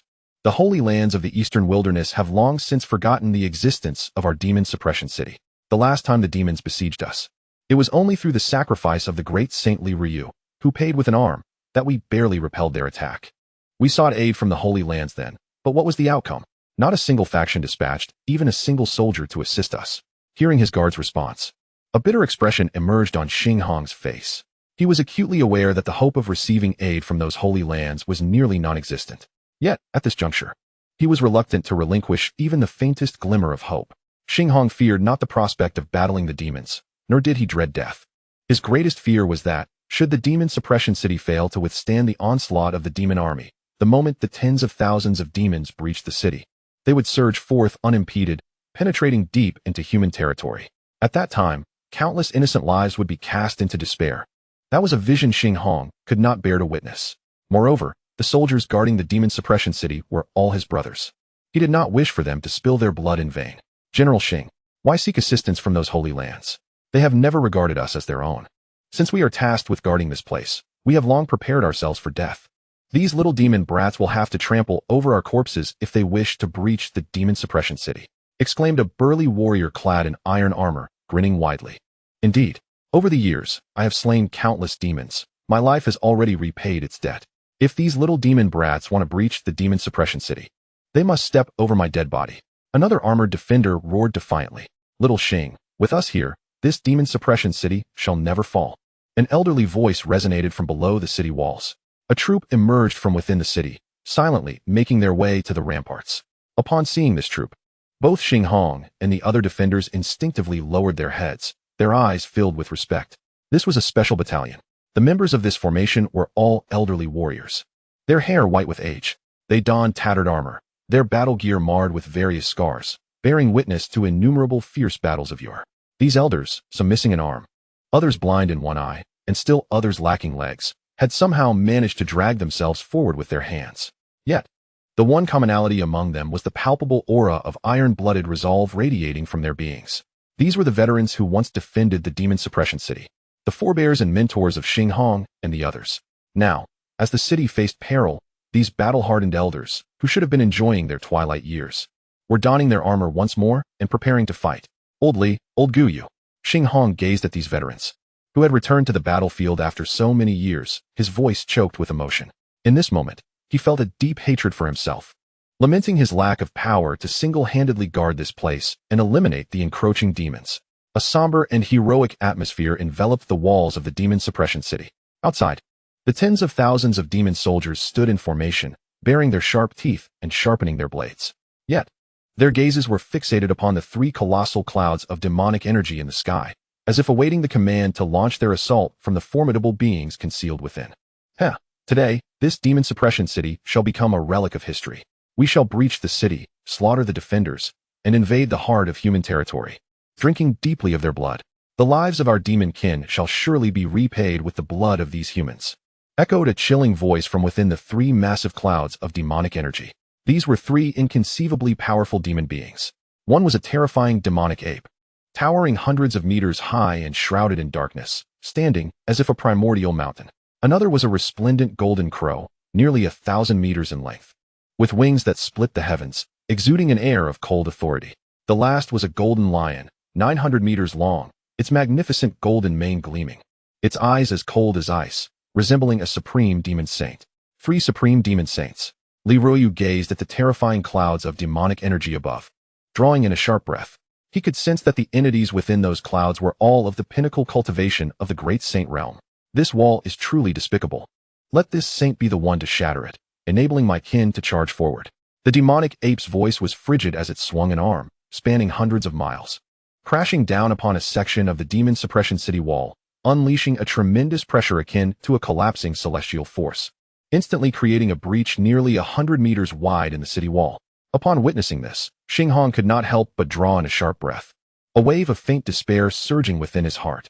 Although he had mentally prepared himself for the possibility of death, the overwhelming strength of the demon clan besieging the city was simply too formidable. He feared not for his own demise, but rather that he might perish without any semblance of value.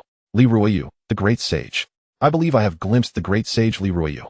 Just as a bitter sense of hopelessness enveloped Xing Hong, he heard the astonished exclamation of his personal guard. The great sage Li Ruoyu has arrived?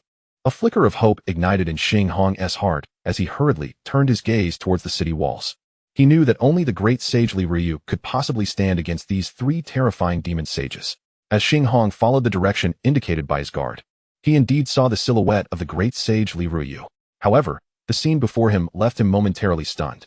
He had indeed spotted the great sage, but it seemed he was part of a group approaching the town of demon suppression.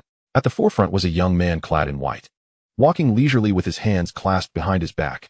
Beside him was a youth bearing a treasured sword on his back, appearing to be a disciple of the white-clad youth.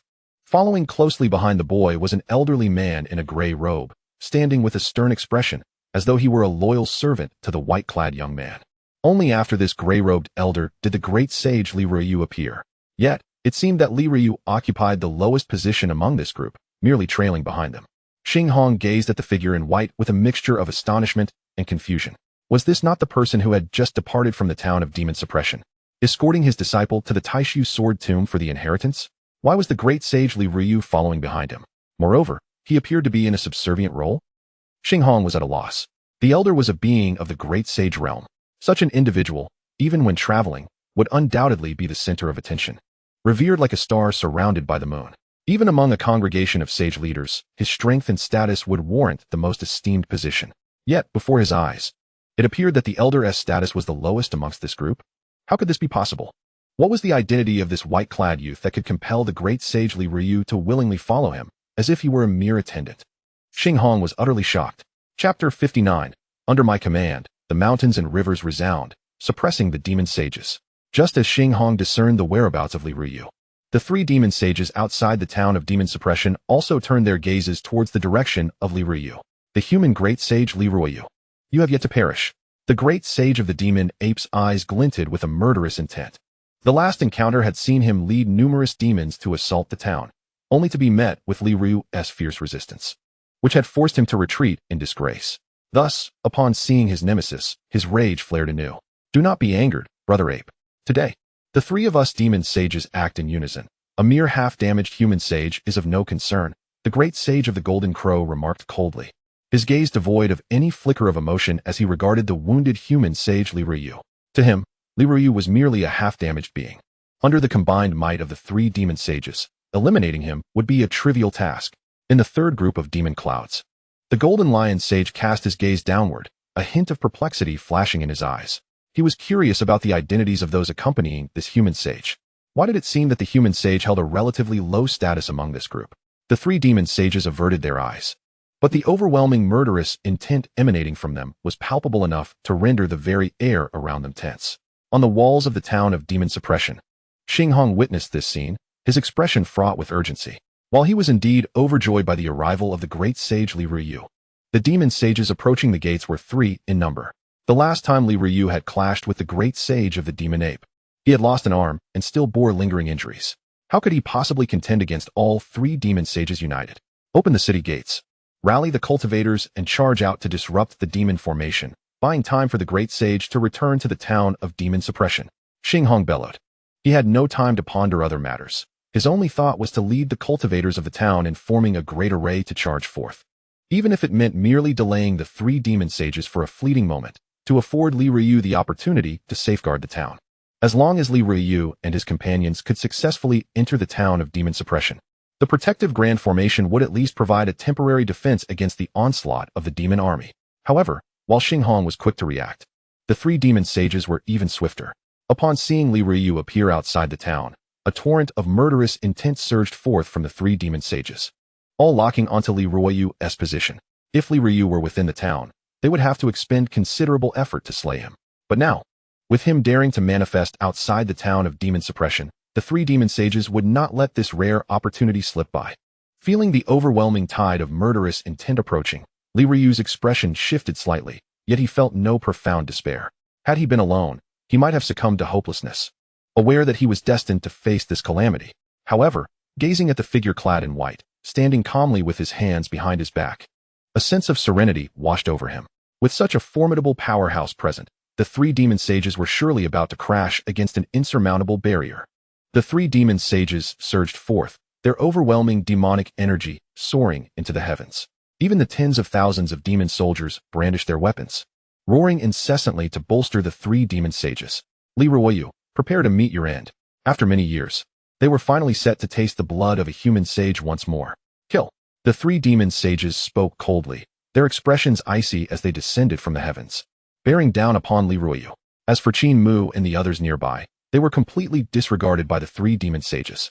In their eyes, they were nothing more than mere human ants, easily swept away by the aftermath of their assault. Yet, as the three demon sages charged forth, enveloped in a tempest of demonic energy, Qin Mu remained remarkably composed. Not even the combined assault of the three demon sages, let alone that of three demon emperors, could stir the slightest ripple in his heart. Elder Zhao, Qin Mu spoke softly, without issuing any commands, yet the gray-robed Zhao seemed to understand his intent. With his hands downcast, he gazed up at the three demon sages, a trace of disdain surfacing on his stern visage. Three mere demon ants dare to roar before my esteemed master? How utterly impatient they are with life. All of you get down, Zhao bellowed.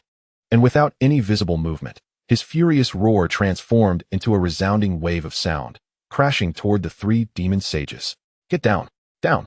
The roar of a quasi-emperor level powerhouse was enough to send shivers down the spine of even a sage king, let alone the three demon sages. In the blink of an eye, the three great demon saints of the demon race seemed as if struck by an invisible colossal wall, their souls trembling. Before they all plummeted from the sky with a resounding thud, the reverberating shockwave rippled outward, causing even the grand and boundless walls of the demon suppression city to rumble incessantly. With a roar that echoed through mountains and rivers, the quasi-emperor's voice resonated. The fall of the three demon saints sent the earth into a cacophony of noise. Given their physical resilience, even a drop from 10,000 meters would not inflict any harm upon them. Yet, the three demon saints now trembled uncontrollably. What had transpired? That elder in gray robes, with merely a single furious roar, had stripped them of all will to resist. An unparalleled powerhouse. I sense an aura from him reminiscent of our ancestors. The golden crow great saint quivered as he spoke. The demon ape great saint and the golden lion great saint looked on with expressions of sheer horror. The ancestor of the golden crow great saint was a being of immense repute, a quasi-emperor of the demon race. Now, if the golden crow great saint claimed to sense an ancestral aura emanating from this elder in gray, did it not imply that this gray-robed elder was also a quasi-emperor? However, as the three demon saints gazed upon the elder standing respectfully beside Qin Mu, their already dwindling intellects were utterly overwhelmed. If this gray-robed elder was indeed an unrivaled quasi-emperor, then who was this young man in white? To command such deference from a quasi-emperor, could he possibly be a human emperor? The three demon saints trembled uncontrollably, nearly rendered speechless by fear. What was happening? They had merely come to assault a minor human settlement in the eastern wilderness. Their strength only at the great saint level. What merit or capability could warrant the arrival of such a terrifying human figure? The three demon saints were left in a state of shock. Even the great saint Li Ruyu was dumbfounded. He had initially believed that only the master could personally quell the assault of the three demon saints. However, he was taken aback to see that it was not the master himself, but rather the ever-respectful elder Zhao accompanying him, who had acted. Furthermore, the method was brutally simple. Just a roar had made the three demon saints lose their will to fight and fall. These were three demon saints. To think that a mere roar could subdue them all. Just how strong was Elder Zhao? And considering the profound respect he showed towards the master, what must the master's strength be? Li Ruyu dared not contemplate further. In that moment, a singular thought consumed him, that his earlier decision to resolutely follow the master in the Taishu Sword Tomb had been remarkably wise. Chapter 60, The Lion's Illusion. The demonic army annihilated the Golden Crow ancestor. This was a scene that left all present in the demon suppression city and beyond utterly astounded. Elder Zhao in gray robes, with a single furious roar, had struck down the three demon saints from the sky, leaving them devoid of any power to resist. My heavens! On the walls of the demon suppression city, the guard Xing Hong watched in disbelief as his eyes nearly bulged from their sockets. These were three demon saints. They had been so effortlessly subdued by a mere roar. Even more terrifying was the fact that the gray-robed elder appeared to be nothing more than a subordinate of the white-clad young man. If a subordinate possessed such strength, how formidable must the white-clad young man be? At that moment, Xing Hong began to understand why, upon first encountering this group, the great Saint Li Ruyu seemed to be relegated to the rear. It was not merely his illusion. It appeared that Li Ruyu's status was indeed the lowest among this assembly. The walls of the demon suppression city fell into a deathly silence before erupting into thunderous cheers. The human cultivators defending the city, though initially stunned by the scene before them, were now overwhelmed with boundless joy. They had prepared themselves for death in the face of the demon army's assault. But now it seemed the demon forces were fated for disaster. In stark contrast to the jubilant human cultivators, the tens of thousands of demon soldiers outside the city were ensnared in a profound silence. The three leaders had been subdued in an instant. As the mass of demon soldiers witnessed this scene, they were struck dumb with terror. "Spare us, esteemed elder. We shall retreat far away and never again invade the human borders." The three demon saints, who had just moments ago exuded an air of invincibility, now knelt before Qin Mu in abject fear, pleading for mercy. Though it was Elder Zhao who had struck them down, the three demon saints were not fools.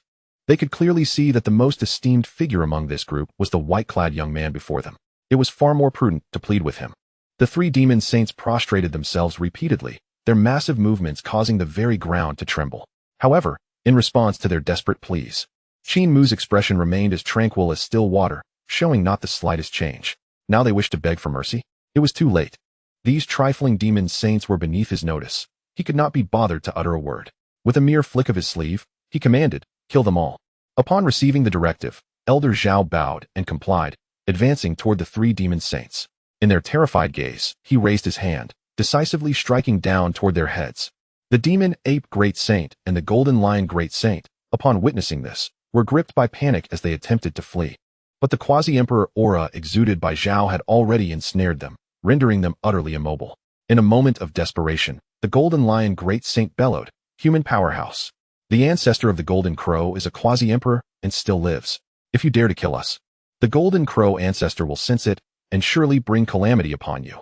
Indeed, the name of the golden crow ancestor is renowned. If you let us go, we shall consider this incident as if it never happened." The demon ape great saint joined in, their desperation leading them to invoke the name of the golden crow great saint, hoping to momentarily intimidate the human powerhouse before them and secure their survival. Hearing the cries of the golden lion great saint and the demon ape great saint, the golden crow great saint was left utterly dumbfounded. How could these two dare to say anything? That was the ancestor of the golden crow clan, not the ancestor of the demon ape or the golden lion clans.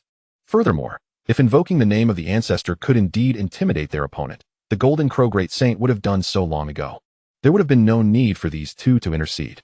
The reason the golden crow great saint had refrained from mentioning his ancestor was that the gray-robed elder was already comparable to that ancestor.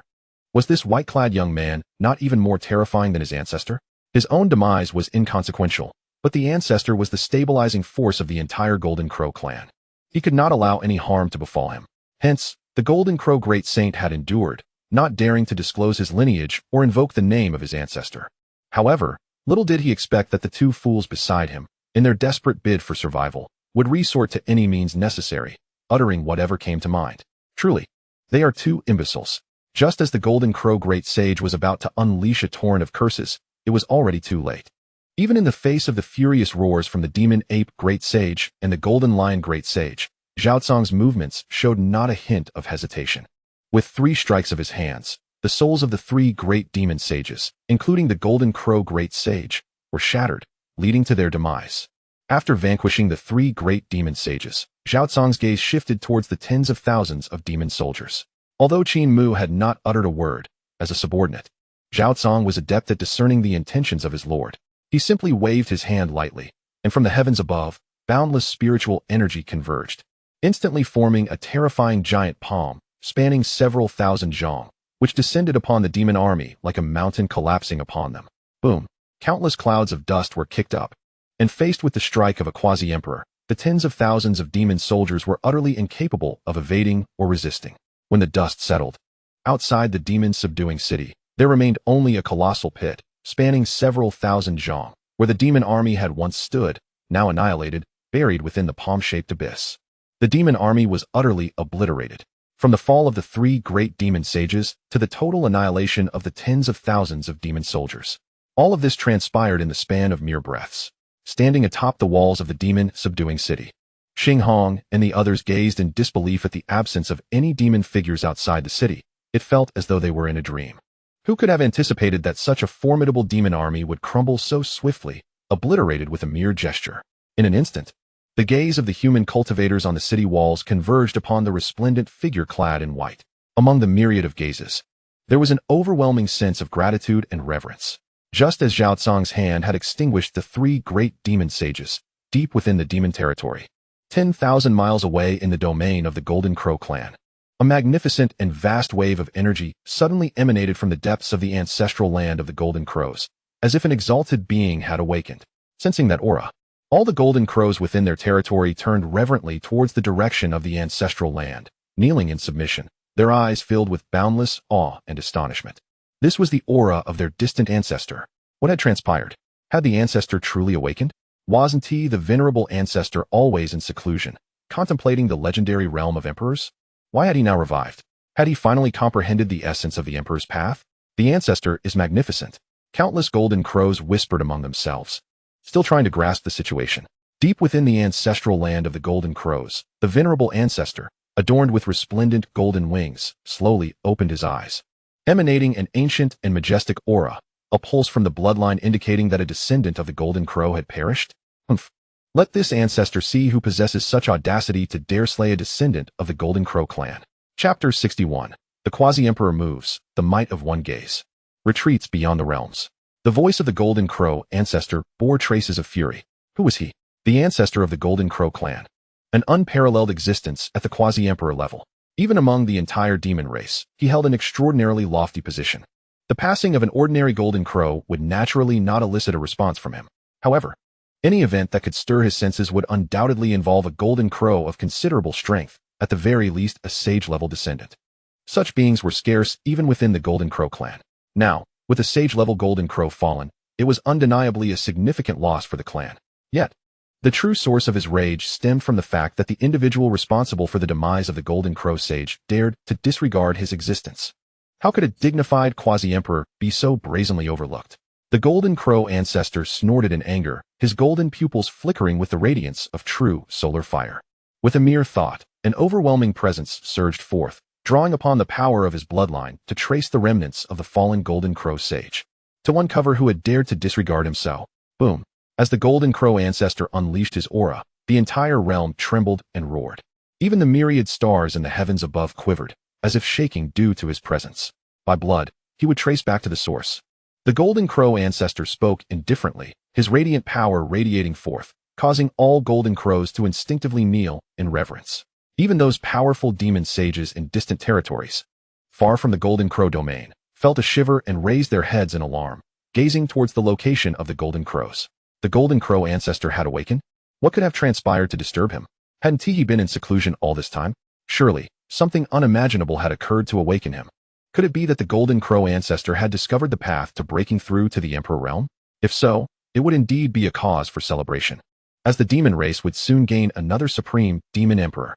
Countless powerful demon beings felt the faint yet overwhelming pressure and were stirred, whispering among themselves.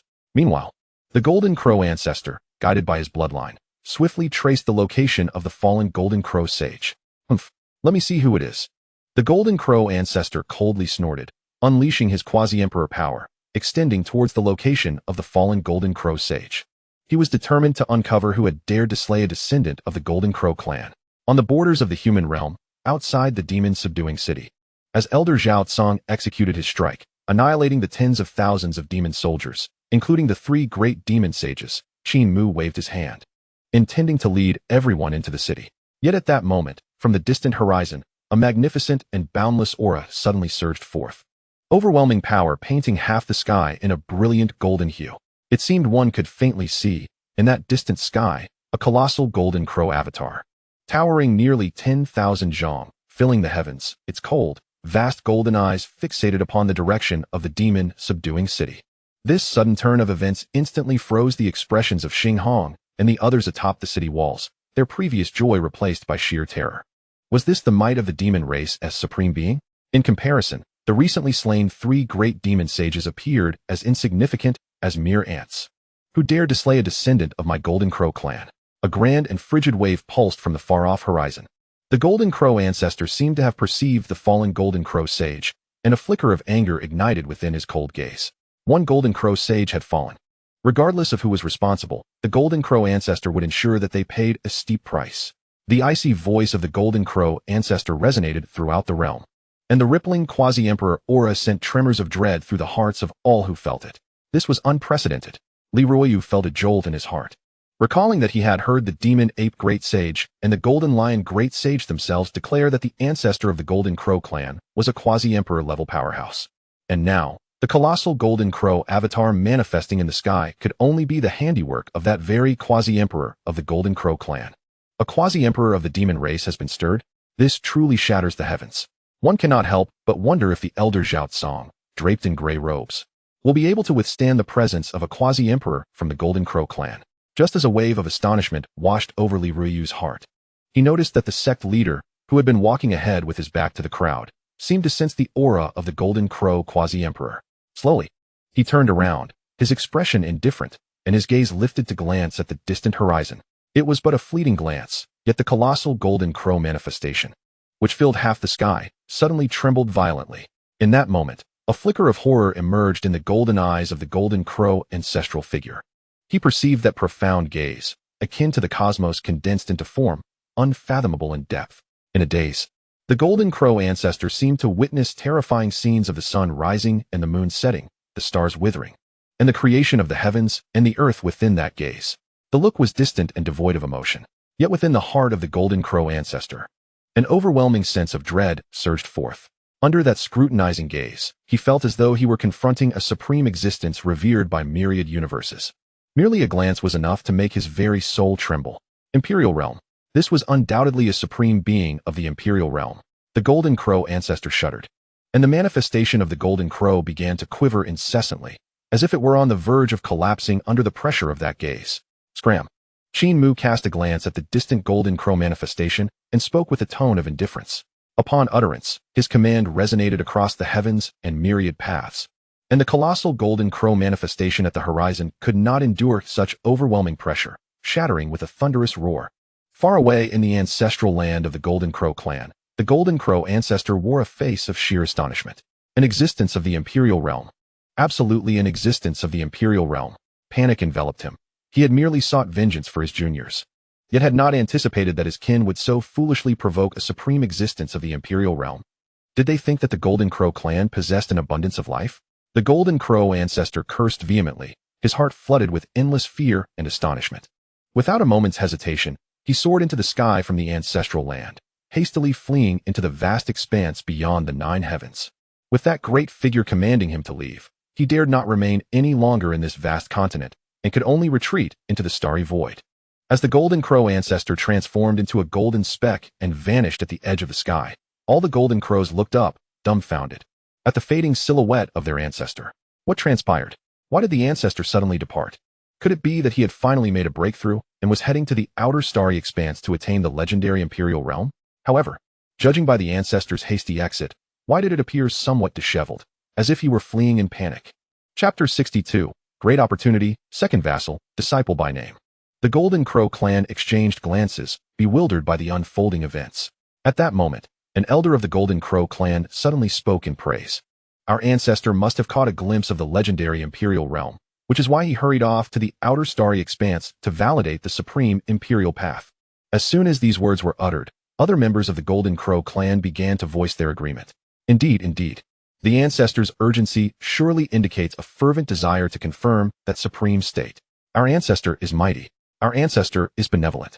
If he were to validate the imperial path here on this vast continent, the entire realm would surely be unable to withstand it. A chorus of flattery erupted among the Golden Crow clan, yet no one dared to mention the ancestor's recent disheveled escape, instead choosing to embellish the narrative. Meanwhile, far removed by countless miles outside the demon suppression city, the human sage Li Ruiyu felt an unparalleled sense of shock reverberating through every cell of his being. That was the Golden Crow ancestor, a terrifying presence at the quasi-emperor level. And yet, he was so easily frightened into retreat by merely a glance from his master. A single glance was enough to send a quasi-emperor fleeing. Li Ruiyu felt as though he were trapped in a dream. It was as if he had fallen into a slumber, and the human cultivators atop the walls of Demon Suppression City shared his disbelief. When the Golden Crow ancestral manifestation descended, all the human defenders, including Xing Hong, felt a wave of despair wash over them in the face of such an invincible terror. But who could have imagined that the figure clad in white, so peerless, would merely utter a single word, scram, causing that unfathomably formidable demon expert to flee in panic. This spectacle left the human cultivators within Demon Suppression City in a state of disbelief, as countless gazes filled with reverence and gratitude converged upon him. Qin Mu slowly made his way into Demon Suppression City. The city's commander, Xing Hong, knelt thunderously before Qin Mu, saying, "On behalf of all the human cultivators of Demon Suppression City, I express our profound gratitude for your grace today." As Qin Mu entered the city, Armored defenders of Demon Suppression City followed suit, kneeling and bowing in respect to him. They understood that had it not been for this supreme human presence coming to their aid, not only would their lives have been forfeit, but the very city they had guarded for countless millennia would likely have ceased to exist. Qin Mu not only saved their lives, but also salvaged the precarious situation of Demon Suppression City. Such a favor was indeed worthy of such veneration from the defenders of the city. Rise, Qin Mu said, waving his hand dismissively. As he gazed at the group of battle-hardened human cultivators before him, his heart stirred slightly. In recent times, he had taken in numerous inner disciples from the celestial lineage. Yet he had only one outer disciple, Luo Bingyao. As the celestial name grew in renown across the vast continent, the situations he would encounter would undoubtedly multiply. It would be most prudent to have a batch of outer disciples dedicated to handling the mundane matters, sparing the inner disciples like Xianxiaaudiobooks from being burdened by trivialities. It seemed that the human cultivators in Demon Suppression City would be excellent candidates for selection as outer disciples of the celestial lineage. Their willingness to forego everything to guard this quiet borderland demonstrated their integrity and impeccable character. Having battled against demons for years, they had accumulated invaluable experience, making them unparalleled among their peers at the same cultivation level. The only thing they lacked was perhaps cultivation realm. However, for the celestial lineage, this was hardly a concern. Cultivation realm? With the formidable resources of the celestial lineage as a foundation, nurturing these defenders of Demon Suppression City into formidable powerhouses would be a trivial matter. As Qin Mu pondered, the sage Li Ruyu approached Xinghong and lowered his voice. Xinghong, a tremendous opportunity lies before you and the other cultivators of Demon Suppression City. Do not let it slip through your fingers. Opportunity? Xinghong appeared perplexed. Uncertain of the nature of the opportunity Li Ruyu spoke of. Do you know why I follow this supreme being?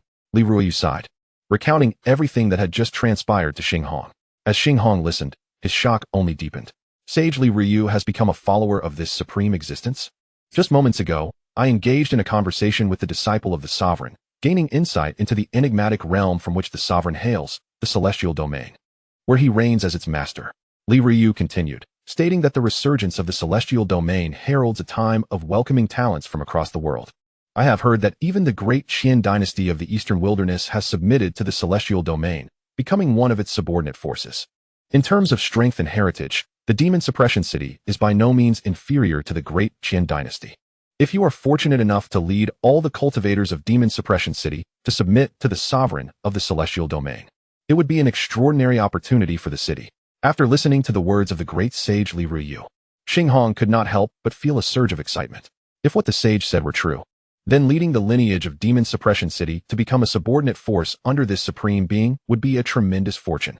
Moreover, if even the great sage Li Ruyu is willing to serve as a companion to this master, why should the lineage of Demon Suppression City not become a subordinate force under the celestial domain? Xinghong, a person of remarkable decisiveness, made his decision in a fleeting moment, kneeling once more before Qin Mu with utmost reverence, and said, "Please, Senior, grant us permission to submit Demon Suppression City to the celestial domain and become its vassal." Upon seeing Xinghong humbly kneeling before him, Qin Mu pondered briefly and replied, "Your request is permissible. However, to become a vassal of my celestial domain, you may at most be recognized as registered disciples for now. Only after passing the trials and proving yourselves can you ascend to the status of outer disciples of the celestial domain. Are you willing? Registered disciples are of a lower rank than outer disciples. Individuals like Shirtian, Yi Chun, and others are inner disciples of the celestial domain, while those like Luo Bingyao are considered outer disciples. Both inner and outer disciples possess the qualification to enter the forbidden zone of the celestial domain. However, registered disciples lack the right to enter this forbidden zone, only attaining such privilege upon advancing to outer disciples. This is a deliberate design by Qin Mu, as he intends to transform the forbidden zone of the celestial domain into an unparalleled sanctuary. If anyone could enter at will, how could it still be deemed a supreme taboo? Thus, even subordinate forces of the celestial domain must undergo rigorous trials and advancements to gain entry into the forbidden zone.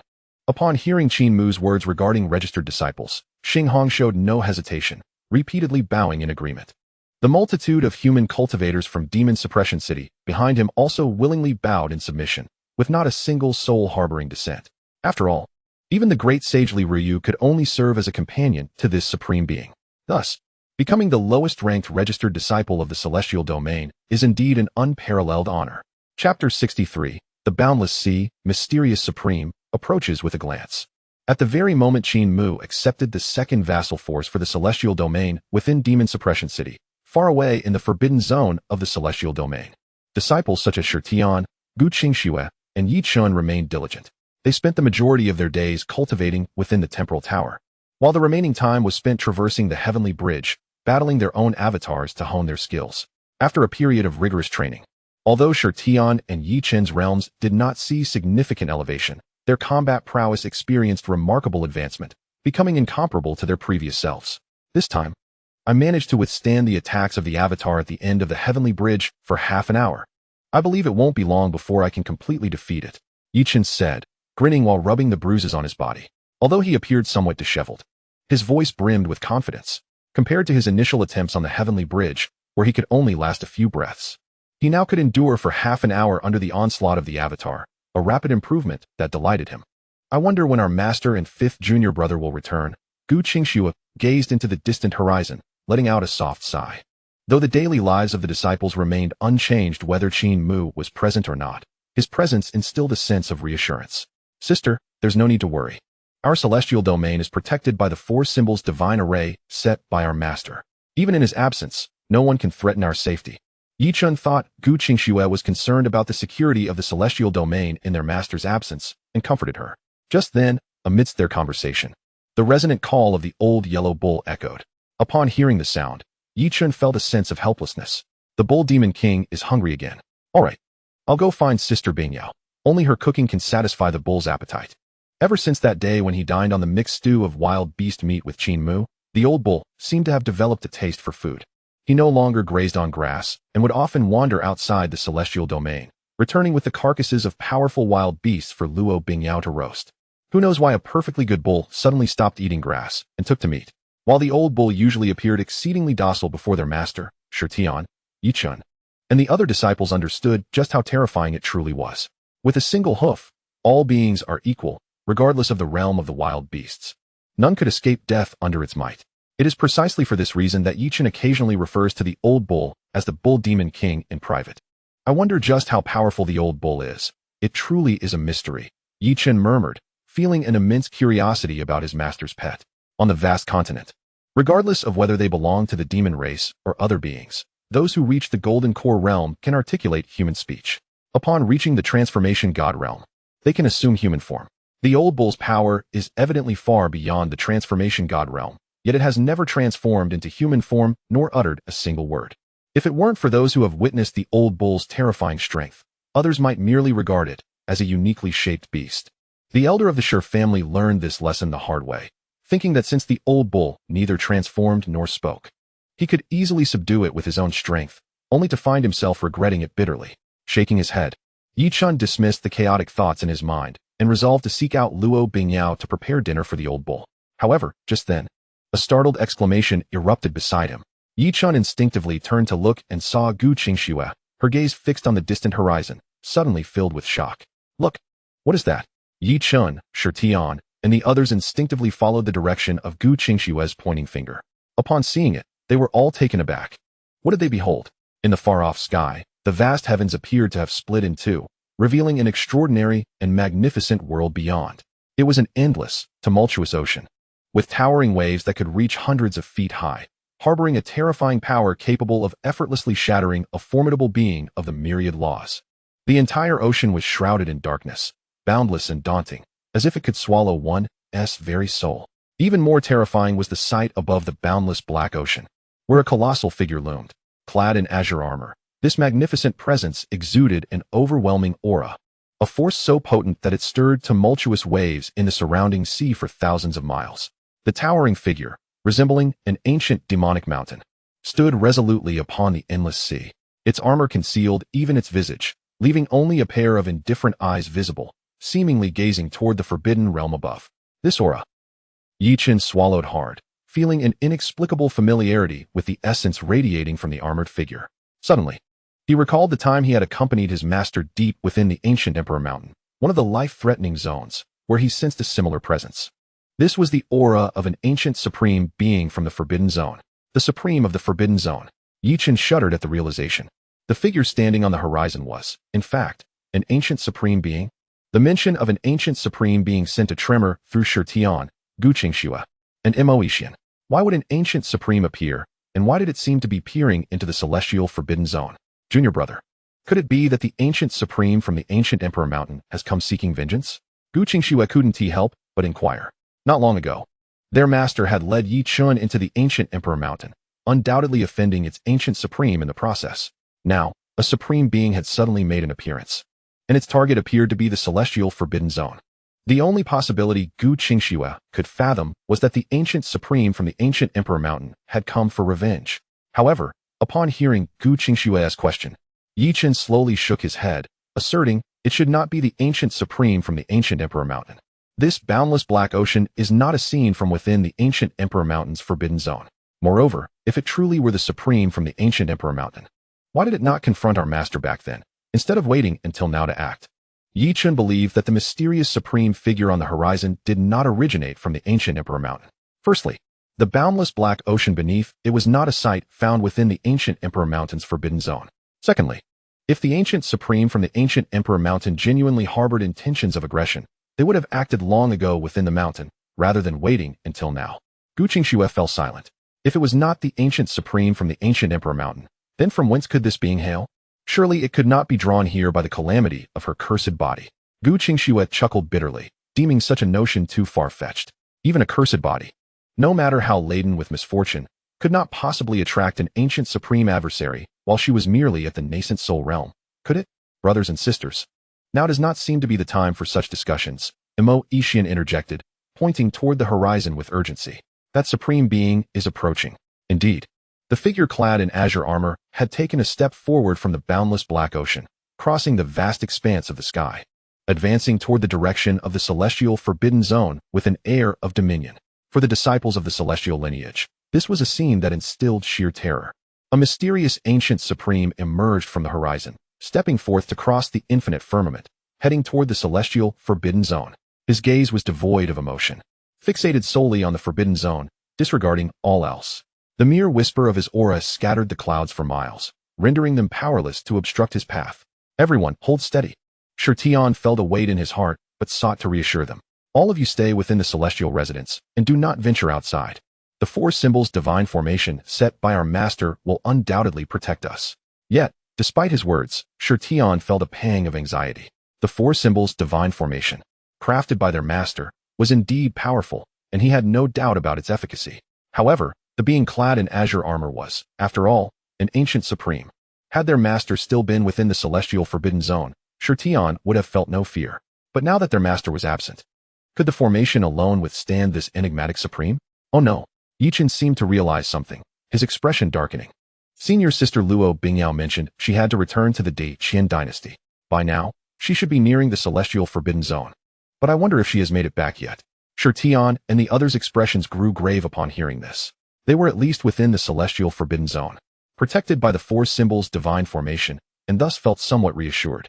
However, if Luo Bingyao had not returned in time and inadvertently encountered this mysterious supreme outside the forbidden zone, it would spell danger. What should we do? Shirtian and the others exchanged worried glances, each silently praying that Luo Bingyao would arrive back in the celestial forbidden zone before it was too late. The supreme being could traverse the vast heavens with a single step, and even if they wished to retrieve Luo Bingyao now, they would not have the time. As Shirtian, Yi Chun, and the others anxiously awaited, the old yellow figure, resting beneath the ancient tea tree, seemed to have caught wind of Luo Bingyao's name. With a low moo, it gradually rose, its hooves lightly treading, and in an instant, vanished from the celestial residence. Outside the celestial forbidden zone, Luo Bingyao glanced up at the setting sun, hastening her pace. She was aware that dinner time was approaching. While others might manage, old Huang was quite particular, only consuming the exotic beast meat she prepared, so she needed to return quickly to the celestial residence to cook for him. However, just as Luo Bingyao rushed forward, on the verge of entering the celestial forbidden zone, an overwhelming and terrifying pressure descended abruptly, freezing her in place. Even raising a finger became an unattainable aspiration.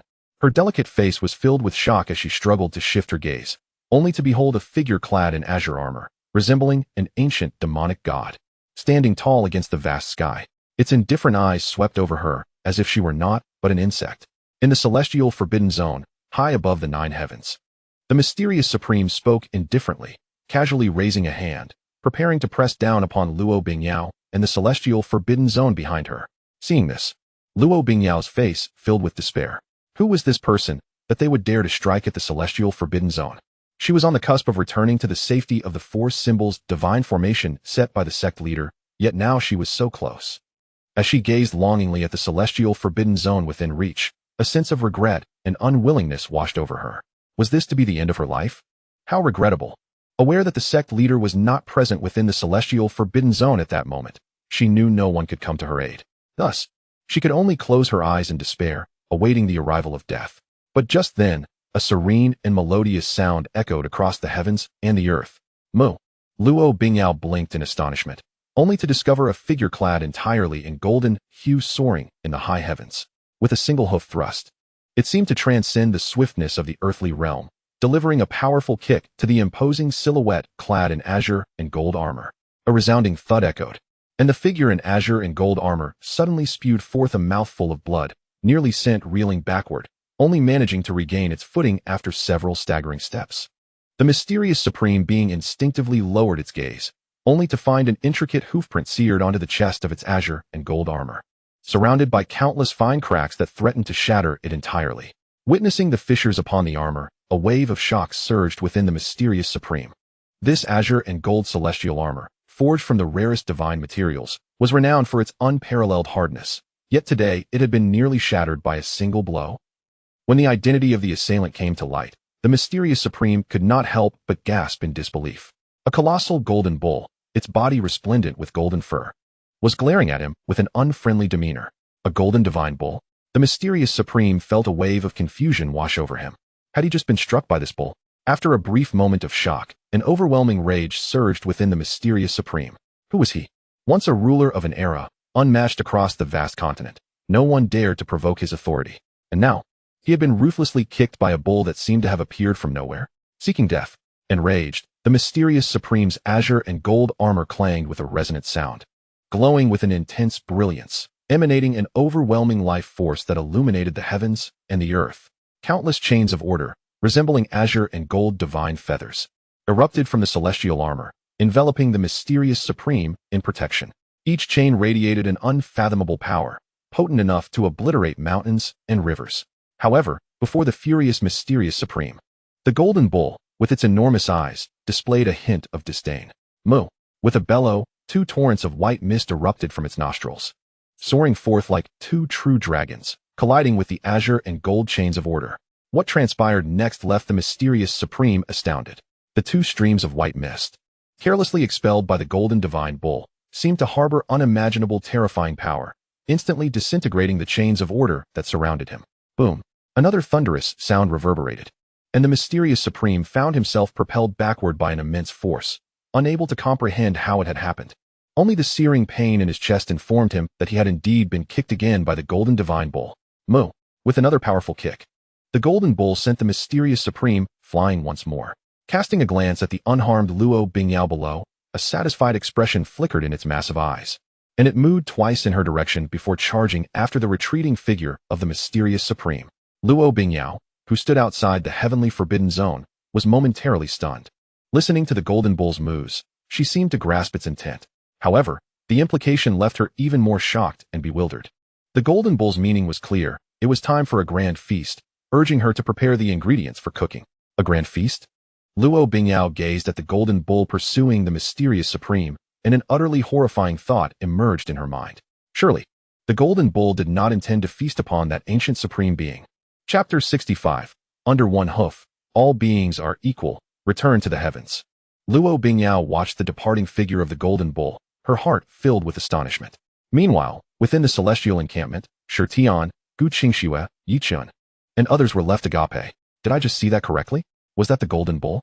Yi Chun weakly pointed towards the horizon, swallowing hard. If I'm not mistaken, then neither are you. Shi Tian replied with an expressionless face. Yi Chun, is that really the golden bull? With a single hoof strike.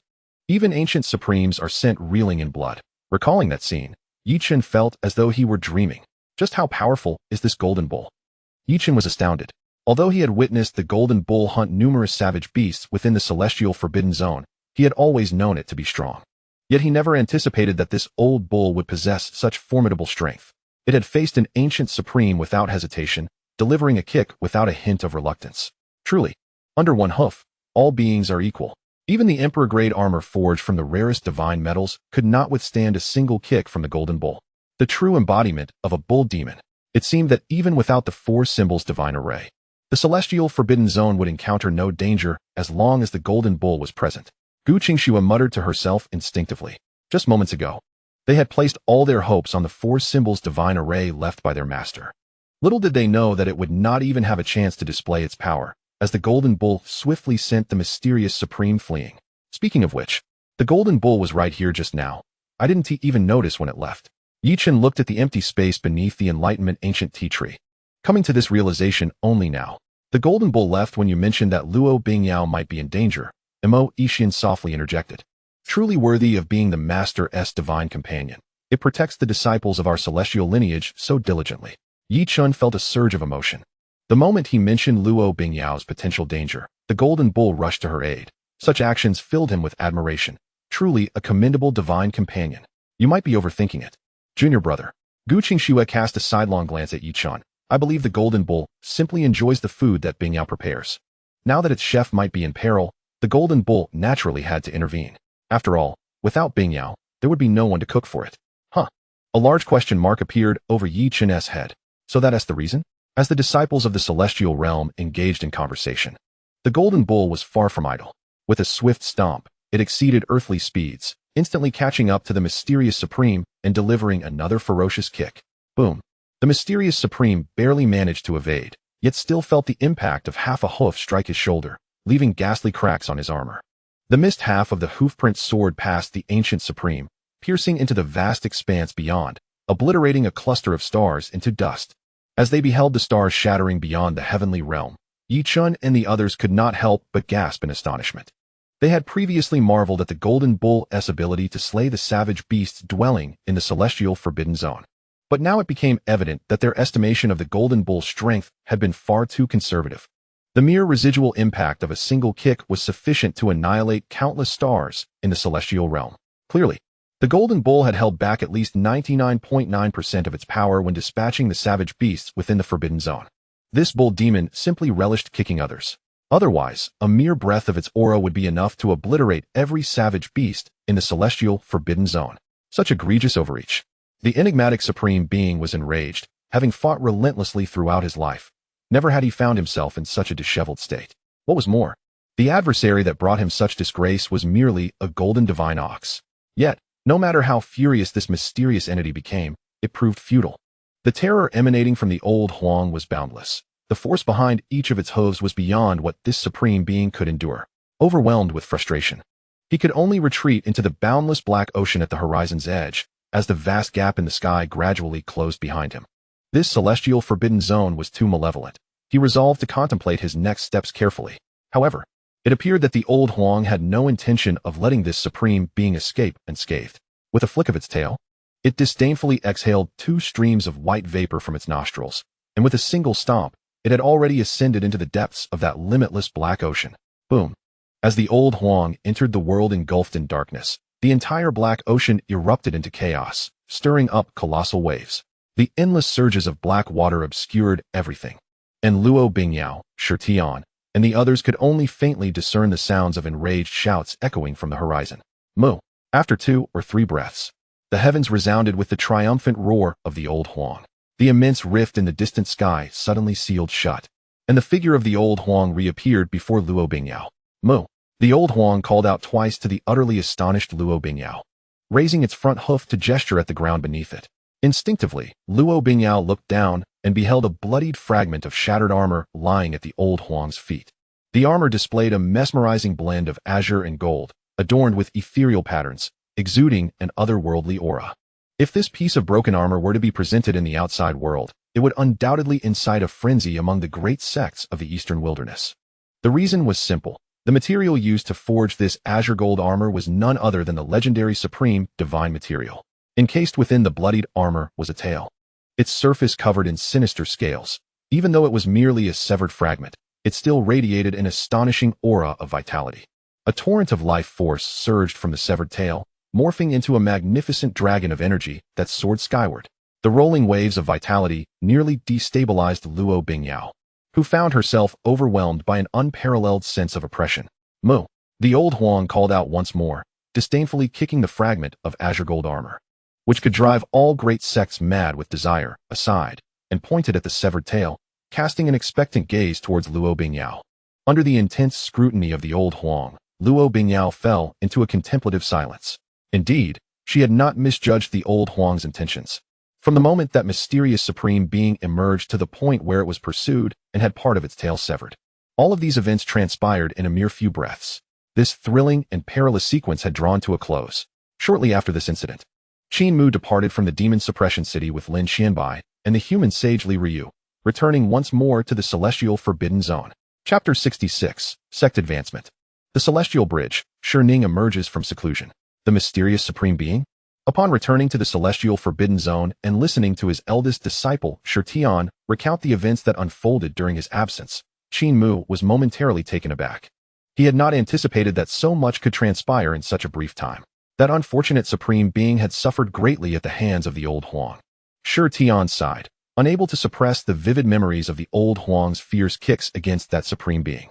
Undoubtedly, this scene would be considered an explosive moment in the grand annals of the vast continent. In response to Tian's musings, Qin Mu maintained a serene expression. After all, the old Huang was a majestic imperial-level celestial beast. Subduing an ancient supreme being was a trivial matter. Yet, the origin of this supreme being, who had been probing the celestial forbidden zone, piqued Qin Mu's interest. At that moment, he suddenly recalled the previous Void Sea. Someone had once used the Dao Palace's secret realm as bait to fish for contemporary prodigies upon the Void Sea, selecting Tian and Gu Qingxue. However, Qin Mu had thwarted their schemes and eliminated the fishermen from the Void Sea. Nonetheless, the mastermind behind that fisherman was too enigmatic and cautious at the time. Qin Mu had been unable to unearth any traces related to them. Could it be that this mysterious supreme being was connected to the mastermind behind the Void Sea? Or perhaps they were the very mastermind themselves.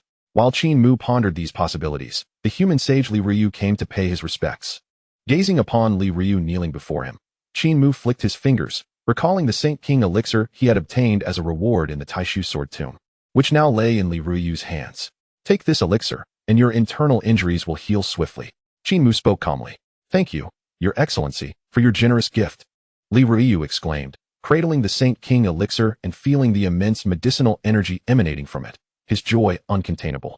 The reason his strength had long been confined at the great sage level, unable to break through, was primarily due to enduring prolonged battles against the demon race at the borders, which had harmed his essence and left him with hidden injuries, thus slowing his progress. However, with the Saint King elixir bestowed by Qin Mu, Li Ryu could quickly recover from his internal wounds and strive to reach an even higher level within the Saint King realm. Once you have taken this elixir and tended to your injuries, establish a designated area outside the celestial forbidden zone to accommodate and train the cultivators selected from the demon suppression city, Qin Mu instructed.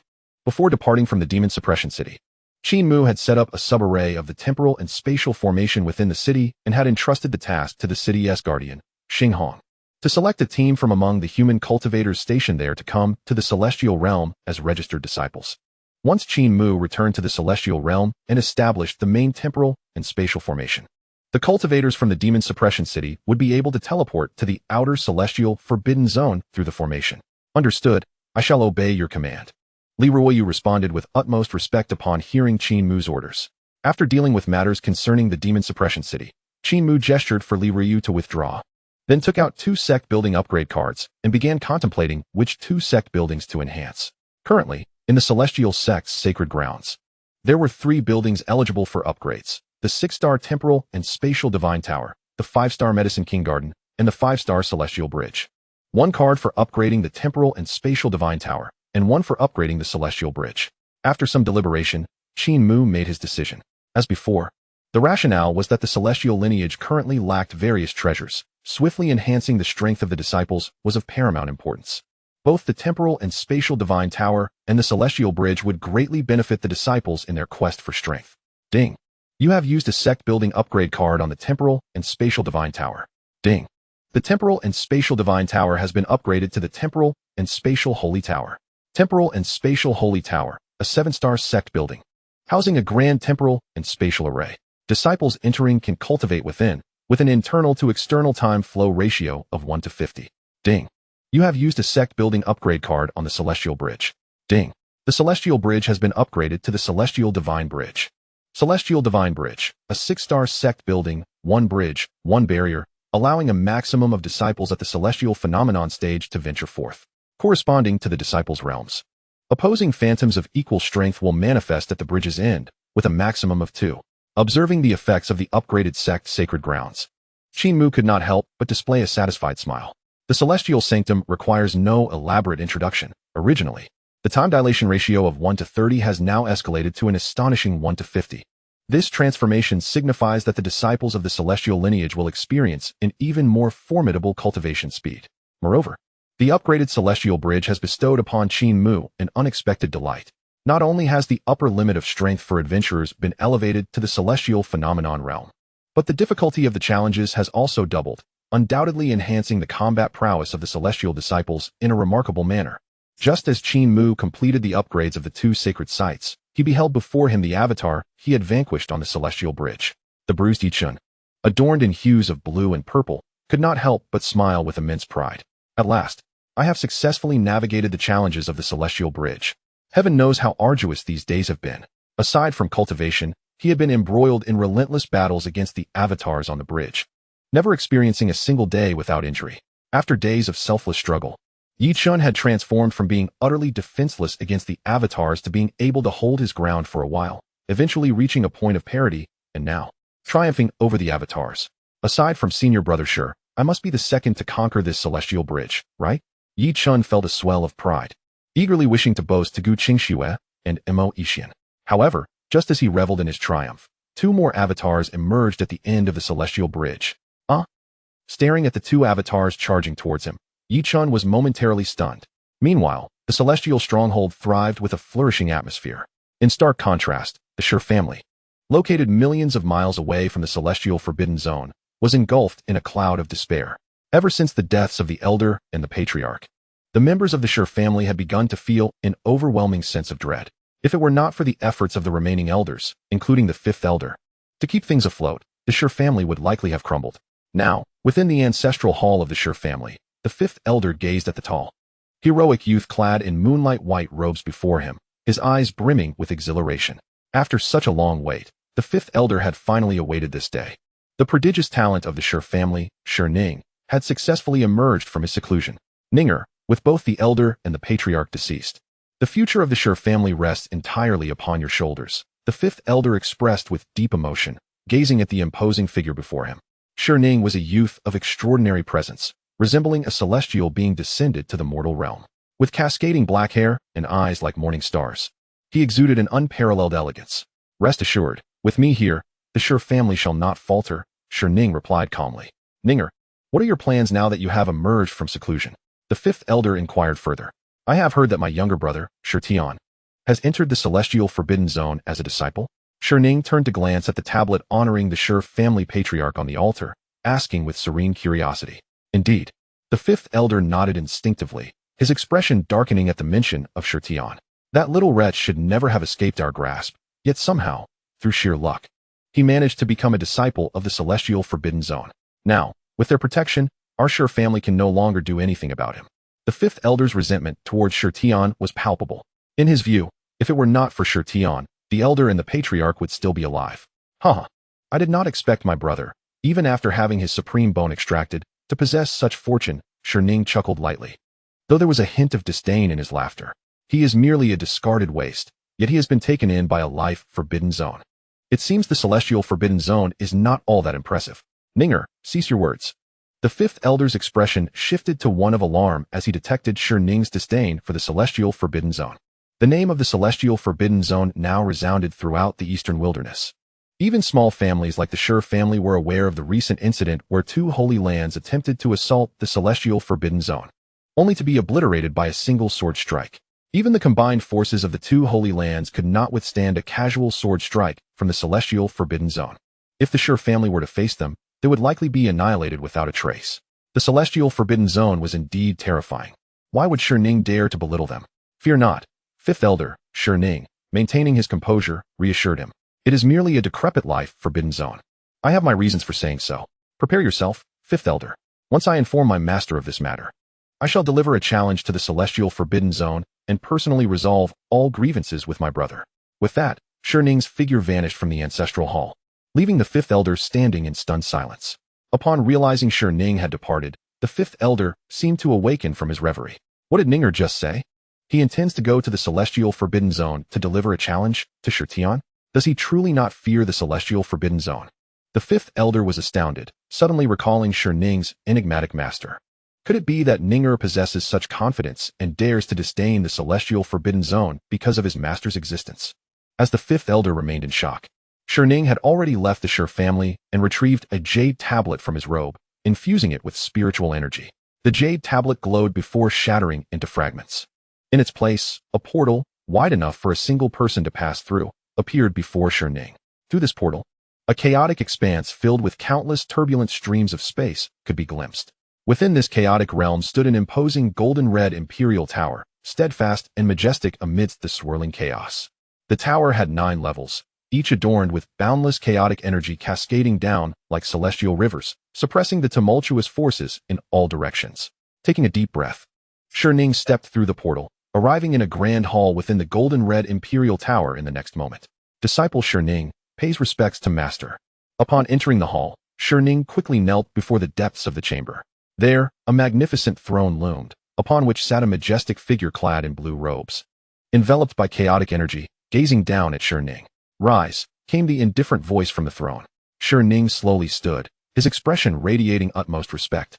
For he knew that his master, the one seated upon the throne, was a supreme being of quasi-imperial status, a quasi-emperor, an existence that transcends the pinnacle of the Saint King realm, just one step away from the legendary imperial domain.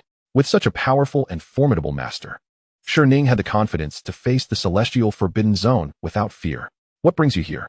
The blue-robed quasi-emperor's gaze descended, observing Sherning below with calm inquiry. Master, I wish to. Sherning took a deep breath, gathering his thoughts, and articulated his intentions clearly. You wish to go to the celestial Forbidden Zone to deliver a challenge and confront your brother Shirtian. Is it because of your fear of the existence within the celestial Forbidden Zone that you wish for your master to stand guard on your behalf? Inquired the blue-robed sovereign. Indeed, that is precisely the case, Sherning affirmed with a nod. The celestial Forbidden Zone, the blue-robed sovereign mused for a moment. Throughout the countless years, he had devoted himself to comprehending the supreme imperial realm within this imperial tower, never having ventured outside. Yet, he had heard tales of the celestial Forbidden Zone. It was merely a dilapidated domain, having fallen into ruin for millions of years, where even the former master of the Forbidden Zone had met his demise. With his own prowess, he deemed himself capable of subduing it. As for Sherning's mention of the celestial Forbidden Zone suppressing 2 great holy lands, renowned across the eastern wilderness, the blue-robed sovereign paid it no heed. Mere holy lands and great sects could easily be quelled by his strength. Although the celestial Forbidden Zone had deteriorated, it likely still possessed some lingering power, which could account for its ability to subdue both factions. In summary, the blue-robed sovereign did not perceive the dilapidated celestial Forbidden Zone as a threat to himself. As a formidable sovereign, there were few entities across the vast continent that could instill fear in him. Moreover, even if the Forbidden Zone harbored remnants of techniques left by its former supreme beings, he remained unafraid, for behind him stood an extraordinarily immense and terrifying force. He harbored no trepidation even towards the celestial Forbidden Zone in its prime. After a brief contemplation, the blue-robed sovereign gradually nodded, his tone indifferent as he declared, "Very well, I shall stand guard for you and venture into the celestial Forbidden Zone." Upon hearing his master's consent, Sherning could not help but exhibit a radiant smile, while a flicker of ruthlessness gleamed in his eyes. Shirtian, you are likely still basking in the glory of clinging to the so-called thigh of the Forbidden Zone. Feeling quite pleased with yourself, are you? This time, let me, as your elder brother, shatter all your hopes. Chapter 68. The Eastern Wilderness in Uproar. Sherning takes action. Imperial Tower's protection. Elder 5, arrange for someone to spread the word immediately, stating that I, Sherning, shall personally venture to the celestial Forbidden Zone in the coming days to deliver a challenge, seeking to duel with my brother, Shirtian. Shortly thereafter, Sherning returned to the Shur clan and summoned Elder 5 to issue his command. Ninger, are you truly intending to go to the celestial Forbidden Zone? Elder 5 exclaimed, startled by this revelation. Of course, Sherning replied calmly, appearing to have discerned Elder 5's underlying concerns. exuding confidence as he stated. Elder 5 need not worry. Since I dare to deliver a challenge to the celestial forbidden zone, I naturally possess ample assurance. Seeing Shi Ning's unwavering confidence, Elder 5, though still somewhat apprehensive, complied and departed to fulfill Shi Ning's request. The future of the Shi clan rested solely upon Shi Ning's shoulders. Given that he had made up his mind, Elder 5 would not dare to contest it further. Watching Elder 5's retreating figure, a cryptic smile spread across Shi Ning's face. The intent behind his decision to disseminate this news was to elevate the Shi clan's reputation. The name of the celestial forbidden zone was already resounding throughout the entire eastern wilderness, known to all and sundry. If the Shi clan wished to transform from an obscure family into one of the preeminent forces within the eastern wilderness, they must achieve this. Now, Shi Ning sought to leverage the opportunity of challenging Shi Tian, using the celestial forbidden zone as a springboard to elevate the Shi clan's stature in the eastern wilderness. Was it not the case that the celestial forbidden zone had recently vanquished the allied forces of 2 holy lands, thus earning its fearsome reputation? Should he manage to defeat Shi Tian and, under his master's protection, emerge unscathed from the celestial forbidden zone, the notoriety of that realm in the eastern wilderness would undoubtedly plummet. Consequently, he and the Shi clan would seize this once-in-a-lifetime opportunity to step into the celestial forbidden zone and achieve renown throughout the eastern wilderness. This encapsulated Shi Ning's entire scheme. Not long after Elder 5 departed, he organized personnel to expedite the execution of Shi Ning's instructions. Within the span of merely 2 to 3 days, the news that the prodigious talent of the Shi clan, Shi Ning, was to visit the celestial forbidden zone to challenge the disciples of the celestial lineage, spread like wildfire across the entire eastern wilderness. All the holy lands and sects of the eastern wilderness, along with various factions, became intrigued. The Shi clan was merely a small family within the eastern wilderness, and these holy lands had little impression of them. However, the prodigious reputation of Shi Ning had become widely known across the region. After Shi Ning showcased his talents, numerous elders from various holy lands had sought to recruit him as a disciple, only to be rebuffed. It was only after Shi Ning's disappearance that these holy lands relinquished their aspirations to bring him under their wing. Now, this once-renowned prodigy of the Shi clan dared to proclaim his intent to challenge the disciples of the celestial lineage. What audacity did he possess to make such a declaration? To challenge the disciples of the celestial lineage? Had Shi Ning lost his mind? No matter how exceptional he was, the celestial lineage was a force of the forbidden zone that had just annihilated the allied forces of 2 holy lands, earning them a formidable reputation. The Shi clan was but an insignificant entity behind him, yet he dared to provoke the majesty of the celestial forbidden zone. When circumstances deviate from the norm, there is invariably something amiss. Shi Ning, being as prodigious as he was certainly no fool. Since he dared to venture into the celestial forbidden zone to deliver a challenge, he must possess considerable confidence. What could possibly provide him such confidence to grasp the whiskers of the celestial forbidden zone's fierce tiger? Recently, Shi Ning's inexplicable disappearance had given rise to rumors that he had been taken as a disciple by a powerful and terrifying being. Could it be that he dared to provoke the celestial forbidden zone due to the support of this mysterious master behind him? Regardless of the outcome, Shi Ning's maneuvering was indeed well calculated. Should he succeed in delivering his challenge to the celestial forbidden zone, regardless of whether he emerged victorious or defeated, the name of the Shi clan would undoubtedly reverberate throughout the entire eastern wilderness. Amidst the discussions among the various powers of the eastern wilderness, countless gazes converged upon the Shi clan. They awaited the next move of this prodigious talent from the Shi clan. As for the Wanbao Tower, which had suffered significant losses in the previous betting round, they promptly opened a new wager. Let the betting commence. Can the prodigious talent of the Shi clan successfully enter the celestial forbidden zone and deliver his challenge? Place your bets, everyone. Elder son of the Wanbao Tower energetically called out, enticing various powerful figures to place their bets. After incurring substantial losses in the last round, Elder son was determined to recover everything lost. After tirelessly calling out for what felt like an eternity, his throat parched, he finally sat down to sip some tea. At that moment, a disciple of the Wanbao Tower hurriedly approached and quietly inquired, Elder son, which side are we betting on this time? Naturally, we are backing the celestial forbidden zone, Elder son replied without hesitation. The previous loss stemmed from not betting on the celestial forbidden zone, which had resulted in their heavy losses. There was no way he would repeat such a mistake. However, the disciples of Wanbao Tower bore expressions of dismay. Those who had come to place their bets were predominantly wagering on the celestial band zone, with only a scant few supporting the Shi clan. Elder son fell silent upon hearing this. If that were the case, even with bets placed on the celestial band zone, Wanbao Tower would scarcely profit. It would be prudent to wait and refrain from hasty betting. Elder son's gaze flickered, Fortune favors the bold. Since Xianxiang dared to present a challenge to the celestial band zone, he must possess considerable confidence. There was no rush to place bets. I shall promptly inform the sect master of this development and observe the prevailing winds before deciding where to place our wagers. The greater the tempest, the more valuable the fish. Elder Sun was determined to secure a significant victory for Wanbao Tower this time. 2 days later, under the watchful eyes of countless onlookers, Xianxiang finally departed from the Shi clan, bearing the challenge letter aloft. As myriad gazes converged upon him, he advanced toward the celestial band zone. Accompanied by an awe-inspiring sight, a 9-tiered golden imperial tower floated above him, enveloping him in a cascade of chaotic energy, providing him with protection. An unparalleled powerhouse. Upon witnessing the majestic 9-tiered tower, countless formidable beings were struck with astonishment. This tower was forged from the legendary supreme material, Crimson Emperor Blood Gold. Such materials were exclusively utilized to craft imperial-grade divine weapons. Even those of the Holy Realm were unworthy of possessing them. Now, as Xianxiang set forth, the presence of such a terrifying 9-tiered tower as his guardian spoke volumes. Chapter 69. Aspiring to the celestial heights, the 4 symbols, the white tiger, and the blood of the quasi-emperor. I told you so. Since Xianxiang dared to provoke the celestial band zone, he must indeed possess formidable backing. In the division of Wanbao Tower, Elder Sun's face was alight with excitement as he absorbed the news relayed by his subordinates. Crimson Emperor Blood Gold, a material of legend used to forge imperial-grade divine weapons. Across the entirety of the eastern wilderness, only a handful of sacred places and great sects boasted imperial-grade divine weapons as their foundation. Now, with Xianxiang's departure, he was under the protection of a tower forged from Crimson Emperor Blood Gold. This unmistakably indicated that an immensely terrifying entity stood behind him. Given the unparalleled resilience of such supreme materials, even a holy king would struggle to alter their form, let alone forge them into divine weapons. Only a quasi-emperor or an emperor-level being could manipulate such materials.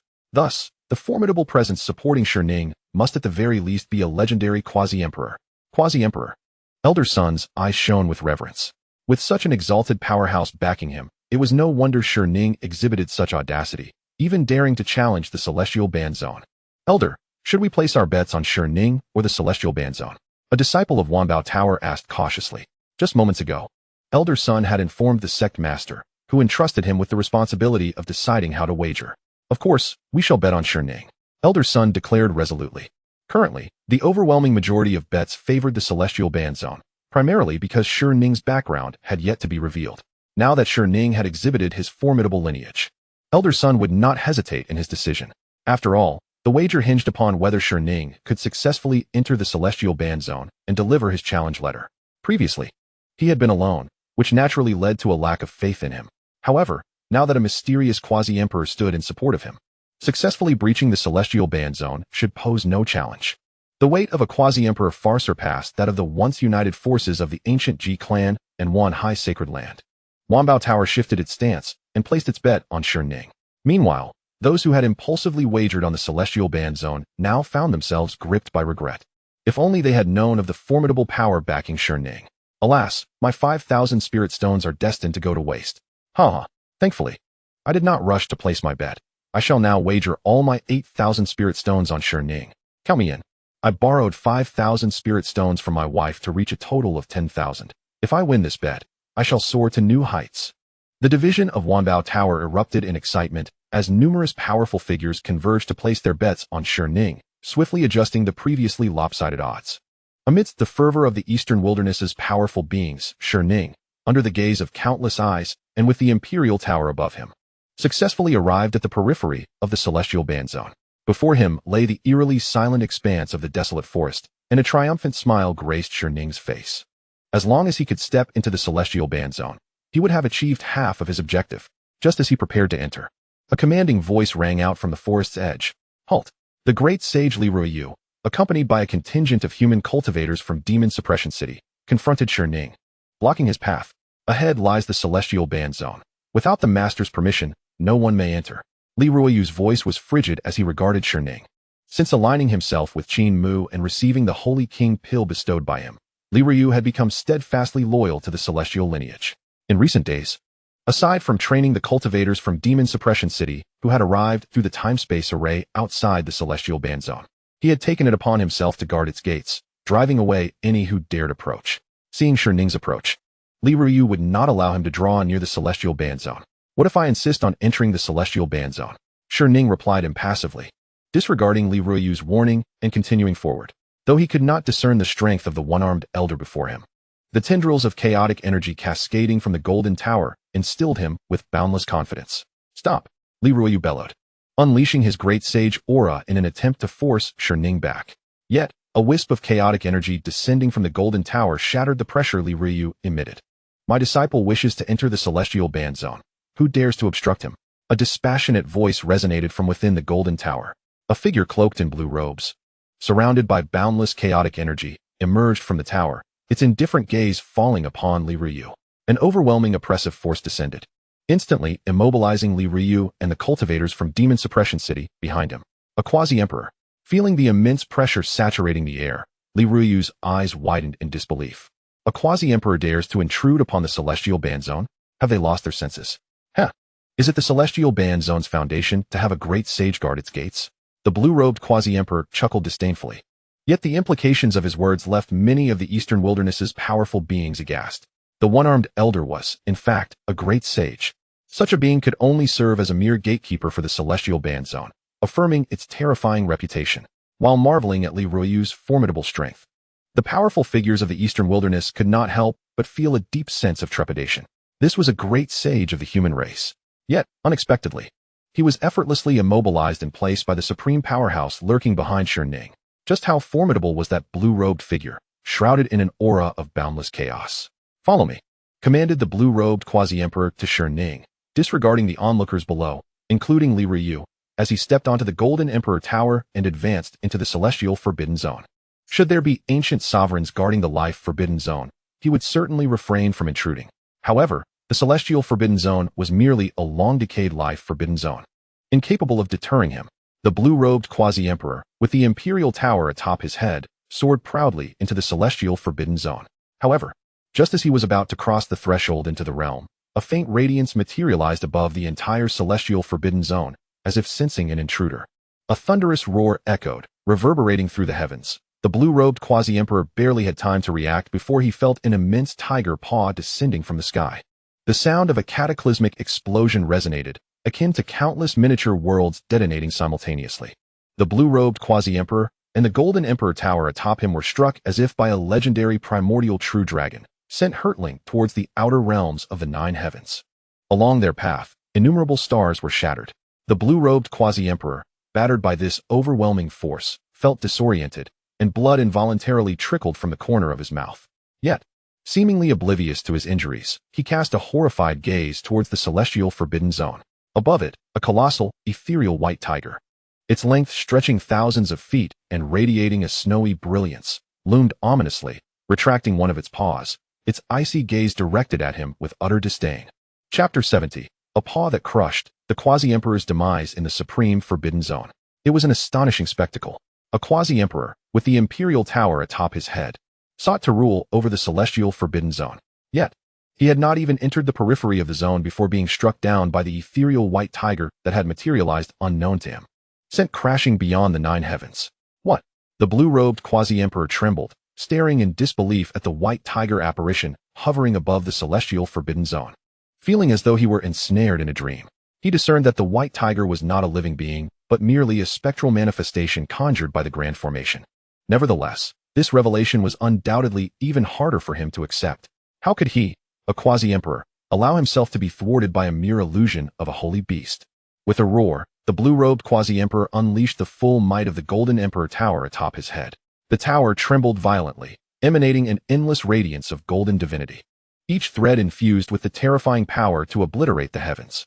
A deluge of golden light cascaded from the nine heavens, crashing down upon the celestial forbidden zone, each strand weighing millions of pounds, enough to alter the very fabric of existence. The onlookers from the eastern wilds, having come to witness the spectacle, turned pale at the sight of the descending golden light. They fled in terror, fearing the backlash of such a formidable strike from a quasi-emperor. An existence of the quasi-emperor realm carried an inherent, unparalleled majesty. Each droplet of that torrential golden light had the potential to annihilate a saint. No one doubted that if the blue-robed quasi-emperor's strike were to land unimpeded, the entire eastern wilds would be submerged. A profound sound resonated. The spectators gasped in astonishment as, In response to the blue-robed quasi-emperor's assault with the Golden Emperor Tower, an immense tortoise-like apparition manifested above the celestial forbidden zone. The tortoise's mighty roar echoed, grave and resonant. Its massive form loomed in the heavens, its obsidian shell adorned with intricate patterns of profound mysteries. As the endless golden light rained down, it struck the tortoise's shell. Yet to everyone's astonishment, there was no cataclysmic upheaval. Instead, it appeared to be absorbed, dissipating without inflicting the slightest harm. A furious strike from a quasi-emperor was effortlessly neutralized by the tortoise apparition. How is this possible? The blue-robed quasi-emperor was once again engulfed in shock. Yet before he could regain his composure, two more divine beast apparitions, the azure dragon and the vermilion bird, materialized above the celestial forbidden zone. The vermilion bird shrieked, its wings slicing through the sky, cleaving through the heavens for countless miles, targeting the blue-robed quasi-emperor in the outer realms with a velocity that defied imagination. With a thunderous crash, the trail of the vermilion bird's wings obliterated everything in its path, including numerous stars that occupied the celestial expanse, reducing them to brilliant celestial flames that shattered into oblivion. The blue-robed quasi-emperor's expression shifted drastically as he hastily activated the Imperial Tower, enveloping himself in a shroud of chaotic energy. Yet at that moment, a resounding dragon's roar echoed forth. A colossal azure dragon claw emerged from the vast expanse, arriving with astonishing speed as it grasped the Golden Emperor Tower perched above the blue-robed quasi-emperor, then closed its claw with tremendous force. To the astonishment of all, the tower, forged from the blood-red imperial gold, developed alarming fissures under the dragon's grip. A mournful wail echoed as the Golden Emperor Tower shattered, dispersing into countless fragments of red imperial gold, which shattered numerous stars, transforming into breathtaking trails of light, vanishing into the depths of the cosmos. The blue-robed quasi-emperor, filled with terror, shouted, "Behind me lies immeasurable." Alas, his words were never completed, for the celestial radiance unleashed by the vermilion bird cleaved through him, bisecting his body. The overwhelming force unleashed in an instant caused the blue-robed quasi-emperor's form to explode, blood and bone scattering, transforming into the most resplendent fireworks of the cosmic expanse. The blue-robed quasi-emperor was slain. After his demise, the four divine beast apparitions that had manifested above the celestial forbidden zone gradually faded away. In an instant, tranquility returned to the area surrounding the celestial forbidden zone. However, the lingering scent of blood in the air bore witness to the events that had transpired. Silence. A deathly silence. Following the blue-robed quasi-emperor's fall, all the powerful beings from the eastern wilds who had followed in his wake involuntarily retreated hundreds of miles, none daring to approach the vicinity of the celestial forbidden zone. Is this truly the fabled life forbidden zone? A venerable elder from a holy land stammered, his voice laden with astonishment and reverence. That was a quasi-emperor, after all. He hadn't even crossed the threshold of the celestial forbidden zone before being ruthlessly slain outside its gates. Is this the life forbidden zone that instills dread in all beings? From my perspective, the celestial forbidden zone is even more terrifying than the other life forbidden zones. Another powerful figure from the eastern wilds gulped. While other life forbidden zones are indeed fraught with peril, history is not without instances of individuals inadvertently entering and eventually escaping. However, within this celestial forbidden zone, such a terrifying quasi-emperor exists, and yet, he does not even possess the qualification to enter this divine realm. Hiss, how utterly horrifying. All the formidable beings from the eastern wasteland are utterly shaken. None could have anticipated that today's events would unfold in such a manner. They had initially believed that with the presence of this quasi-emperor, it would be sufficient to escort Ning into the celestial forbidden zone. Yet now, the quasi-emperor standing behind Ning has not even taken a single step into the forbidden zone before being ruthlessly obliterated. A dignified quasi-emperor, without even the qualification to enter the celestial forbidden zone? This is simply too terrifying. All the powerful figures present from the eastern wasteland are filled with trepidation. They realize that from this day forth, the celestial forbidden zone will undoubtedly become the most fearsome and taboo place in the eastern wasteland, and even throughout the vast continent. The crowd of eastern wasteland powerhouses is left in a state of profound shock. Meanwhile, outside the celestial forbidden zone, Ning, clutching the battle token, stands frozen in disbelief. His master has fallen, and it happened so effortlessly? Even the Emperor's tower, forged from divine materials, was crushed into countless fragments scattered across the starry sky. This Ning is left dumbfounded. At this moment, a wave of intense regret surges within him. Had he known the celestial forbidden zone was this terrifying, he would never have dared to come here with such confidence and provoke it. Cold sweat trickles down Ning's forehead. He finds himself caught in a dilemma. pondering whether to advance or retreat. If he moves forward, the blue-robed quasi-emperor has only recently fallen, and even his master at the quasi-emperor level is unqualified to enter the celestial forbidden zone. What right does he, merely at the transformation realm, have to step into this sacred ground? Yet, the thought of turning to flee fills him with discontent, while retreating is a minor issue. Such an act would undoubtedly leave a crack in his resolve, and in the future, whenever the celestial forbidden zone is mentioned, his heart would waver, shattering any hope of achieving the legendary emperor realm. Ning clutches the battle token, momentarily at a loss, uncertain whether to risk everything and push forward or to flee immediately. Ning is at a standstill, while Elder Sun from Wanbao Tower is overwhelmed with despair. What did you say? The supreme powerhouse behind Ning, didn't he even set foot inside the celestial forbidden zone before being killed? Seated in Wanbao Tower. Upon hearing his subordinate's report, Elder Sun feels his legs go weak and collapses into his chair, his mind reeling. Who could have imagined that the quasi-emperor backing Ning would prove to be so ineffective? He didn't even manage to enter the celestial forbidden zone. Elder Sun's eyes glaze over. Just moments ago, he had personally represented Wanbao Tower and placed a substantial amount of resources on Ning's side. Now, not only has the cooked duck flown away, but Wanbao Tower is on the verge of losing everything. Surely, the sect master must be furious enough to kill him. At that moment, a youth who appears to be merely 16 or 17 years old strolls in with a grin, approaching Elder Sun and extending his hands. Elder Sun, the betting has concluded. I am here to claim my reward. Elder Sun recognizes this youth, who had brought 5 million spirit stones to wager on the side of the celestial forbidden zone at the beginning of the betting. Due to the substantial wager, Elder Sun had a strong impression of him, even attempting to probe into the youth's origins. However, despite his youthful appearance, the boy handled himself with remarkable caution, revealing only his surname, Yi, without disclosing any further background. Naturally, Wanbao Tower welcomed such a major patron. Earlier, upon witnessing the emergence of Ning's quasi-emperor protector, Elder Sun had mocked the youth, thinking that his 5 million spirit stones were destined to be a loss, and that the forces behind him would be infuriated. But now, it seems that the one who should be infuriated is himself. According to the odds, I should give you 20 million spirit stones. Elder Sun inhales sharply, his tone tinged with reluctance. Young friend, although Ning's master has perished, Ning himself is still alive, so the betting is not yet concluded. What if Ning manages to fortuitously enter the celestial forbidden zone and successfully submits the battle token? Elder Sun clings to a shred of hope. After all, the bet was on whether Ning could successfully enter the celestial forbidden zone and submit the battle token. What if luck is on his side, and he actually manages to enter and succeed? Hearing Elder Sun's desperate musings, the youth named Yi simply shakes his head with a smile. If Elder Sun believes the betting is still ongoing, I can wait a moment longer. However, the outcome is likely to disappoint you. Ning absolutely cannot enter the celestial forbidden zone. Upon hearing the youth's unwavering certainty, Elder Sun feels a pang of defiance. Why are you so sure before the result is revealed? Confidence is commendable, but excessive confidence can lead to arrogance. The celestial forbidden zone is a supreme domain. It is not a place that just anyone can enter at will.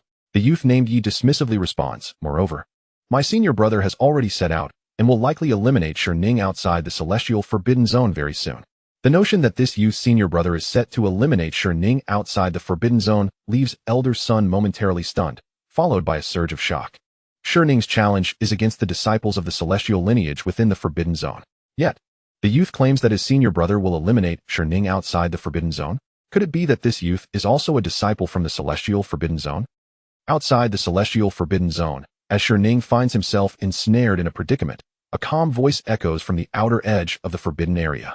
Ning, did you not wish to challenge me? I have arrived.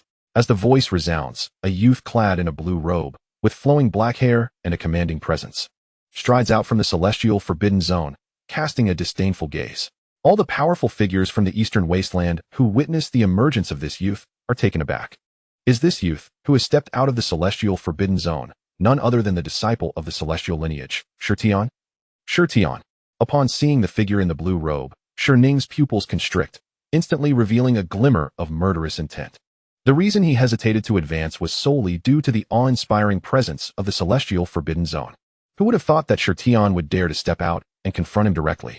Enough of the idle chatter. Today, I shall end you and resolve our grievances.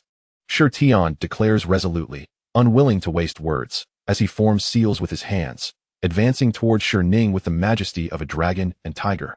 His aura surging with intensity, reminiscent of a young king emerging, astonishing the world. Arrogant. Shi bellows in anger. This Shi is merely a waste who has lost his supreme bone. What gives him the right to challenge him so boldly? In this moment, Shi gathers his energy, and divine rings manifest around him, exuding an aura of magnificence. From his right eye, a blazing sun rises and shoots forth, while from his left eye, a radiant moon emerges, displaying itself to the world. The sun and moon converge, pressing towards Shi. This is a technique deemed unfathomable. As his true form remains unperturbed, merely through the power of his gaze, he manifests the ethereal imagery of sun and moon, a spectacle of boundless terror. The onlookers, witnessing the strength on display, could not help but reveal expressions of astonishment. Legends had long circulated that Shi not only possessed the supreme bone, but also bore the unparalleled divine eye. The terrifying celestial shadows of the sun and moon were likely manifestations of his divine eye's power. As the sun and moon loomed overhead, an immense pressure descended. Any ordinary cultivator witnessing this spectacle would undoubtedly be paralyzed with fear. However, Shi was clearly not among them. With a commanding flourish of his hands, akin to an ancient monarch surveying his realm, he met Shi assault head-on, one hand shaking the sun, the other pushing against the moon. Boom! The clash of these two prodigious youths ignited a cataclysmic explosion, sending terrifying shockwaves across the surrounding landscape, causing the earth to crack over thousands of feet. Shi's celestial shadows collided violently with Shi's fist. Yet an astonishing scene unfolded. Those shadows failed to inflict any damage upon Shi and were shattered by his single blow. How could this be? Shi was shaken. Just recently, Shi had only been at the Golden Core stage and, after the loss of his supreme bone, had fallen to the early Golden Core realm. Yet, in such a brief span, Shi had transcended two major realms, reaching the initial stages of divine transformation, a level comparable to his own. Shi found this difficult to accept. He, endowed with the unparalleled divine eye and the supreme bone, further nurtured by an emperor's guidance, had only attained his current level of divine transformation through the convergence of these factors. Yet, Shi, once deemed useless, how could he have been cultivated to such heights by the formidable existence within the Forbidden Zone? A waste is a waste. How could he dare to dream of overturning the heavens? With a sharp cry, Shi, clad in flowing white, surged forward to engage Shi in battle. His divine eyes radiated light, their depths unfathomable, as the symbols of the Tao swirled within them, creating a moment that felt like an eternity. This was an ultimate supernatural ability of his divine eye, granting him the power to perceive the essence and discern every move and strategy of his adversary. No matter how swift the action, it appeared sluggish in his sight. Furthermore, beams of terrifying light emanated from his gaze, piercing through the void as if capable of annihilating all existence. Any ordinary cultivator facing him would likely succumb within just a few exchanges. Utterly outmatched by Shi's divine eye. Yet, Shi clearly did not fall into this category. Even when confronted with Shi's awakened divine eye, Shi navigated the battle with remarkable ease, even managing to press Shi back with his powerful strikes, forcing him to retreat repeatedly. The numerous powerful figures from the eastern wilderness, observing this intense confrontation, were struck with awe as they beheld Shi's dominance over Shi. Shi's innate talent was well known among the sects of the eastern wilderness, regarded as a once-in-a-millennium prodigy. In contrast, these observers only knew Shi as a distant relative of the Shi family, who had lost his supreme bone and been gravely injured, nearly rendered a cripple. Yet now, this supposed waste was exhibiting such incredible ferocity, overpowering Shi. Is the celestial Forbidden Zone truly capable of nurturing disciples to such terrifying levels? One Eastern Wilderness expert could not help but exclaim, realizing Shi's astonishing progress. It was evident to all that his rapid ascendance was inextricably linked to the enigmatic celestial Forbidden Zone. There was no doubt, Shi's current strength was undoubtedly a product of the cultivation provided by this mysterious and taboo lineage. The celestial Forbidden Zone was truly remarkable. Even a discarded body could be transformed into a force that overshadowed contemporary prodigies. What a terrifying feat. As Shi was forced back repeatedly, he felt his spirit waver, and he could not help but spout a mouthful of blood, his face etched with disbelief. How could a once disdained waste now wield such power? Kill. Shi's expression was as cold as ice as he pressed his advantage, growing more formidable with each strike, causing Shi to bleed profusely. Shi felt no surprise at Shi's predicament. After all, as a disciple of the celestial lineage, how could Shi compete with him? His master had bestowed upon him the life creation pill to aid in his recovery and restore the supreme bone. The sacred grounds of the sect had bestowed upon him enhancements to his understanding of myriad pathways. Within the Linglong Tower, he was granted the most suitable secret techniques. Training within the Celestial Tower had rapidly amplified his strength. Not to mention the Celestial Bridge, where each battle honed his combat prowess. With such profound backing from the Celestial lineage, Shi Tian's growth was beyond Shi Ning's wildest imagination. I shall cut you down. Shi Tian completely dominated the battlefield, unleashing a relentless barrage of techniques that left Shi Ning struggling to defend. Ultimately, Shi Tian seized the opportunity to deliver a decisive blow directly to Shi Ning's crown, obliterating his soul. Bang! Gazing down at Shi Ning's lifeless body, eyes devoid of spirit, collapsed in the dust, Shi Tian's expression was complex. Today, the enmity between him and Shi Ning had finally reached a conclusion. However, as he had slain Shi Ning, a sense of relief washed over him. Yet a lingering doubt remained. Although Shi Ning was formidable, he had not once utilized the secret techniques of the Supreme Bone during their battle, as if he had not possessed it at all. Yet, Shi Ning had forcibly taken the Supreme Bone from him and implanted it within himself. Why had he not invoked the hidden powers of the Supreme Bone, even in death? Was it possible he had yet to master it? Shi Tian shook his head, dismissing the thought. After all, Shi Ning was already dead. Dwelling on such matters served no purpose. Following the defeat of Shi Ning, Shi Tian turned his gaze towards the many astonished experts of the Eastern Wilderness surrounding them and proclaimed loudly, "By the decree of my master, I announce to the world of the Eastern Wilderness, the Celestial lineage is now recruiting registered disciples. All who consider themselves extraordinary may come to the Celestial Forbidden Zone for assessment. Those who pass shall become registered disciples of the Celestial lineage." After delivering this announcement, Shi Tian promptly made his way back into the Celestial Forbidden Zone.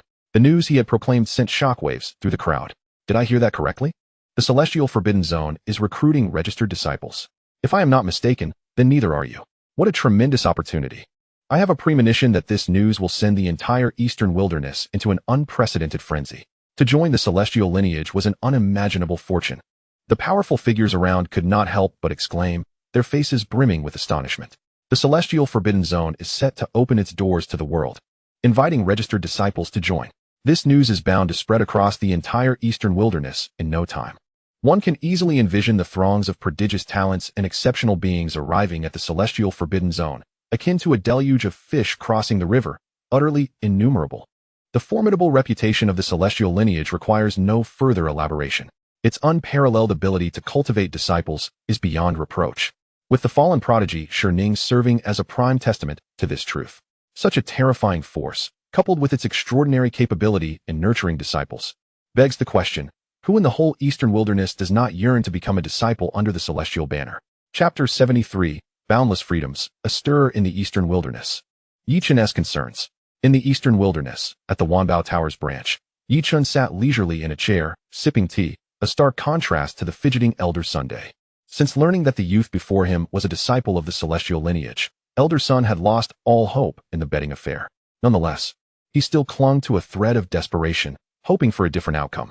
However, the hurried report from his subordinate brought a wave of despair to Elder Sun's countenance. Elder Sun, urgent news, urgent news. That disciple Shi Tian from the Celestial lineage has emerged from the Forbidden Zone and has slain the prodigy Shi Ning. Indeed, everything unfolded precisely as the youth had just stated. Upon hearing the report, Elder Sun no longer harbored any doubt regarding Yi Chun's identity as a disciple of the Celestial lineage. Elder Sun, Shi Ning is dead. The bet is concluded.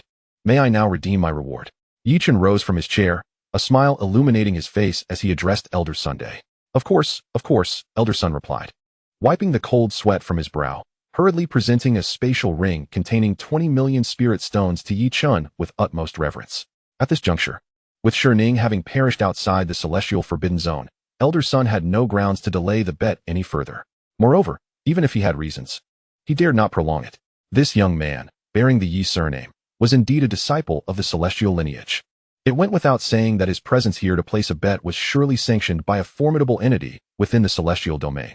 Such a terrifying lineage was not something he could afford to offend. The body of that blue-robed quasi-emperor and Shi Ning had yet to grow cold.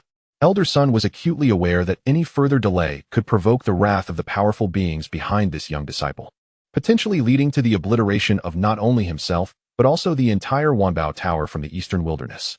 As he observed Yi Chun departing with the 20 million spirit stones, a pang of regret flickered in Elder Sun's eyes. The cooked duck had once again flown away from his grasp. The pain was simply excruciating.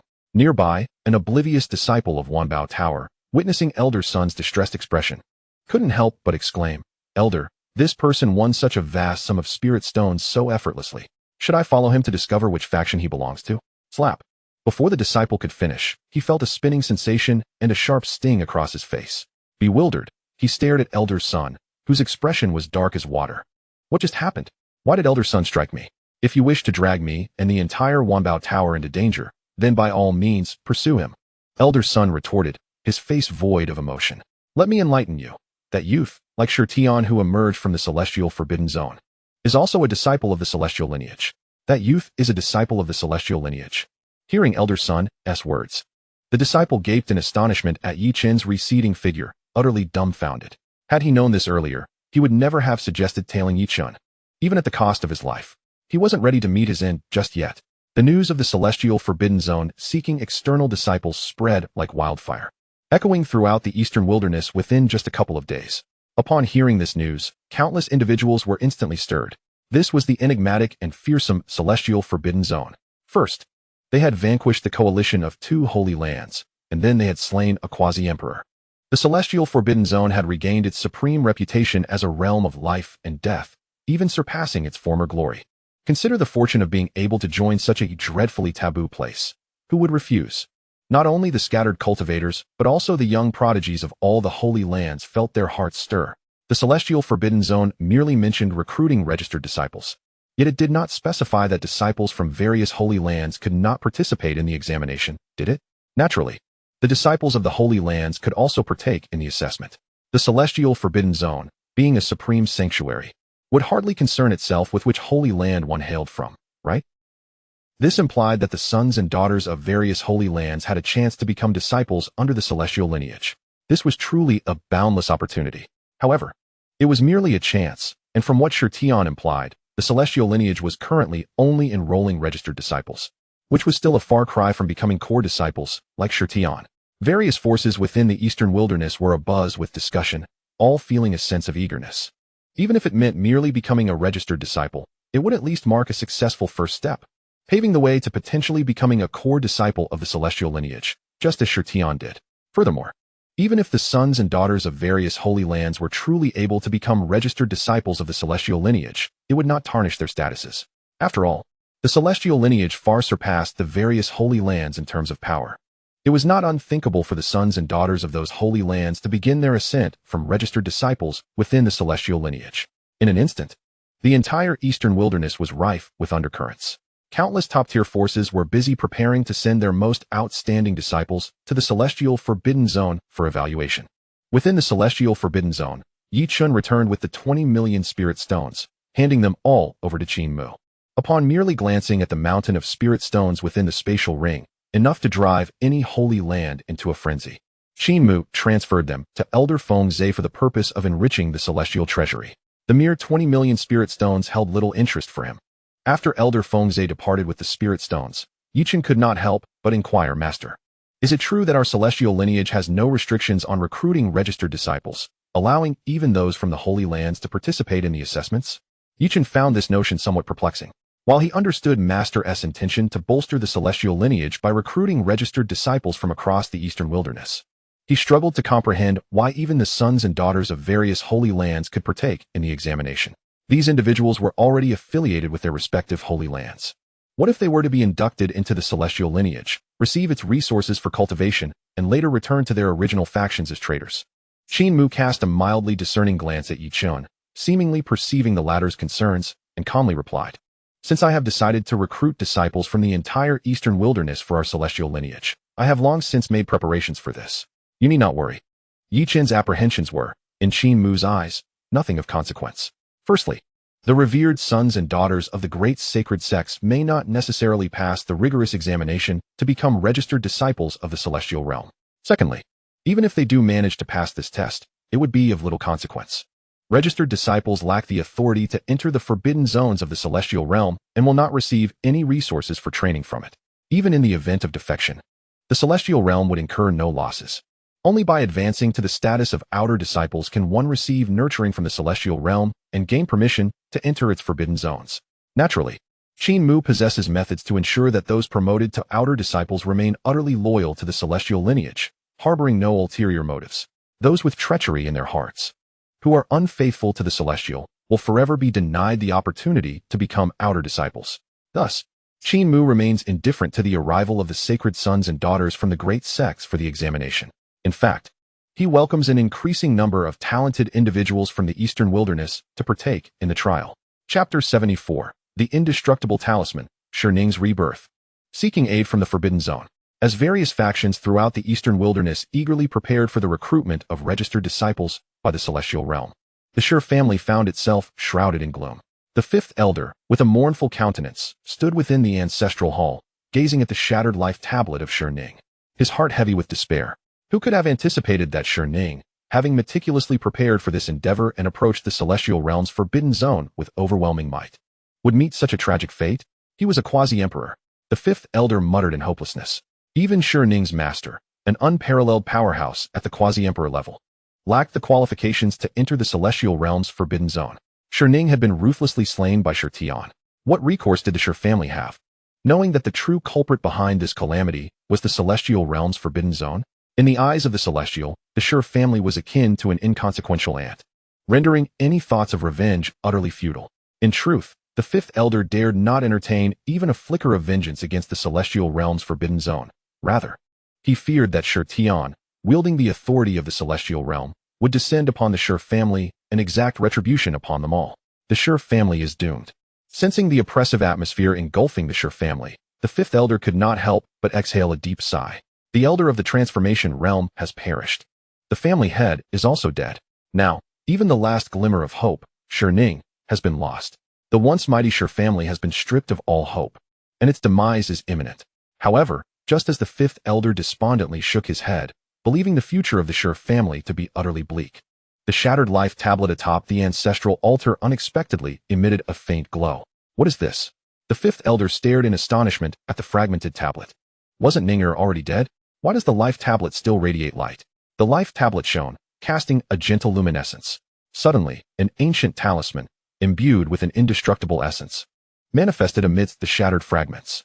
The talisman shimmered with divine brilliance, pulsating with boundless life energy. The next moment, to the fifth elder's shock, the talisman began to rise slowly, transforming into a figure that gradually solidified from the void. Ninger, you are alive. Upon seeing the familiar silhouette, the fifth elder was astounded. This figure was none other than Sherning. But how could Sherning, who had been slain by Shi Tian, reappear after the destruction of his life tablet? Fifth elder, I have not perished.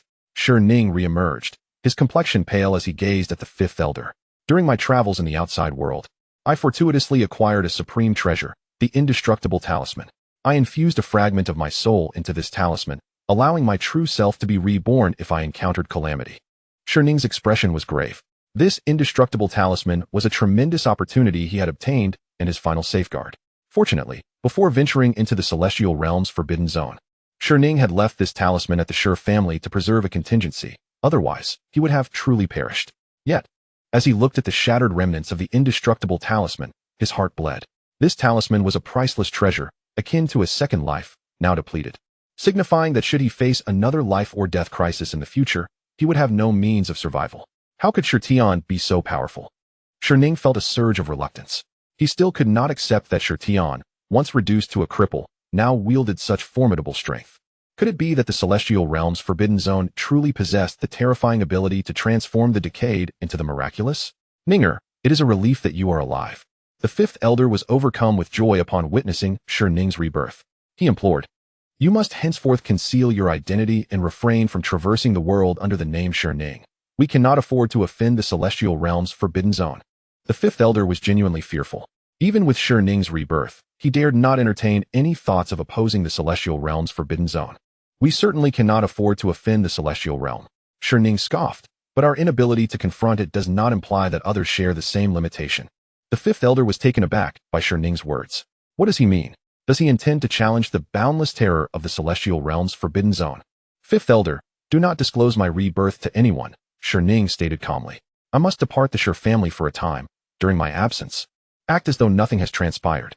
Without further ado, Sherning quietly left the Shi family, ignoring the fifth elder's puzzled expression.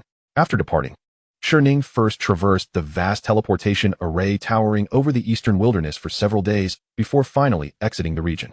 Guided by the memories in his mind, he made his way toward a certain terrifying and forbidden area. Days later, Ning finally arrived at his destination. This place lay at the border of the southern region, beyond which stretched an endless expanse of ocean. Ning produced a jade talisman from his bosom, a flicker of struggle passing through his eyes. Yet he gritted his teeth and shattered the talisman. As the talisman fractured, an inexplicable aura surged forth, soaring into the heavens. Boom! As if sensing the emanation from the talisman, the boundless ocean erupted into towering waves. Immediately thereafter, a breathtaking scene unfolded. The sky above the endless ocean inexplicably split open, revealing a chasm thousands of feet wide. Beyond this rift, an infinite black ocean surged, exuding an eerie and terrifying aura. This black ocean was identical to the one that had once threatened the celestial realm's forbidden zone, trailing behind the mysterious supreme being. Who approaches? What is your connection to Xianxia? A grand and frigid voice emerged from the black ocean, and a pair of blood-red eyes, each several hundred feet wide, appeared from the depths of the endless sea, fixated intently on Ning. Xianxia is my master. I have come to convey urgent news. My master, Xianxia, has perished. Ning replied, both nervous and respectful. This was a location he had previously visited while following the blue-robed quasi-emperor. He knew it to be the domain of the blue-robed quasi-emperor, one of the life-forbidden zones of the vast continent, the Infinite Sea.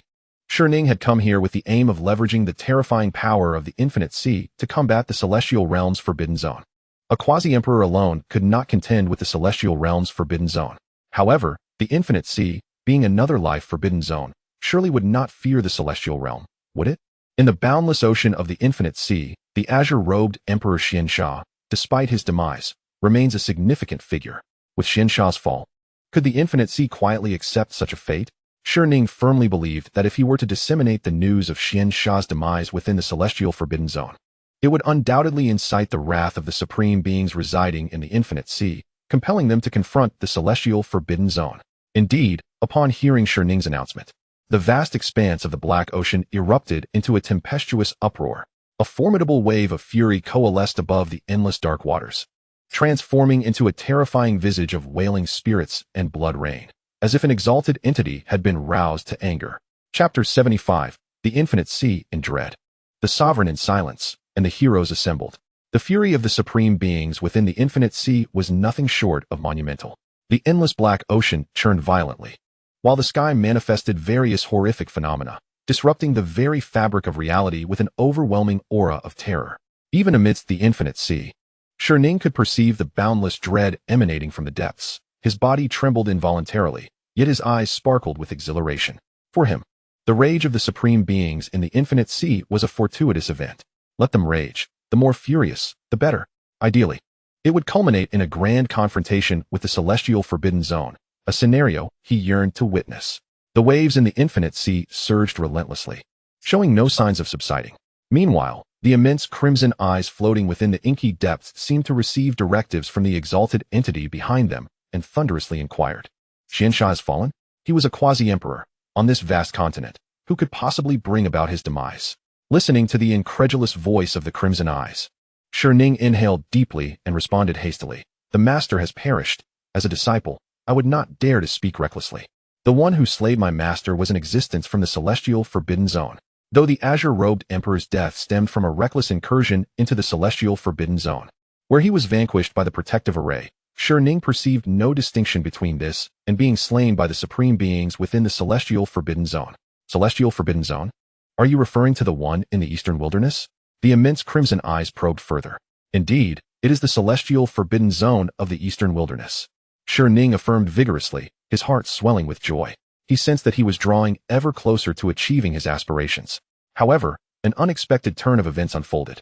Just as he uttered the words regarding the slayer of Xianxia being an entity from the celestial forbidden zone of the eastern wilderness, the surging black ocean of the Infinite Sea abruptly came to a halt, and the terrifying phenomena that had filled the skies dissipated in an instant.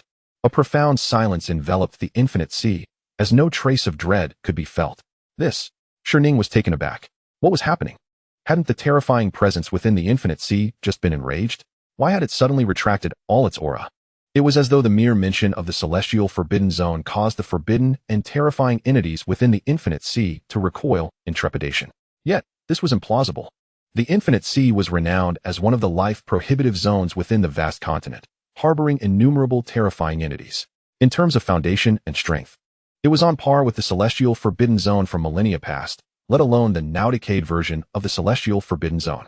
Why did Xianxia feel as if, upon mentioning the Celestial Forbidden Zone, the supreme beings of the Infinite Sea were filled with apprehension and fear? The Celestial Forbidden Zone had shown utter disdain, even disregarding his Master's introduction, an act that seemed to belittle the Infinite Sea entirely. Xianxia sensed an inappropriate atmosphere, but continued to stoke the flames of conflict. However, before he could complete his thought, the icy gaze of the crimson eyes hovering above the dark ocean commanded, "Depart." Xianxia was momentarily stunned. Had he misheard? Was he being dismissed? The Master has decreed that you should leave at once, never to reveal that you have been to the Infinite Sea. Otherwise, the Infinite Sea will undoubtedly annihilate you. The chilling crimson eyes glared at Xianxia before slowly submerging into the ocean. The vast rift in the sky swiftly sealed, and no aura lingered in the air. As he gazed at the suddenly vanished Infinite Sea, Xianxia stood dumbfounded. This outcome was far removed from his expectations.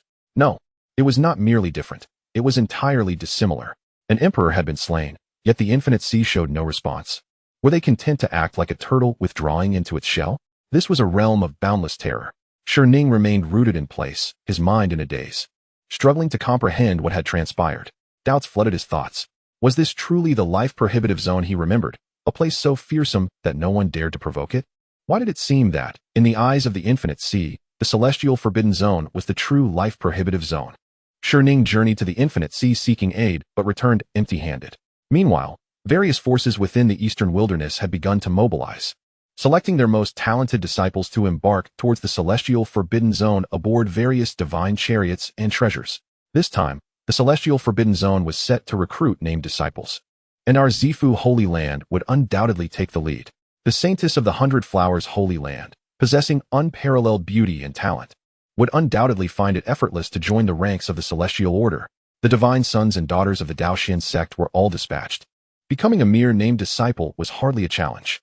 Each faction brimmed with confidence, believing that their disciples would seamlessly join the Celestial Order, as they were all exceptional talents among their respective sects, comparable to divine sons and daughters.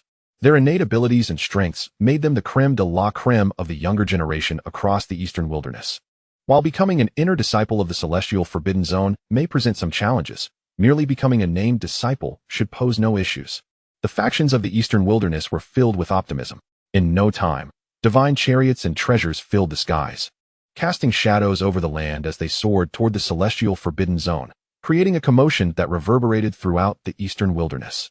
Not only the divine sons and daughters of the major sects, but even the outstanding young practitioners among the wanderers rushed toward the Celestial Forbidden Zone. The sheer scale of this movement left all the powerful beings in the Eastern Wilderness in awe.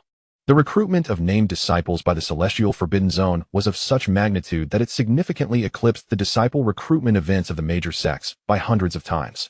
Under the watchful eyes of thousands, a throng of over 10,000 eager disciples converged at the periphery of the Celestial Forbidden Zone. As this multitude arrived, the great sage of the human race, Li Ryu, had already brought a contingent of human practitioners from Jinhao City to await them quietly. Observing the boundless, ambitious crowd before him, Li Ryu smiled and declared, "All those preparing to register and participate in the disciple assessment, please come forth and register with me. The process for recruiting named disciples is lengthy, so you may need to be self-sufficient and construct temporary shelters here for the time being." Chapter 76, The Celestial Assessment, Unfathomable Divine Beings, Extraordinary Prodigies, and Menial Labor. The assessment process was protracted, demanding self-sufficiency, prompting the question of whether they should temporarily construct shelters here. Upon hearing Li Ryu's words, the prodigies from various factions of the Eastern Wilderness exchanged bewildered glances. What could this possibly mean? Wasn't the assessment supposed to involve special means to gauge one's talents, physique, and bloodline, subsequently determining who would be accepted as disciples? Why did it seem that the process for enrolling registered disciples in this Celestial Forbidden Zone differed entirely from that of the various sects in the Eastern Wilderness? Many wore expressions of confusion and disbelief. However, following the earlier intrusion of the blue-robed quasi-emperor, they were already aware that the seemingly unremarkable one-armed elder before them was, in fact, a great sage of the human race. Thus, no one dared to openly challenge Li Ryu's pronouncements. After speaking, Li Ryu gracefully departed, leaving the prodigies of the Eastern Wilderness to exchange glances in uncertainty. Must we truly toil to build our own shelters here? If we must, so be it. Yet there is no need for manual labor. Could we not simply place a palace-like artifact here instead? The words of my fellow brother resonate with wisdom. Let us remain for now and observe what is truly afoot. After Li Ruoyu's departure, many began to whisper among themselves, speculating on the nature of the assessment for enrolling external disciples. Nevertheless, some prodigies, adhering to Li Ruoyu's instructions, silently commenced chopping down trees to erect wooden cabins.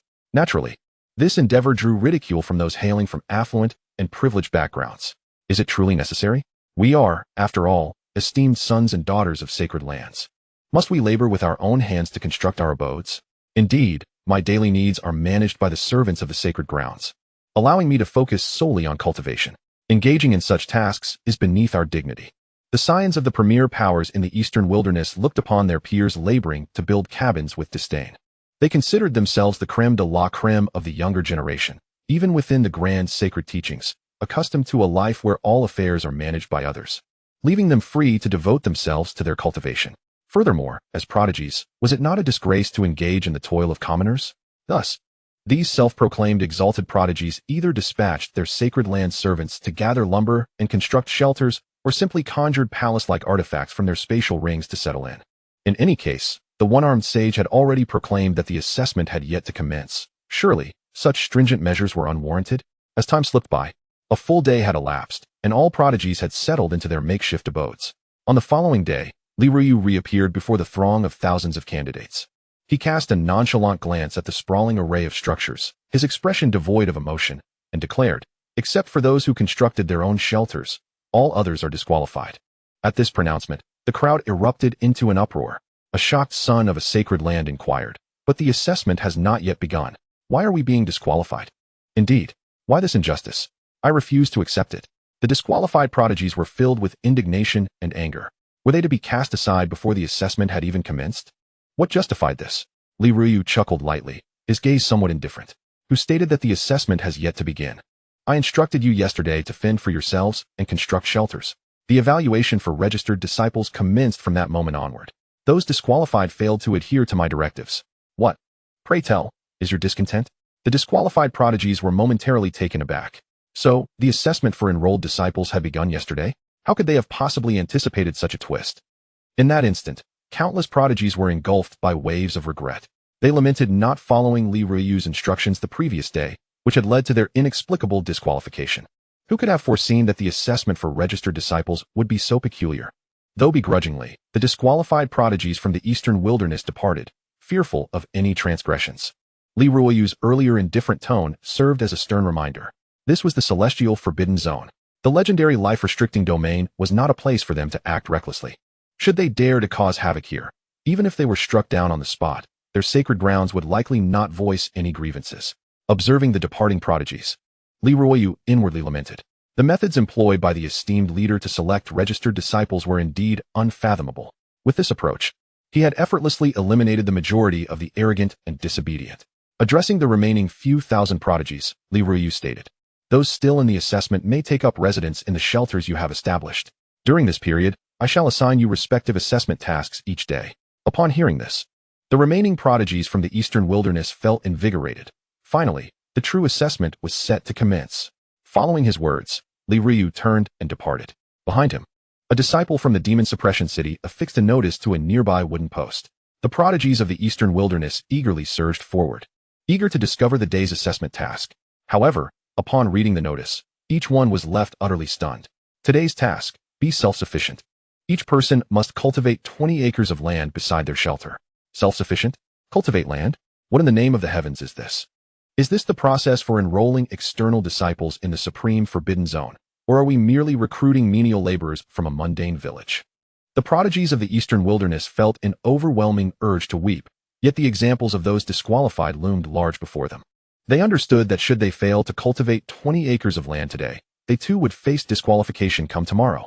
With this thought, even the sons and daughters of various sacred lands cast aside their dignity and rushed to the vacant ground beside their shelters, each showcasing their prowess as they began to till the soil. Lacking suitable tools, some prodigies resorted to wielding swords and divine blades as makeshift hoes. Even the unparalleled beauties, resembling celestial maidens, rolled up their sleeves and joined in the fray, fervently laboring in the fields. The attendants accompanying these prodigies could only watch in stunned silence. Great heavens! Once exalted and aloof, the proud sons and daughters of the sacred lands were now toiling like common laborers, cultivating fields in the muck of the celestial forbidden zone. Should this scene ever become known, it would undoubtedly shock the world.